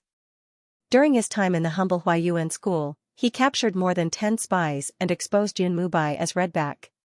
He joined the back of the battlefield and killed emissary-level spies. He also reinforced the second weave and repaired the sourcebox array, saving tens of millions of people. He also killed nearly 10 emissary-level corpse kings and set up a sourcebox array to protect the new city. Even after leaving the battlefield on the other side, he still managed to find the natural enemy of the terror ants in the mortal realm and made a great contribution. He has too many military contributions, so much so that he can contribute to humanity regardless of whether he's on the reverse battlefield or in the astral tree domain. That's why he doesn't need to stay on the reverse battlefield, and it's the same even if he joins the Lockbreaker headquarters. Xianxia's words made Luin feel like he was a hero, let alone the others. Everyone had heard of Lu Yin's contributions, but none of them had expected him to have so many. They all looked over in shock. They realized that their shock towards Luin was not an exaggeration. Was this person really just an enlighter? Even an emissary couldn't do what he did. Enai Huang took a deep look at Luin, and her eyes were filled with amazement. She finally understood why the dragon ancestor cared so much about this child and why he had sent out so many invitations to hold this ancestral ceremony that had shocked the entire cosmic tree realm. This child's innate gift was comparable to Long Xing's, and in some ways, he even surpassed Long Xing. He was simply a genius. Xia Taili's mouth twitched. How can there be so many achievements? It's fake. It's definitely fake. Xiaxing barked, battle merits can't be faked. Don't spout nonsense. Others might hear you. That won't do. Xia Taili snorted. Wang Si sighed. I never thought that this child would have done so much. If that's the case, then he wasn't impulsive when he exposed Yun Mubai at the risk of becoming the public enemy of the 4 cardinal scales. This child has the heart to overturn the heavens. Wang Yan stared at Luin. There was actually such a powerful person who could rival the junior ancestor and even surpass him in terms of battle merits. Wang Yan even owed Luin a favor. The frigid immortal sex by Ting had an ugly expression, especially when he looked at Luin. His eyes were filled with intense killing intent. This kind of genius could only appear in the frigid immortal sect, so how could he be from the White Dragon tribe? This was not allowed. Since you've accomplished so much, then there shouldn't be any problems, Qiuling praised. She had already begun accepting disciples. At that moment, Bai Ting walked out. Please wait, Celestial Master. Qiuling looked at Bai Ting, and so did everyone else. What is it, Sect Master Bai? Qiuling asked. Bai Ting replied, Superintendent Xianxia mentioned a lot of Long 7's achievements, but I have a question. The new world is where those monsters live, so how did they survive after falling into it? Long 7, can you give me an explanation? Luin frowned. A battle to the death, plus luck. Bai Ting sneered. That simple? Lu Yin's eyes narrowed as his mind raced. How complicated do you want it to be? Try jumping down. Yourself. Long 7, don't be rude to Sect Master Bai. Long Ke stopped him and looked at Bai Ting. What does Sect Master Bai mean? Bai Ting shouted, Everyone, don't forget what happened to the Wang family back then. Have you forgotten how the 6th and 5th mainlands went to war? Most people did not understand what Bai Ting was saying, but the upper echelons did. Luin was at a loss. He seemed to have heard about the Wang family in the meditative ruins. Something had happened to the Wang family in the past, which had led to the Eternals learning the meditative ruins battle technique. Could that have been the case? Was the Wang family's incident related to the 6th mainland? He thought back to the war between the two mainlands. What was the connection?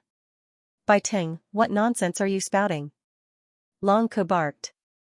Bai Ting looked at Long Ku. He's fine after falling to a new continent and even saved millions of people. Do you believe that? Long Ku was furious. Do I have to kill Long 7 to believe it? The universe is full of miracles. Back then, the 12 Marquises started a war that engulfed the entire backside. All 5 array bases were activated, and the new city's ever-victorious army came to their aid. The commander of the array bases and the eye of the array acted at the same time to keep the 12 Marquises busy.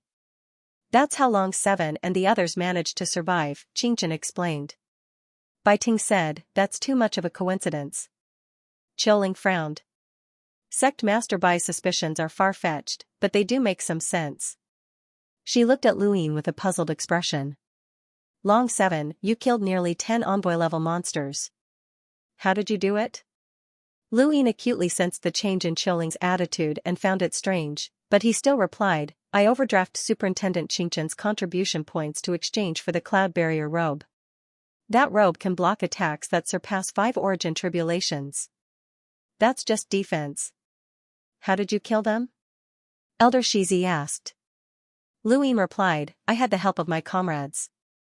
Che Zhan from the Alliance, Zhou Tang, Old Mother East Mountain, and Mr. Gua all helped me. Then it's not your contribution points. It's your own contribution points. Superintendent Xianxia really knows how to give contribution points to her own people, Bai Ting mocked. Xianxia was furious. Lu Yan's gaze turned cold. Sect Master Bai, what are you trying to say? Enai Huang asked in a low voice. For Bai Ting to say such things at this juncture was clearly targeting the White Dragon tribe and trying to destroy this genius. Bai Ting replied coldly, I just want to know why you killed Xiaohong, Long 7.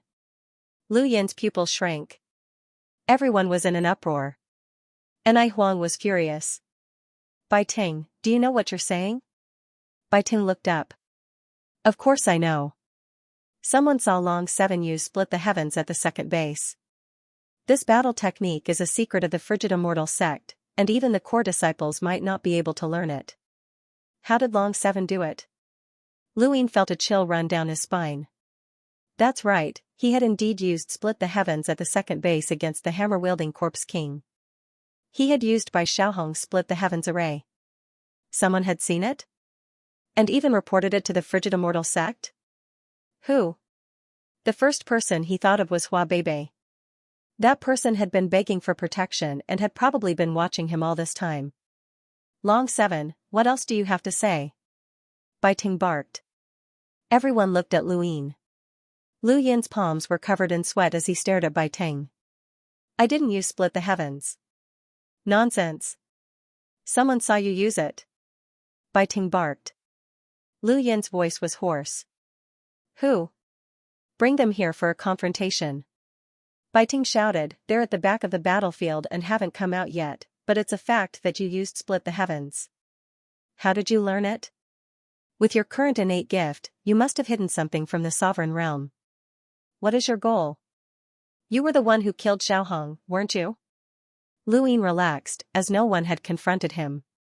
That meant that he had been wrongly accused. Although he had used the Split the Heavens array in an emergency, who would have paid attention to him in that kind of battlefield? He had definitely been wrongly accused. This Bai Ting had simply wanted to drag him down and prevent him from successfully becoming a disciple. Although Luin did not want to become a disciple of the governor, he had not been wrongly accused. If he could figure it out, then so could the others. Enai Huang was furious. Bai Ting, you're making wild accusations without any evidence. Is this how you should act as the sect master of the Frigid Immortal sect? Bai Ting, you're accusing my frigid sect master in front of the governor. Xianxia was furious. Even if he had Yun Lui's protection, how could Long 7 have killed an emissary-level corpse king? Everyone knows that corpse kings have an advantage against human experts of the same level. Long 7 is just an enlighter, and even Xiaohong can't kill so many emissary-level corpse kings. How can he do that? Your frigid sect is protecting your own, Bai Ting retorted, unafraid of Musia's existence. He had indeed been wrongly accused. No matter what, he could not let the White Dragon tribe succeed. He could see that the White Dragon tribe was trying to create momentum and suppress the Frigid Immortal sect in terms of reputation. The Frigid Immortal sect had just lost their young ancestor, which had been a huge blow to the sect. Now that an absolute genius had appeared, the entire Frigid Immortal sect would feel uncomfortable. The Frigid Immortal sect was tyrannical, and they would not allow such a thing to happen. There was no evidence that Long 7 had used Split the Heavens, and he had only raised his suspicions. However, when Qing Chen had lied about his battle achievements, he refused to let it go. Qing Chen also regretted it. He shouldn't have revealed all the military exploits. In fact, he didn't believe it himself, but those people from the Star Alliance stayed in the new continent. It was useless to take the military exploits. It was better to give them to Long Qi. Bai Ting was right. He was indeed protective. He had killed so many corpse kings on his own without anyone's help, but he still couldn't say anything. Otherwise, he wouldn't be able to explain the origins of the dagger, the water plant, and the spear. These external items had all come from the fourth young ancestor. Bai Ting's plan had succeeded. He wanted to ruin Lu Yin's reputation and prevent him from becoming a disciple of the governor and the Origin Array Heavenly Master. He wanted to prevent the White Dragon tribe's reputation from rising to the top. He also suspected that Bai Xiaohong had died at Lu Yin's hands. The four young ancestors were relatively balanced, and they should not have joined forces to kill Bai Xiaohong. Of all of them, Lu Yin was the one who had hidden the deepest secrets. Enai Huang was infuriated. Initially, the four sides of the balance were at peace. However, Bai Ting's actions were tantamount to falling out with them. Bai Xiaohong's death had driven them crazy. Bai Ting, don't be unreasonable. Long Xing shouted angrily. Bai Ting sneered, your White Dragon tribe has allied with the humble school to give that brat battle credit that doesn't belong to him. How shameless. Qiuling's expression darkened as she looked at Lu Yin. Tell me the truth, Long 7. Is the credit yours or not? Or did you steal the Star Alliance's battle achievements? Lu Yin's face darkened as he looked at Bai Ting. He saw the smug look in Bai Ting's eyes and said coldly, just because Bai Xiaohong can't do it doesn't mean that I, Long Qi, can't do it. Some people say that I'm qualified to become the junior patriarch and replace Bai Xiaohong, but I don't like that. Has Bai Xiaohong ever exposed Redback? How many spies did he capture? How many monsters have you killed? Have you ever set foot on the new continent that represents the hope of mankind? Do you have the ability to repair the sourcebox array? He can't do that. How can he compete with me? I killed the king corpses with the help of some strong cultivators of the Star Alliance, but if it had been by Xiaohong, he wouldn't have been able to protect himself. I, Long Qi, can't compete with Bai Xiaohong of the Celestial Ice sect. Don't compare me with that piece of trash. He didn't give the Frigid Immortal sect any face at all and belittled Bai Xiaohong. Even Long Ku, Enai Huang, Qing Chen, and the others were shocked. He was trampling on the cold Immortal sect's face. I admit that the fourth young ancestor was indeed powerful during our trip to the Sovereign's realm, but that was only because I, Long 7, had yet to break through to the Enlighter realm. After I became an Enlighter. What does Bai Xiaohong count for? How dare you compare yourself to me? Lu Yin shouted. He wanted to be arrogant. Endure? Of course not.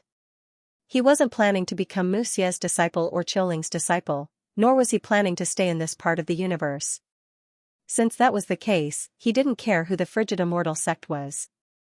The Frigid Immortal sect had no evidence to prove that he had killed Bai Xiaohong, so he was fine. Once the ancestral worship ceremony was over, he would return to the Fifth Mainland with the help of the old man. After all, he had already talked things over with the old man, so no one would stop him. The biggest obstacle to the Fifth Mainland was gone, so what was there to be afraid of? Not to mention the Cold Immortal sect, he dared to challenge the Four Direction Scales now.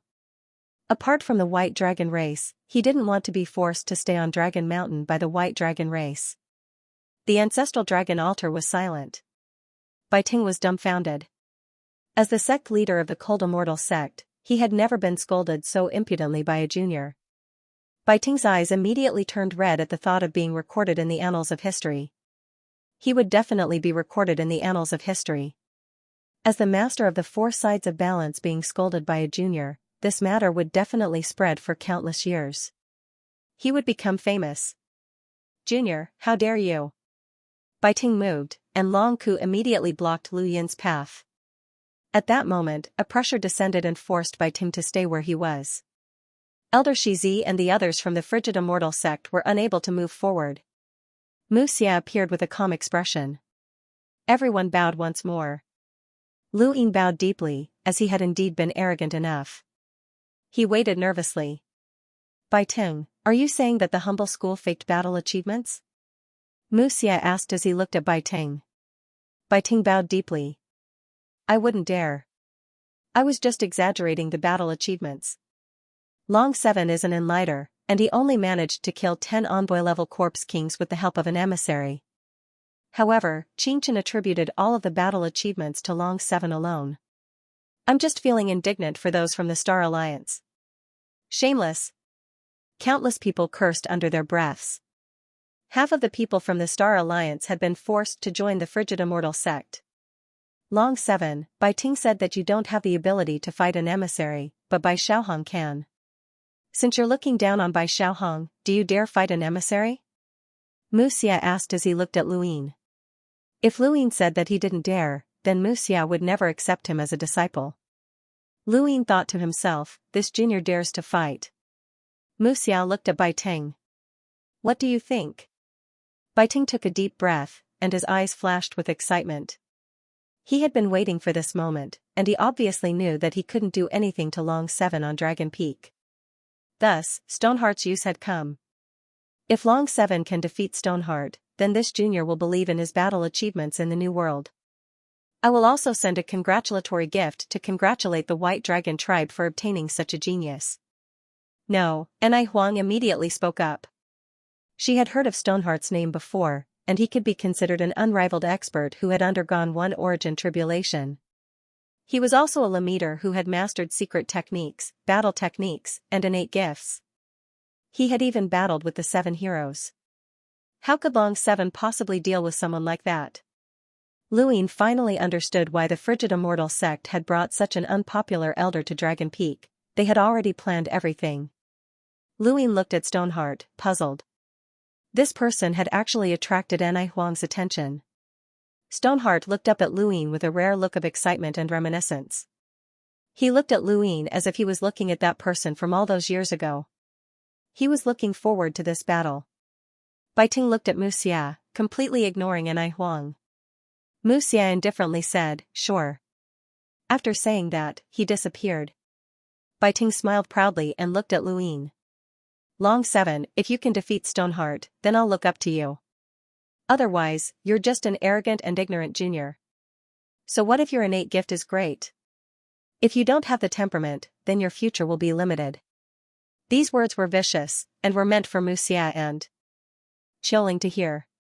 If Lu Yin lost this battle, then he would never be able to become Mu Xia's disciple or Qiling's disciple. Enai Huang was furious. She had calculated everything, but she hadn't expected Bai Ting to be so shameless. She looked at Lu Yin worriedly and told him about Stoneheart. Lu Yin looked at Stoneheart in shock. This person had actually fought with the 7 heroes, and had even kept his promise to never break through the first origin tribulation. How foolish. But his foolishness was adorable. Lu Yin's gaze changed as he looked at Stoneheart. "I heard that Stoneheart lost to Old 7 back then." "Yes, he lost to that Old 7. Lu Yin heard it. "Old 7? Wasn't that him?" He'd lost to him once before, so it was time for him to lose again. Lu Yin had overestimated himself, but he had also underestimated Stoneheart. Stoneheart's physical strength wasn't any weaker than a corpse king at the same level as him when he used the Grey Eyes transformation. This discovery surprised Lu Yin. It was rare for humans to meet such a powerful expert. Stoneheart's surprise was even greater than Lu Yin's. Stoneheart's physical strength wasn't any weaker than Lu Yin's, and it might even be greater. He had never thought that a cultivator below the level of an emissary would be able to compete with him in terms of physical strength. There was a thump as fist and palm collided. Lu Yin gripped Stoneheart's fist tightly, but his palm had gone numb from the impact. When he had been a hunter, Lu Yin's physical strength had already been comparable to an ordinary emissary's. After using the dragon's saliva, breaking through 3 stages, and using his form-cast model to break through to the Enlighter realm, he had been able to fight against a powerhouse with a power level of more than 600,000. Stoneheart was worthy of being a genius who had once competed with the 7 heroes. Under normal circumstances, he should have been able to break through to 700,000 or even higher. But now, he was willing to keep his promise to never break through the first origin tribulation, which was both laughable and respectable for Lu Yin. Although the stones of Lanshan were tough, they still cracked due to the strength of their collision. Stoneheart looked at Lu Yin in shock. It's unbelievable that an Enlighter can fight me to this extent. You're definitely not weaker than the 7 heroes at the same level, and you might even be stronger. Lu Yin raised his hand again and grabbed Stoneheart's other fist. The void around them was distorted by the tremendous force, and cracks spread out from the ground and into the sky. Who did you lose to back then? Who made you promise to never break through the first origin tribulation? Lu Yin asked. Stoneheart replied, I'll tell you if you win. After that, stone veins appeared on his body and slowly spread out. Lu Yin's brows rose. An innate gift? He was somewhat apprehensive, so he retracted his hand and retreated. Stoneheart took a step forward, and his body disappeared as he entered the astral source universe. Lu Yin moved at the same time and stepped into the astral source universe as well. Countless people around them were shocked.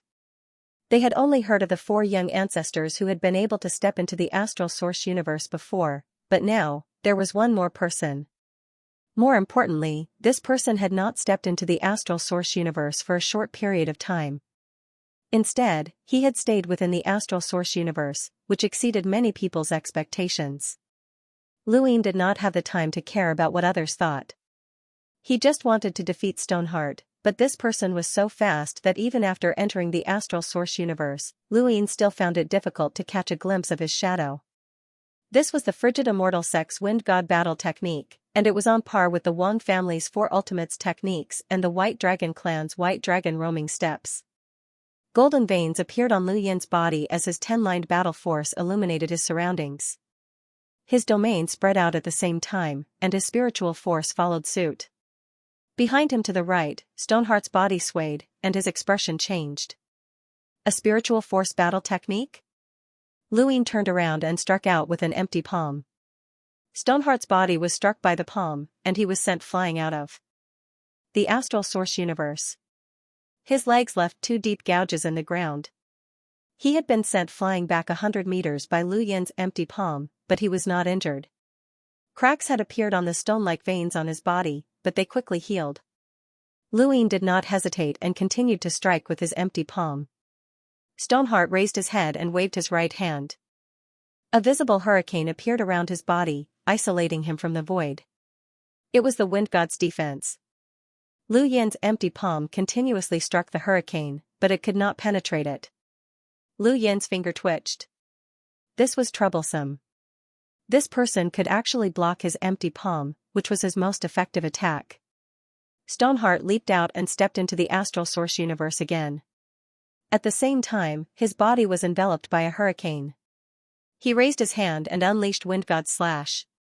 As soon as he spoke, a sharp slash descended. Regardless of whether Lu Yin could see it or not, this slash would still land. Lu Yin raised his hand and activated the flow diversion diagram. Boom! A huge tremor shook the ancestral dragon altar as countless sharp slashes transformed into thin lines that shot out in all directions. This was the power of Wind God's slash, and it had been diverted by the flow diversion diagram. Celestial Master Qiuling was astonished. Not a bad idea. Although it's simple, it's very practical, especially in battle. Master Dengwu praised, Draconic 7 is so familiar with this source box array that it's practically ingrained in his bones. Being able to use it so quickly not only shows how powerful his lock-breaking talent is, but also how powerful his control is. Bai Ting and Elder Shizi exchanged glances. Draconic 7 was not to be underestimated, as he had actually managed to block Stoneheart's Wind God battle technique. This was the Frigid Immortal Sect's famous battle technique that combined attack, defense, and speed into one, but it had actually been blocked by an Enlighter. Stoneheart's eyes widened, and he excitedly said, "Well done." As he spoke, the stone veins on his body became even clearer. Hillman. As soon as he finished speaking, his entire body was wrapped up in stone, and he transformed into a stone golem. He punched out at Luin, completely breaking away from the Wind God battle technique. Luin clenched his fist and punched out as well. His 350 stacked stacks exploded, and there was a loud bang as the void within a kilometer exploded and a strong gale swept out in all directions. Lu Yin's fist hurt, as Stoneheart's strength had not increased by much after turning into a stone golem. Stacked stacks were enough to suppress Stoneheart, but Stoneheart's defense was truly terrifying. His empty palm had not been able to injure Stoneheart, and at this moment, his fists were also ineffective, even if Luin used his full strength and battle force. Bang, bang, bang. After a series of exchanges, Lu Yin's fist began to bleed.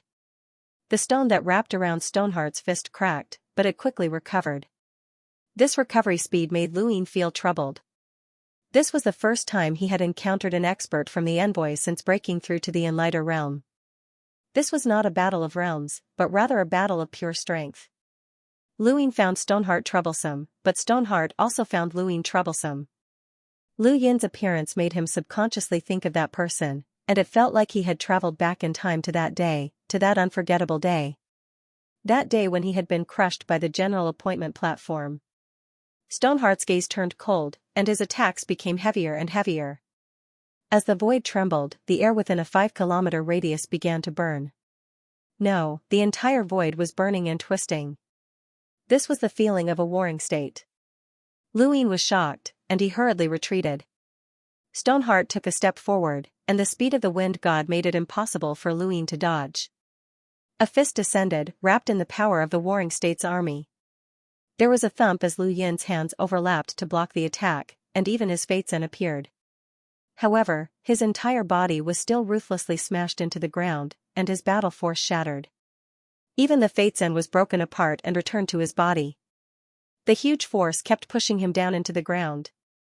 He didn't even know how deep he was pushed into the ground. When the force disappeared, Lu Yin's arms went numb and he couldn't move at all. This was the power of a Sengoku, the pinnacle of battle force. 10-lined battle force simply could not resist. Around the ancestral dragon altar, everyone who saw this scene was speechless. Like the empty god boundary, the battle kingdom rarely appeared.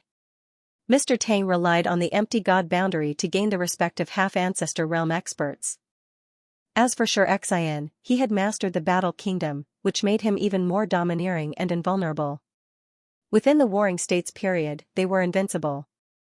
This was the reverence for the pinnacle of battle chi.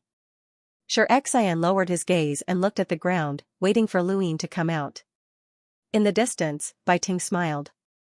Once a Sengoku appeared, even an envoy of the same realm would not be his opponent, let alone an Enlighter. Back then, Xianxia had relied on his Sengoku to challenge the 7 heroes. Enai Huang and the rest of the White Dragon clan felt their hearts sink. The Sengoku was indeed not just powerful. Qin Chen frowned, as Xianxia was not just terrifying in the Sengoku realm. He was also from the same generation as the 7 heroes. Even though he had not broken through his first origin tribulation, he still had one. His accumulation of origin tribulation was abnormally deep. He had innate gifts, battle force, and even secret techniques. This kind of person was enough to make powerhouses of the same realm feel helpless. How could Draconic 7 possibly defeat him? The Frigid Immortal Sect had made ample preparations. Beneath the ground, Luin moved his arm and was finally able to move again. He propped himself up and exhaled, using his Shanghui pass to quickly heal his injuries. He looked up at the ground and saw that there was no way to break through the Sengoku's defenses. The only way to break through the Sengoku's defenses was if he used the checkpoint platform or the Reaper's transformation, but once he did, he would be finished. Come out. I can sense that you're not injured, Xianxia said, his voice coming from above. Lu Yin took a step forward, and his body flashed as he appeared on the ground 100 meters away from Xianxia. He looked at Xianxia, who was still surging with the invincible aura of the Sengoku realm. That tyrannical and unbreakable power was not only present in this region of space, but also spread throughout the astral source universe. Zhou Tang's Sengoku realm extended for 50 kilometers, which was enough for him to easily kill the giant corpse king that far surpassed his power level. Xianxia's Sengoku realm only extended for 5 kilometers, which was far inferior to Zhou Tang's. However, it was enough for him to stand at the peak of his realm. Lu Yin recalled his conversation with Zhou Tang. Although the Sengoku realm was domineering, it could not be used continuously. What he needed to do now was to drag it out until Xianxia withdrew. Xianxia raised a hand and aimed it at Lu Yin. He clenched his fingers together and then slammed his palm forward, blasting open a black tunnel in the void as an unparalleled destructive force swept towards Lu Yin. The star chessboard appeared beneath Lu Yin's feet, and he moved. His body appeared behind Stoneheart, who abruptly turned around and lashed out with a kick. Lu Yin didn't expect the strategy secret art to escape Stoneheart's eyes.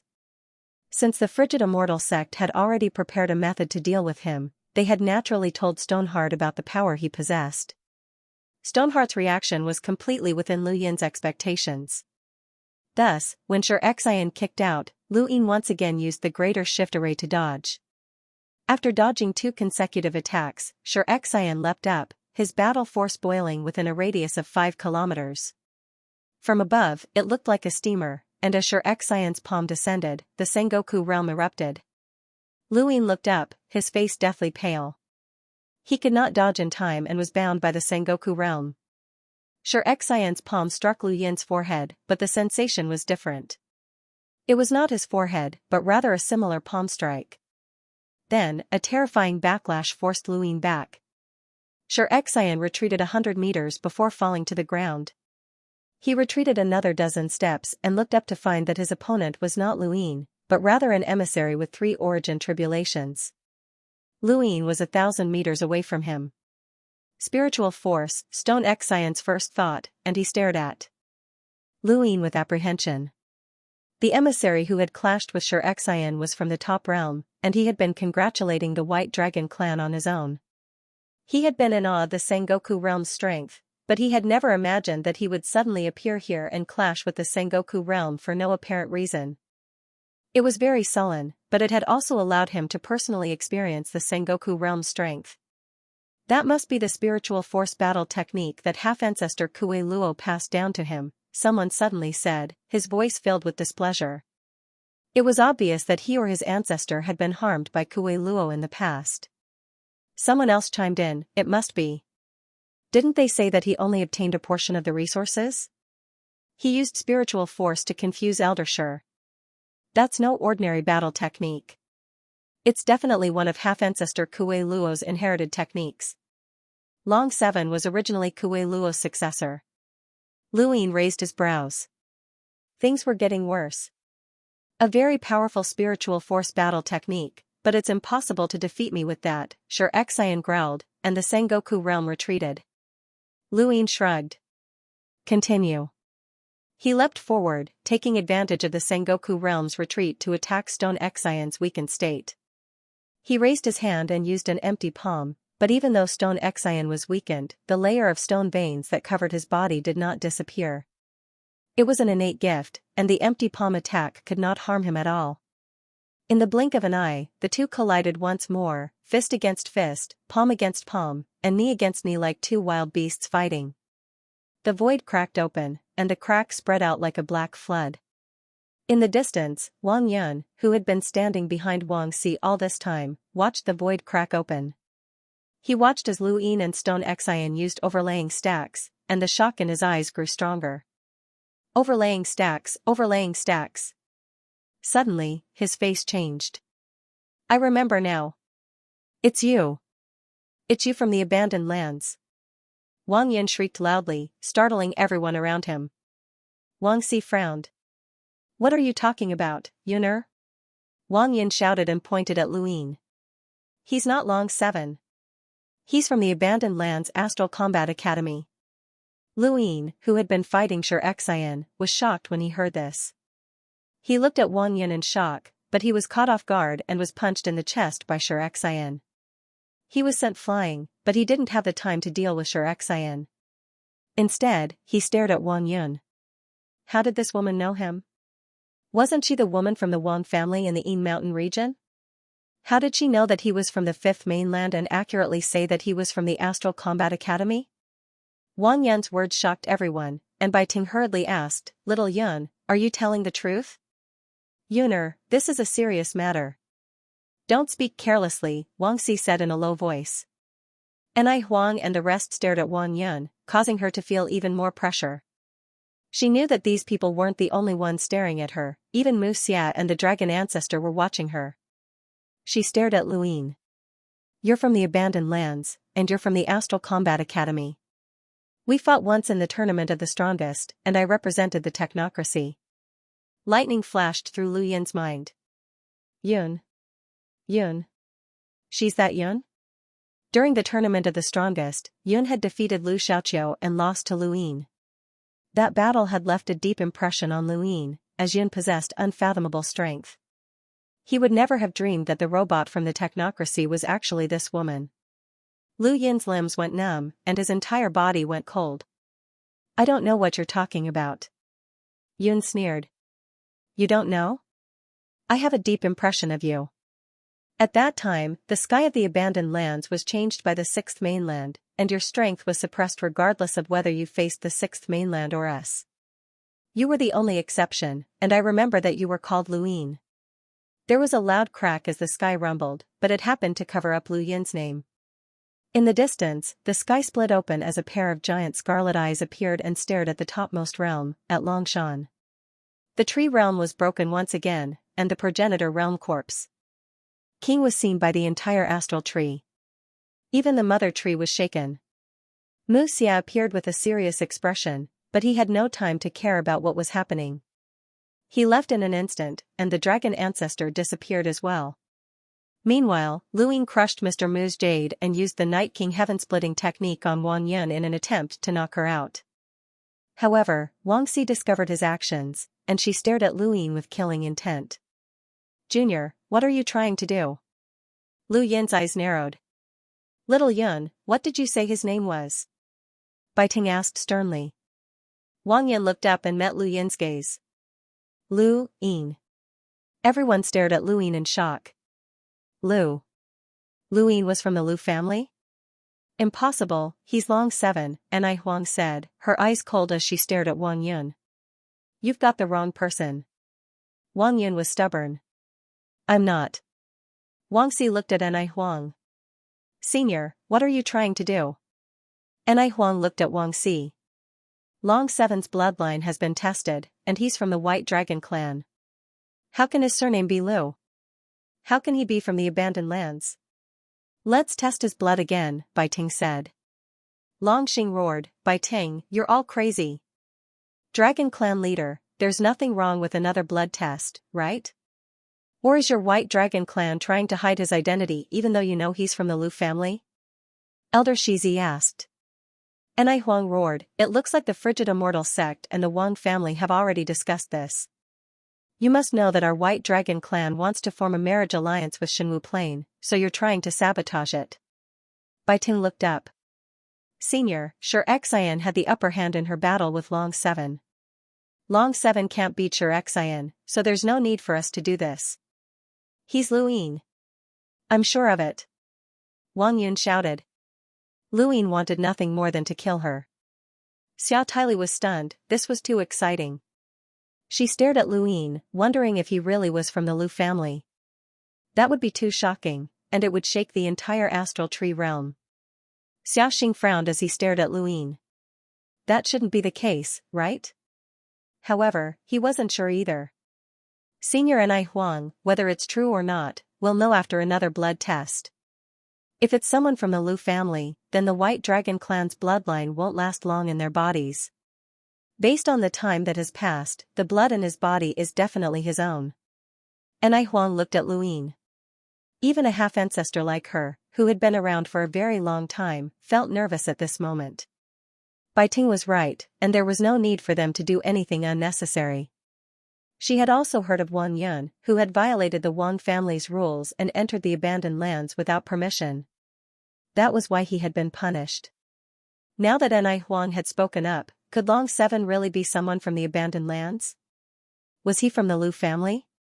If he really was from the abandoned lands, then the White Dragon clan would become the laughingstock of the entire astral tree realm. Long Xing stared at Luyin, his palms sweating. Everyone looked at Luyin. Qianxia said softly, Long Qi, just drip your blood to verify your identity. Don't worry, you're the humble class's sect leader and someone the governor values. Anyone who dares to wrongly accuse you won't have a good ending. Wang Xi's eyes were gloomy as she glanced at Wang Yun. Qianxia was right. If Wang Yun really wronged this child, not only would he offend the White Dragon clan, he would also offend the humble class. Luyin stood in place, his heart sinking. He had already tested Long Xi's blood once, and it was gone. The blood in his body was his true bloodline, the bloodline of the Lu family. Long Qi, go up to the ancestral dragon altar and test your blood again, Anai Huang said as she stared at Luyin. Everyone stared at Luyin. In the distant sky, the scarlet vertical eye had already disappeared, but everyone knew that the ancestor realm experts were fighting. Under everyone's gaze, Luyin slowly walked towards the ancestral dragon altar, waiting for Mr. Mu. At this moment, only Mr. Mu could save him. However, when he arrived in front of the ancestral dragon statue, Mr. Mu still did not appear. Anai Huang was right in front of him, staring at him intently. After living for so many years, he had never been this nervous even when he was facing death. This matter concerned the reputation of the entire White Dragon tribe. Bai Ting and the others also felt the same. If this person was really from the abandoned lands, then the White Dragon tribe would suffer an indescribable burden and become the biggest joke of the four cardinal scales. This was the best news for the frigid immortal sect, whose young ancestor had just died. Lu Yin's identity concerned the balance of the four cardinal scales, as well as the balance of the entire astral tree realm. Drip some blood, Anai Huang said. Lu Yin took a deep breath and raised his hand. Just as he was about to drip some blood, a chilling laughter sounded out. It was so familiar and terrifying. Keek keek, how lively. A small doll appeared on the ancestral dragon altar, causing Anai Huang and the others' expressions to change. The witch spirit god? Everyone's five senses were thrown into chaos. The witch spirit god doll's figure flashed, and it appeared beside Luyin. It's actually the bloodline of the Lu family. I'll take it back and reproduce it. You humans don't have the Lu family, but the everlasting race will have one. I'll let you all have a taste of the general platform and those old fogies have a taste of the divine seal catalog. Kiki. With that, Lu Yin's body was brought away from Dragon Mountain by an uncontrollable force. Don't even think about it. Qianxia barked. The power that isolated the void knocked the witch spirit god out, and Lu Yin fell down. At the same time, a drop of clear water descended and suddenly became incomparably large. It enveloped the ancestral dragon altar and everyone present. This was Qianxia's innate gift, clear water absorbs impurities. I originally wanted to take advantage of the White Dragon tribe's ancestral ceremony to eliminate a group of human elites, but I didn't expect to encounter someone from the Lu family. This child must be brought back to the everlasting race. A loud voice rang out as the void tore apart to reveal a corpse king that was several hundred meters tall. Corpse god? Anai Huang barked. How dare you behave so atrociously on Dragon Mountain? Lu Yin fell to the ground and looked up. The witch spirit god and corpse god had appeared, and each of them was a half-ancestor. In front of him, Bai Ting sneered. Stop struggling, kid. He reached out and grabbed Lu Yin. Long Ming stood in front of Lu Yin and faced Bai Ting.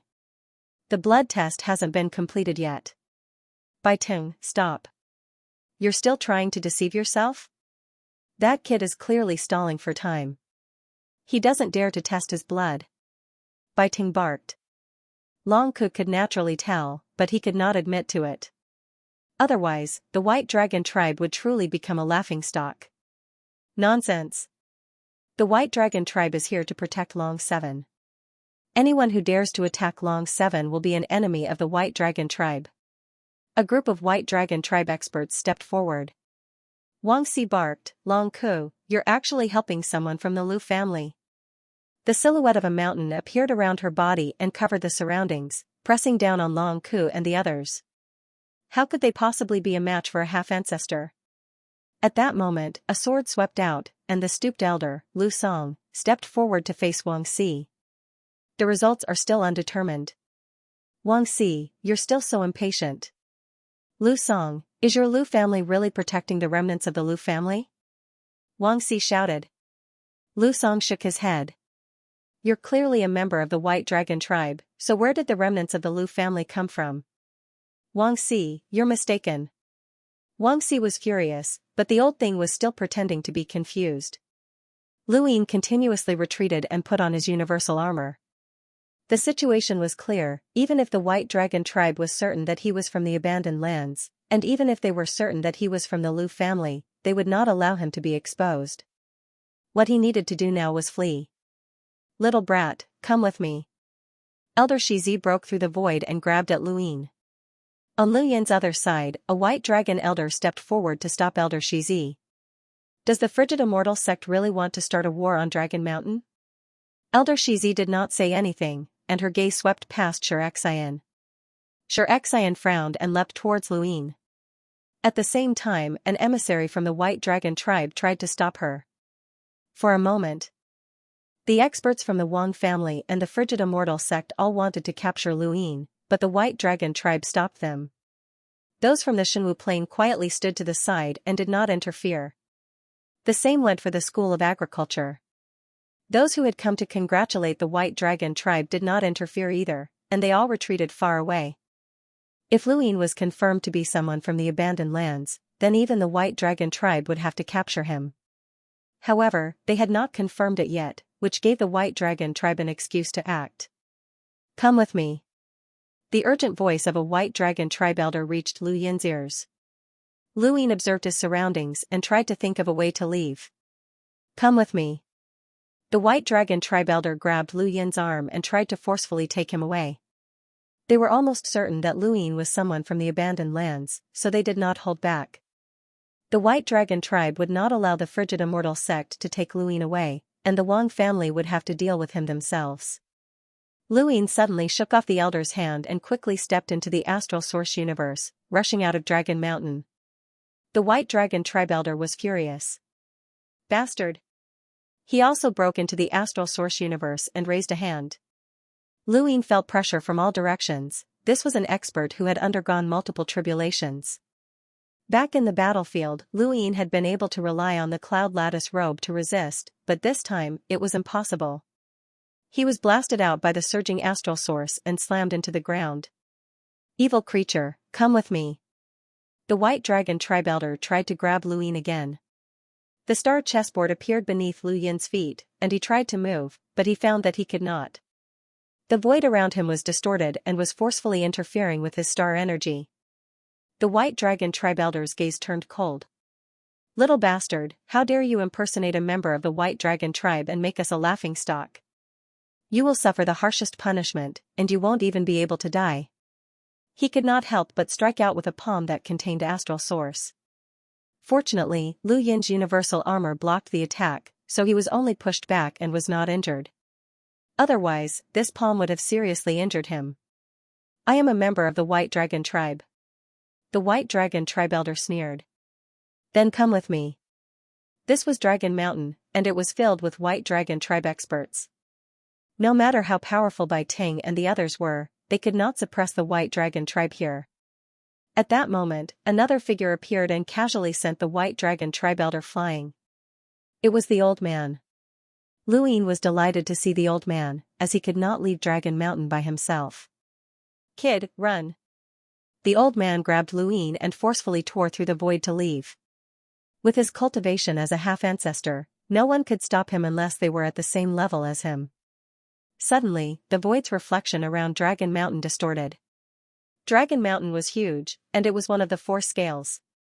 How could it not have a sourcebox array? The old man was stopped, and his expression turned ugly. We're in trouble. Luin looked at the sourcebox array that covered Dragon Mountain, and his heart sank. It was impossible for a half-ancestor to break through it. This was one of the 4 scales, but Mr. Mu still had not appeared. In the distance, Anai Huang, who was battling the corpse god, had a gloomy expression on her face. She was the one who had activated Dragon Mountain's sourcebox array. Regardless of whether it was the 7 sky gods or Luin, she would not let them off. Today's matter had to be hidden within Dragon Mountain. As for the frigid immortal sect and the Wang family, Anai Huang would think of a way to cover up this matter. At worst, he would pay the price. As for Long 7, Anai Huang had thought of 10,000 ways to torture him. The old man's spiritual force was boundless, and he wanted to forcefully break through the sourcebox array, but it was useless. He even suffered a backlash from the sourcebox array, causing him to spit out a mouthful of blood. "Kid, we won't be able to leave today. Tell me, what did that person tell you?" Luin gritted his teeth. "Take me back to the 5th mainland, and I'll tell you." "If you can't go back, you're dead," the old man shouted. "You're Kue Luo, aren't you?" The old man did not retort. "Tell them something so that they can kill each other," Luin reminded him. The old man's eyes darted around, and a majestic spiritual force swept out. It swept past the sorcerer god, Qing Chen, the corpse goddess, Anai Huang, Wang Si, Lu Song, and everyone else. "I'm Kue Luo. I'm not dead. Ha ha ha ha." Everyone looked over and gritted their teeth. "Bai Ting, you're the greatest redback in the astral tree realm." Everyone was stunned. Bai Ting himself was stunned. "What? You're the greatest redback among the Eternals. Bai Ting, that's you." "Don't play dumb," the old man shouted, and then he stared at Wang Si. "Old woman Wang Si, you were the one who killed Elder Long Xuanxin of the White Dragon tribe. Others might not know, but I do." Wang Si's expression changed, as this was the truth. The old man stared at Xiaxing. "What are you looking at, Shenwu Plain? Your daughter is pregnant with Long 7's seed, and you're still not helping? Are you trying to make her a widow?" Xiaxing's scalp exploded, and he stared at Xia Taili in disbelief. Xia Taili's face flushed red, and he jumped up in anger. "What nonsense are you spouting, old thing?" The old man cackled. "In the sovereign realm, the one who killed Bai Xiaohong was your brother, and you had Long 7 with you. Bai Xiaohong drugged you, and your brother found out and fought him to the death.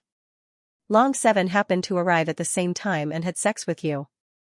In the end, the 2 of you worked together to kill Bai Xiaohong and even threw him into the meditative ruins. Your brother was even willing to stay in the meditative ruins to cover up his tracks. The child was conceived in the humble Huayuan plain. I saw it, and that's why Long 7 sent you there." Xia Taili trembled, and he was so angry that he didn't know what to say. Bai Ting and the others from the frigid immortal sect glared at Xia Taili, their eyes filled with killing intent. Not only because of Bai Xiaohong's death, but also because she was pregnant with the Lu clan's child. Luin was stunned, and he stared at the old man in disbelief. It was no wonder why this guy had been hunted down by the entire astral trees. He could spout anything he wanted, and he had to be crazy to believe everything that the old man had said. He was too talented. "Did you kill Xiaohong?" Bai Ting roared, glaring at Xia Taili. Xiaxing was furious and glared at Bai Ting. "Bai Xiaohong, how dare you drug my daughter?" "Nonsense!" Bai Ting shouted. "Bai Ting, you're a redback." One of the experts from the humble class stared at Bai Ting. Bai Ting was furious. "I'm not. Wang Si, you're the one who killed Cunxian." Long Xing shouted at Wang Si. Wang Si frowned. "How dare you?" Dragon Mountain was in chaos. There were only a few half-ancestors, and everyone had their own opponents. The old man wanted to escape with Luin, but the sourcebox array could not be broken. Even if he allowed them to make wild guesses, they would not be able to buy much time.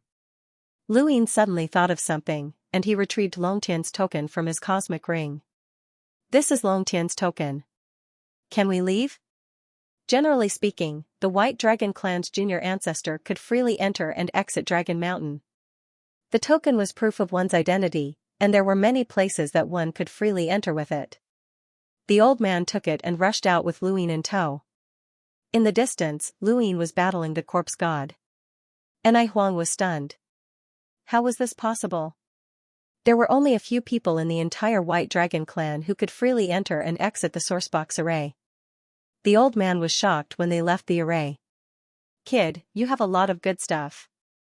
You must have stolen this from the sovereign realm. That's about it. Luin was excited, and he had finally escaped. Run. Don't even think about running. Wang Xi appeared and raised a hand. Black lines appeared in the void and bound the old man and Luin. This was the Wang family's secret technique, seal. The old man flung Luin away. Kid, think of a way to escape. He then turned around and revealed a cold killing intent for the first time. Old bastard, you're still as annoying as ever. Kue Luo, you're courting death. Wang Xi slammed down with a palm, and her entire body was isolated from the void. She formed a world of her own, and that world was actually a severed palm. Kue Luo's expression grew serious. The Wang family has spied on the Lu family's visualization technique and combined it with the art of forgetfulness. I've been wanting to experience it for a long time. Come, old bastard. There was a boom as a huge force swept out in all directions, tearing the void apart like a curtain. Luin borrowed this force to fly in the direction of the ladder. He knew that the ladder was very far away and that he would encounter many obstacles along the way, but it was the only way to escape the top realm and return to the fifth mainland. Within Dragon Mountain, Enai Huang's expression changed. Wang Xi had given her a condition, and she had no choice but to let her go to intercept Kue Luo. However, Dragon Mountain's sourcebox array had trapped Lu Song, making it impossible for anyone to track him down. Of course, the White Dragon clan could still chase after him. Luin borrowed the strength of the two half-progenitors to rush towards the ladder. Not long after, a familiar voice rang out. Stop, you vile being. It was the White Dragon Elder, a powerhouse who had undergone multiple origin tribulations. Luin turned around and locked eyes with the Elder. He could see the killing intent and cruelty in the depths of the Elder's eyes. Luin coldly said, I'm Long 7. Do you really want to kill me? The Elder sneered. No one can expose you on Dragon Mountain, but you still dare to act in front of me here? Die, you bastard of the Lu family. Luin suddenly stopped and turned around. His expression was gloomy. Old thing, you're courting death. He then took out Xianxia's armed puppet and put it on over his universal armor. He then slapped the Elder with one hand. The White Dragon Elder was so angry that he laughed. You want to rely on an external object to challenge me? You're too naive, you vile being. His body suddenly transformed into a white dragon, and an even more terrifying aura surged into the clouds. He raised his hand, and a spear appeared in his hand. He thrust it forward, tearing through the void with an unparalleled sharpness that carried a terrifying power. Luin grabbed the spear and was sent crashing into the ground. A small city nearby had been destroyed by the aftershocks, and the White Dragon Elder tried to pierce through Luin. However, the armed puppet had been strengthened by Luin, and it could withstand an attack with a power level of nearly 800,000. It had the defensive power of a fourth tribulation cultivator, and although it couldn't compare to Yunlui, there was one thing that Yunlui couldn't compare to, its ability to attack. Luin was slammed into the ground by the spear, and he raised his hand. The armed puppet automatically attacked, its arm elongating as it punched the Elder's body, shattering half of it.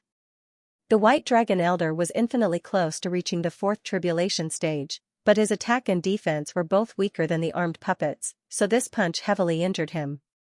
The White Dragon Elder couldn't even hold on to the spear, and he was forced to retreat. Luin leaped out and attacked again, but the Elder wasn't a corpse king and didn't want to face him head-on. Luin stood where he was, panting.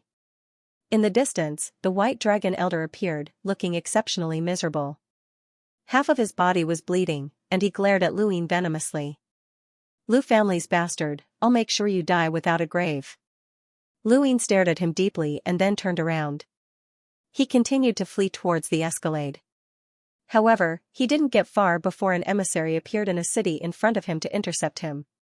Luin gritted his teeth and took out Split the Heavens, unleashing his final attack without hesitation. Two black lines streaked across the sky, and the emissary's head fell off. The head fell into the city, and countless people in the city were stunned as they watched Luin flee towards the east.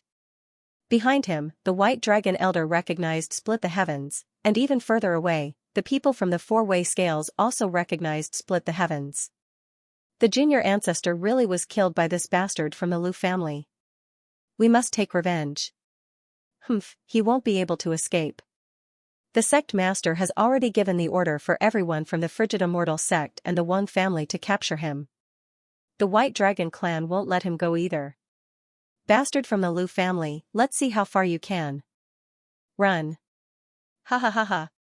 Someone laughed loudly, and Luin gritted his teeth and flew towards the escalade without looking back.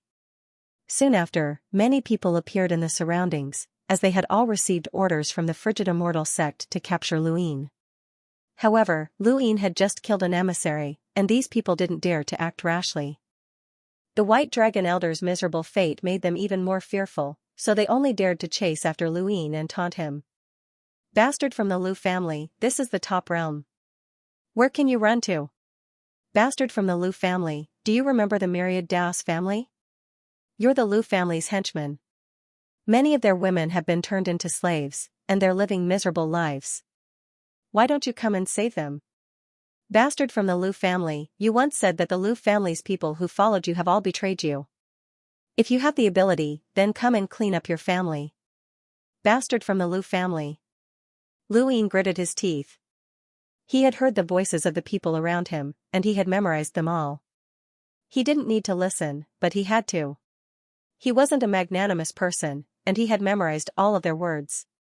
One day, he would pay them back. Ah! There was a scream, and Luin turned around to see someone's arm being sliced off by an unknown attack. The people around him were shocked, and they hurriedly searched for the source of the attack, but they couldn't find it. Lu Yin's domain was still active, and he could vaguely see an old farmer bowing in the middle of the underground mountain range. The farmer was also bowing in the direction of Luin. He was both cutting grass and bowing to Luin. This was someone from the Lu family. Bastard from the Lu family, you. Someone else spoke up, but he was then hit by another attack from another direction. There were many people who insulted the Lu family, but there were also many who supported them. Luin had lost his memories, so he didn't know what the Lu family had done in this part of the universe. However, the remaining members of the Lu family, as well as the experts who would rather die than embarrass the Lu family, made him feel that the Lu family was different from the four cardinal scales. Bastard from the Lu family, stay here. A loud voice boomed through the void as an elder from the Frigid Immortal sect walked out. His gaze swept past Luin and landed on the ground, where he saw the old farmer. The remnants of the Lu family still dare to act so violently. Bastard, I'll let you see how they die. Luin clenched his fists and charged at the elder. Come at me if you have anything to say. The elder sneered. Are you even worthy? He was a cultivator with 4 origin tribulations and was much more powerful than the White Dragon Elder. His appearance of cloud fall had shocked the world. Fall down for this old man, he said as he pressed down with one hand. I'm going out on a business trip tomorrow. I originally wanted to write more chapters after that, but it seems like my brothers can't wait any longer. I'll stay up late tonight and write more chapters. Thank you for your support, brothers. Lu Yin's pupils shrank, and he took out a palm-sized ring that he had obtained from Celestial Master Gu Yan. The Celestial Master had once said that this ring contained the power of one of his attacks. Cloudfall's secret technique descended, and the palm-sized ring vanished as it swept past the old man. Without a sound, the old man's face turned ashen, and his body was split in two as he slowly fell into the mountain range. Cloudfall's secret technique also slowly disappeared. Everyone fell silent as they stared blankly at the scene. A 4th tribulation cultivator from the Frigid Immortal sect who could use a secret technique had died without any warning. They all looked at Luin with eyes full of fear. Luin had no time to feel sorry for the old man, and he continued rushing towards the ladder. He wanted to get as far away from the old farmer as possible, as well as the Lu family's remnant that had helped him. After Luin left, the old farmer looked up with bloodshot eyes. Run. You have to survive. Only by surviving will there be hope. A day later, another emissary arrived to block Lu Yin's path. Lu Ying used his dagger and a secret technique to heavily injure this third tribulation emissary under the protection of an armored puppet. He then continued fleeing towards the east. The armored puppet was recognized, and Shenwu Plain also sent out experts to intercept him. Finally, 2 days later, Lu Ying was trapped in a mountain range by a sourcebox array. The person who had trapped him was Grandmaster Denghua. Lu Ying glared at the old man with murderous intent, but the old man raised his head. Someone from the Lu family must die. What enmity do you have with the Lu family? Lu Ying asked coldly. Grandmaster Denghua remained calm. It was the Lu family who suggested that the Outerverse Lockbreaker Society's headquarters be located at the back of the battlefield. The Lu family is the enemy of all lockbreakers. Lu Ying smiled brilliantly even as blood dripped from the corner of his mouth. Thank you for showing me how great the Lu family is. Grandmaster Denghua's face darkened. What a pity. With your innate gift, you'll die here. He had set up a simple sourcebox array in this mountain range ahead of time. As a formation master of Realm Yuan, he had more than one sourcebox array. Lu Ying looked at the countless spots around him that flickered like stars. He used the armored puppet to force his way through, but these spots were not very powerful. However, they had a binding power that was difficult to break through, and any emissary outside could trap him. Regardless of whether it was a secret technique or external items, he could not break out. The sourcebox array covered half of the mountain range. In the surroundings, more and more people from the four-way scales gathered. The White Dragon tribe still refused to admit that Lu Ying was from the abandoned lands. They wanted to preserve their dignity in front of outsiders, but their desire to kill Lu Ying was stronger than anyone else. Only Lu Yin's death could calm this storm. So this is how the Lu clan rules the Starry Sky Tree. Do the bastards of the Lu clan only have external objects? It's just a useless clan that was destroyed. Looking at this person, I can see that the Lu clan probably had too many external things back then. That must be the case. Hey, son of a B***TCH from the Lu clan, do you only have external objects? He must have relied on a sneak attack to kill young Master Bai, right? Someone asked loudly. A disciple of the Cold Immortal sect glared at Lu Ying. Yes or no? Your Lu clan is just that despicable and shameless. Shameless clan. Shameless. Lu Ying stood at the peak of the mountain range and looked around. There were many people who had been ordered to capture him, including Xia Taili, Nong Lai, and the others. There was also Jin Feiyuan from the Zijing clan. There were too many people who had ridiculed him and hit him when he was down, but Lu Ying did not care about them. He would not be able to escape unless Mr. Mu arrived. Long 7, the armed figure belongs to my brother. How did you get it? Xia Taili had come to ask about this matter, and the people from Shenwu planet were also eager to know. They knew that Xia Shenfei was not dead, but how had Lu Ying obtained the armed figure? Lu Ying looked at her. I picked it up. Xia Taili was furious. Bullshit. Lu Ying looked around at the crowd. It was true, he could not escape. There were already a few emissaries outside, and he could not even get close to the ladder by himself. Since he could not escape, then he might as well do something, such as clearing the name of the Lu clan. Bai Xiaohong? You're just a piece of trash, Lu Ying said. His voice was not loud, but his words echoed throughout the area and even covered an entire city. The people from the Frozen Immortal sect were furious. You're just a piece of trash who used an external object to escape. How dare you insult the junior ancestor? Lu Ying looked up. I can fight the 4th junior ancestor alone. Everyone fell silent for a moment, but then they all burst out laughing. Xia Taili frowned. Was he crazy? Although she was unhappy about the marriage alliance with Lu Ying, her impression of this person wasn't bad. Now, he actually dared to say such words. Nong Lai shook his head and sighed. Jin Feiyuan shouted, Lu bastard, you want to fight the 4th junior ancestor alone? You're no match for Eldershire. Back then, young ancestor Bai fought Eldershire without losing. Once he becomes an emissary, he'll definitely replace Eldershire and become invincible in the first origin tribulation. What makes you think that? Lu Yin's lips curled up. You can come in and try.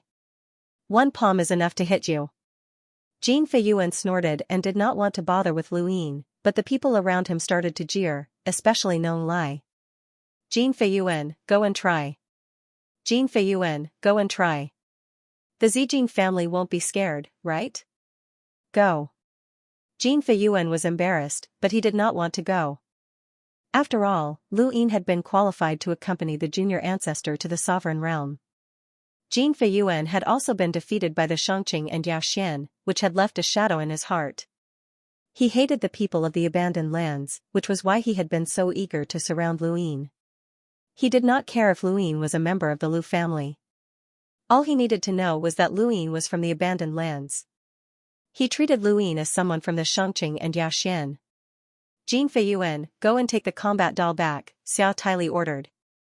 The Zijin family was a vassal of the Shenwu Plain, and if Jin Feiyuan was scared, it would not look good for her. Jin Feiyuan gritted his teeth and stared at Lu Yin. Don't use any external objects. Lu Yin immediately withdrew the combat doll and universal armor. He then raised his right hand and beckoned. Come.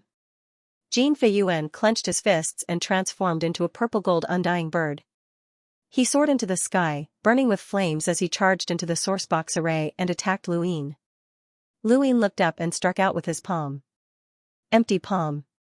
The purple-gold undying bird shrieked and spat out a mouthful of blood. However, it was burned by the flames and fell to the ground in an extremely miserable state. Just as it was about to crash into the ground, the purple-gold undying bird returned to its human form and then turned around to charge outside. Jin Feiyuan did not want to fight anymore. The empty palm had severely injured him, and the only way he could escape was by relying on his power vessel. Lu Yin sneered. You want to escape? He took a step forward and directly walked in front of Jin Feiyuan. He grabbed Jin Feiyuan's hair and viciously slapped him, knocking him out. The surrounding people were stunned. Jin Feiyuan was the Zijin family's young patriarch, so how could he be so weak? Everyone knew that Jin Feiyuan was not Lu Yin's match, but they had stipulated that Lu Yin could not use external objects.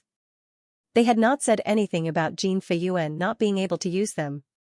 This was also why Xia Taili had allowed Jin Feiyuan to attack. She would not let Jin Feiyuan die, but who would have thought that Lu Yin would be so fast that Jin Feiyuan would not even be able to escape? If one did not fight Lu Yin head-on, they would not be able to understand how powerful he was. For a moment, no one dared to say anything. Given Lu Yin's age, he had been able to knock Jin Feiyuan out with a single slap. This was already very shocking to them.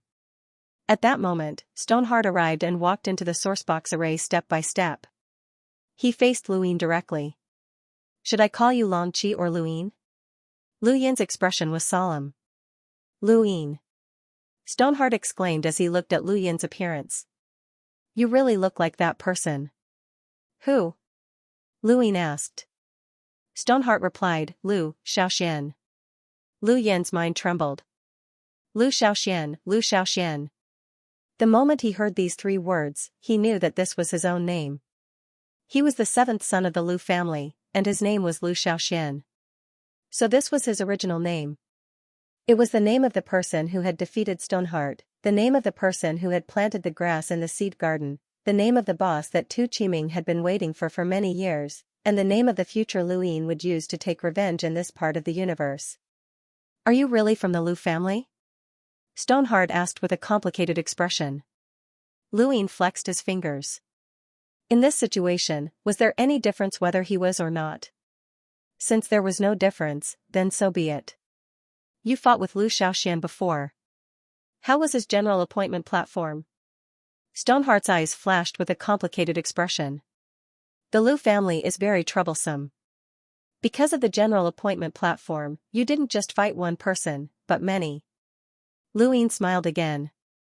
Then, the feeling that I haven't felt in a long time is back. I heard that you fought with Bai Xiaohong. Let's try it again. With that, the general appointment platform appeared in front of him. The moment it appeared, the sky exploded, and an indescribable aura seemed to sweep through the entire astral tree domain. It also seemed as if the mother tree was trembling. Everyone was stunned, and some of the older people's jaws dropped as they stared at the general appointment platform in shock. That familiar feeling had returned. The Lu family that had once ruled over a country by itself had returned. When they had surrounded Lu Yin, everyone had called him a bastard of the Lu family. However, not every member of the Lu family had a general appointment platform. Only the direct descendants of the Lu family could activate the innate gift of the platform. The appearance of the general appointment platform represented Lu Yin's identity. He was a direct descendant of the Lu family. The astral tree domain had undergone great changes, and everyone's minds had been sealed. They could not recall or speak of anything related to the Lu family, but when the general appointment platform appeared, the heads of at least 100 people exploded as they forcefully recalled the terror of the past. Stoneheart's expression changed, and she blurted out, "You're Lu Xiaoxian." Outside, the White Dragon Elder was shocked, and so were the envoys from the Frigid Immortal sect. Xia Tyli and the others felt their minds explode, and they looked over in disbelief. Lu Xiaoxian? The seventh of the 7 heroes, a genius who was destined to become a progenitor, a legend of the astral tree domain. Was he still alive? Lu Yin knew that his identity would be exposed the moment the general appointment platform appeared, just like how Bai Xiaohong had recognized him the moment he saw the general appointment platform. Lu Yin's appearance was similar to his own before he had lost his memories, and with the general appointment platform, it was not strange for him to be recognized. The strange thing was that Lu Yin's appearance had changed. He was of the same generation as Stoneheart, but his bone age could not be measured. If the general appointment platform had once appointed a general, then why was there nothing there? It was as if he had just awakened. Even so, Bai Xiaohong and Stoneheart had recognized him at a glance. What was the reason behind this? I'm going on a business trip today, so I'm a little tired, but I can't stop updating. I'll update at 3 p.m. How are you so sure that I'm Lu Xiaoxian? Lu Yin asked, staring at Stoneheart. Stoneheart's eyes flashed, and then he laughed. So it really is you. I had my suspicions back at Dragon Mountain, but I didn't think that it would really be you. Lu Xiaoxian, you're back. How are you so sure that I'm Lu Xiaoxian? Stoneheart replied, because only a few people in the Lu family can use the innate gift of General's platform. Everyone else is gone, and you look very similar. Who else could it be? It looks like you really did lose your memories. Lu Yin looked outside and saw the White Dragon Elders and the envoys from the Frigid Immortal sect looking confused. Stoneheart knew all of this, but they didn't. What do you know? Lu Yin asked. Stoneheart shook his head. It's a pity. Your appearance is enough to shake the entire astral tree domain, but it won't cause any ripples. Although you won't die, it'll be more painful than death. Before that, I want to finish this battle and see how you're different from the Lu Xiaoxian from before. Stoneheart veins appeared on his body, and Wind God's speed vanished. He walked out of Astral Source Universe and attacked Lu Yin. Stoneheart didn't say anything, and Lu Yin knew that he wouldn't be able to learn anything more. With my blood, I summon the general. As soon as he finished speaking, some of the star energy in his body was consumed. Bai Xiaohong walked out from beside him and raised his hand to summon Xian Fanyao to face Stoneheart. Outside, the Frigid Immortal sect's members were shocked by Lu Yin's identity being revealed, but they were also furious that Bai Xiaohong had been summoned. Lu family bastard, return our junior ancestor. An emissary from the Frigid Immortal sect rushed in, wanting to attack Lu Yin before he could use any external items. This emissary had only survived one origin tribulation, so Lu Yin raised his hand again. With my blood, I summon the general. The Giant Emperor appeared, roaring as it punched out. The Giant Emperor wasn't a match for the emissary, but Lu Yin needed it to keep him busy. Someone else was attacking from the shadows, a second origin tribulation expert. Lu Yin moved to the side, and the void in front of him was torn apart. A broken blade fell from the sky and moved horizontally, slashing towards Lu Yin again. It was a muscular man from Shenwu planet. Lu Yin raised his foot and kicked out, causing the ground to shatter and dust to fly everywhere. Lu Yin was forced back 100 meters, but the Shenwu expert spun the hilt of his sword and slashed at Lu Yin once more, his attack filled with killing intent. Lu Yin raised his head. The Frigid Immortal sect and the Divine Martial Society, 3 emissaries, besieged me. Who dares to say that the Lu family relied on external objects? Who can do it? There was a clang as the broken blade swept past, slicing through space horizontally. Lu Yin raised a hand. Against an emissary, he could only use his physical strength since his star energy was completely suppressed. There was a bang, and the Shenwu expert used his broken blade to block the attack. He took a few steps back and stared at Luyin in shock. As expected of the Lu family's seventh brother. Your talent is amazing, but you must die today. He then slashed out with his blade again, and at the same time, his Shenwu's chi shield appeared. Stoneheart leaped out of the sourcebox array. He wanted to fight Luyin, but he wanted to be fair, not ganged up on. He did not want to become someone's weapon. Even though Xianxia had retreated, 2 more emissaries rushed in. One was from the Wang clan, and the other was from the White Dragon clan. A total of 4 emissaries besieged Luyin. Bai Xiaohong, who had been summoned from the general appointment platform, faced off against the person from the Wang clan, while the elder from the White Dragon clan joined forces with the Shenwu expert to attack Luyin. Those who saw this scene could not believe their eyes. The emissaries of the 4 scales had surrounded Luyin. Luyin was all by himself. This scene was extremely shocking, but it also allowed many people to see something different. The 4 scales had surrounded the Lu family. Nong Lai was furious. Shameless. 4 emissaries ganging up on an enlighter. How shameful. No one could refute this, as this was the truth. At this moment, no one dared to mock Luyin or the Lu family anymore. Even a junior ancestor could only deal with 1 emissary, let alone 4. Luyin was currently fighting against 4, which was equivalent to challenging all 4 juniors. This was the first time in Xia Tyli's life that she had been shocked by someone. She had once thought that her elder brother, Xia Shenfei, was invincible among his peers, but now, that common sense had been overturned. Lu Yin's strength had exceeded her expectations. This is what it means for a single person to rule a country.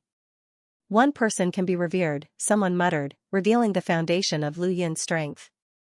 Luyin was facing off against 2 emissaries, and both of them were at the 2nd stage of the Origin Calamity realm. He could not hold on much longer, and this feeling was similar to when he had faced off against the 4 juniors in the Sovereign Realm.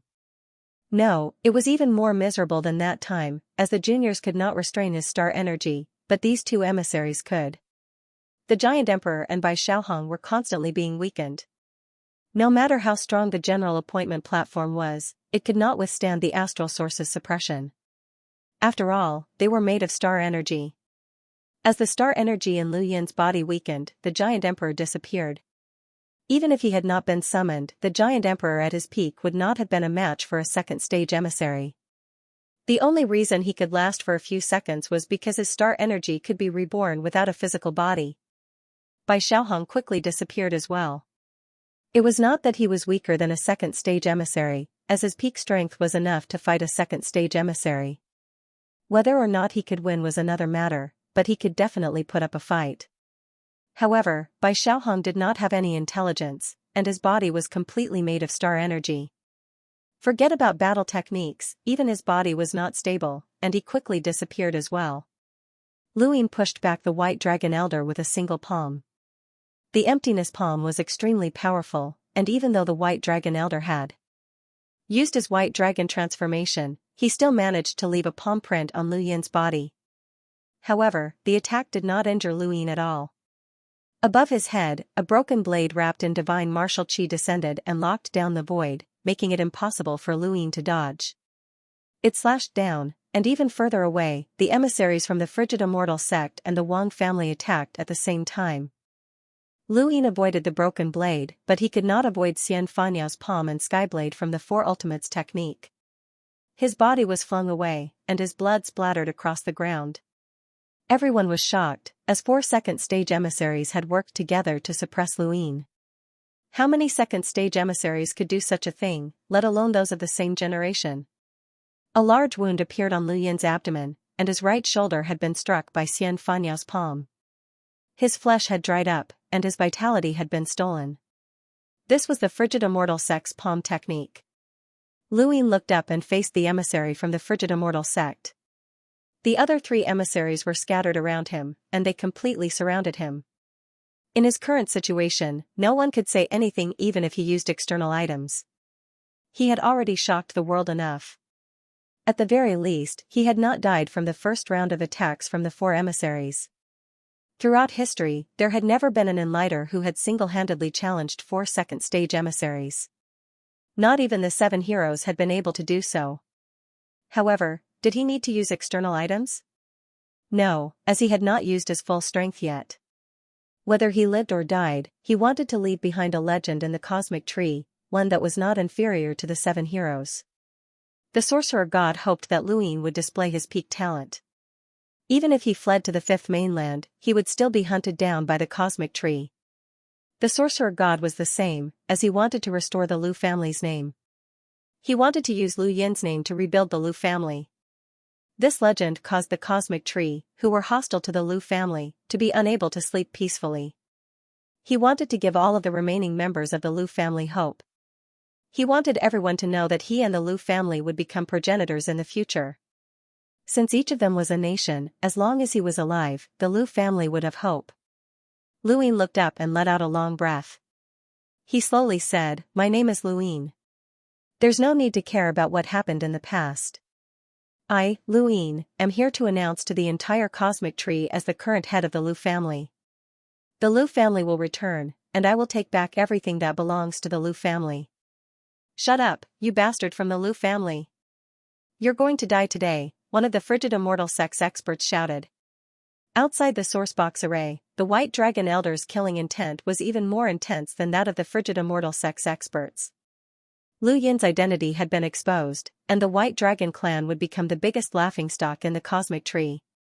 He had to kill Luin today to wash away the humiliation he had brought to the White Dragon clan. Kill that bastard from the Lu family. The Lu family wants to return?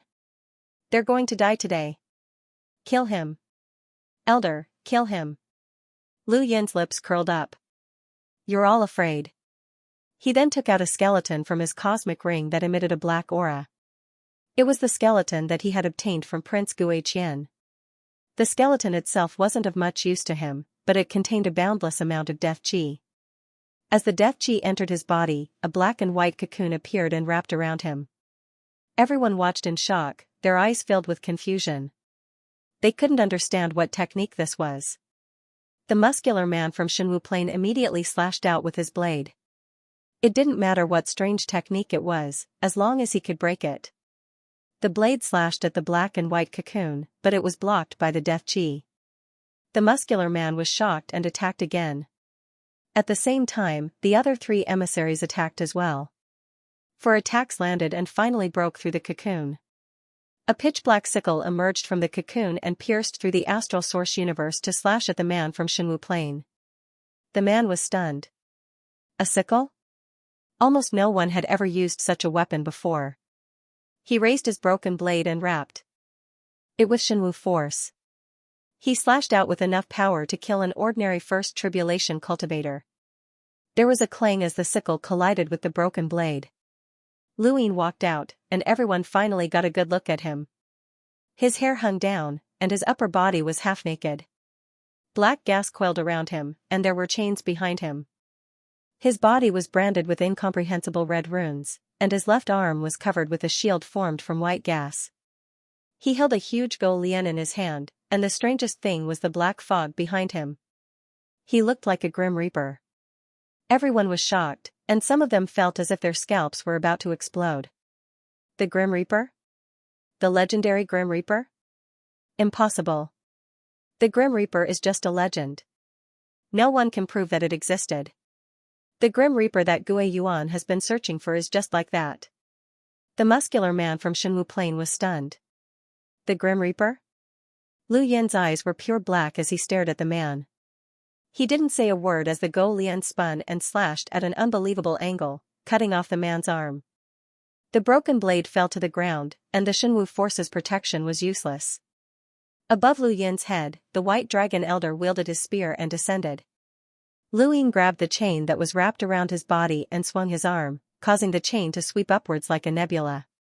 It wrapped itself around the spear and then wrapped itself around the White Dragon Elder. The White Dragon Elder used his White Dragon transformation to strengthen his body, and he reached out to grab the chain. This was the 3rd time Lu Yin had used the Reaper's transformation in battle, and only once had the chain been caught by Longtian's innate gift, which could even tear space apart. No one else had been able to grab the chain, and this white dragon elder was no exception.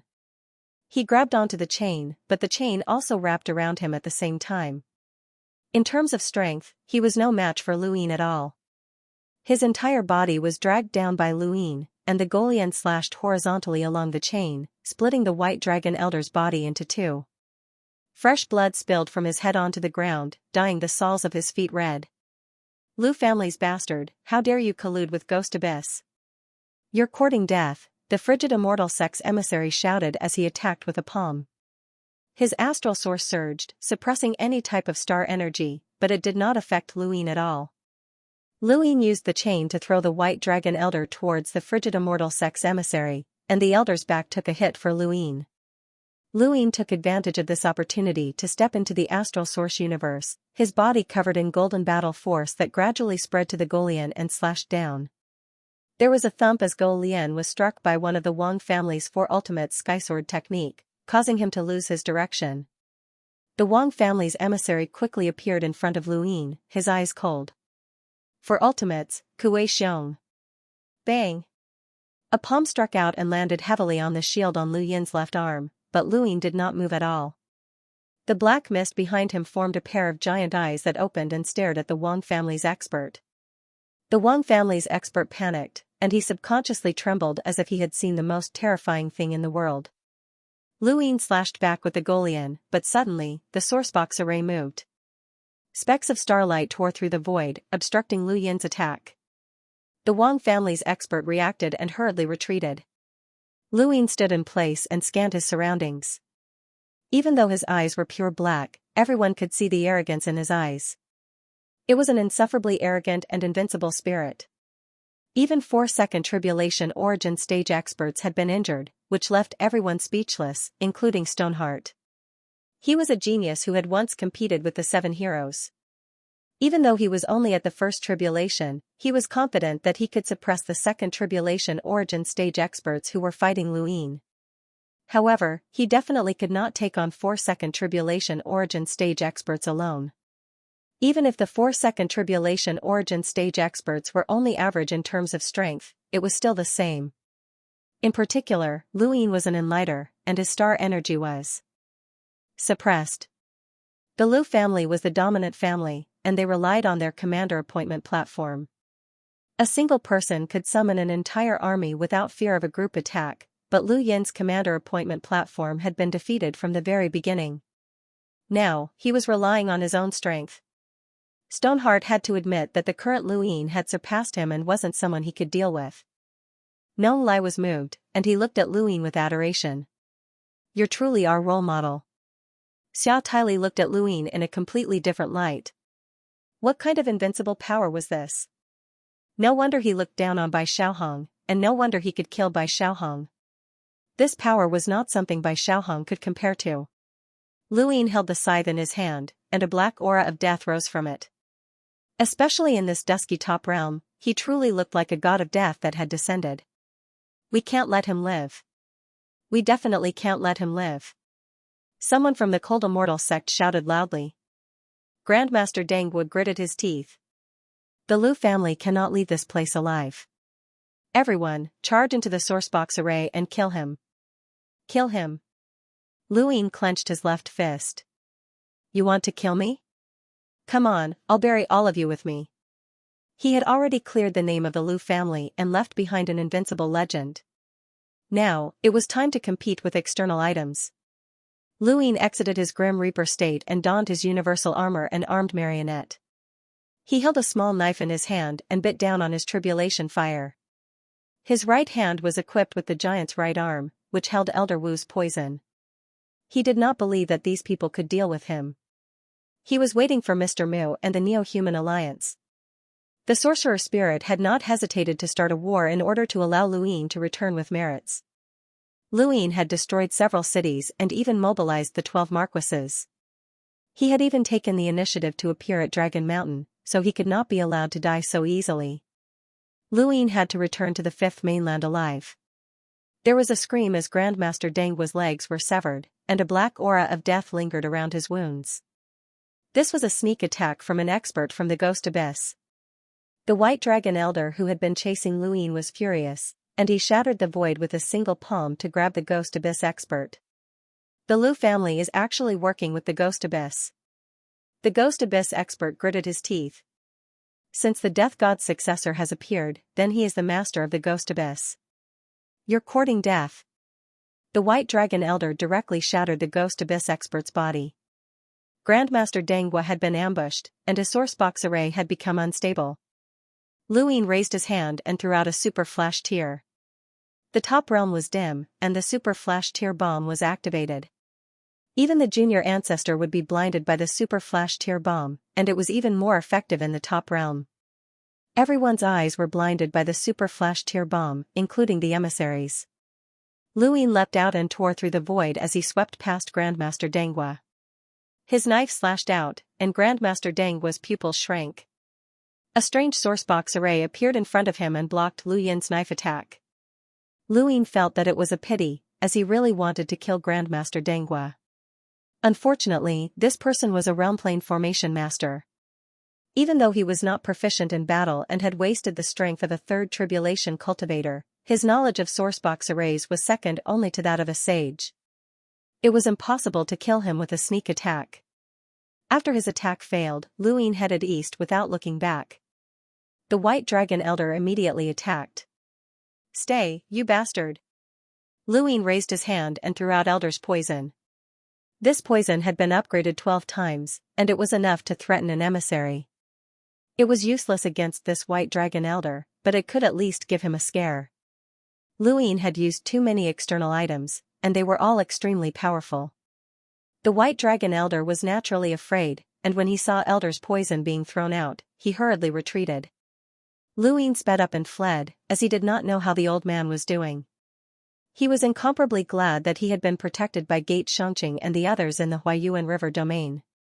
Otherwise, they would have been finished. "You still want to run, you little bastard?" Wang Xi's voice rang out from the sky. Lu Yin's heart sank. The old man was unreliable, and he had not been able to stop this old woman. Luin felt a sharp pain in his knees, and he looked down to see that both of his legs had been pierced through. His knees, in particular, had been smashed to pieces. When had this happened? His universal armor and armed doll had not been able to resist at all. When he turned back, he saw that Wang Xi was less than 100 meters away from him. Her eyes were sinister. "You little bastard, everyone from the Lu family deserves to die." She then raised her hand again. Lu Yin's gaze was blank, as he did not know what had just happened. The Wang family's meditative oblivion technique had been used by Wang Xi, and Luin had not even been able to react in time.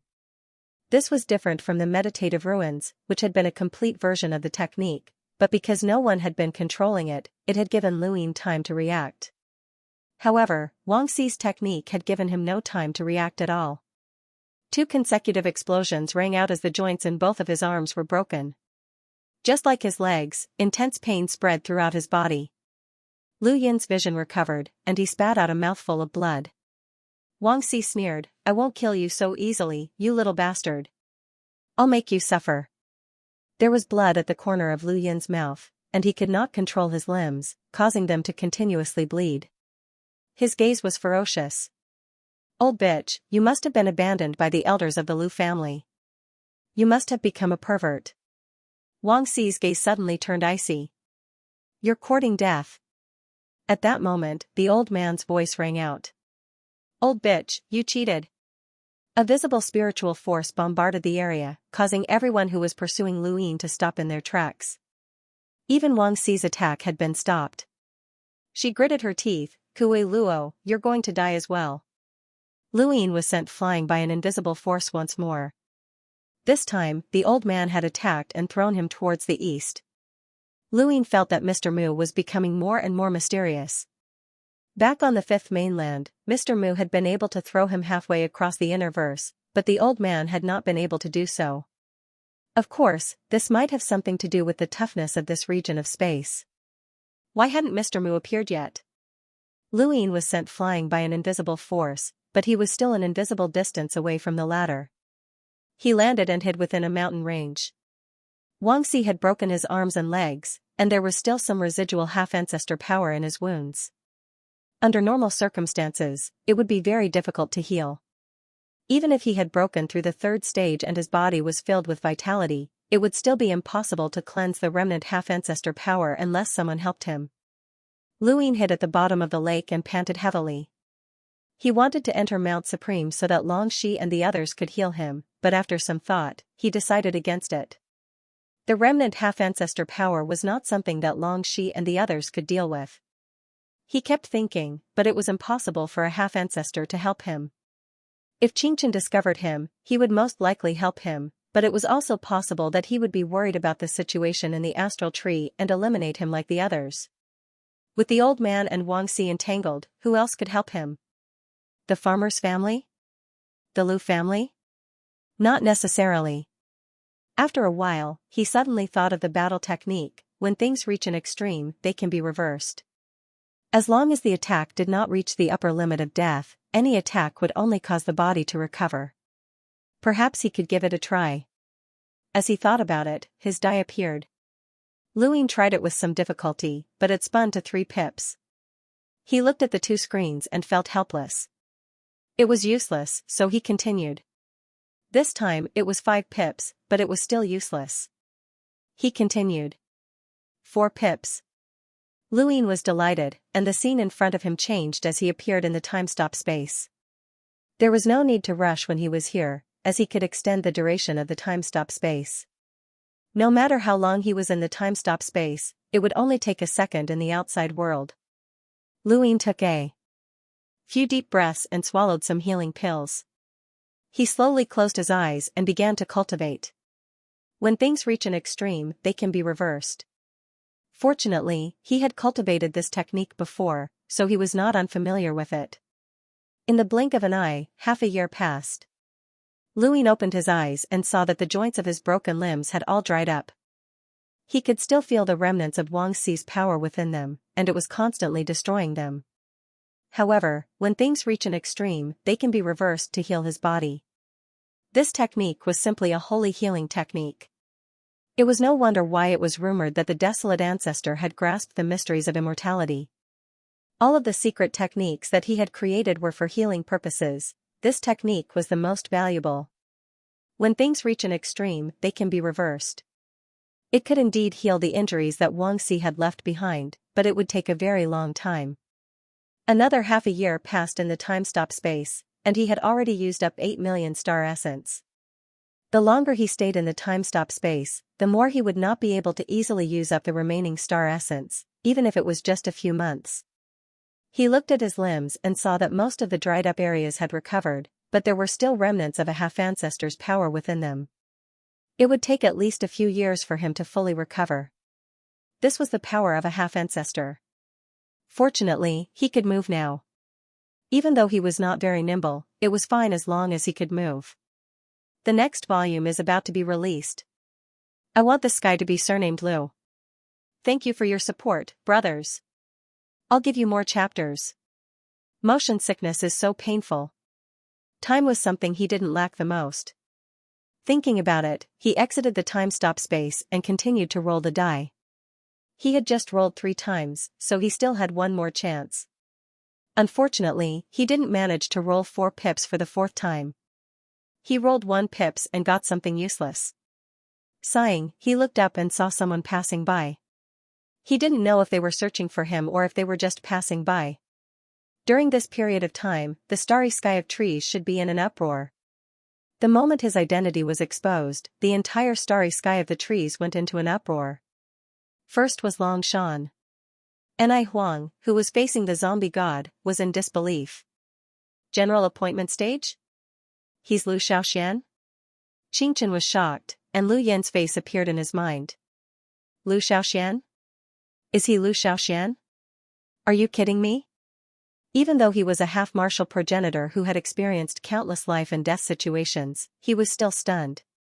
It was undeniable that he once felt that Long Qi and Lu Xiaoxian looked similar, but there were many people who looked alike. It was too ridiculous for him to be Lu Xiaoxian. When Xiaoxing heard this, his expression changed. Inform the Divine Martial Academy that we cannot let Lu Xiaoxian go to the abandoned lands alive. Bai Ting was furious. Even if he leaves this place alive, the frigid immortal sect won't let him go. The wasteland can't stop us. Elder Anai Huang was still in disbelief. She felt a strong sense of disappointment.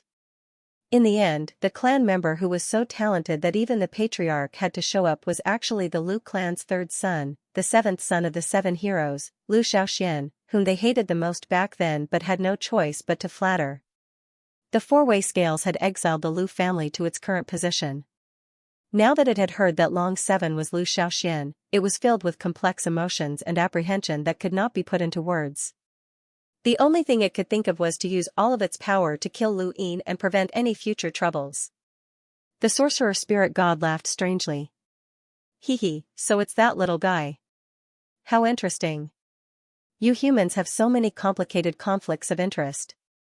That's why you lost. Lu Xiaoxian? I think I've heard of it before. The corpse god's voice reverberated throughout Dragon Mountain, causing ripples in the air. Below, Lu Song raised his head and looked into the distance with a complicated expression. Long Qi was actually Lu Xiaoxian. He thought of the sword steel's inheritance and smiled. No wonder he could surpass Bai Xianer. Since the birth of the seven heroes until their disappearance, that era was comparable to the 9 mountains and 8 seas. However, because of that incident, the seven heroes disappeared and gave way to Bai Xianer. It made sense. Other than Lu Xiaoxian, who else could surpass Bai Xianer? Only Lu Xiaoxian had that kind of talent. This part of the starry sky was about to fall into chaos. Nongya exhaled and smiled bitterly. He didn't expect it to be him. 10 days later, Lu Xiaoxuan's name swept through the top realm like a hurricane. Countless people heard it, and countless people were shocked. Some cursed angrily, some mocked him, and some looked forward to it. Within the humble class, many hidden members of the 14th door received a mission to protect Long Qi, L. Lu Yin had disappeared, and there was no news of him for several days. No one could find him. The only news he had was that Wang Si had severely injured him and was certain that he would not live for long. The moment the frigid immortal sect learned of Lu Yin's true identity, they were in an uproar. Many experts planned to kill Lu Yin, but what they learned was that he might die and that no one had found him yet. A group of people had arrived at Yun Peak and wanted to use Yu Dai to find Lu Yin, but Yu Dai would not know. Elder Qing Xing sent off group after group of people. When she was alone, she muttered to herself, I didn't expect him to come from the abandoned land. I wonder what those people will do. At the bottom of the lake, Lu Yin raised his hand and summoned his die. 10 days had passed, and he could roll it again. He tapped it with a finger. His luck was very good, and he immediately rolled possession. The scene in front of him changed, and he entered the time-stop space. Lu Yin stayed in the time-stop space for almost a year, and when he reappeared in the real world, only 1 second had passed. When he looked down, he saw that his withered limbs had recovered quite a bit. They no longer looked withered, but rather thin. He would be fine in another year. As he thought about this, he looked up and continued to roll the die.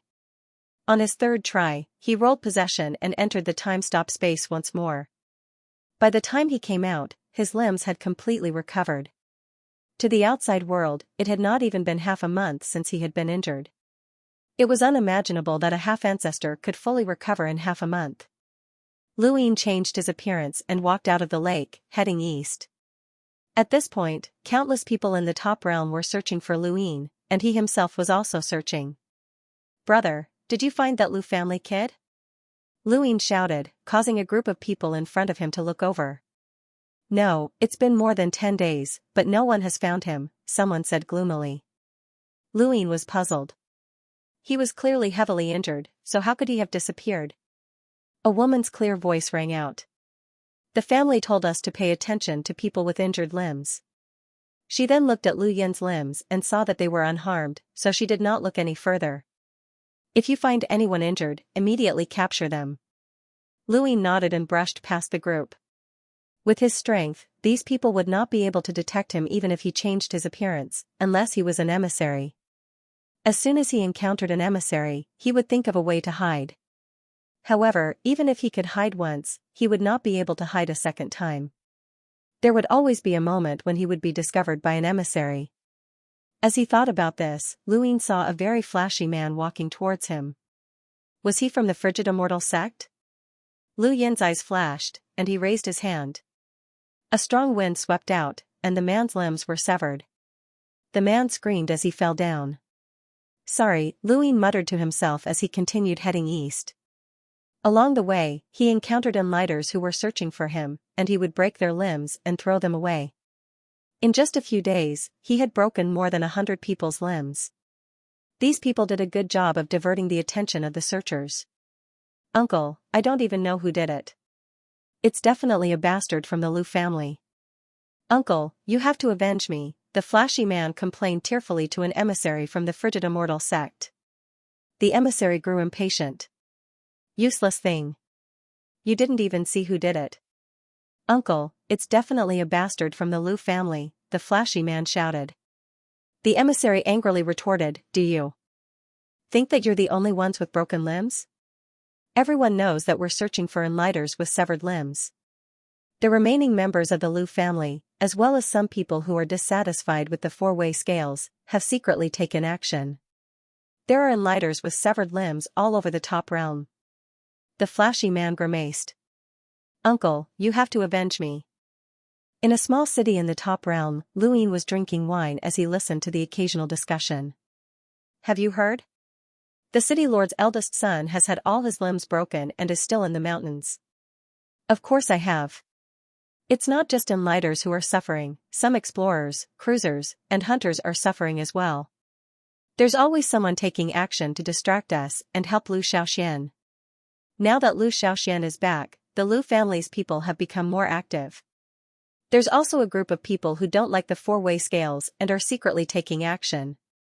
Right, I heard that the humble school is using all sorts of methods to obstruct the four-way scales. I heard that too. The humble school is helping Lu Xiaoxian. Lu Ying slowly drank his wine. His appearance had indeed caused a commotion. Soon, news of his appearance would spread to the central realm and the battlefield on the other side of the top realm, which would cause an even greater commotion. He could not forget the determination of Zhou Tang and the others on the other side of the battlefield.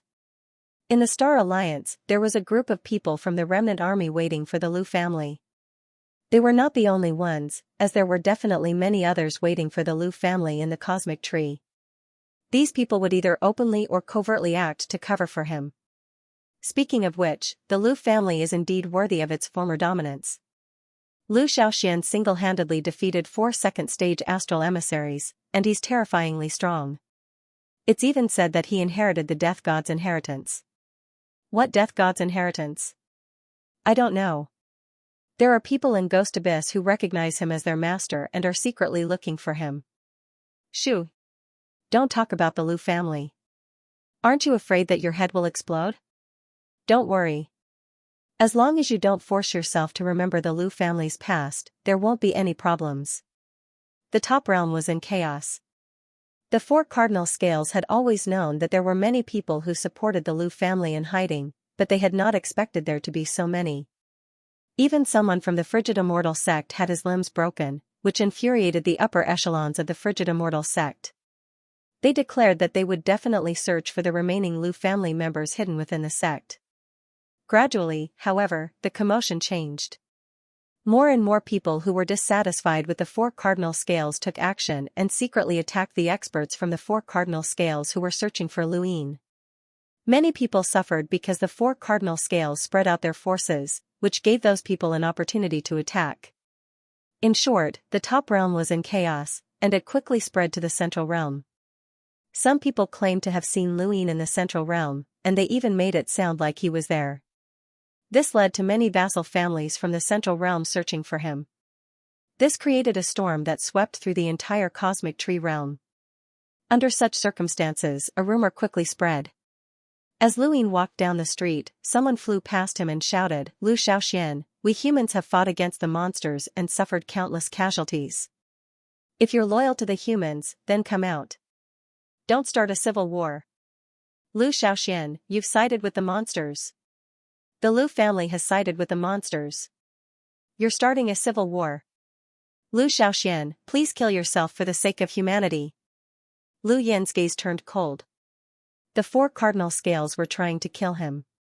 Since the Lu family had won the hearts of the people, they were trying to make Luin lose them. Countless discussions could be heard around him. Yeah, isn't the Lu family trying to start a civil war now that they've appeared? Lu Xiaoxian shouldn't have appeared.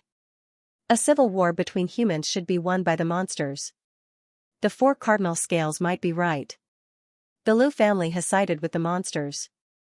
Otherwise, how could Lu Xiaoxian have survived? The Lu family from back then has changed. Rumor has it that Lu Xiaoxian fought 4 emissaries by himself because he was using a corpse king transformation. In the central realm, there were some things that ordinary people did not know about, and even some cultivators might not know about. However, in the top realm, even an ordinary person knew of Lu Xiaoxuan's name. The top realm was not isolated from the outside world, and Luin could hear people talking about him wherever he went. Countless people were discussing him, and it was very irritating. However, it also brought him a lot of news. For example, every city in the top realm had sent out experts to search for him, and the 4 cardinal scales had set up an inescapable net around the escalator to capture him. Using the escalator to return to the central realm was extremely difficult. Thank you for your support, brothers. The next volume is about to start. I'll be updating at 3 p.m. I've been updating for 3 days now. As he passed by a restaurant, Luin suddenly saw someone familiar. Or rather, he recognized this person, but this person did not recognize him. It was Xiaoru. Lu Yin's heart skipped a beat, and he stepped into the restaurant. The city was shrouded in a dim light, and only the restaurant was illuminated. Luin sat down not far from Xiaoru. Not long after, a group of people arrived and sat down with Xiaoru. The sect still wants us to return to the central realm, one person said dejectedly. Xiaoru frowned. That bastard from the Lu family can't have gone to the central realm. Does the sect really think that the rumors are true? Of course not. The sect just thinks that we're useless. Someone slammed the table in anger. Don't spout nonsense. Another person quickly stopped him. Xiaoru sighed. It wasn't easy for us to get a chance to contribute, but the sect is too harsh on us. That bastard's limbs were crippled, and he might even be dead by now. If we can find him, we'll definitely become famous in the Tree Galaxy. Everyone fell silent. But if you think about it from another perspective, it might not be a bad thing. Xiaoru changed the topic, and when he saw their puzzled expressions, he continued, don't forget that the Lu family was exiled not long ago. There are too many people who followed the Lu family and received their kindness. The reason why the Central Realm and the Peak Realm are in chaos is because of those people. If we find that bastard, do you think that the remaining members of the Lu family will let us off? Who knows how many of them there are? There's probably a group in the Star Alliance. The group looked at each other. Forget it. Since the sect has given the order, we'll return to the Central Realm. That's the only way. They stood up to leave, but Lu Yin's gaze shifted as he recalled the information he had obtained from Zhu Xian's consciousness. He shouted at Xiaoru, second uncle. Xiaoru and the others were stunned, and they turned around to see Lu Yin excitedly staring at them. Kid, what did you say? One of them asked. Lu Yin excitedly walked over to Xiaoru, and the others went on guard. Second uncle, is that you? Second uncle? Xiaoru was confused. Do we know each other? Lu Yin hurriedly asked, are you the head of the Xia family in the Blue Moon district, Xiaoru? His gaze was filled with apprehension and anticipation. Xiaoru was surprised. That's me. You are? It's me, second uncle. I'm Zhu Tong. Zhu Xian is my uncle, and you're his sworn brother. We've met before. Xiaoru pondered for a moment and suddenly recalled something. Realization dawned on him. That child from back then, Zhu Tong? Lu Yin nodded excitedly. That's my second uncle. You still remember me? Xiaoru was surprised. Are you really Zhu Tong? Aren't you in the middle realm? I came to the top realm specifically to become a disciple of Shenwu Heaven, Lu Yin explained. Xiaoru nodded and didn't doubt this at all. Not many people knew about this, and there was no reason for anyone to pretend to be Zhu Xian's nephew. As such, he said to the people around him, he's Zhu Xian's nephew, Xiao Tong. Greetings, seniors. Lu Yin bowed respectfully. Zhu Tong greets the seniors. The few of them nodded and didn't say much. They were already in a bad mood. Xia Ru, on the other hand, did not mind. Back then, he had gone to Wanyu to get in touch with Xia Shenfei but had failed. Now that he had come to the top realm, he was chased away. He was already used to it.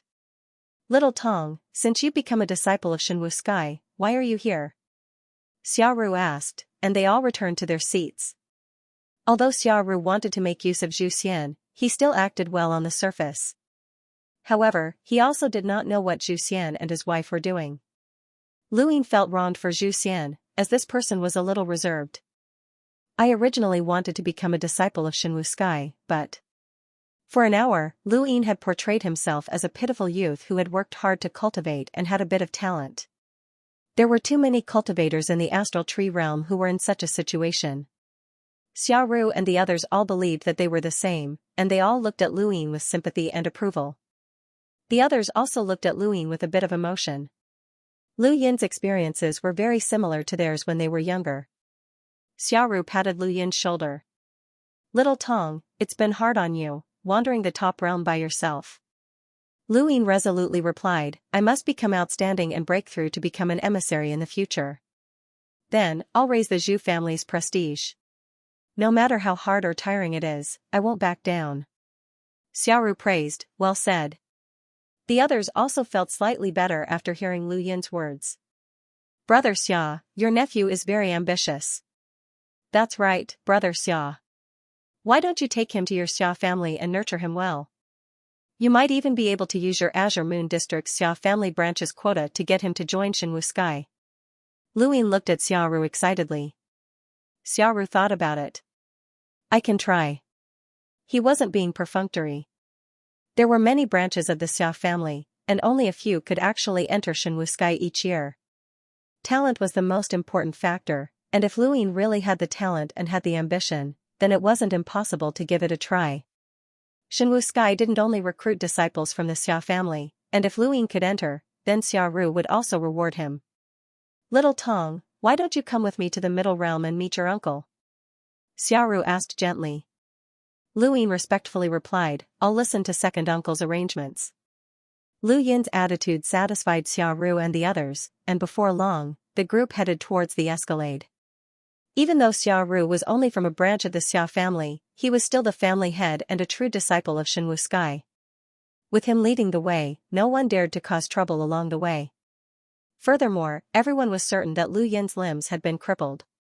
No one would have thought that Lu Yin had not only recovered, but had even mixed in with the Xia family. With Xia Ru leading the way, the journey was much smoother. A few days later, the escalade was in sight. Brother Xia, the humble school is becoming more and more arrogant. They actually blocked our path and forced us to take a detour, someone complained. Xia Ru replied, the humble school is different from the four cardinal scales. They don't care who rules over the astral tree domain.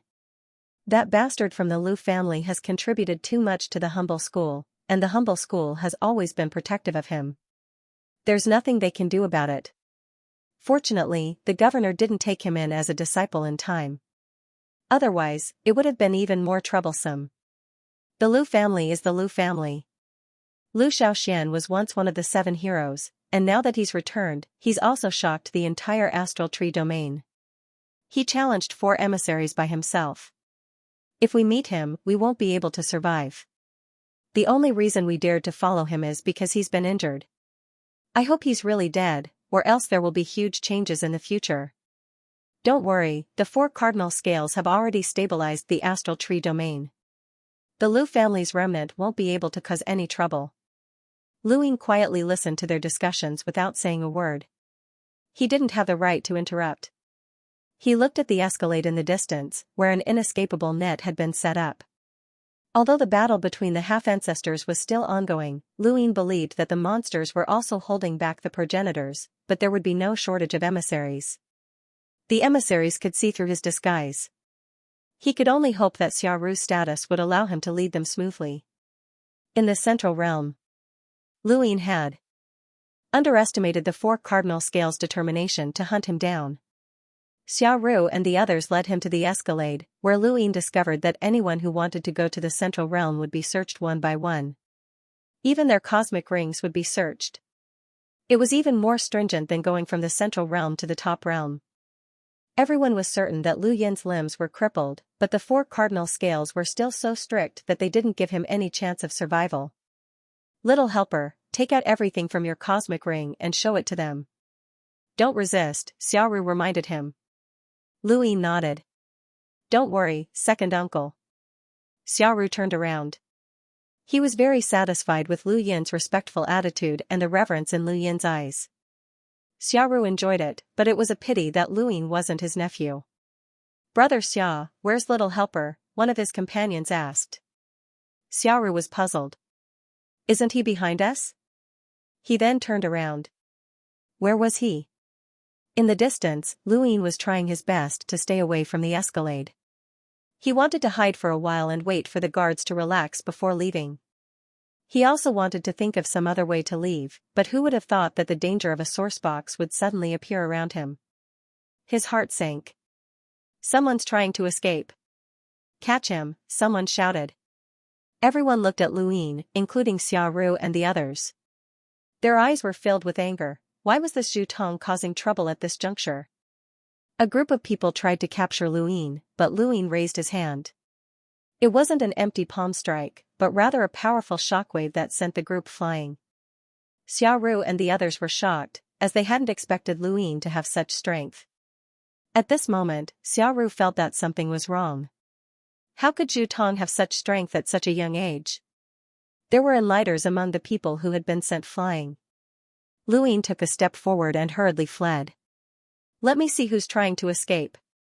A loud voice boomed out as an indescribable spiritual force whizzed past. Lu Yin's eyes trembled. It was a spiritual force expert. He looked up as the spiritual force bombarded him, causing his body to sway. Fortunately, he was able to withstand it, as this person was just a first-stage astral envoy. In the void, an elder was shocked. He actually blocked my attack? Lu Ying put on his universal armor and took a step forward, tearing through the void and entering the astral source universe. The elder was shocked. It's a bastard from the Lu family. Looking at all the cultivators below the emissary level, who could enter the astral source universe? The 4 young ancestors were the top geniuses of the various great families, and the most eye-catching one was naturally Lu Ying. No one had expected that not only would Lu Ying not be injured, but his strength would also not decline at all. The moment Lu Ying stepped into the astral source universe, he knew that he would be exposed, but he had no other choice. He could only try his best to escape. He recalled the speed at which Long Kuei had traveled to the middle realm, and the 4-way Libra had a unique method to leave the top realm. Perhaps he could use that. Die, you bastard. An elder appeared within the astral source universe and raised a hand to attack. Lu Ying was about to retaliate when the elder's face suddenly changed. The astral source within his body had been forcefully extracted. He was shocked. Not good, I've been exposed. He wasn't referring to his identity being exposed, but rather to the astral source universe. Lu Ying recalled that someone had once said that emissaries could not fight without restraint, especially in the astral source universe. Otherwise, the astral source within one's body would be forcefully extracted by the astral source universe. It was similar to astral source liquid being exposed to the air. Thus, emissaries searched for strange objects to conceal their auras. This elder had probably just become an emissary and wasn't familiar with the astral source universe. He had attacked too heavily, causing the astral source within his body to be forcefully extracted. Lu Ying directly struck out with a palm that pierced through the elder's body and sent him flying out of the astral source universe.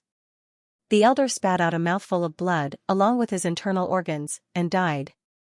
Lu Ying did not hold back at all. These people who had called him a bastard deserved to die. In the distance, Xiaoru and the rest were stunned. That child was Long 7? No, it was Lu Xiaoxian? They felt their scalps go numb. They had actually spent a few days with that killing god, and they had even talked a lot during that time. Wasn't that killing god crippled? Everyone wondered where he had died. How could this be? Even a half-ancestor was useless? Stay here, kid. A voice rang out in Lu Yin's ears, and he was pressed to the ground as he fell from the astral source universe. The terrifying pressure caused his universal armor to shatter, and he spat out a mouthful of blood. Suddenly, a shout came from the distance. "Young master, run!" Lu Yin turned around and saw one of the envoys who had been standing guard outside the ladder attacking the void. The envoys had the strength of 2 tribulations, but Lu Yin knew that the one attacking him was at least 5 tribulations. "Don't. Remnant of the Lu family, you could have worked for humanity, but you chose to die." A man walked out of the void, not even looking at the emissary who had attacked him. His gaze was fixed on Lu Yin, and the emissary's attack stopped a meter away from him. The man waved his hand, and the emissary who had tried to cover Lu Yin's escape was torn apart, falling to the ground. Lu Yin had watched this person die with his own eyes, and right before he died, the emissary had shouted for him to run. He would never forget that gaze. It was the ecstasy of seeing that he was still alive, and the fear that he would die. Lu Yin stared blankly at the emissary who had died for him, and his entire body went cold. "Kid, there's no need to look. This person was transferred here on his own accord just to cover for you." The man looked down at Lu Yin, his gaze full of pity. "It's a pity that an emissary died just like that." Lu Yin looked at him, his eyes filled with murderous intent. "How many people will die for you if you live? He's just one of them. Over 1,000 people have been found to have rebelled against the 4 cardinal scales, and they've all been captured and killed. Do you know how many of them are remnant members of the Lu family? How many of them died to protect you? If you live, this number will only increase. The upper realm, the middle realm, and the lower realm. You haven't forgotten the remnant army, have you?" Lu Yin's body trembled, and he clenched his fists. The man looked at Lu Yin with pity. "Do you want the remnant army to be buried with you?" Lu Yin wiped the blood from the corner of his mouth. "I can't escape."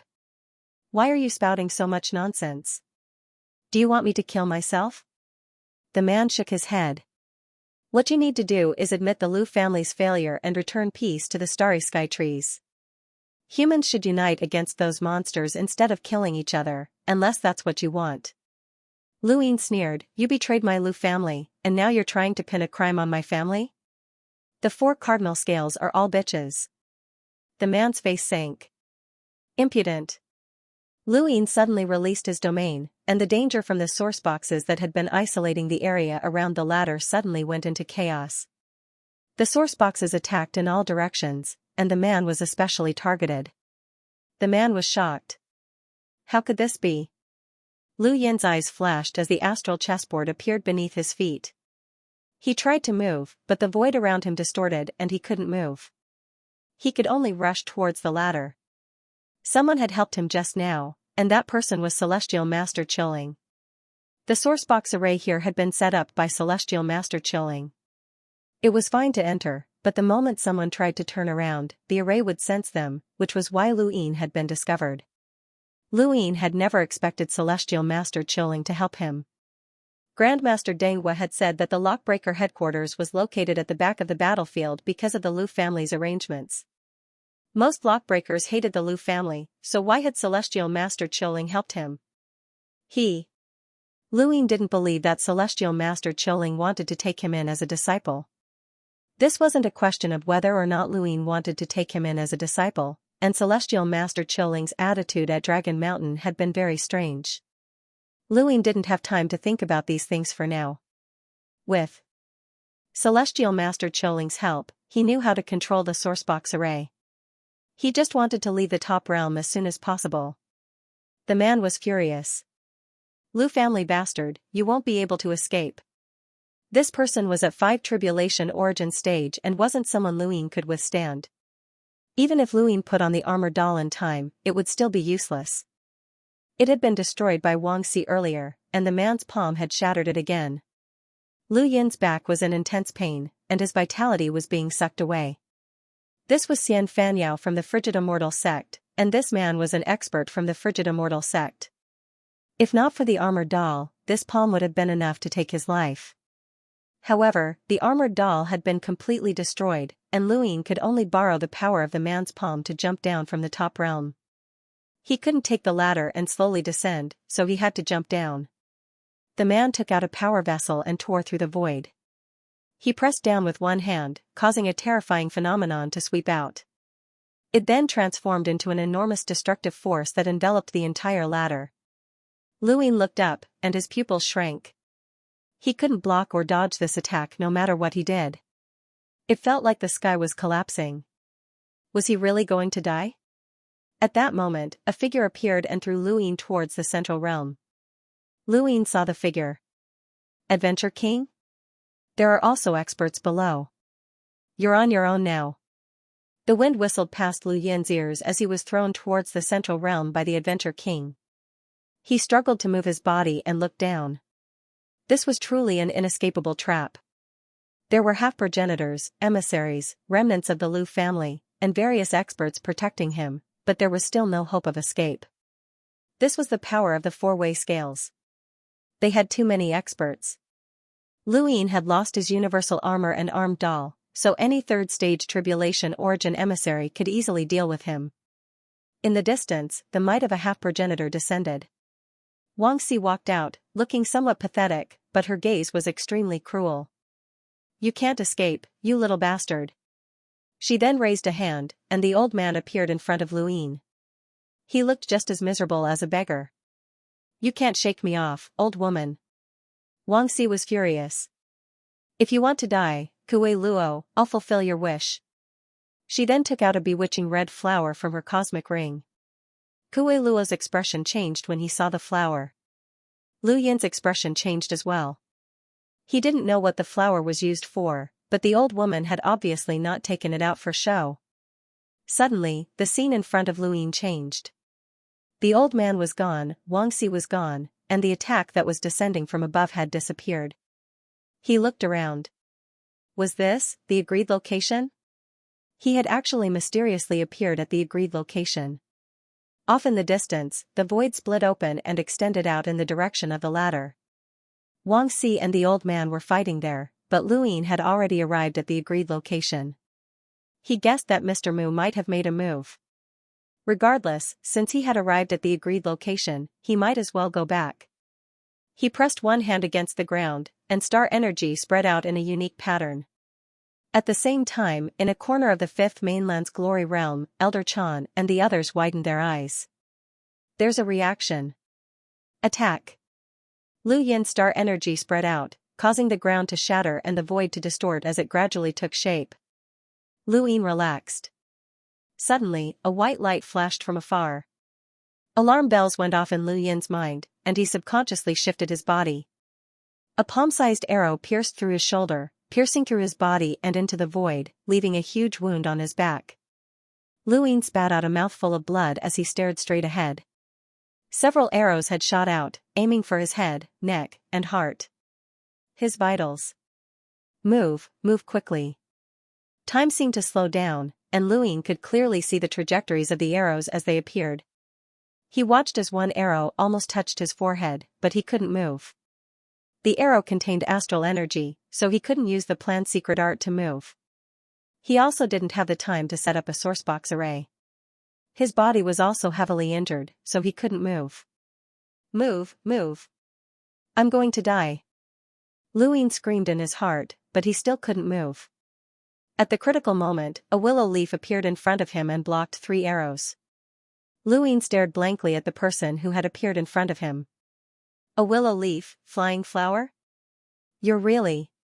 Before Mr. Willow Leaf could finish his sentence, the 3 of them were sucked into a spatial tear by a powerful suction force and then disappeared. Only a pair of narrow eyes remained in the distance, staring at the agreed location with a flickering gaze. News of the cosmic tree realm had finally reached the battlefield on the other side. Even if the 4 cardinal scales tried to seal it off, it was useless. Xiayan and Old Monster Long were stunned. Long 7 was actually Lu Xiaoxian? How is this possible? He passed the bloodline test, so he's a member of the White Dragon clan. How can he be Lu Xiaoxian? Old Monster Long couldn't believe it. He was a dignified half-ancestor, but he was about to go crazy. The White Dragon clan had become the biggest joke in the cosmic tree realm. Those invitations were basically slaps to the White Dragon clan's face. Even a half-ancestor like old Monster Long was stunned. Xia Yan sighed. No wonder he looked familiar. Now that I think about it, he does look a little similar to Lu Shaoxian. Impossible, how is this possible? Old Monster Long muttered to himself. He couldn't imagine what Long Shan was like, nor could he imagine how angry Anai Huang would be. He also couldn't imagine how the dragon ancestor would react. This meant that everyone, including the dragon ancestor, had been fooled. This was unimaginable. Lu Yin had fooled the dragon ancestor, which meant that he had also fooled the dragon ancestor. He had been the one who had facilitated this entire situation. Old Monster Long was panicking. As for the appearance of the Lu family's heir, he had completely forgotten about it. A mere heir of the Lu family couldn't do anything. The battlefield on the other side was abuzz with discussion because of Lu Yin's appearance, especially those who had experienced life and death with him in the New World. I thought we hated the 4 cardinal scales the most. Who would have thought that Long 7 was the most ruthless? Someone whispered. He's the only one who dared to make that oath. How ruthless. I wonder how Long 7 is doing. Please don't die. I still want him to lead his brothers to watch 100 female disciples bathe. Scram. Senior Zhou Tang will probably go crazy if he finds out that Long 7 is Lu Shaoxian.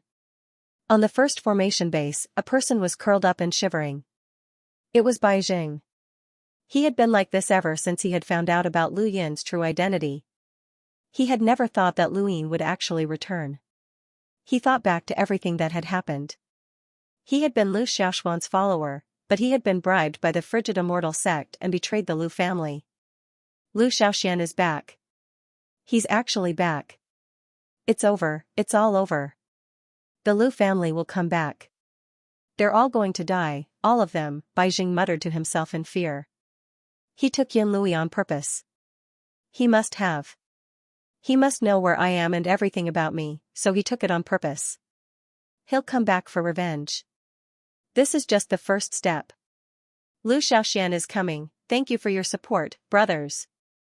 In the Central Plain realm, at the meeting place, Wang Xi and the other elites of the 4 directions balance scale appeared one after another, their expressions ugly. It's the same scene again. Every time the origin will ritual ends to explore the sovereign realm, those stowaways will use the sourcebox array that progenitor Hui gave them to escape. How hateful. Wang Xi was furious. Anai Huang stared at the ground. Out of everyone present, she hated Lu Yin the most. Lu Yin had tricked the White Dragon tribe and turned them into a laughingstock. Quickly rescue Shen Fei and the others. Ask them what happened in the meditative ruins, Xia Xing said. Bai Ting said in a low voice, Xiaohong was killed by that bastard from the Lu clan. Since he's been chosen as a general, I'll definitely get my revenge. Revenge? How? He fled back to the abandoned land. Wang Xi said angrily. Bai Ting continued, Xian'er is currently in seclusion. Once she comes out and learns that Lu Shaoxian is still alive and has killed Xiaohong, she definitely won't let this matter rest. Everyone, would you rather keep your promise? Or would you rather eliminate the scourge? Don't forget, if Lu Shaoxian has a child in the abandoned lands, it's not impossible for him to inherit the general stage innate gift. With that kind of innate gift, even an idiot can become a peerless powerhouse. Once Lu Shaoxian takes root in the abandoned place, he'll become the master of the abandoned place. Anai Huang looked up. We can't let him go. Let's report this to the ancestor. Only the ancestor can decide this, said Xia Xing. Wang Xi said coldly. Kui Luo can't be let off either. The remaining officials of the Lu clan and some of the people in the Star Alliance can't be let off either. Xia Xing frowned and glanced at Wang Xi, but didn't say anything. Off in the distance, the old man lay on the ground, exhausted. He had finally gotten rid of that crazy old woman, Wang Xi, and had been fighting the entire time. Now that he thought about it, he realized that the brat was actually Lu Shaoxian. I hope what you said is true. No, I have to go to the abandoned land. But how do I get there? He thought of Wang Yun. If this woman could go to the abandoned land, he could too. In a corner of the 5th mainland's glory world, Lu Yin, willow leaves, and flying flowers all fell down. Lu Yin's various injuries were too severe, and he was unable to withstand the strength of the sourcebox array that had pulled him back, causing him to faint. The flying willow leaves, on the other hand, were fine. The moment they appeared in the glory realm, they immediately felt that something was amiss. This void was too fragile. In the cosmic tree realm, only envoys and above could tear through the void. On the fifth mainland, hunters were able to do so, and that was only because of the heavenly shift. Before that, even explorers could tear through the void and travel through it. Even if the space in the glory realm was stable, an attack with a power level of over 300,000 would still be able to tear through the void, which was a far cry from the cosmic tree realm. To the flying willow leaves, this part of the starry sky was too fragile. This was their first impression of this starry sky. Immediately after, their attention was drawn to the 5 people around them. "Where is this?" Big Sister Feihua shouted sternly as she stared at an old man who seemed to have experienced many vicissitudes of life. The old man's eyes were half closed, and he looked like he was about to die. "It's actually that little fellow?" No one paid any attention to Feihua, and all 5 of them looked at Luin. "Looks like this brat went there ahead of time and even ran into the top 10. He must have been seriously injured and needs to be treated," another person said. "There's no rush. Look, he's using a very strange cultivation technique, causing his body to wither. It looks familiar. Brother Xia, what do you think?" "It's similar to the Ku family's cultivation technique." When Feihua saw that no one was paying any attention to her, she was instantly enraged. Her temper was not good to begin with. "I'm asking you guys a question." She was about to attack when the surrounding stars suddenly revolved and appeared one after another. At the same time, a vast power descended, and Feihua was unable to withstand it and almost fell to her knees. Mr. Lui hurriedly supported her, his face deathly pale. "Half-ancestor. Kid, there's no rush.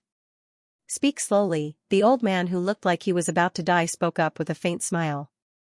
Feihua's face paled. 5. There were actually 5 half-ancestors. She suddenly remembered something about Luin. This is an abandoned land. On a desolate plain, there were only a few pieces of withered grass that grew tenaciously, swaying as the wind blew past. Some people said that they did not want to be fence-sitters and swayed with the wind, while others liked the tenacity of fence-sitters. As the wind blew past, dust filled the sky and swept across the ground. There was a wooden house that was all alone in the wasteland, and it made a soft sound as if it could disintegrate at any moment. Within the wooden house, a youth suddenly opened his eyes and stood up. He looked around vigilantly, his eyes filled with confusion. Where was this? He was Luin, who had returned to the 5th mainland from the astral tree domain. Because he had just woken up, he was unfamiliar with his surroundings, and he subconsciously released his domain to sense his surroundings. At that moment, the door to the wooden house was pushed open, and an old man walked in and looked at Luin kindly. Luin was delighted to see the old man. "Chan, Elder Chan, you're awake," Elder Chan smiled. Luin hurriedly stood up and bowed. Junior Luin greets Elder Chan. Elder Chan sighed. "No need to be so polite. It's good that you're back. You've recovered quite quickly." Lu Yin's injuries had mainly come from the 5th tribulation origin tribulation expert who had been guarding the ladder, as well as the arrow that had ambushed him at the agreed location. However, those injuries had been caused by an emissary, and the vitality released by the origin item at Shanghui Pass was enough to heal him. Furthermore, he also had the healing saint technique, which allowed him to recover from his injuries. Luin was excited, as he had finally returned. This was the 5th mainland, and he raised his hand to sense his surroundings. This was the glory realm. Elder Chan looked at Luin. "You've changed." Luin replied, "My cultivation has increased quite a bit." Elder Chan nodded. "I didn't think that you'd be one step ahead of them. How are they?" Luin remembered and hurriedly took out Mount Supreme, releasing Xianxia and the others. Elder Chan was shocked, but then he was delighted. The agreed location could only be used once, which meant that if Luin returned alone, Xianxia and the others would either die or remain in that space forever. Since ancient times, there had been no lack of people who had remained in that space until they died of old age. Elder Chan and the others had already given up, but Luin had given them a pleasant surprise. There were a total of 11 people in Mount Supreme. Aside from Long Shi, Wen Xingyi, Prince Guiqian, Yun Tingting, and Lu Hao, the others had all been released by Lu Yin. Shangqing, Lu Tianmu, Ming Guang, Yao Xian, Yu Hua, and Lu Ocean had all been released. When they saw Elder Chan, they understood that they had returned to the fifth mainland, but they didn't seem too happy. They had gone to the astral tree to find a way to obtain the origin item and pass the 3 trials, but they had only managed to escape. Although they had kept their lives, they hadn't accomplished anything. Outside the wooden house, Heavenly Master Shangqing and the others heaved sighs of relief when they saw Shangqing and the others return safely. The old man who looked like he could die at any moment asked, "Did Xiaoshi not return?" Lu Yin respectfully replied, "She was trapped, and I was unable to do anything." The old man was serious Elder Zonggong, one of the fifth mainland's 7 half-ancestors. Elder Gong shook his head, feeling that it was a pity, but he didn't say anything. He didn't need to know what had trapped Xiaoshi. Even if he did, no one would be able to save her in the astral tree. Xiao Luo didn't return either? Xia Ji asked, staring at Lu Yin with a burning gaze. Lu Yin helplessly replied, "I didn't see him." Xia Ji was different from Elder Gong. He was more scheming and obviously didn't believe Lu Yin, but it was useless. Jiao Hao didn't return either. Lu Yin replied, "I didn't see Jiao Hao or Zi, only Wu Taibai." Elder Chan and the others looked at Lu Yin. Lu Yin glanced at Shangqing and the rest. He had to tell them about Wu Taibai's situation. Even if he didn't, they wouldn't be able to hide it. Wu Taibai is from Shenwu Plain. Elder Chan was shocked. Shenwu Plain? That's one of the top powers in the astral tree? Lu Yin's eyes flashed. The astral tree has completely changed. Now, Shenwu Plain is one of the 4 scales. Lu Yin then slowly explained the current situation in the astral tree. After a full hour, Elder Chan and the rest finally recovered from their shock. The Lu family has been exiled. Elder Gong was shocked. Xia Ji's voice was dry.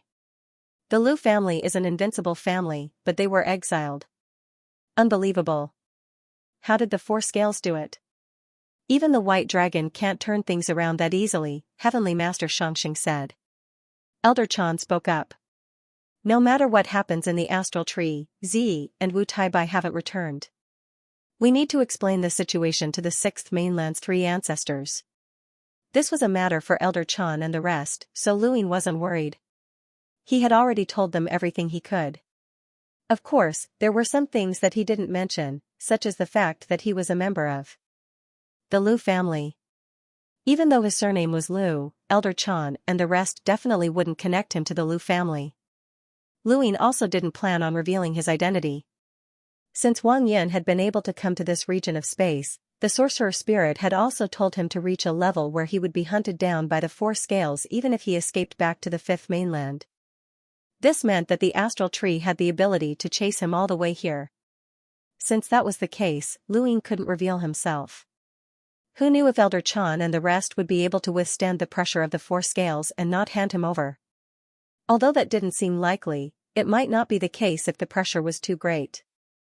After all, the Outerverse had been gifted to the 6th mainland. The outcome would change according to the situation, and Lu Yin didn't want to leave his fate in the hands of others. What he needed to consider now was what Lu Yefei would say. A few days passed, and Elder Chan and the rest questioned the prime clearings and the rest. They mainly wanted to confirm the current situation in the astral tree as well as what had happened in the ruler realm. They wouldn't completely trust Lu Yin's words. The prime clearings and the rest were fine, but Yao Xian revealed the existence of Long Shi and the others.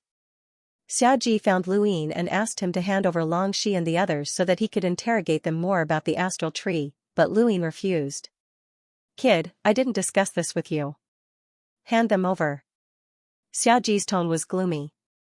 The 7 courts weren't that gentle. In order to nurture a stronger successor for his family, he had deliberately allowed Xia Jiuyo to search for Xiao Luo, allowing Xia Jiuyo to be replaced by Xiao Luo. This was his way of doing things. 3 in the afternoon. After 4 consecutive days of updating, Suifeng was too tired, and he even got carsick from his business trip. Let's postpone it for now. Thank you for your support. After the baptism of the cosmic tree, Luin was no longer a frog at the bottom of a well who viewed half-ancestors as the sky. Half-ancestors?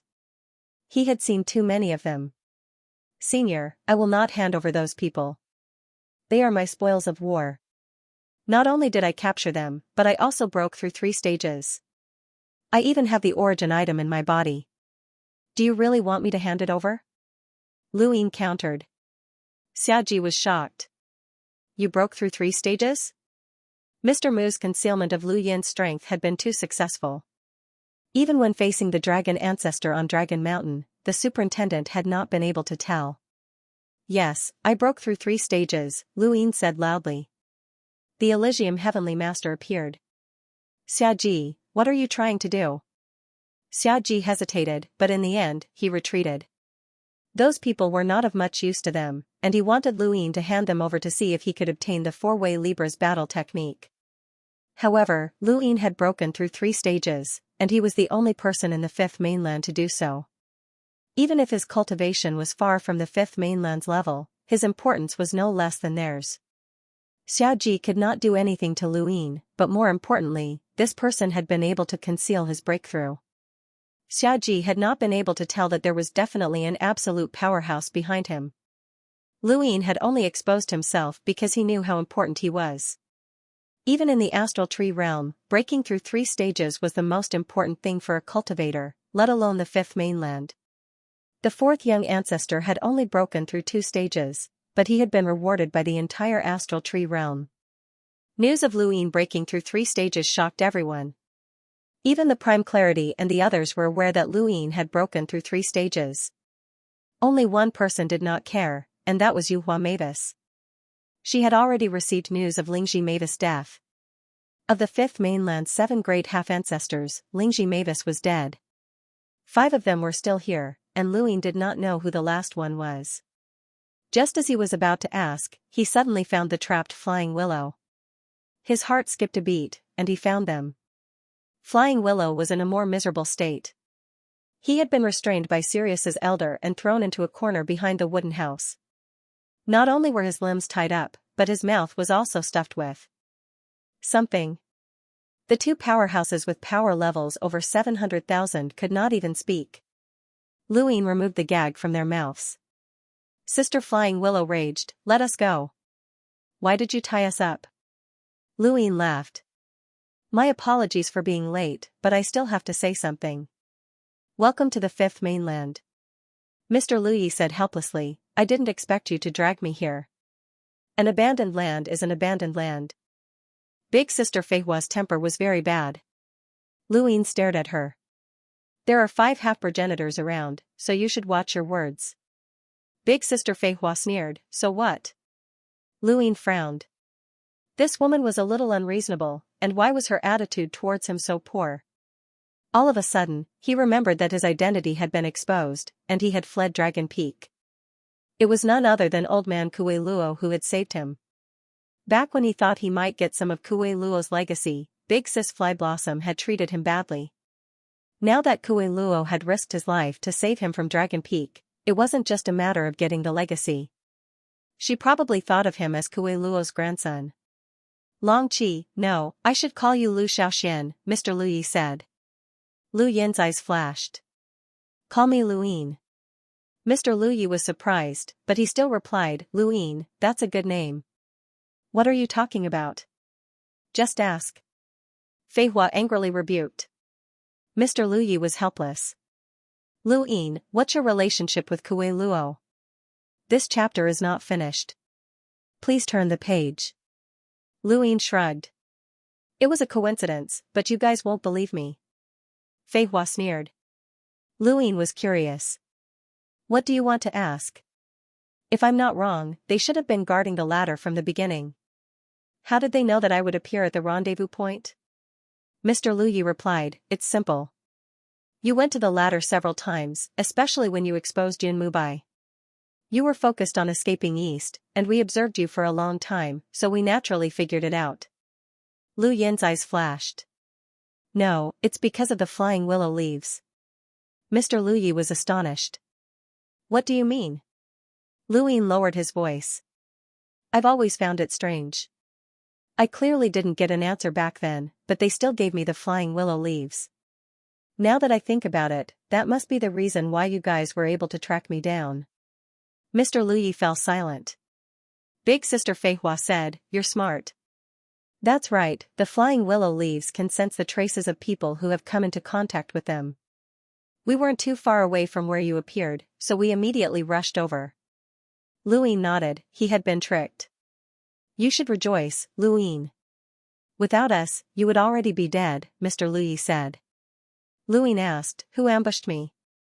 He had to take revenge, as he had almost died. Mr. Luyi was right, he was Lu Yin's savior, even if he had schemed against him. It should be Boundless Assassin, Mr. Luyi said. Lu Yin's eyes narrowed. How did Boundless Assassin know that I was going to that place? Do you think that you're very secretive? Anyone who's watching you can analyze your movements. Boundless has been watching you for too long, Feihua sneered. Luyin understood, and when he thought about it, it made sense. In the astral tree domain, no one had been watching him for longer than Boundless. These assassins followed the principle that they would try anything as long as there was a chance. That assassin should have been lying in ambush at the rendezvous point for a long time, just because Luyin might go there. Luyin, we saved you, but we don't expect you to save us. Right now, we just want to know the answer to that question, Mr. Luyi said. Luyin was curious. Ask away, but I definitely don't know the answer. Feihua was furious. You're biting the hand that feeds you. Luyin pursed his lips. I really don't know.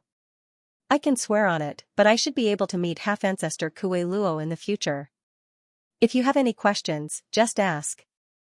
Mr. Luyi was bitter. If we die now, what's the point of knowing the answer? Luyin looked at them deeply.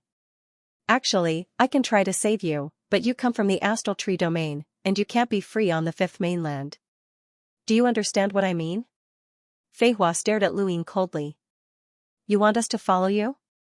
Dream on. Luyin seriously replied, not follow me, but wait for half-ancestor Kue Luo. Feihua was stunned. Luyin continued, I have an agreement with half-ancestor Kue Luo to meet. In the fifth mainland. If you follow me, you'll be able to meet him. If you don't, you might die.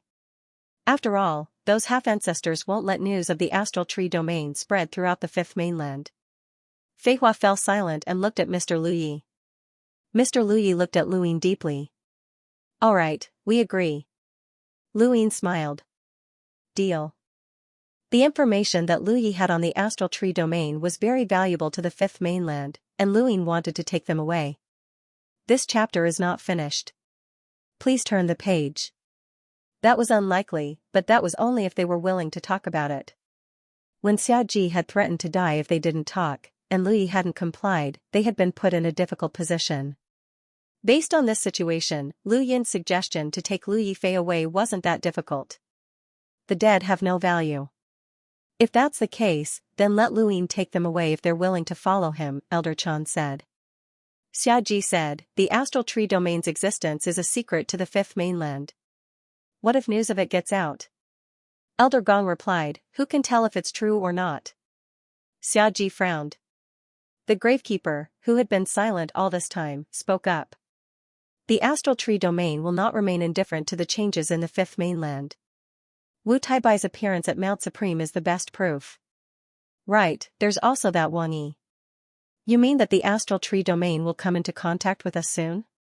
Elder Chan asked. The gravekeeper fell silent. If that's the case, then these two will become even more insignificant. Let Lu Yin take them away. After all, this child brought Xianxia and the others back.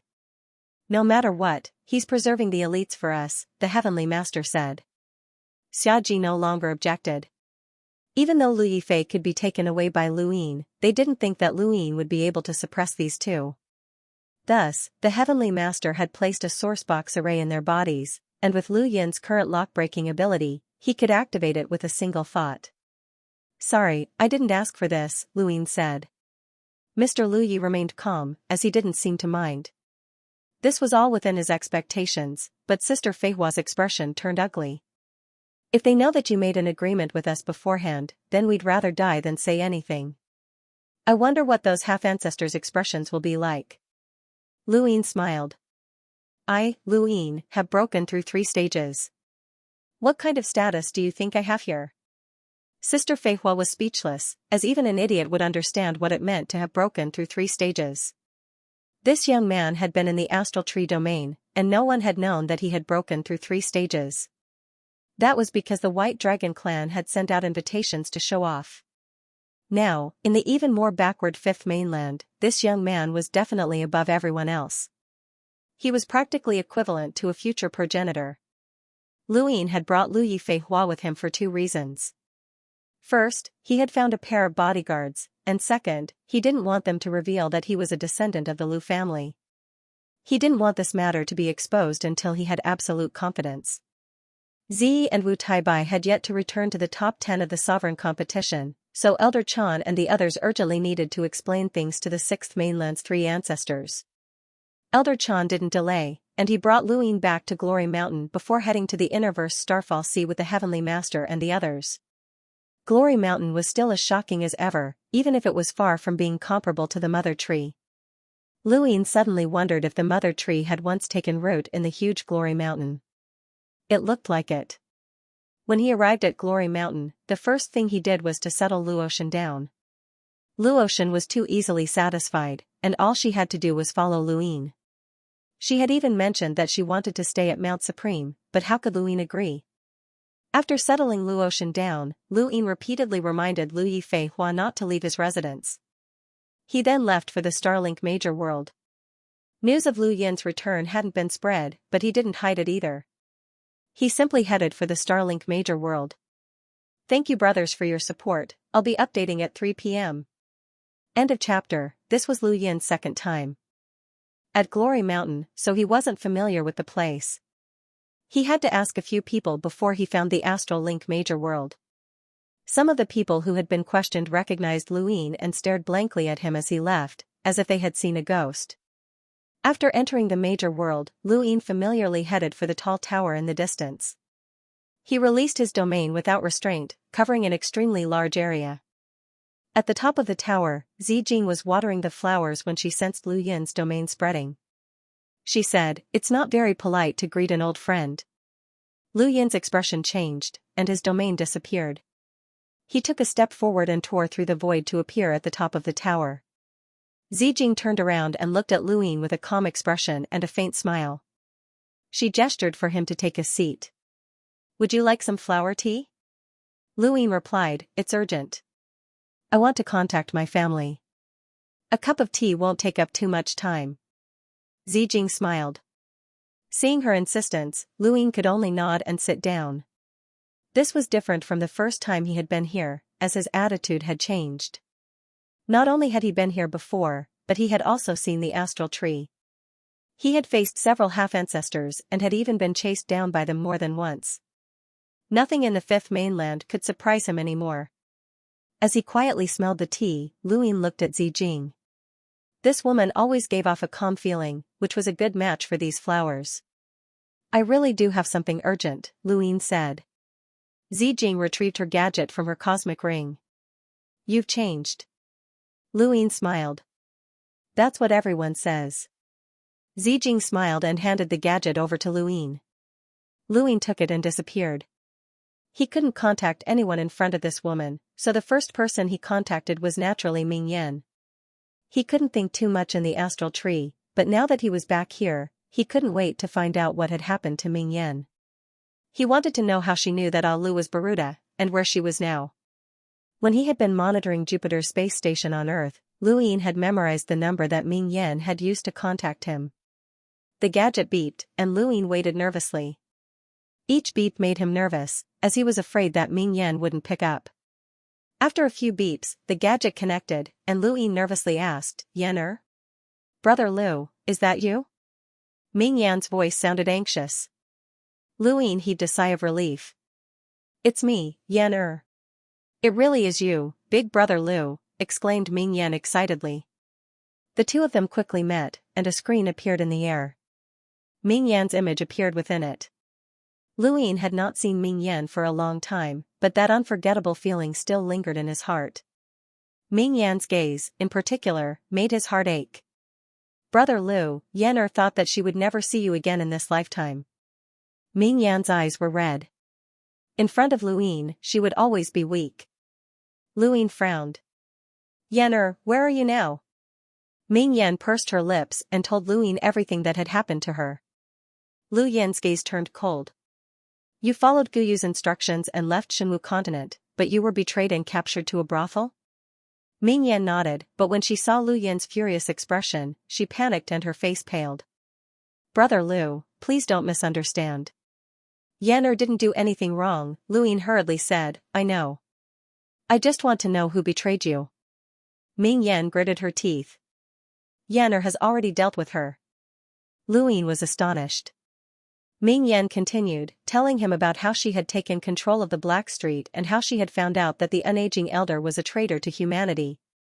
Ming Yan's experience was no less than Lu Yin's, and it sounded like a legend to others. She had been a weak girl who had developed dual personalities due to her life poison, and now, she was using her life poison to control someone else's life. Lu Yin found this somewhat inconceivable. He felt like he was a legend, but Ming Yan's experience was not much worse than his. "Not only that, Brother Lu.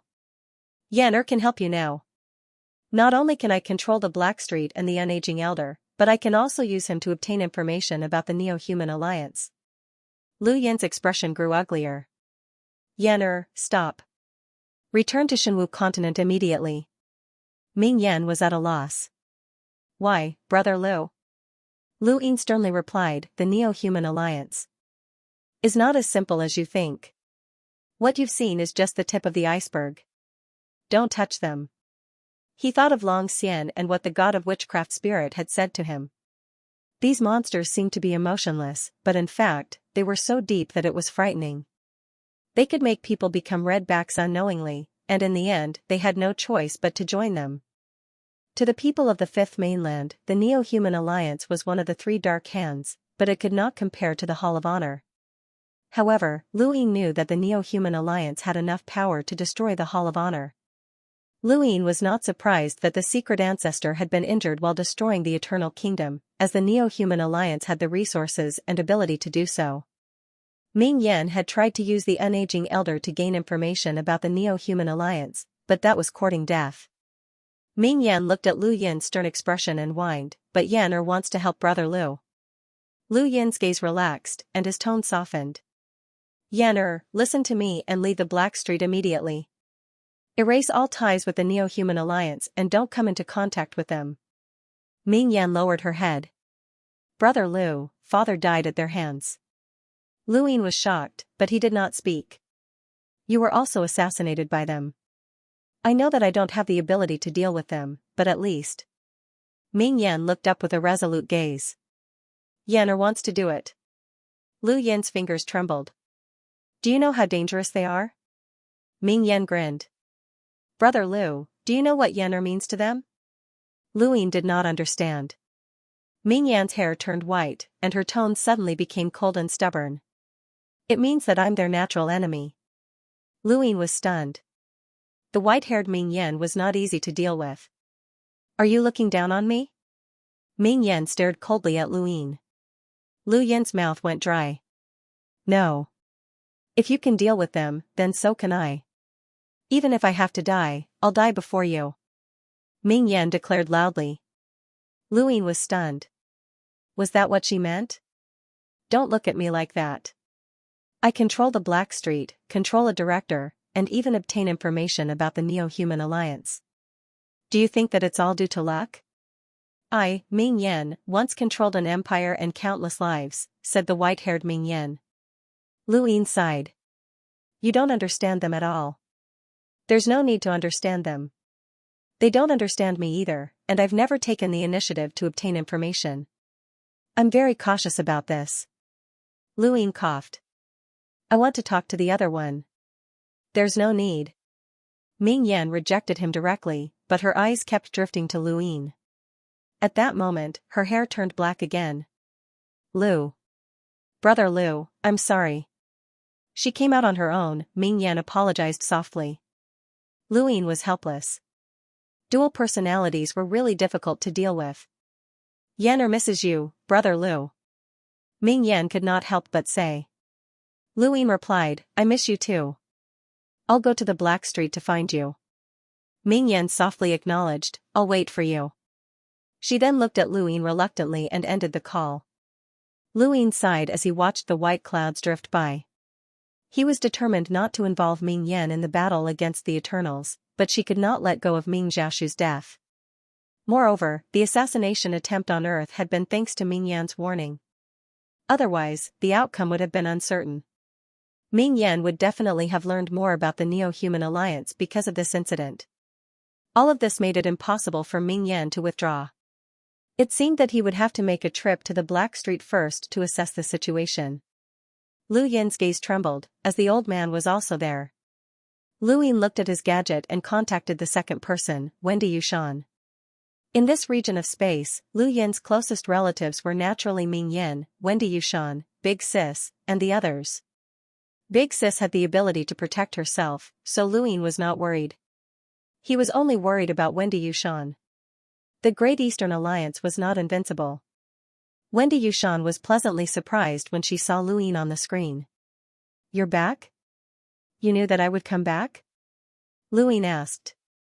Wendy Yushan restrained her surprise and replied, You won't die so easily. Lu Yin smiled. You know me well. How have you been recently? Not bad, Wendy Yushan replied. Someone slowly walked out from behind her. Lu Yin was shocked. Ling Gong? The person behind Wendy Yushan was one of the 10 arbiters, White Knight Ling Gong. Ling Gong looked at Lu Yin on the screen and was shocked. You're actually still alive. You're really tenacious. Lu Yin was curious. Why are you two together? Ling Gong coldly replied, Is that strange? I ordered her to come here, so she came. Lu Yin raised his brows, as this tone was asking for a beating. Wendy Yushan replied, White Knight invited me to the Lingling clan to cultivate. She didn't do anything to you, did she? Lu Yin sized up the two. Ling Gong was annoyed. What's with that look, Lu Yin? Wendy Yushan was helpless. Very well. Lu Yin nodded. It's fine as long as you're doing well. I won't disturb you any further. I still have to contact Wang Wen. Wait, Ling Gong said as she stared at Lu Yin. What's your current cultivation level? Lu Yin grinned, revealing a row of white teeth. I'll beat up 100 of you. Wendy Yushan was shocked, and Ling Gong was furious. Before she could say anything, Lu Yin ended the call and looked up. He felt great. When he thought back to how this woman had acted as if the heavens were her number 2, Lu Yin felt that she deserved a beating. She had even threatened him and even kidnapped him. Now that he could disgust her, it felt great. Not only Ling Gong, but he had also discussed Feather Mavis and beaten her into submission. Now, he was going to find trouble with Xianxia and the others and completely reverse the position of the 10 arbiters that he had once looked up to. Lu Yin was unconsciously pleased with himself, as this was a result of being suppressed for too long. He had directly broken through to 10-lined battle force during the Sovereign Tournament, but that hadn't been satisfying enough. When he saw these people again in the future, he would beat them up one by one. Right, challenging one of the 10 arbiters was a pretty good idea. As he thought about it, Lu Yin contacted Wang Wen. This was where the proper business began. It had been almost 2 years since he had left the Fifth Mainland. Even though he had spent some time with the Great Eastern Alliance and knew that Elder Chan and the Adjudicator supported him, he still needed to ask Wang Wen about the specifics. Elder Chan and the rest did not know everything about the Great Eastern Alliance. Lu Yin had been updating for 4 days straight, and he had even been out on a business trip. He was tired, so he decided to take a break. Thank you, brothers, for your support. Wang Wen appeared on the light screen with a sleepy look.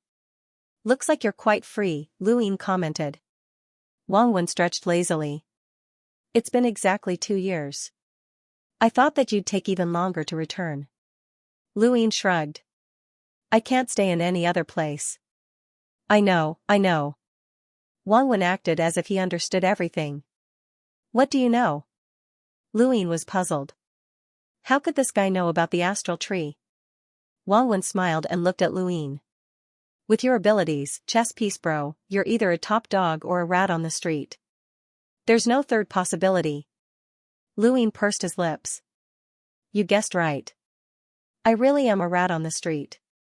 Wang Wen was astonished, and his eyes widened with interest. Tell me about it. Luyin replied, it's hard to explain. I didn't want to come back, so I want to fight my way back.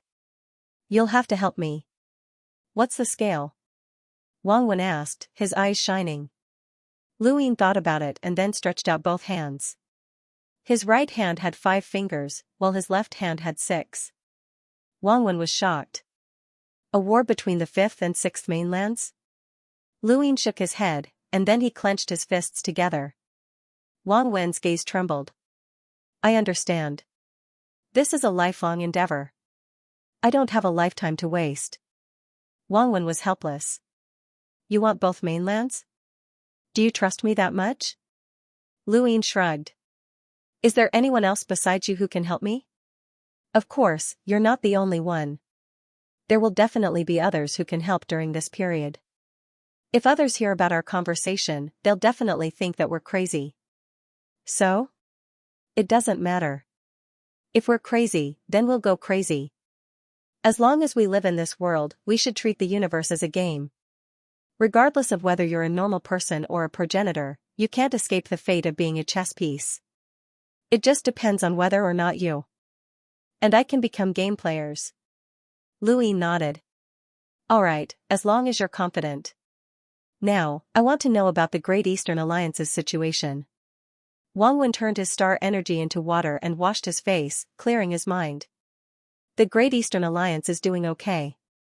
How do I put this? An hour later, Luyin ended his call with Wang Wen. He then opened his star chart and sank into deep thought.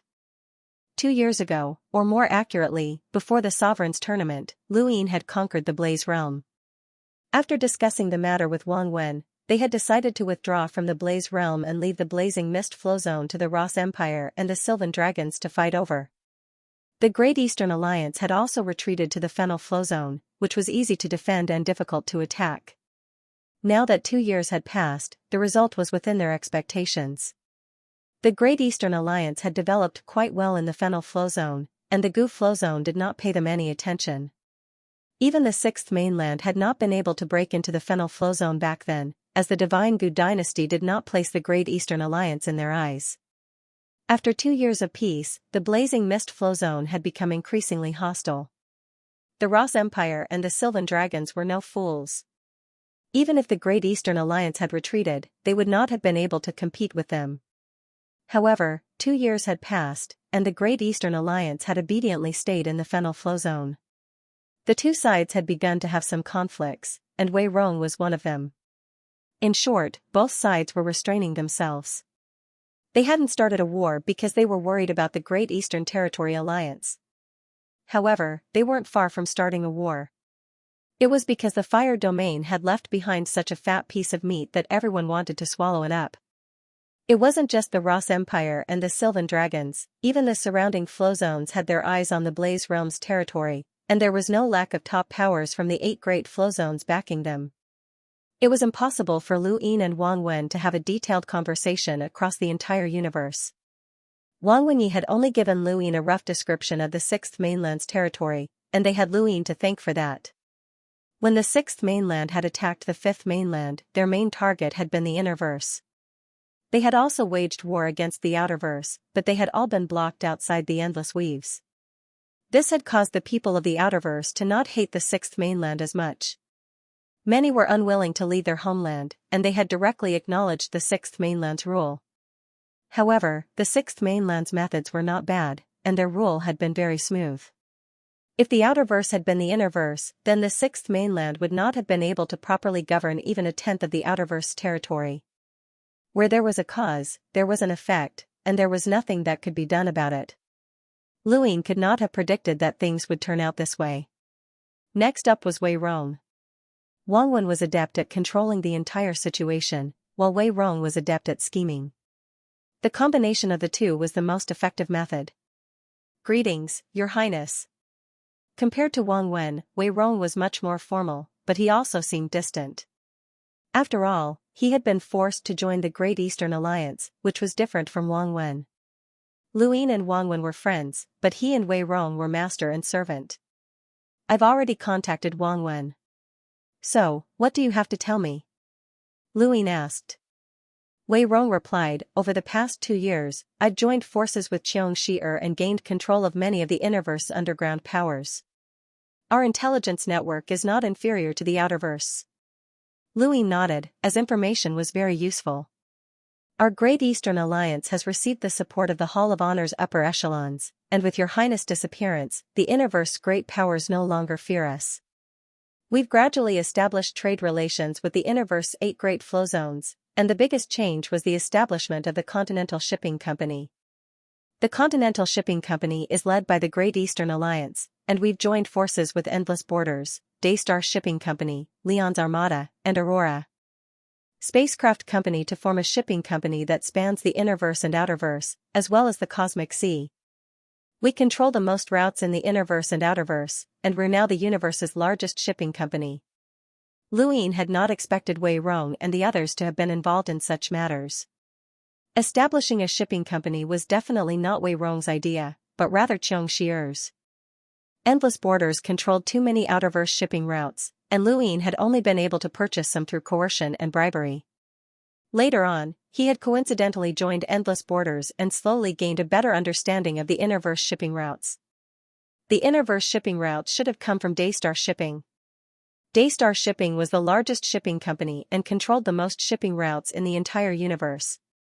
With the protection of Leon's Armada, the shipping company was safe and efficient.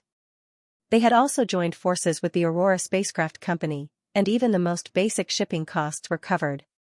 This was practically a free lunch. Wei Rong confidently said, Your Highness, the establishment of the Continental Shipping Company means that our Great Eastern Alliance will be able to deploy the greatest number of troops to the Innerverse and Outerverse in the shortest amount of time. Our efficiency far surpasses that of the 8 great flow zones and the Cosmic Sea's 4 hegemons. Lu Yin grunted in acknowledgement. Who's in charge of the Continental Shipping Company? Xianxia, Wei Rong replied. Lu Yin fell into deep thought. Xianxia gave others the impression that she controlled the economy, and she could easily double the profits of her operations. Outsiders would think that she was in charge of the Continental Shipping Company for the sake of personal benefits rather than military matters. Lu Yin chatted with Wei Rong for almost an hour, and there was not much that they needed to report. Lu Yin wanted to confirm whether or not they had any ulterior motives, but it was a pity that he could not tell from their conversation. Fortunately, he had a backup plan. Through his conversation with Wei Rong, Lu Yin learned of a new enemy, Song Ying, one of the 9 directors of the Hall of Honor. Lu Yin had only heard of this person before, but he had not expected that this person would work with the Eastern Frontier. He was an enemy of the Alliance. This person had used his connections to ally with the directors of the Sword Sect and the Day-Night Clan to find ways to cause trouble for the Continental Shipping Company. Elder Chan and the Head Inquisitor supported the Great Eastern Alliance, but they could not possibly pay attention to a small Continental Shipping Company. Furthermore, the 9 directors represented the interests of ordinary people. Strictly speaking, even Elder Chan could not interfere too much. Since Lu Yin was at Mount Glory, he could meet this director Song Ying and find out why this person was against the Great Eastern Alliance. Lu Yin continued to contact Enya. She was the one who had planned and executed the plan to reclaim the Great Eastern Alliance. Even though Lu Yin relied more on Wang Wen and Wei Rong, he still valued Enya. Enya's report was similar to that of Wang Wen and the others. She was currently focused on the internal affairs of the Great Eastern Alliance. In just 2 short years, with the support of Leon's Armada and the others, the Great Eastern Alliance had not encountered any problems. Back then, they had tried their best to unify the entire Outerverse, but now, the powers that had joined the Great Eastern Alliance did not want to leave. The 6th mainland already occupied a third of the Outerverse, and ordinary people could adapt to the 6th mainland's rule. However, the various Weave's leading powers could not. For example, Myriad City had moved to Frostwave Weave. Suddenly, Lu Yin thought of Aegis and the Ore Concealing Stone, and he immediately asked Enya about it. When Aegis had been taken in as a subordinate organization by Lu Ying using his identity as the Hall of Honor's FTSE, all of its authority had been transferred to Xianxia. Xianxia could use his authority to access all of Aegis information, so she was the one who understood Aegis the most. Aegis has not changed much, but with the Sixth Mainland's invasion, their central weave will be occupied sooner or later. Your Highness, do you want them to move to Frostwave? Weave? Xianxia asked. Lu Ying thought about it for a moment and then ended the call with Xianxia. He then contacted Star Fox. In the Outerverse, in a weave in the central weave, Star Fox was in a spacecraft that was flying west when his gadget suddenly rang. He glanced at it and saw an unfamiliar number. He connected, and Lu Ying appeared on his screen. When he saw Lu Ying, Star Fox's expression changed as if he had seen a ghost. Long time no see, Star Fox, Lu Ying greeted him with a smile. Star Fox was stunned. You came back alive? Why? Are you surprised? Lu Ying asked. Star Fox replied, not really, but it was very sudden. How's Aegis doing? Lu Ying asked. Star Fox was vexed. Not too good. Someone has set their sights on us. Lu Ying's eyes narrowed. The Sixth Mainland? Star Fox nodded. Of the 4 major corporations in the Outerverse, the Amethyst Trading Company has moved to Frostwave Weave. The Nayland family is also far away from the west. Endless Borders is cooperating with the Great Eastern Alliance to form the Continental Shipping Company, and their headquarters have also moved to Frostwave Weave. Only Aegis is in trouble. You can also move your headquarters to Frostwave Weave. I can provide a place for you, Lu Ying said. Star Fox solemnly replied, we've been operating our current headquarters for too long. We can't just leave whenever we want. Lu Ying looked at Star Fox, and Star Fox's eyes flickered. Lu Ying looked away and smiled. Do as you wish. So, who has set their sights on you? Star Fox's gaze turned cold. The D family. Lu Ying was astonished. The Bloodburn Realm? The D family? Star Fox nodded. We've already checked. The D family has also nurtured many assassins in the Sixth Mainland, and the bloodlines they look for are suitable for assassins. For example, the Bloodburn Realm's Realmling, DFA, has absorbed the bloodline of the Ghost Raccoon, which allows him to see through anything. He's born to be an assassin. If the D family is targeting you, can you still hold on? Lu Ying clearly didn't believe him. Star Fox replied, the D family's patriarch is dead, and he died on the Sixth Mainland. This news is no secret. Lu Ying suddenly understood. The D family's patriarch is dead, and more than half of the D family's experts are either dead or scattered. The remaining ones still have to deal with the enemies they've accumulated over the years. They only sent someone to contact Aegis and ask us to think things through. Otherwise, if the D family was at its peak, Aegis would have been long gone, Star Fox said. Lu Ying relaxed. He didn't care about Aegis. After his experience in the Cosmic Tree domain, he didn't even care about the D family at its peak, let alone Aegis. There would always be a way to deal with him. What he cared about was the ore concealing stone, which was a strange item. There were very few emissaries on the Fifth Mainland, and those who became emissaries couldn't pay attention to an assassin organization like Aegis. There were no emissaries within Aegis, which led to the ore concealing stone being buried. This was what Lu Ying cared about the most. Aegis is still a subordinate organization of mine. Don't worry, I'll help you, Lu Ying said. Star Fox stared at Lu Ying, deep distrust in his eyes. He understood Lu Ying, and he knew that he had to be repaid for his actions. Aegis' current existence was due to the Great Eastern Alliance, and the Great Eastern Alliance received information from Aegis, which was mutually beneficial. However, it was unrealistic to expect Lu Ying to help them unconditionally and become enemies with the D family unless he had some other plans. Alliance Master Lu, what do you want from Aegis? Star Fox asked. Lu Ying was disdainful. What can you give me? Star Fox thought about it, but he really couldn't think of anything. An expert? Blackface was Aegis' top assassin, but he only had a power level of around 300,000. Although he was very powerful in the Outerverse, he was still far from Leon's armada. Even the Hall of Honor's head Inquisitor supported Lu Ying, so what could Aegis give him? Luin didn't say much to Star Fox, and he had Enya keep an eye on Aegis to prevent it from being swallowed by the D family. He would immediately head to the Outerverse after dealing with the Black Street. Now that he was done with his business, it was time to contact Big Sis. Luin panicked when he thought of her. She was different from Longxi, she was like a sister and a mother. This feeling of panic was contradictory, but it was very comforting. The light screen connected, and an old woman with a face full of pockmarks appeared. She had a cigarette in her mouth and was puffing out smoke. Luin almost fainted at the sight. "Damned brat, you still know how to come back." The old woman spoke. It was precisely Big Sister's voice, and her face was fierce.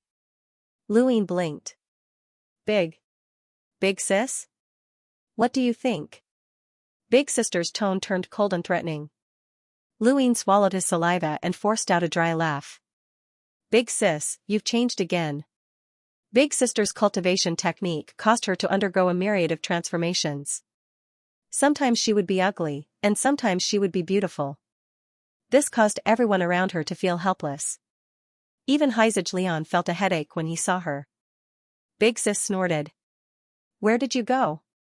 "We'll talk about this later." "Big Sister, I'll have to trouble Leon's armada to help me keep an eye on Aegis. The 6th Mainland's D family wants to deal with Aegis, so nothing must happen to Aegis. There's something I want there." "Woman?" Big Sister raised her eyebrows. Luin was speechless. "No. It's been so many years, yet you disappeared just like that. Hurry up and give me a son." "No one will care if you die," Big Sister said roughly. Luin was helpless. "Got it." Uncle Reuben appeared behind Big Sis, as well as a group of familiar and unfamiliar faces who greeted Luin. After ending the call, Luin felt a warmth in his heart. Talking to his family was different from talking to other people. He had left the call with Big Sis to the end because he wanted to preserve this warmth. Wait, Luin suddenly thought of someone else, Xianxia. She was in charge of the Great Yu Empire's internal affairs, but Luin did not care. With Enya and the others around, the Great Yu Empire would not be in trouble. What he wanted to know was how much money he had received over the next 2 years. Back when Zhao Ran had forgotten about his share, Luin had taken note of it and told Xianxia to keep an eye on it. He did not ask Zhao Ran, but he could ask Xianxia directly. "Your Highness, over the next 2 years, the Great Eastern Alliance, the mainland's auction house, the mainland's shipping company, and..." Xianxia wanted to give him a detailed report, but Luin cut her off. "Just tell me how much it is." Xianxia looked up. 23,090,000. Luin was not as excited as he had been when he had received his share. 20 million was not a lot. However, 2 years ago at the Realm Mountain, he had only received a little more than 10 million, and that was for 8 years of benefits. Now, 20 million was for 2 years, which was a huge jump. It was still all right. He told Xianxia to keep the money. With his current wealth, he could easily come up with a figure that far exceeded this sum, so there was no need to rush to withdraw it. He looked up and let out a long breath. After contacting many people, he finally understood what had happened during the past 2 years. It had already been a few hours. Luin disappeared and returned to the top floor of the tower. Zijing was humming a tune as she leisurely watered the flowers. The tea was still warm. "Where's Bai Qian?" Luin suddenly asked. Zijing replied, "He said he went home." "Home? Earth?" Zijing was a gentle person, and anyone who faced her would unconsciously feel at peace. Luin chatted with her for a while and thanked her before leaving the Starlink realm. He headed to the Lockbreaker realm, as he wanted to increase his lockbreaking level. Currently, he was a 1-star boundless advanced lockbreaker. This was not the full extent of his abilities, and he was confident that he could break through to a higher level. When he arrived at the Lockbreaker realm again, Luin was not surprised by the 6 ancient spirit arrays. He had been shocked at first, but after seeing unlimited energy, source boxes, and arrays were no longer as shocking. That was what was truly shocking, as it could even withstand a progenitor. There was a planet in the Lockbreaker realm that belonged to him, and he could enter and leave as he pleased.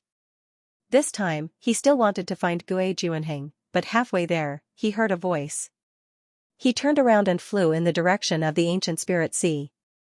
Not long after, Luin landed on the ancient spirit sea's ancient spirit continent.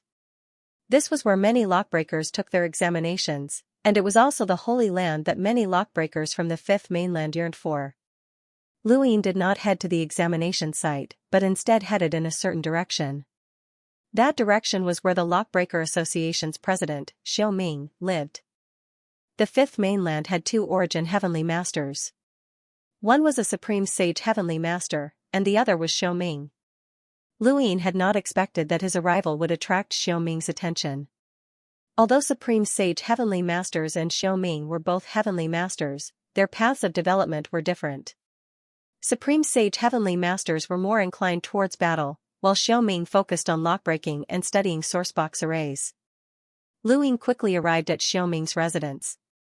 The environment was simple: a thatched cottage, a flower bed, and a waterfall in the distance. It looked like a normal person's place of seclusion. A normal cultivator might have just walked in, but Lu Yin's eyes were filled with star energy, and he could see rune lines.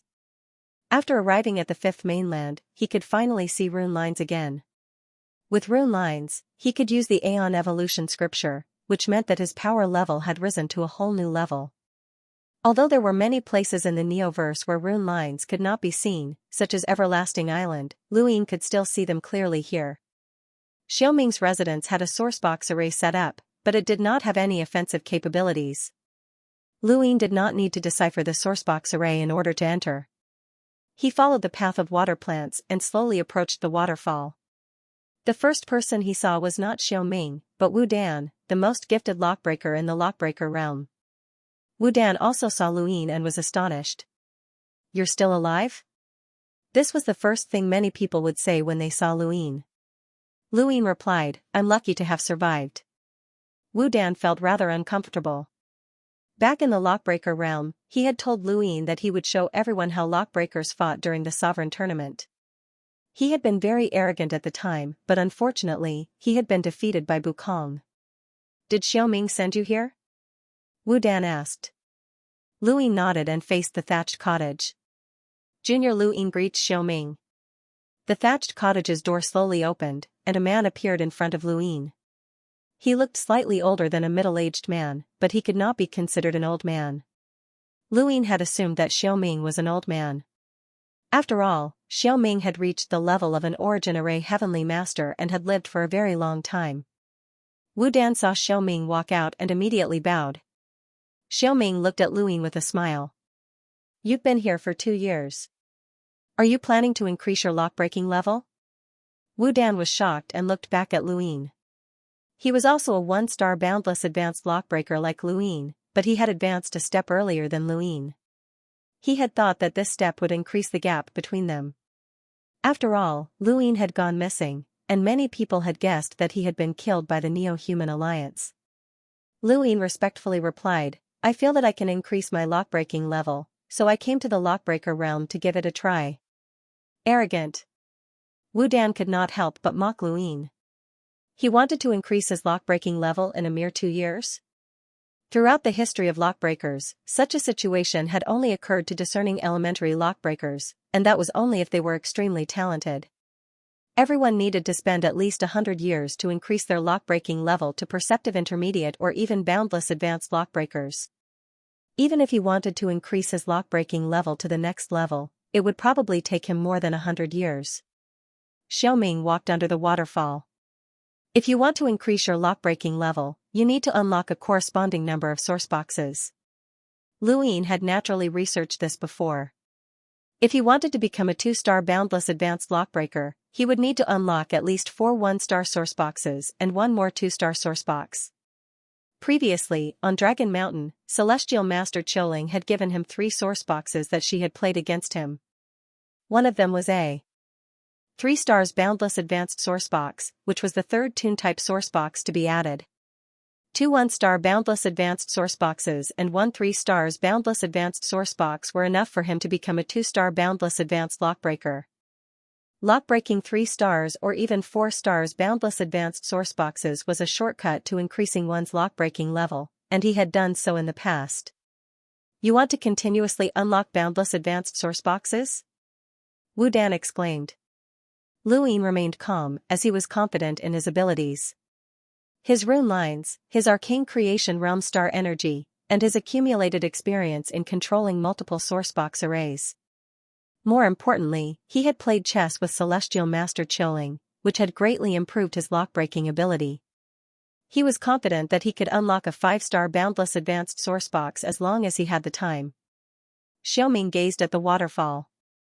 Over the years that the Lockbreaker Society has existed, we've advanced from 1-star boundless advanced lockbreakers to 2-star boundless advanced lockbreakers. On average, we've unlocked 10 1-star boundless advanced sourceboxes. Lu Yin's expression changed. Xiaoming continued, the assessment requirement is that you only need to unlock 4 1-star boundless advanced sourceboxes and 1 2-star one. However, almost no lockbreaker participates in the assessment after meeting this requirement. This is because the path of lockbreaking is vast and boundless. You're confident that you can unlock 2, 3-star, 4-star, or even 5-star boundless advanced sourceboxes, but do you really qualify to become a lockbreaker at the corresponding level? Lu Yin, how many sourcebox arrays have you seen since you first started lockbreaking? Xiaoming asked. Lu Yin thought for a moment. Not many. Xiaoming asked the same question to Wu Dan. Wu Dan respectfully answered, I once entered the ancient spirit sea and saw one sourcebox after another. There were all sorts of dangers and all sorts of shapes.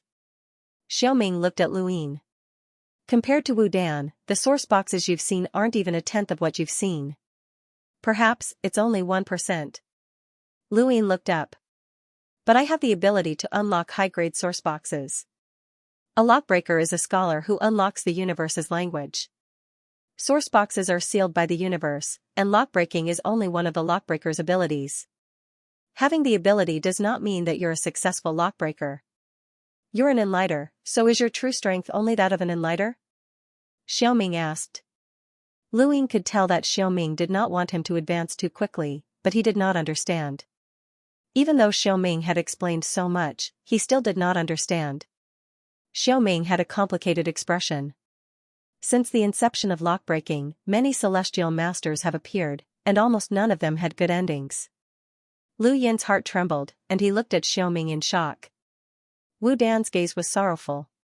Humans cannot surpass the universe's firmament, and sourceboxes are objects that have been sealed away by the universe. Lockbreakers are delusional in their desire to unravel the universe's secrets, and they have to bear great risks. You should be aware of this, which is why lockbreakers have such a high status, especially origin inscriptionists. They can set up sourcebox arrays and turn something rotten into something miraculous. All of this is done by borrowing the universe's power, and if you borrow something, you have to return it. Out of 10 origin inscriptionists, 9 will die while trying to unlock a sourcebox. Do you think lockbreaking is that easy? Do you think that just because you can set up a sourcebox array, you can lockbreak as you please? Even an origin array celestial master can die while trying to unlock a sourcebox, and the sourceboxes they unlock might not necessarily be high-grade ones. I don't want to hear that you died while trying to unlock a sourcebox in the future. Do you understand? Xiaoming asked. Before this, his only impression of lockbreakers was that they held a lofty status. He had become a lockbreaker in order to deal with enemies with deep backgrounds. His goal had been impure, and even now, it was still the same. He had been anxious to increase his lockbreaking level for the sake of his status and to gain the recognition of the Lockbreaker Society. He wanted to increase his own weight in the Fifth Mainland, and he had not truly placed any importance on lockbreaking. Xiaoming had long since noticed this, which was why he had said those words. He truly did not wish for a gifted lockbreaker to die while trying to unlock a sourcebox due to arrogance. Lu Yin did not consider himself an arrogant person, but his current actions were indeed arrogant. In terms of background, he was far inferior to Wu Dan, and he had only surpassed her because of his innate talent and ability. However, in terms of understanding and devotion to lockbreaking, he was still far from her. Xiaoming raised a hand, revealing a scar on the back of his hand. This was left behind when I was a 5-star boundless advanced lockbreaker while unlocking a perceptive intermediate sourcebox. If my luck had been a bit worse back then, I would not be here today. Lu Yin's expression changed slightly. Wu Dan was not surprised, as she had clearly heard of this matter before. All lockbreakers who have come to the lockbreaker world have at least heard of this matter. Luyin, this must be your first time, Xiaoming said. Luyin respectfully replied, this is the first time this junior has heard of it. Because your heart is not in lockbreaking, Xiaoming said. Luyin did not deny it. Wu Dan angrily glared at Luyin. Lockbreaking was her lifelong pursuit, and she had placed everything on lockbreaking. However, the only person in front of her that she had acknowledged as someone who surpassed her in lockbreaking actually did not care about lockbreaking at all. At this moment, she felt an uncontrollable anger towards Luyin, as well as a sense of helplessness. It was like someone who had casually surpassed someone else's lifelong pursuit. That kind of sullen feeling was indescribable. The more you don't care about lockbreaking, the more likely you are to die in it. Countless examples have proven this point, Xiaoming said calmly. He then looked at Luyin. As the president, I have the authority to issue a test to any lockbreaker. Thus, your test will be to explore the ancient spirit sea and record the forms of 100 source boxes. Luyin was astonished. Then I can become a 2-star boundless advanced lockbreaker? Xiaoming was helpless, as this brat was still not giving up. He really did not care about lockbreaking at all. We'll talk about it later. Luyin pursed his lips.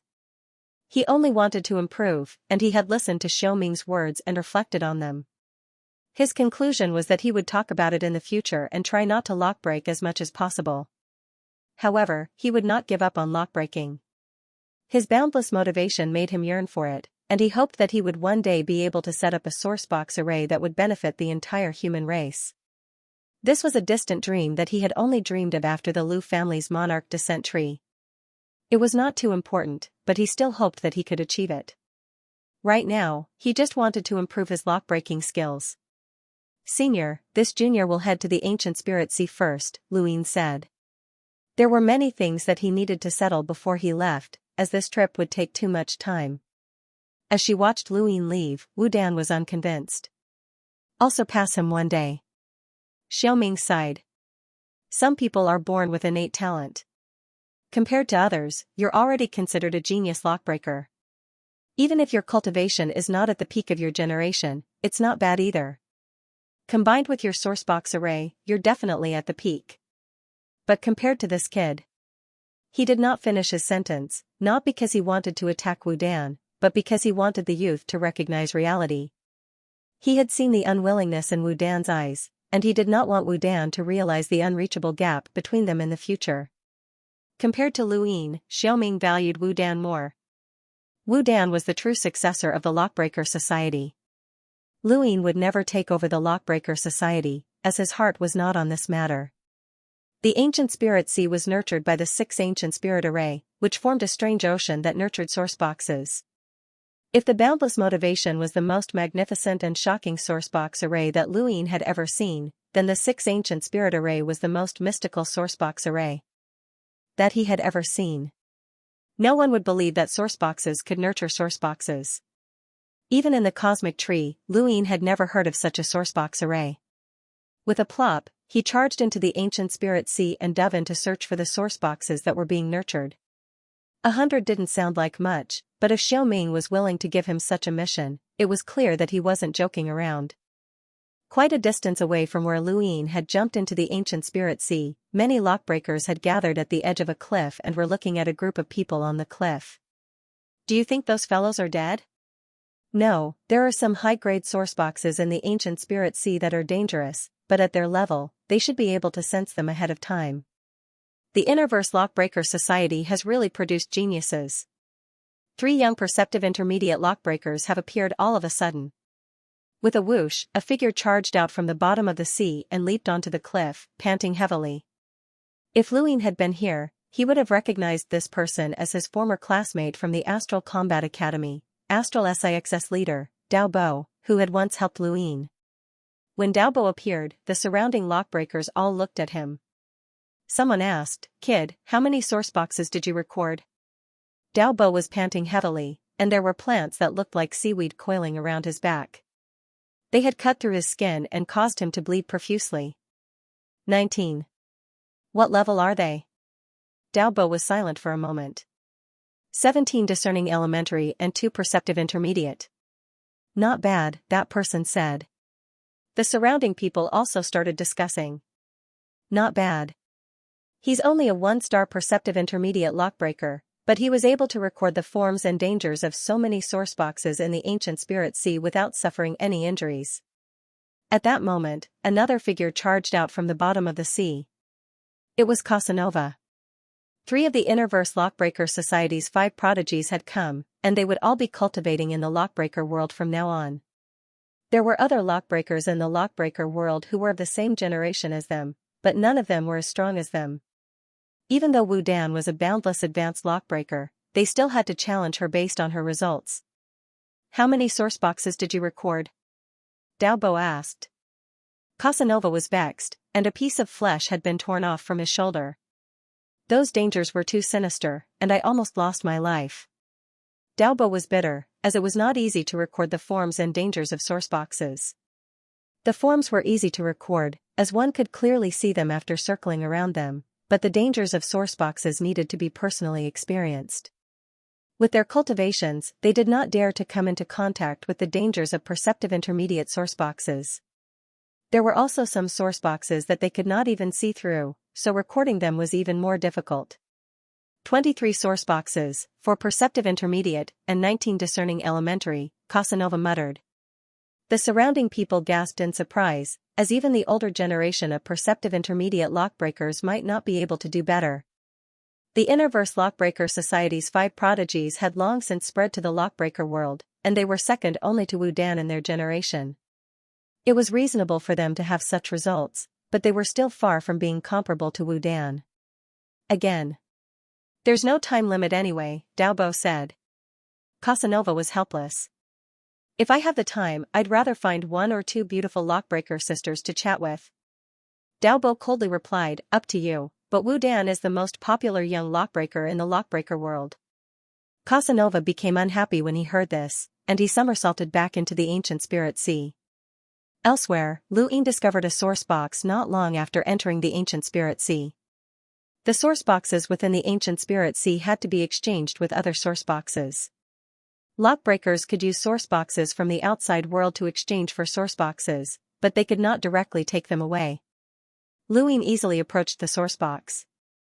It was only a discerning elementary source box, and the killing intent it emitted could not even scratch his skin. Lu Ying easily recorded its form and killing intent before leaving. Next, he quickly discovered the second source box as well. His domain was vast, and although he did not check the number of rune lines out of caution, the fluctuations of star energy combined with his domain allowed him to easily discover the source box. The 3rd, the 4th, the 12th. Finally, the 13th source box was no longer a discerning elementary source box, but a perceptive intermediate one. This source box's killing intent was rather unique, and it had a very strong repulsive force. Most enlighters could not even approach it. Lu Ying stepped next to the source box, recorded its form, and then left. Half a day later, another lockbreaker also approached the source box and tried to approach it. He wanted to use his perceptive intermediate source box to exchange for this source box. This source box's killing intent was very suitable for his technique, and he guessed that there might be something inside that would be useful to him. Unfortunately, the perceptive intermediate lockbreaker could not approach the source box, so he could only dejectedly leave. In a single day, Lu Ying had recorded 27 source boxes, and at this rate, he should be able to finish quickly. However, he did not realize that he had already circled around the upper levels of the ancient spirit sea. If he wanted to search for more source boxes, he would have to descend, and the further down he went, the higher the grade of the source box. On the other side, Daobo climbed up the cliff once more, feeling rather helpless. He had discovered no less than 3 source boxes in a single day, but their killing intent prevented him from approaching them, so he could not record them at all. Casanova was the same, and the 2 of them came up together as if they had agreed beforehand. Among the source boxes that Wu Dan recorded, there should be a boundless advanced source box, right? Casanova asked. Daobo nodded. Yes. Casanova was helpless. How can we compare? Even if a boundless advanced sourcebox was placed in front of us, we wouldn't be able to record it. We can't even approach it. At this moment, a figure charged out of the sea. It was the leader of the Interverse Lockbreaker Society's 5 prodigies, Light Feather. He was a 5-star perceptive intermediate lockbreaker who was only 1 step away from Wudan, but he could not take that step no matter what. How is it? Casanova asked. Xianxia's expression was heavy. It can't compare to Wudan. Nonsense. Casanova rolled his eyes. Hey, kid, how many did you record? Someone asked. They had all been drawn here by Light Feather. After all, within the same generation, Light Feather was considered to be second only to Wudan. Light Feather raised her head. 32, 7 perceptive intermediate, and 24 discerning elementary. That's 31. Casanova did some quick calculations, and then he looked at Light Feather in shock. You recorded the boundless advanced sourceboxes? The surrounding people were also surprised. Light Feather raised his hand, and the crowd discovered that his palm had turned black. Clearly, he had been poisoned. I recorded a boundless advanced sourcebox, but the sourcebox's danger is poison. I've already been poisoned. Hey, are you crazy? Are you all right? Casanova's expression changed. Xianxia shook her head. It's not deep. It's just a little painful. Daobo's gaze was resolute. Continue. With that, he jumped into the ancient spirit sea. Casanova had no choice but to meet Light Feather's gaze and jump down as well. Light Feather rested for a moment before turning around and continuing to charge forward. Once they entered the ancient spirit sea, they would represent the Interverse Lockbreaker Society, and they could not be too inferior to Wudan. Daobo followed the seawater and found a sourcebox. However, he had already recorded all of the sourceboxes in the first layer, and most of them were discerning elementary sourceboxes. His gaze was resolute as he continued to descend. After a while, he discovered traces of a sourcebox and sped up. He quickly saw a sourcebox that looked like a gourd and was as large as a small mountain.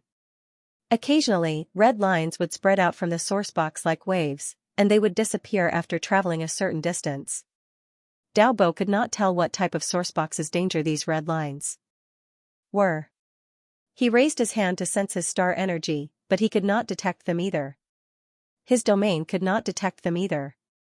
He thought about it for a moment and slowly approached until he reached the point where the red lines had disappeared. He raised his hand to touch the seawater, but he still could not sense anything. In the distance, the gourd sourcebox released more red lines that spread out and gradually approached Daobo. If he wanted to record a sourcebox's danger, then he needed to know what kind of danger the sourcebox contained. Daobo hesitated for a moment before releasing his domain once more. It swept past the red lines, but he still could not sense anything. He could only raise his hand and slowly touch the red lines.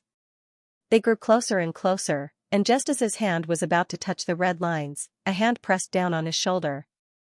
Daobo's hair stood on end. Someone had actually appeared behind him without him noticing? His domain was not completely withdrawn, and he suddenly turned around to see a familiar face that had left a deep impression on him. Luin? Luin smiled. Senior, suicide is not a good habit. Daobo was shocked, and he looked at the red lines that had disappeared less than a centimeter away from his finger. Are you talking about this? Luin walked past Daobo and raised his index finger to sweep past the red lines, twisting them and tearing them apart. Faint red spots floated out, and one of them landed on Daobo's hand. Daobo's hand instantly became charred, and he did not even have time to react. Luin pressed down with his hand, and the high temperature that was burning Daobo's hand suddenly disappeared. Daobo was confused. What's this? Luin tossed the high temperature towards the gourd sourcebox. He had used his arcane creation realm star energy to absorb the high temperature, or else it would have been very difficult for him to help Daobo escape. Even though it had only been an instant, Daobo's hand had been severely injured. However, this injury was nothing, as he had medicine that could heal it. Thank you, Daobo said in a low voice as he looked at his hand with lingering fear. It had been very painful, and if not for Luin, the pain would have engulfed his entire body, and he would have been roasted to death. That kind of death was unbearable. At the same time, he was also shocked by Lu Yin's strength. He had not been able to withstand the red spots, but Lu Yin had been fine after touching the red lines. Just what level had this person reached? Senior, why are you here? Lu Yin asked curiously. Dao Bo bandaged his hand. Regardless of whether it's the Outerverse Lockbreaker Society or the Innerverse Lockbreaker Society, as long as they have the qualifications, they want to come to the Lockbreaker world to cultivate. We are the same. Are the Distinguished Five all here? Lu Yin asked. Dao Bo shook his head. There are no Distinguished Five. When the Sixth Mainland invaded the Innerverse, 2 of the Distinguished Five died in battle. Before the Autark tournament, I successfully became a 1-star Perceptive Intermediate Lockbreaker, so I've filled in 1 spot. However, there's still 1 vacancy. Lu Yin, I heard that you went missing. What happened? Dao Bo asked. Lu Yin had a good impression of Dao Bo, as this person had helped him in the Astral Combat Academy. Although Dao Bo had not mentioned it, Lu Yin had later learned that Dao Bo was a senior worthy of respect. I was unlucky and went to an unpleasant place. It's been 2 years, but I've finally returned. That's good. The Neo-Human Alliance is everywhere, so you have to be careful in the future. With your innate gift, they'll definitely keep an eye on you. Lu Yin snickered inwardly. The Neo-Human Alliance probably wanted him to be as strong as possible so that they could unify the 5th mainland as soon as possible and cause internal strife in the astral trees. To a certain extent, although they were enemies, they were on the same side, which was truly disgusting. Senior, do you want the source box? Lu Yin asked. Dao Bo replied, it's my first time here, so I have to do something to show them. Besides, we also want to know how big the gap is between us and Wudan. The gap was too big. Lu Yin wanted to say this, but he did not, as it would be too much of a blow. I'm also recording source boxes. Senior. Can I help you? Dao Bo seriously replied, no need, I'll do it myself. Lu Yin nodded. Then take care of yourself. It's best not to touch a source box that you can't see clearly. By the way, this source box should be at the level of a 2-star Boundless Advanced Source Box. Even Wu Dan might not be able to escape unscathed. He then bid farewell to Dao Bo. Dao Bo watched Lu Yin's departing figure and suddenly remembered that this junior of his was also a Boundless Advanced Sourcebox Lockbreaker. He had not only relied on his own strength to directly face a sourcebox's danger, but also his lockbreaking ability. This person might very well surpass Wu Dan. Innate gift was not something that could be forced. Dao Bo was worshipped by countless people in this region of the universe, and he was also envied by many for his innate gift. However, he actually felt the same way when facing Lu Yin. It was not jealousy, but rather a sullen feeling that he could not touch Lu Yin. He did not know that Wu Dan, the target of the 5 aces, also felt the same way when facing Lu Yin.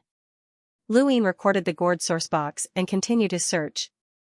When Lu Yin recorded 50 source boxes, he discovered that the further he went, the more difficult it became. This was especially so when he accidentally saw a palm-sized source box with an irregular shape. He felt helpless, as this source box was not fixed in place and was constantly moving. The source box's danger was also fixed within a 1-meter radius of the source box, which was a very small area. Lu Yin could not approach it even if he wanted to, and he could only watch as the source box disappeared. Following that, he encountered more and more situations like this. In the depths of the ancient spirit sea, he encountered a source box that released a terrifying attack. Lu Yin's universal armor and metal puppet were both destroyed, and when faced with a source box with a power level of over 600,000, he had to avoid it. Boundless advanced source boxes released varying amounts of danger. Some were only at the level of an enlighter, while others were at the level of an emissary. Lu Yin could only retreat whenever he encountered one. He had already stayed in the ancient spirit sea for more than 10 days and had recorded more than 70 source boxes. The further he went, the more difficult it became.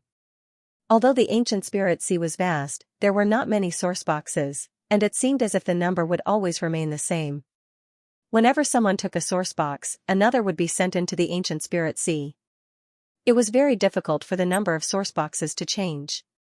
Lu Yin guessed that there were more than 100 source boxes in the ancient spirit sea. If there were, then Xiaoming would be too disgusting. This was a mission that Lu Ying could not complete at the moment. On this day, Lu Ying discovered a perceptive intermediate source box, which should have been easy to record. However, the perceptive intermediate source boxes that he encountered had formed a sourcebox array. There were a total of 3 perceptive intermediate source boxes, and the danger from the source boxes had adapted to each other, forming some sort of sourcebox array that Lu Ying could not approach. Lu Ying felt helpless, as any sourcebox array was not easy to deal with. Furthermore, he had to disassemble the array and record the danger of each sourcebox individually. With his current abilities, he might be able to do so if he studied it for a while, but he did not have the time to do so. Just as he was about to leave, he suddenly looked behind him and saw a man approaching. The man looked rather old and had a solemn expression. He stopped at a position similar to Lu Yin's and stared at the 3 perceptive intermediate source boxes. "Senior, you are?" Lu Ying asked. The man looked at Lu Ying. "Su Feng." Lu Ying had never heard of him. "Junior Lu Ying." "I know, I watched your competition," Su Feng replied. He then looked at the 3 perceptive intermediate source boxes. "It's a bit complicated, but there are many cases of source boxes unintentionally forming sourcebox arrays in the universe. I'll need to study them for a while. Then I won't disturb Senior any longer," Lu Ying said and turned to leave. Su Feng said, "Wait." Lu Ying looked at Su Feng. "Are you recording the source boxes?" "Yes." "How many have you recorded?" 76. Su Feng was shocked. "You must have just arrived at the ancient spirit sea." Lu Ying calculated. "About 10 days." Su Feng sighed. As expected of a genius who surpassed Wu Dan. He then sighed. "If I had your talent, I would have recorded all the source boxes in the ancient spirit sea by now." "Senior, how many source boxes have you recorded?" Lu Ying asked curiously. Su Feng smiled bitterly. "Barely over 100. "How many source boxes are there in the ancient spirit sea?" Su Feng replied, 100 or so, or maybe 200. Lu Ying did not believe him.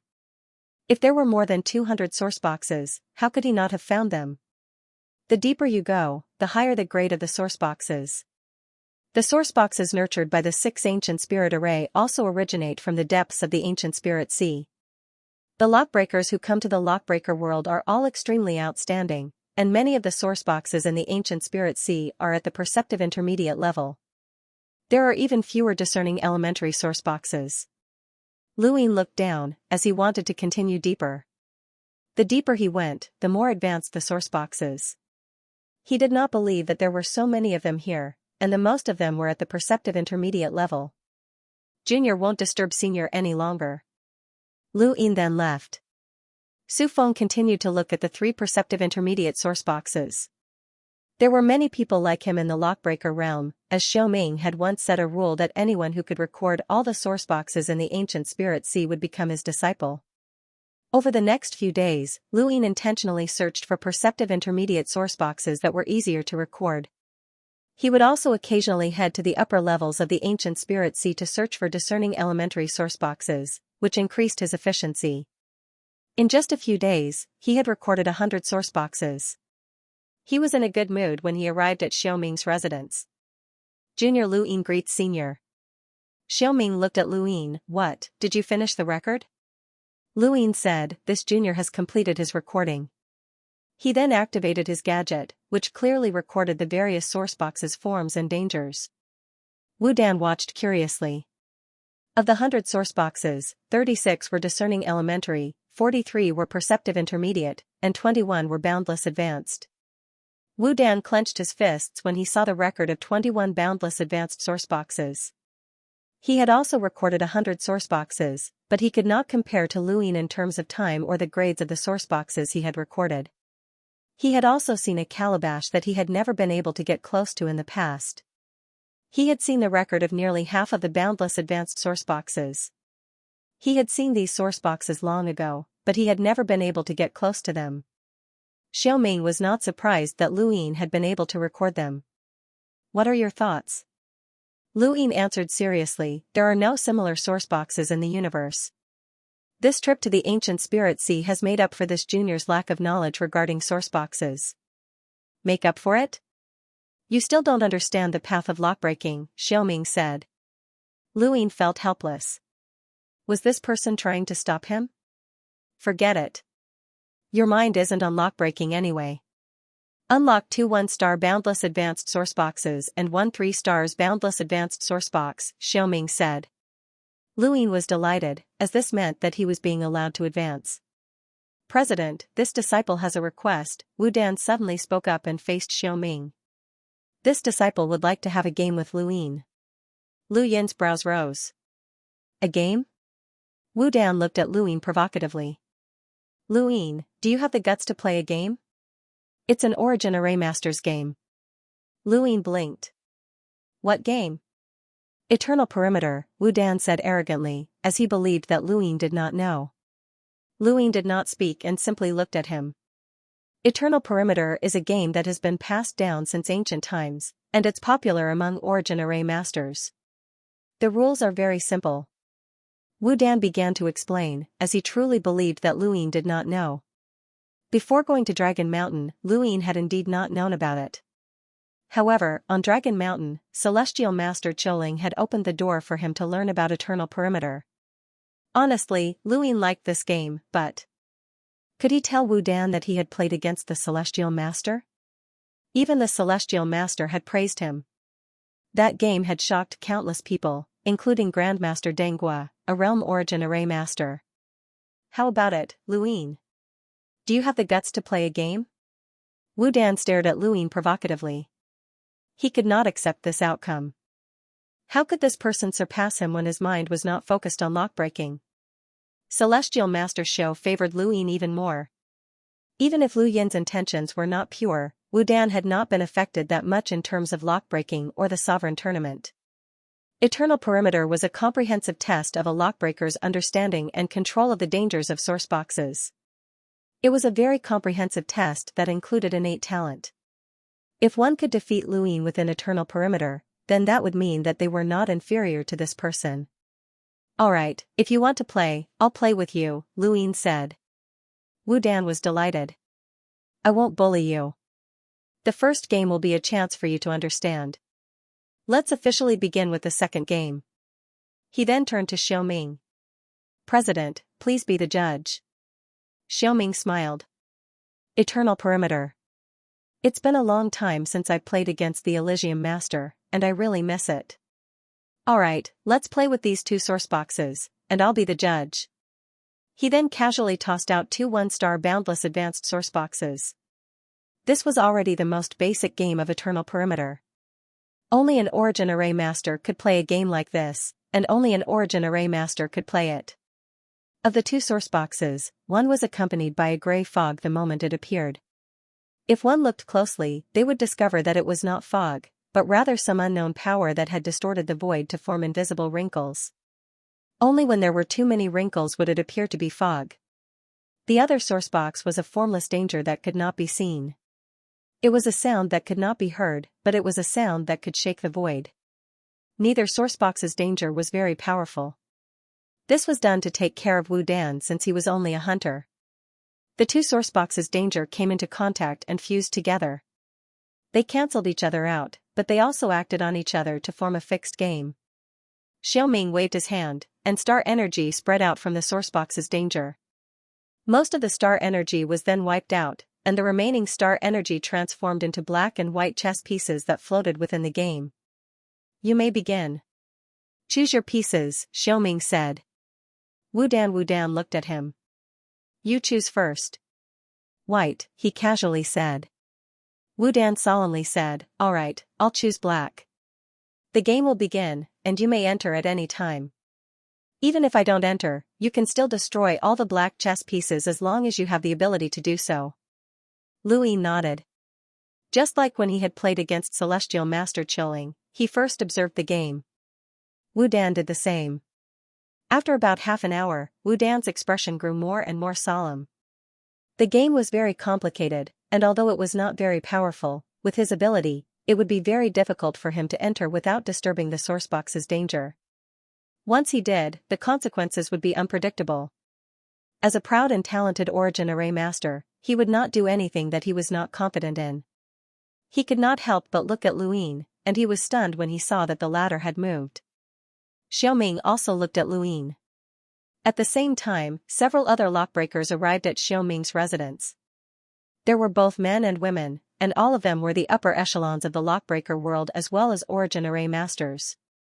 Eternal Perimeter was both a game and an effective way for Origin Array Masters to learn and improve themselves.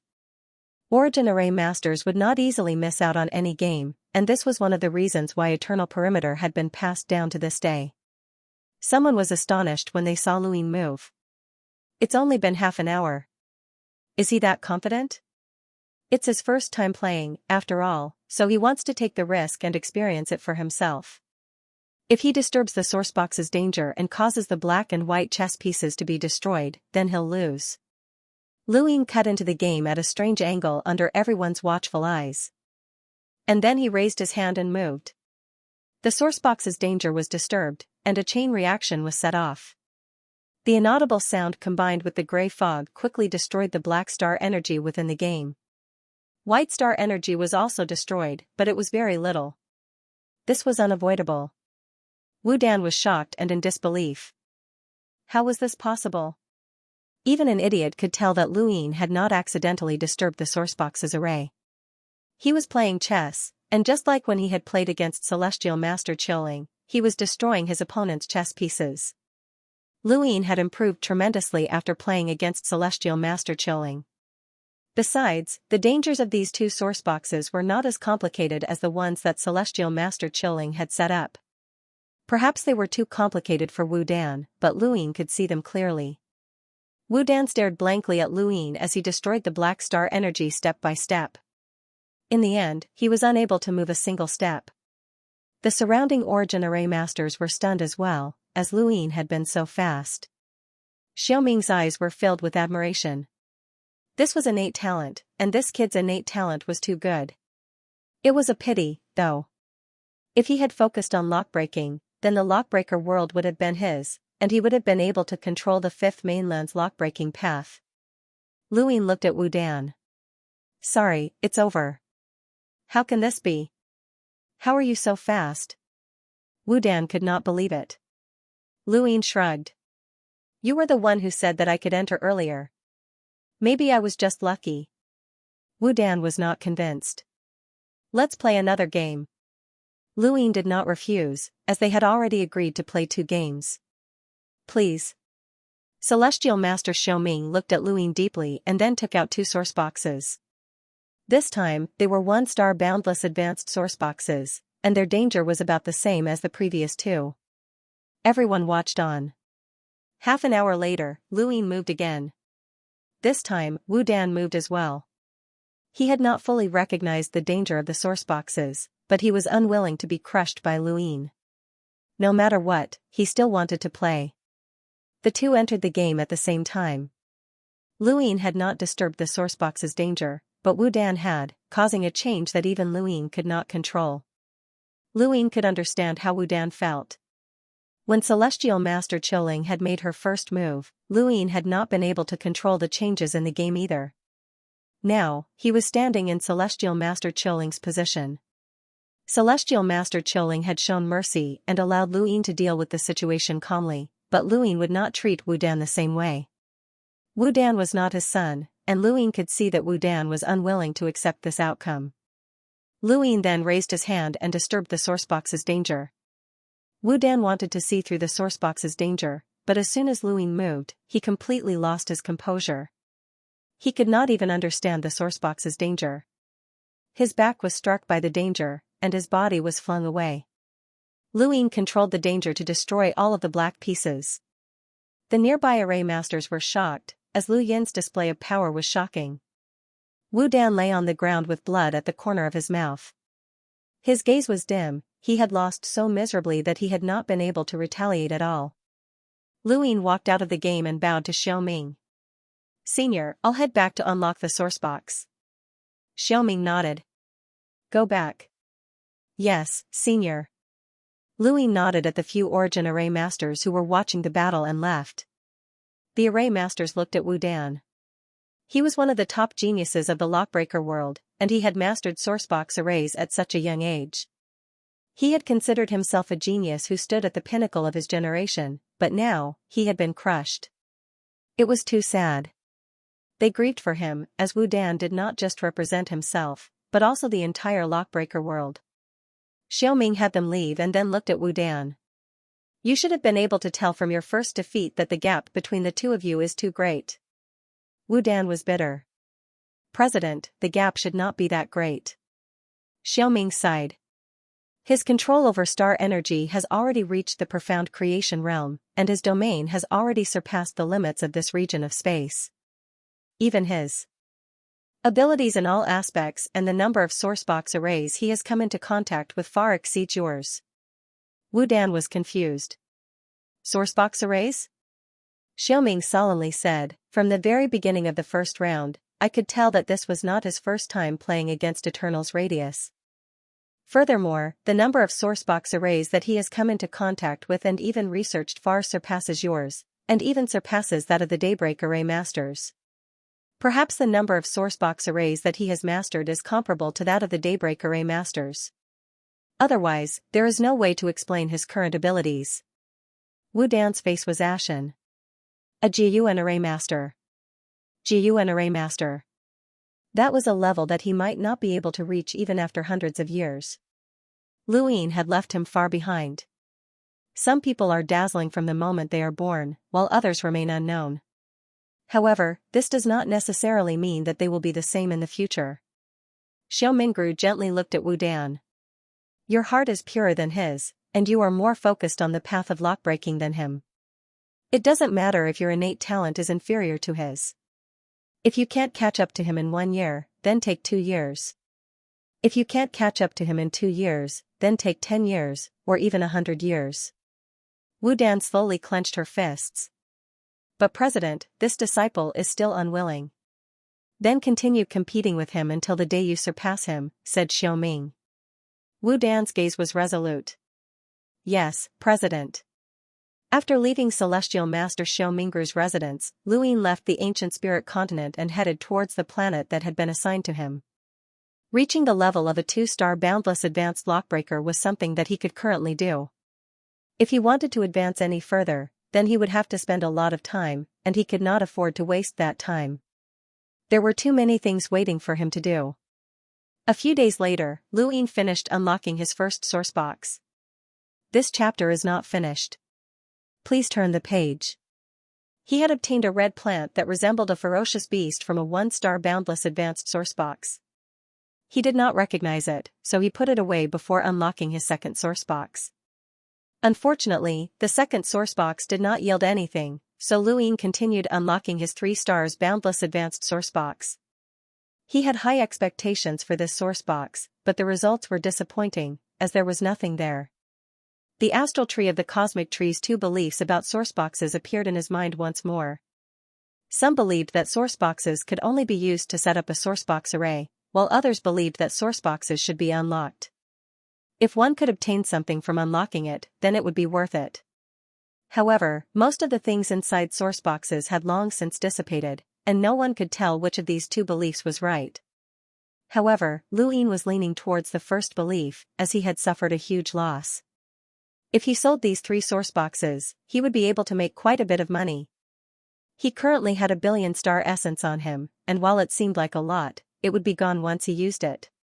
He could use it to upgrade any external item, and he still lacked money. Right, he also lacked external items, such as the most important defensive item. How could he do that?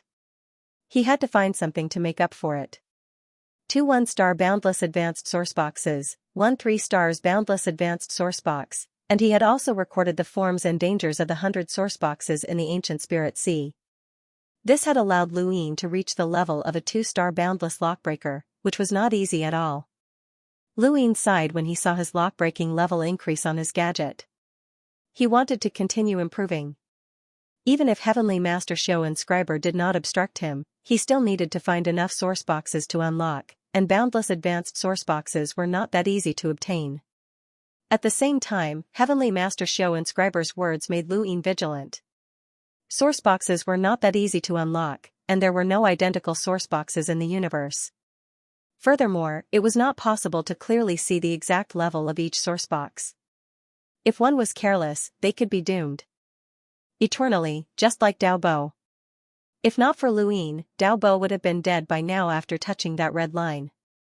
After increasing his lock-breaking level, Lu Yin's next step was to visit Song Ying.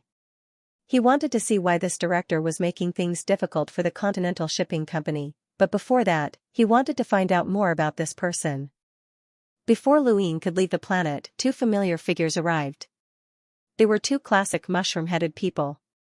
"We heard that you were here, so we immediately came to find you." Xiaoqi pushed up his glasses with a cute expression. Luin asked, "Do you need something from me?" Xiaoshi hugged a large history book. "I heard that you defeated Wu Dan in a game of chess. Is that true?" Luin nodded. "I won by a bit." "Amazing," the two exclaimed, and their eyes almost turned into stars as they looked at Luin. "You were too amazing during the Sovereign Tournament." That was the image of the Grim Reaper. "One day, your name will be recorded in this book as well," Xiaoshi praised. Luin felt uncomfortable, as these words sounded like they were cursing him to death. "You should cut your mushroom hair as well.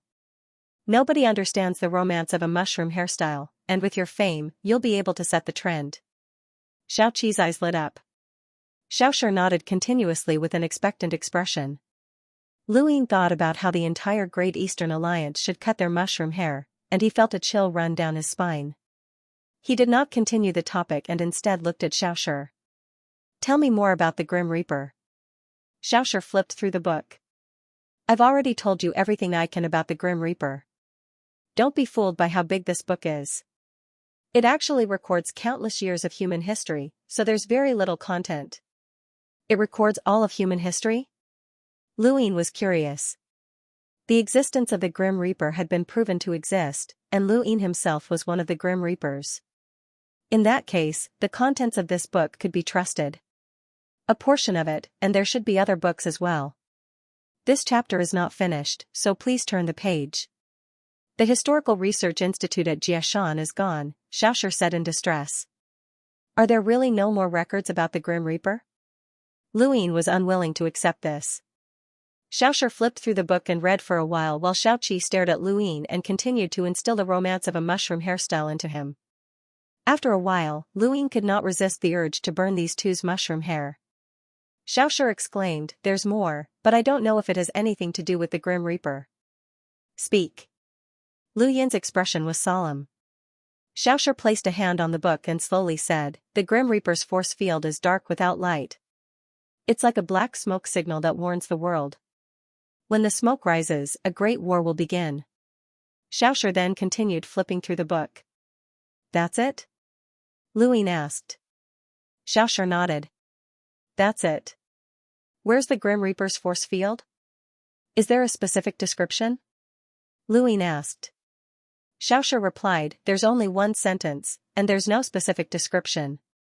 Luin was disappointed. It was like a black smoke signal that warned the world that a great war was about to begin. For this sentence to be recorded in this book and involve the Grim Reaper meant that the Great War would not be simple. However, it was too distant, and even human history did not record such a distant event. Luin thought about it and decided that he could investigate the history of ancient races, such as the Day-Night Clan or the Seven Courts, to find as much useful information as possible. He had a guess that the place with dense death energy beneath the Eternal Kingdom might be the Grim Reaper's force field. When he thought of this possibility, he immediately contacted Elder Zen and asked him to find the location of the Eternal Kingdom that had been destroyed by Mystery Progenitor. However, the information he received was disappointing. Mystery Progenitor had not told him the location of the Eternal Kingdom. Did he have to personally seek confirmation from Mystery Progenitor? Luin really wanted to find the Eternal Kingdom and absorb the death energy there to strengthen his Grim Reaper transformation. At least he would not fall to the level of the Nine-Yang Cauldron transformation and be unable to keep up with his own progress. Luin bid farewell to the duo and left the Lockbreaker realm under their expectant and disappointed gazes. He did not know when he would be able to return again. San Liang was one of the experts who guarded the Realm Mountain, and his power level was close to that of an emissary. His status in the Realm Mountain was not low, or else he would not have targeted him as a director. Lu Ying easily found San Liang's residence, as he had no other choice. When he had first merged with San Liang's body, he knew many things about San Liang like the back of his hand. When San Liang saw Lu Ying arrive, his expression turned solemn. "Alliance Master Lu, please enter." Lu Ying followed San Liang into the living room, and San Liang asked someone to pour tea for Lu Ying. San Liang's eyes flickered as if he was thinking about something while observing Lu Ying's actions. San Liang had studied psychology for a long time, and he could tell what a person was thinking just by looking at their actions. Lu Ying was amused, and he picked up his teacup and took a sip. "What do you see from my actions?" San Liang was stunned. "What do you mean, Alliance Master Lu?" Lu Ying looked at him and moved the teacup away from him. "What do you see from my actions?" San Liang's expression changed, not because of Lu Ying's actions, but because Lu Ying actually knew that San Liang was trying to figure out someone's thoughts based on their actions. Lu Ying actually knew that San Liang studied psychology, but that was impossible. No one knew, and that was San Liang's secret. "Although I don't really study psychology, I can tell that your expression is full of shock. Then, let me tell you something that might surprise you even more." Lu Ying's lips curled up. "I had someone give you Wang Wen's contact information." San Liang's pupil shrank. "It was you?" End of chapter. He picked up his teacup again and took a whiff of the tea's fragrance. "Looks like you're getting along well with Wang Wen." He quickly suppressed the shock in his heart as Lu Yin's words resolved the doubts in his heart. Back then, the contact information that had mysteriously appeared in front of his eyes, he tried to contact it and then hit it off with Wang Wen. One wanted to become a director and get external support, while the other wanted to arrange his own people in Jia Mountain. With Wang Wen's cooperation and the support of the Great Eastern Alliance, San Liang's courage had grown. He was especially clear that the Great Eastern Alliance had the support of Old Zen and the head inquisitor. In addition, Liang's armada was the leader of the four tyrants. These factors made San Liang dare to do many things. Now that he was getting closer and closer to the position of director, he was confident that he could obtain that position. However, even though everything went smoothly, there was one thing that made him feel uneasy. That was the person who left Wang Wen's contact information. How could that person leave his contact information without leaving a trace, and how did that person find him? He had asked Wang Wen about this before, but Wang Wen didn't say anything. He only told him that he would know when the time came. When Lu Ying had contacted Wang Wen, he had mentioned San Liang, and Lu Ying was well aware of San Liang's current situation. "I'm not interested in what you and Wang Wen do.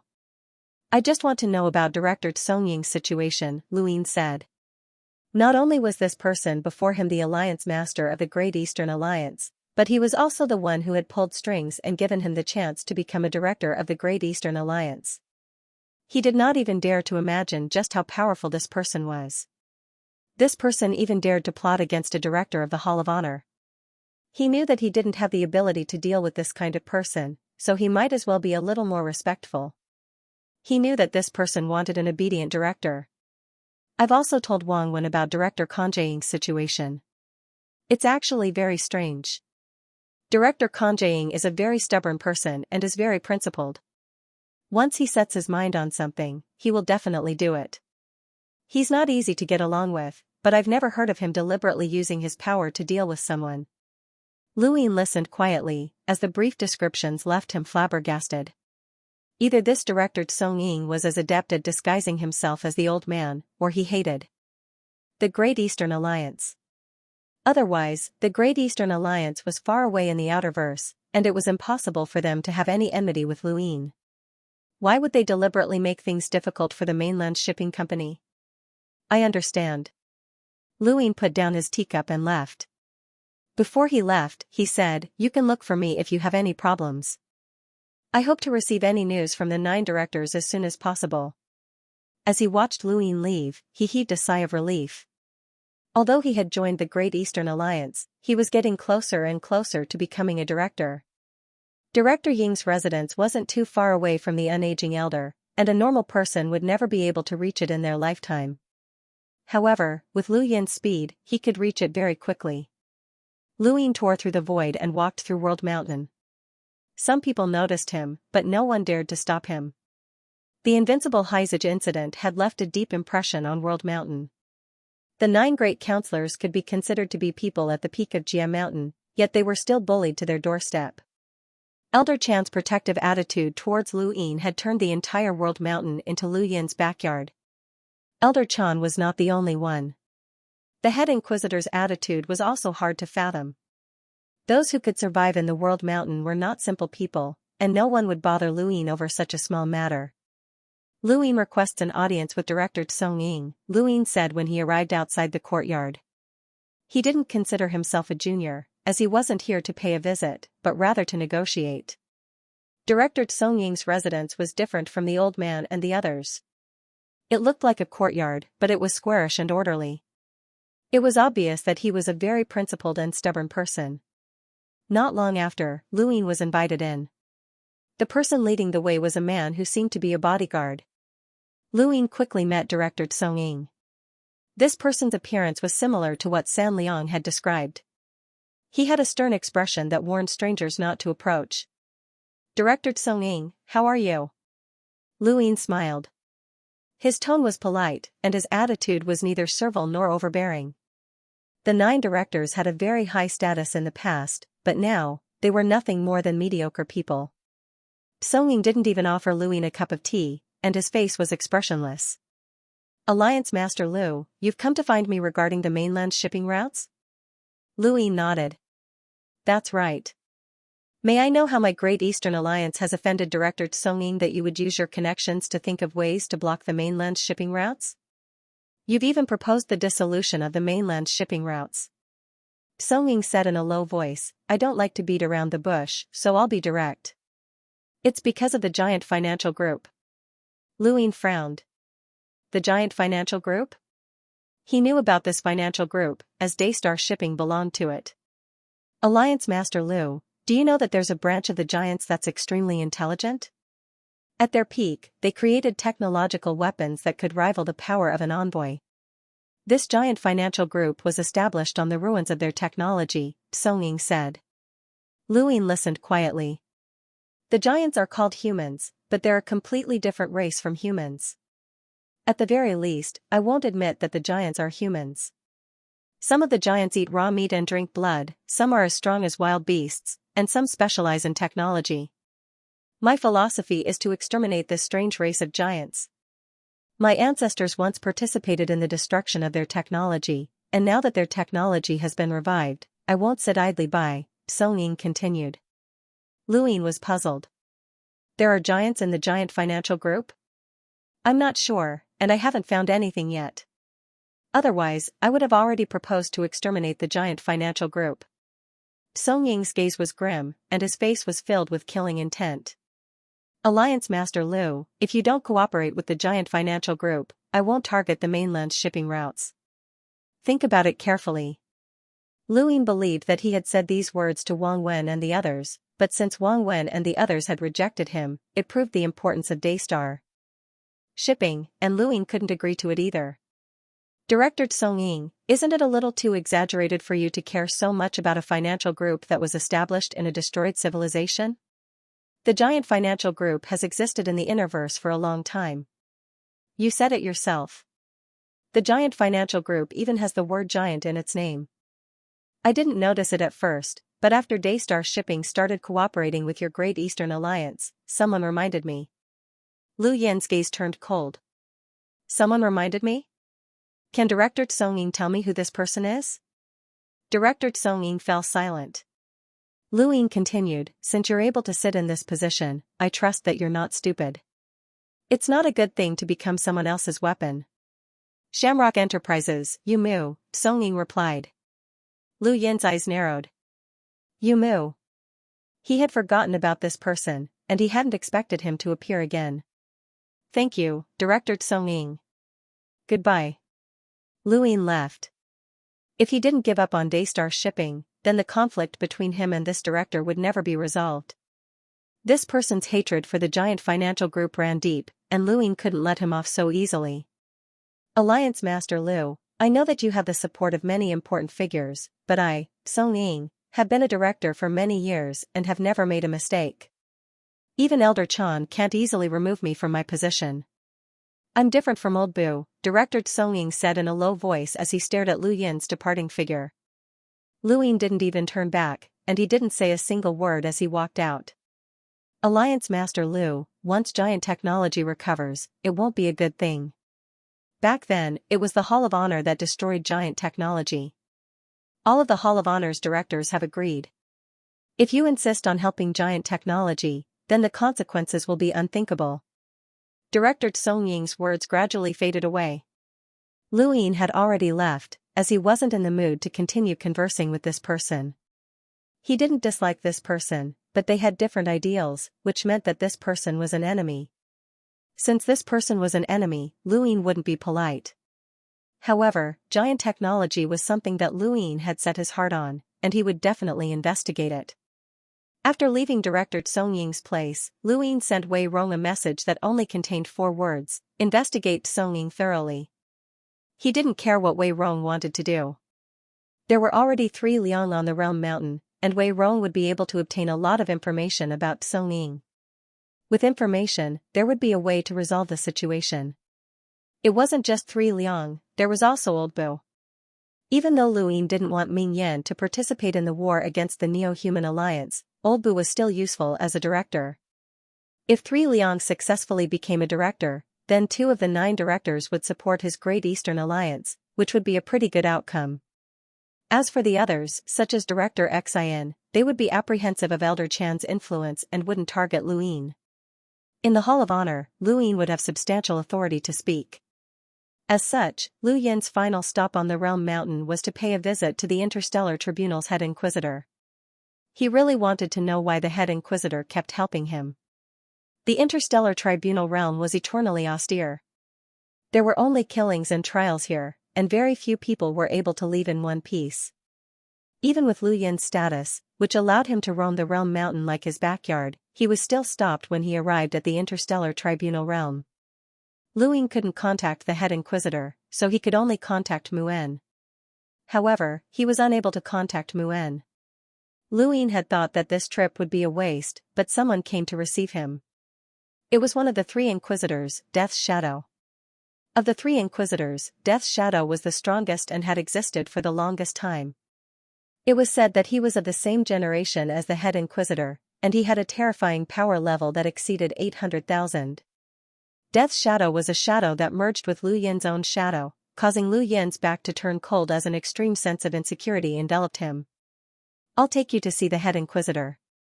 This was what Death's Shadow said when he arrived, and Lu Yin could only nervously be dragged away by his own shadow.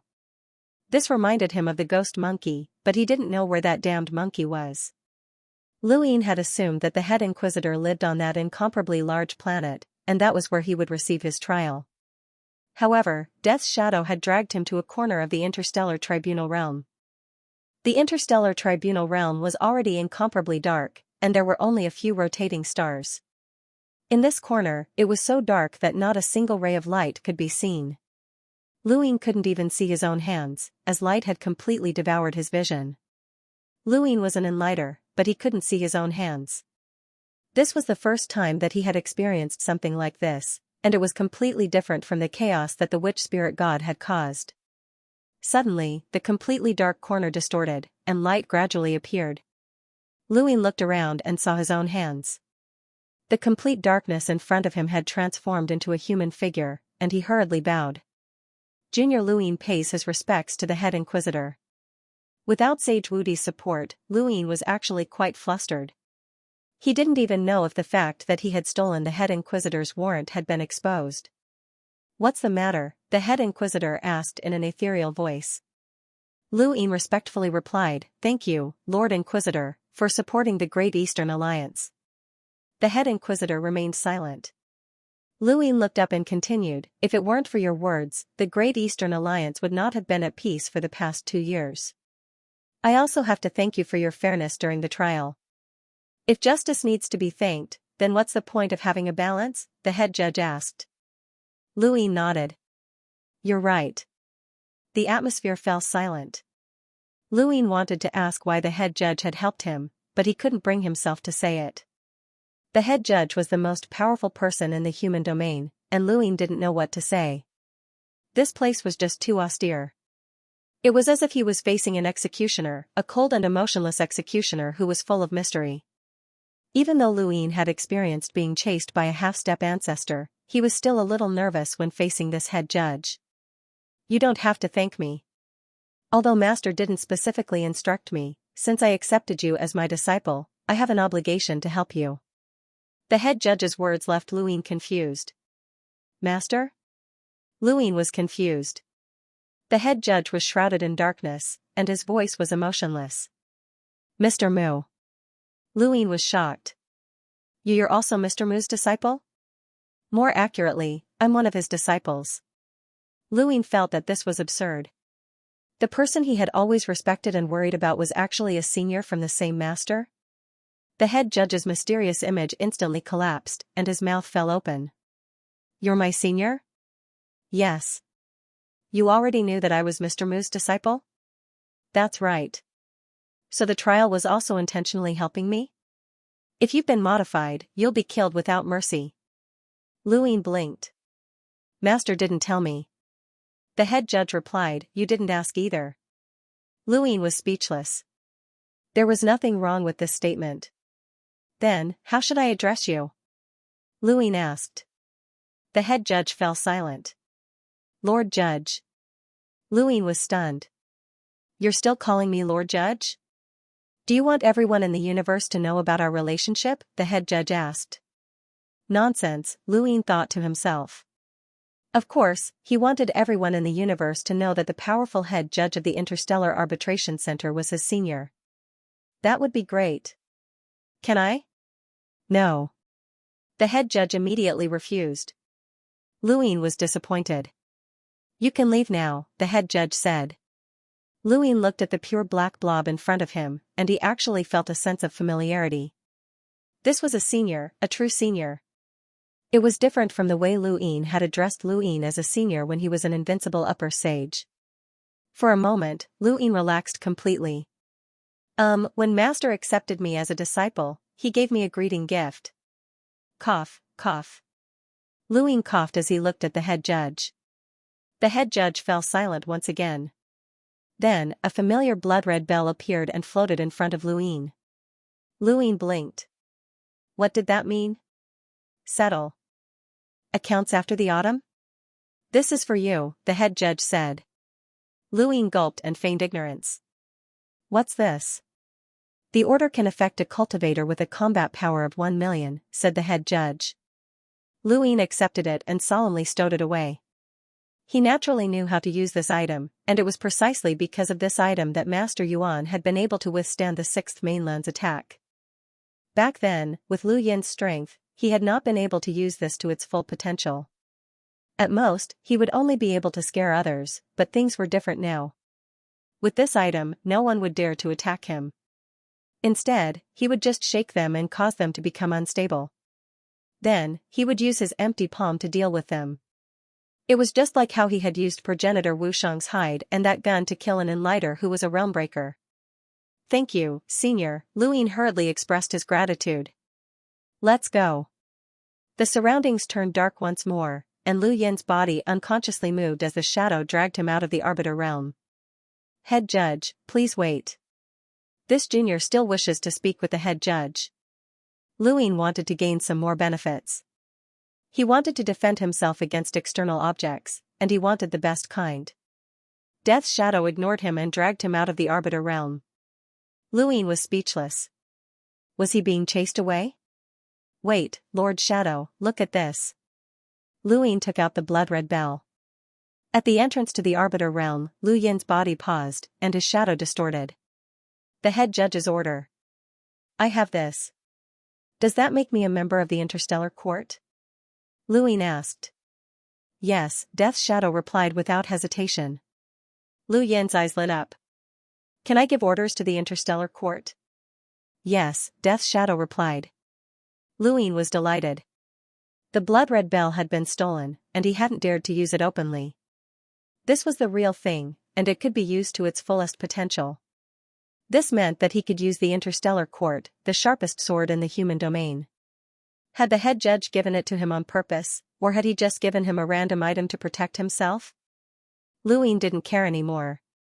With this, many things would be much easier. To avoid leaving a bad impression on the head judge, Lu Ying decided to leave the Arbiter realm. A few minutes later, he returned, entered, and left again. This time, he was followed by someone from the interstellar court whose power level was infinitely close to that of an emissary. Lu Ying didn't know how to get to the Black Street, so he used the blood-red bell to order an expert to accompany him. The people from the interstellar court had status, skills, and most importantly, style. Once he returned to the Fifth Mainland, there was no need for Lu Ying to keep a low profile anymore. This expert from the interstellar court had only been dispatched because of the head judge's orders. He didn't care about Lu Ying at first, and he didn't even know Lu Ying since he spent most of his time in the Arbiter realm. However, when Lu Ying saw Flying Willow, his entire attitude changed, and he looked at Lu Ying in disbelief. He couldn't imagine what kind of young master would have an emissary as a bodyguard, and he felt that these two emissaries weren't any weaker than the head judge. His guess was right, both Despairing Mu and Virtuous Light were weaker than Flying Willow in terms of cultivation. Only Death's Shadow surpassed them. Just like that, Lu Ying took Luotian with him, followed Flying Willow, and the expert from the Arbiter realm, heading towards the Black Street. From an outsider's point of view, this was a typical young master's trip, with beauties, bodyguards, and even a tour guide. In the dangerous Neoverse Glory realm, there weren't many such groups. The Neoverse didn't lack young masters with backgrounds, such as the direct relatives of the 9 directors, the relatives of some of the powerful figures on the Realm Mountain, and even the relatives of experts from the Interstellar Court. There were even more in the Glory realm. There were many worlds that could produce countless young masters, but there was only one who had an emissary as a bodyguard. Lu Yin's departure from the Realm Mountain had caused a huge commotion. He turned back to look at the Realm Mountain, feeling a sense of familiarity. Elder Chan was protecting him because he was a genius who had broken through 3 stages and would definitely become a progenitor in the future. His status was comparable to the 4th elder of the Astral Tree realm. The junior ancestor and the head judge were protecting him, so they were his seniors. The Realm Mountain was becoming more and more like his own backyard. Ada found a Xixiu and took Lu Ying, Flying Willow, and Luotian out of the Glory realm. Ada was the expert from the Interstellar Court. The Xixiu flew through the void with a dull explosion, but another Xixiu just happened to arrive on the other side. The Xixiu that Lu Ying was riding changed directions, but the other Xixiu charged straight at him. Lu Ying was annoyed, this person didn't give him any face in his backyard. The 2 Xixiu passed by each other, and Lu Ying turned around to see a woman sitting on the back of the other Xixiu. She was beautiful, but her expression was cold. She was dressed extravagantly. The woman also saw Lu Ying, but she brushed past him without paying him any attention. Lu Ying raised a brow, how arrogant. She was just a woman, yet she didn't care. Brother Lu, this Xixiu is so fast. Luotian was shocked and curious. Lu Ying looked at Luotian, and his mood immediately improved. She was much prettier than the arrogant woman from before. This is the best mode of transportation in the Glory realm. Ada spent a lot of effort to find it. Luotian grunted softly, and her gaze towards Lu Ying was filled with tenderness and joy. She didn't know where to go, but she just needed to follow him. The atmosphere became strange again, and Lu Ying pursed his lips and glanced at Flying Willow. He ignored her and asked Mr. Lu Yi, "How do you feel about the Realm Mountain?" Mr. Lu Yi replied, "There are many experts. Of course, this is the Realm Mountain, the core of the 5th mainland." Flying Willow sneered, "Unfortunately, there aren't any progenitors here." Lu Ying choked. Ada was astonished and glanced at Flying Willow. Progenitor? There hadn't been a progenitor in the 5th mainland for a very long time. Did this woman mean that she had seen a progenitor before? Behind them, at the edge of the Realm Mountain, the beautiful woman on the rhinoceros suddenly cried out in surprise. She looked back and remembered that this person was Lu Ying, the one who had followed Invincible Hyzage to wreak havoc in the Realm Mountain and become the only paragon. No wonder he looked so familiar. When she thought about Lu Yin's identity, she couldn't help but feel regret. She had actually missed out on such an important person. This person controlled the Outerverse Great Eastern Alliance and had the support of Leon's armada, Everlasting Island, and even the head Inquisitor and Elder Chan. He was an extremely important person, and if she could work with him, everything would have been easily resolved. The more she thought about it, the more regretful she felt. She had actually missed out on this opportunity. There were some things that, once missed, could not be reselected. She wanted to chase after them, but she didn't know which direction Luin had headed in. Helpless, she could only return to the Realm Mountain. They rode on Xianxia's back and headed out of the Glory Realm. Along the way, Luin introduced the outside world to Luotian, occasionally pointing at something that didn't stand out. He was certain that it was an outside world, which caused Luotian to cry out in surprise. Ada couldn't take it anymore, as that wasn't an outside world at all. Luin didn't care whether it was or not, as no one had exposed him. He had to show off in front of a beauty, and he had always felt that he owed Luotian something. He wanted to make up for it as much as possible, and it would be best if he could make her happy. Brother Lu, Xianxia isn't very happy when he returned, Luotian suddenly said as she looked at Luin. Luin rolled his eyes. There's nothing we can do about it. I told him that Bai Shui is in the seed garden, and if anyone can bring her back, he should forget about it. He won't be able to see her again in this lifetime. It would be great if it was that easy to forget, Luotian muttered to herself as she looked into the distance with a complicated expression. Luin felt awkward. At that moment, his gadget beeped. Luin glanced at it, and his gaze froze. The show was about to begin. From Director Ng, he had learned that Shamrock Enterprises' Yu Shroud was the one who had plotted against the mainland's shipping industry. He had then ordered the entire Great Eastern Alliance to gather all information on Shamrock Enterprises, including Trinity and the Old Man. He was not someone who would take a beating without retaliating. And now, this information was indeed useful to him. Shamrock Enterprises was actually planning to move their world to Jia Mountain. Shamrock Enterprises was not a Neoverse organization, but rather an Innerverse organization. However, they could not be considered a power either, as they were more like a business giant.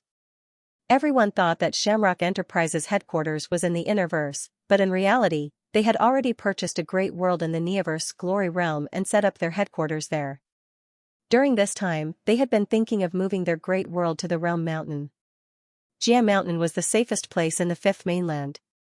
Shamrock Enterprises did not have the ability to establish themselves in the Neoverse real universe like the Aurora Corporation and the Sirius Sect, so they could only move their world to Jia Mountain for protection. This was not a big deal, as the Hall of Honor covered 1% of the Glory Realm and protected close to 100 worlds. With Shamrock Enterprises' ability, they could easily enter. And now, this matter was almost complete. At least, according to the old man's information, the 9 directors had all agreed to Shamrock Enterprises move their world to Jia Mountain. Shamrock Enterprises had paid a huge price for this. This is interesting, Luin thought to himself. He immediately had the old man change his stance. Shamrock Enterprises had already contacted the old man, and the old man had agreed to let them move into Jia Mountain. The old man had refused, as at least 4 directors had to refuse before they could stop Shamrock Enterprises from moving their world to Jia Mountain. Of the current 9 directors of the Hall of Honor, 2 were from the Innerverse, 2 were from the Cosmic Sea, and the remaining 5 were from the Neoverse. Out of them, the ageless old man was under Ming Yan's control and would definitely listen to Lu Yin's orders. The 2 directors from the Innerverse were definitely Lu Yin's enemies. Director Song Ying's stance was unclear, and no one knew if she was only targeting the mainland shipping routes or the Great Eastern Alliance. However, there was a high possibility that they were enemies. That left the 2 directors from the Cosmic Sea and the other 3 from the Neoverse. Nan Yuan represented the 7 courts, and Luin had no way of speaking to him. Furthermore, there had been some conflicts between them in the past. The other 2 Neoverse directors were called 3 Elders and Si Hong. Si Hong was the one that San Liang wanted to replace, and he had almost succeeded. Only 3 Elders was someone that Luin had yet to interact with. That's right, there were quite a few directors who had received Master Yuan's favor. If he knew who they were, it would be easier. Everyone knew that Master Yuan supported him. Luin immediately tried to contact Master Yuan, but to no avail. Master Yuan was always uncontactable. He had no choice but to contact Director Xian. Alliance Master Lu, congratulations on your safe return. Director Xian's attitude towards Luin had always been very good. Luin smiled, thank you, Director Xian. It seems like you're doing well. Director Xian faintly smiled, is there something that Alliance Master Lu is looking for me for? There's no harm in saying so. Lu Yin's expression changed, and he said seriously, I heard that Shamrock Enterprises wants to move into the Realm Mountain. I hope that Director Xian will refuse. Xianxiao's eyes flashed. Shamrock Enterprises offended Alliance leader Lu? Luin did not need to find a reason here. That's right. Xianxiao muttered to herself, Alliance Master Lu, after the war with the Blaze Realm ended, you stopped fighting the Blaze Realm. Is Xianxiao related to why you stopped in time? Luin recalled that Xianxiao had specifically contacted him after the war with the Blaze Realm. She had hoped that he would not continue to wage war, as it would be pointless to make more enemies. He had not intended to wage war in the first place, and he did not have the ability to do so. Thus, he had stopped. Of course. Director Xian specifically contacted me, so I naturally had to give her face. Xianxiao smiled. In that case, I naturally have to give Alliance Master Lu some face this time. Alright, I'll object. Thank you, Director Xian. Luin smiled. Xianxiao continued, only a majority of the 9 directors can refuse. Has Alliance Master Lu thought of someone else? Please advise me, Director Xian, Luin said. Xianxiao said, Mr. Yu and I are both from the Cosmic Sea, but we don't have much of a relationship. We only share the same standpoint, and this matter has no impact on the Cosmic Sea. Mr. Yu cannot object because of me. If Alliance Master Lu wants to find Mr. Yu, you can mention Master Yuan. Mr. Yu was one of the 9 directors. Luin was pleasantly surprised. Mr. Yu received Master Yuan's favor before? Xianxiao nodded. That favor was not small. There's also the 3rd Elder and Song Ying. They also received Master Yuan's favor. Luin knew that Master Yuan had a great influence in the Hall of Honor, but it was a pity that Master Yuan did not participate in any of the Hall of Honor's affairs. Otherwise, Old Man Yu would not have been the one to cause trouble for him. I understand. Thank you, Director Xian. Luin did not want to look for Song Ying. This person was stubborn and viewed Luin as an enemy. He might not have relented because of Master Yuan, or else he would not have insisted on making an enemy out of the Continental Shipping Company. Luin knew that the Continental Shipping Company was his own business, which meant that only Mr. Yu and the 3rd Elder could be involved. Mr. Yu was a quiet middle-aged man, and he was also very polite to Luin. Luin had hoped that he would refuse Shamrock Enterprises' move to the Realm Mountain, and he had immediately agreed. Luin did not even need to mention Master Yuan, which made Luin feel very strange. Leon's Armada has a good relationship with my Longevity Squadron, so I will naturally help if I can, Mr. Yu said with a smile. It was only then that Luin realized that this person was from the Cosmic Sea's Longevity Squadron. The Longevity Squadron was one of the more ancient squadrons among the Cosmic Sea's 4 tyrannies, and they were also very mysterious. They had a good relationship with Leon's Armada, and the benefits that Shamrock Enterprises had given Mr. Yu could not compare to Lu Yin's favor. Mr. Yu knew what Luin meant to Leon's Armada, and he also knew what kind of support Luin had. The 3rd Elder also readily agreed.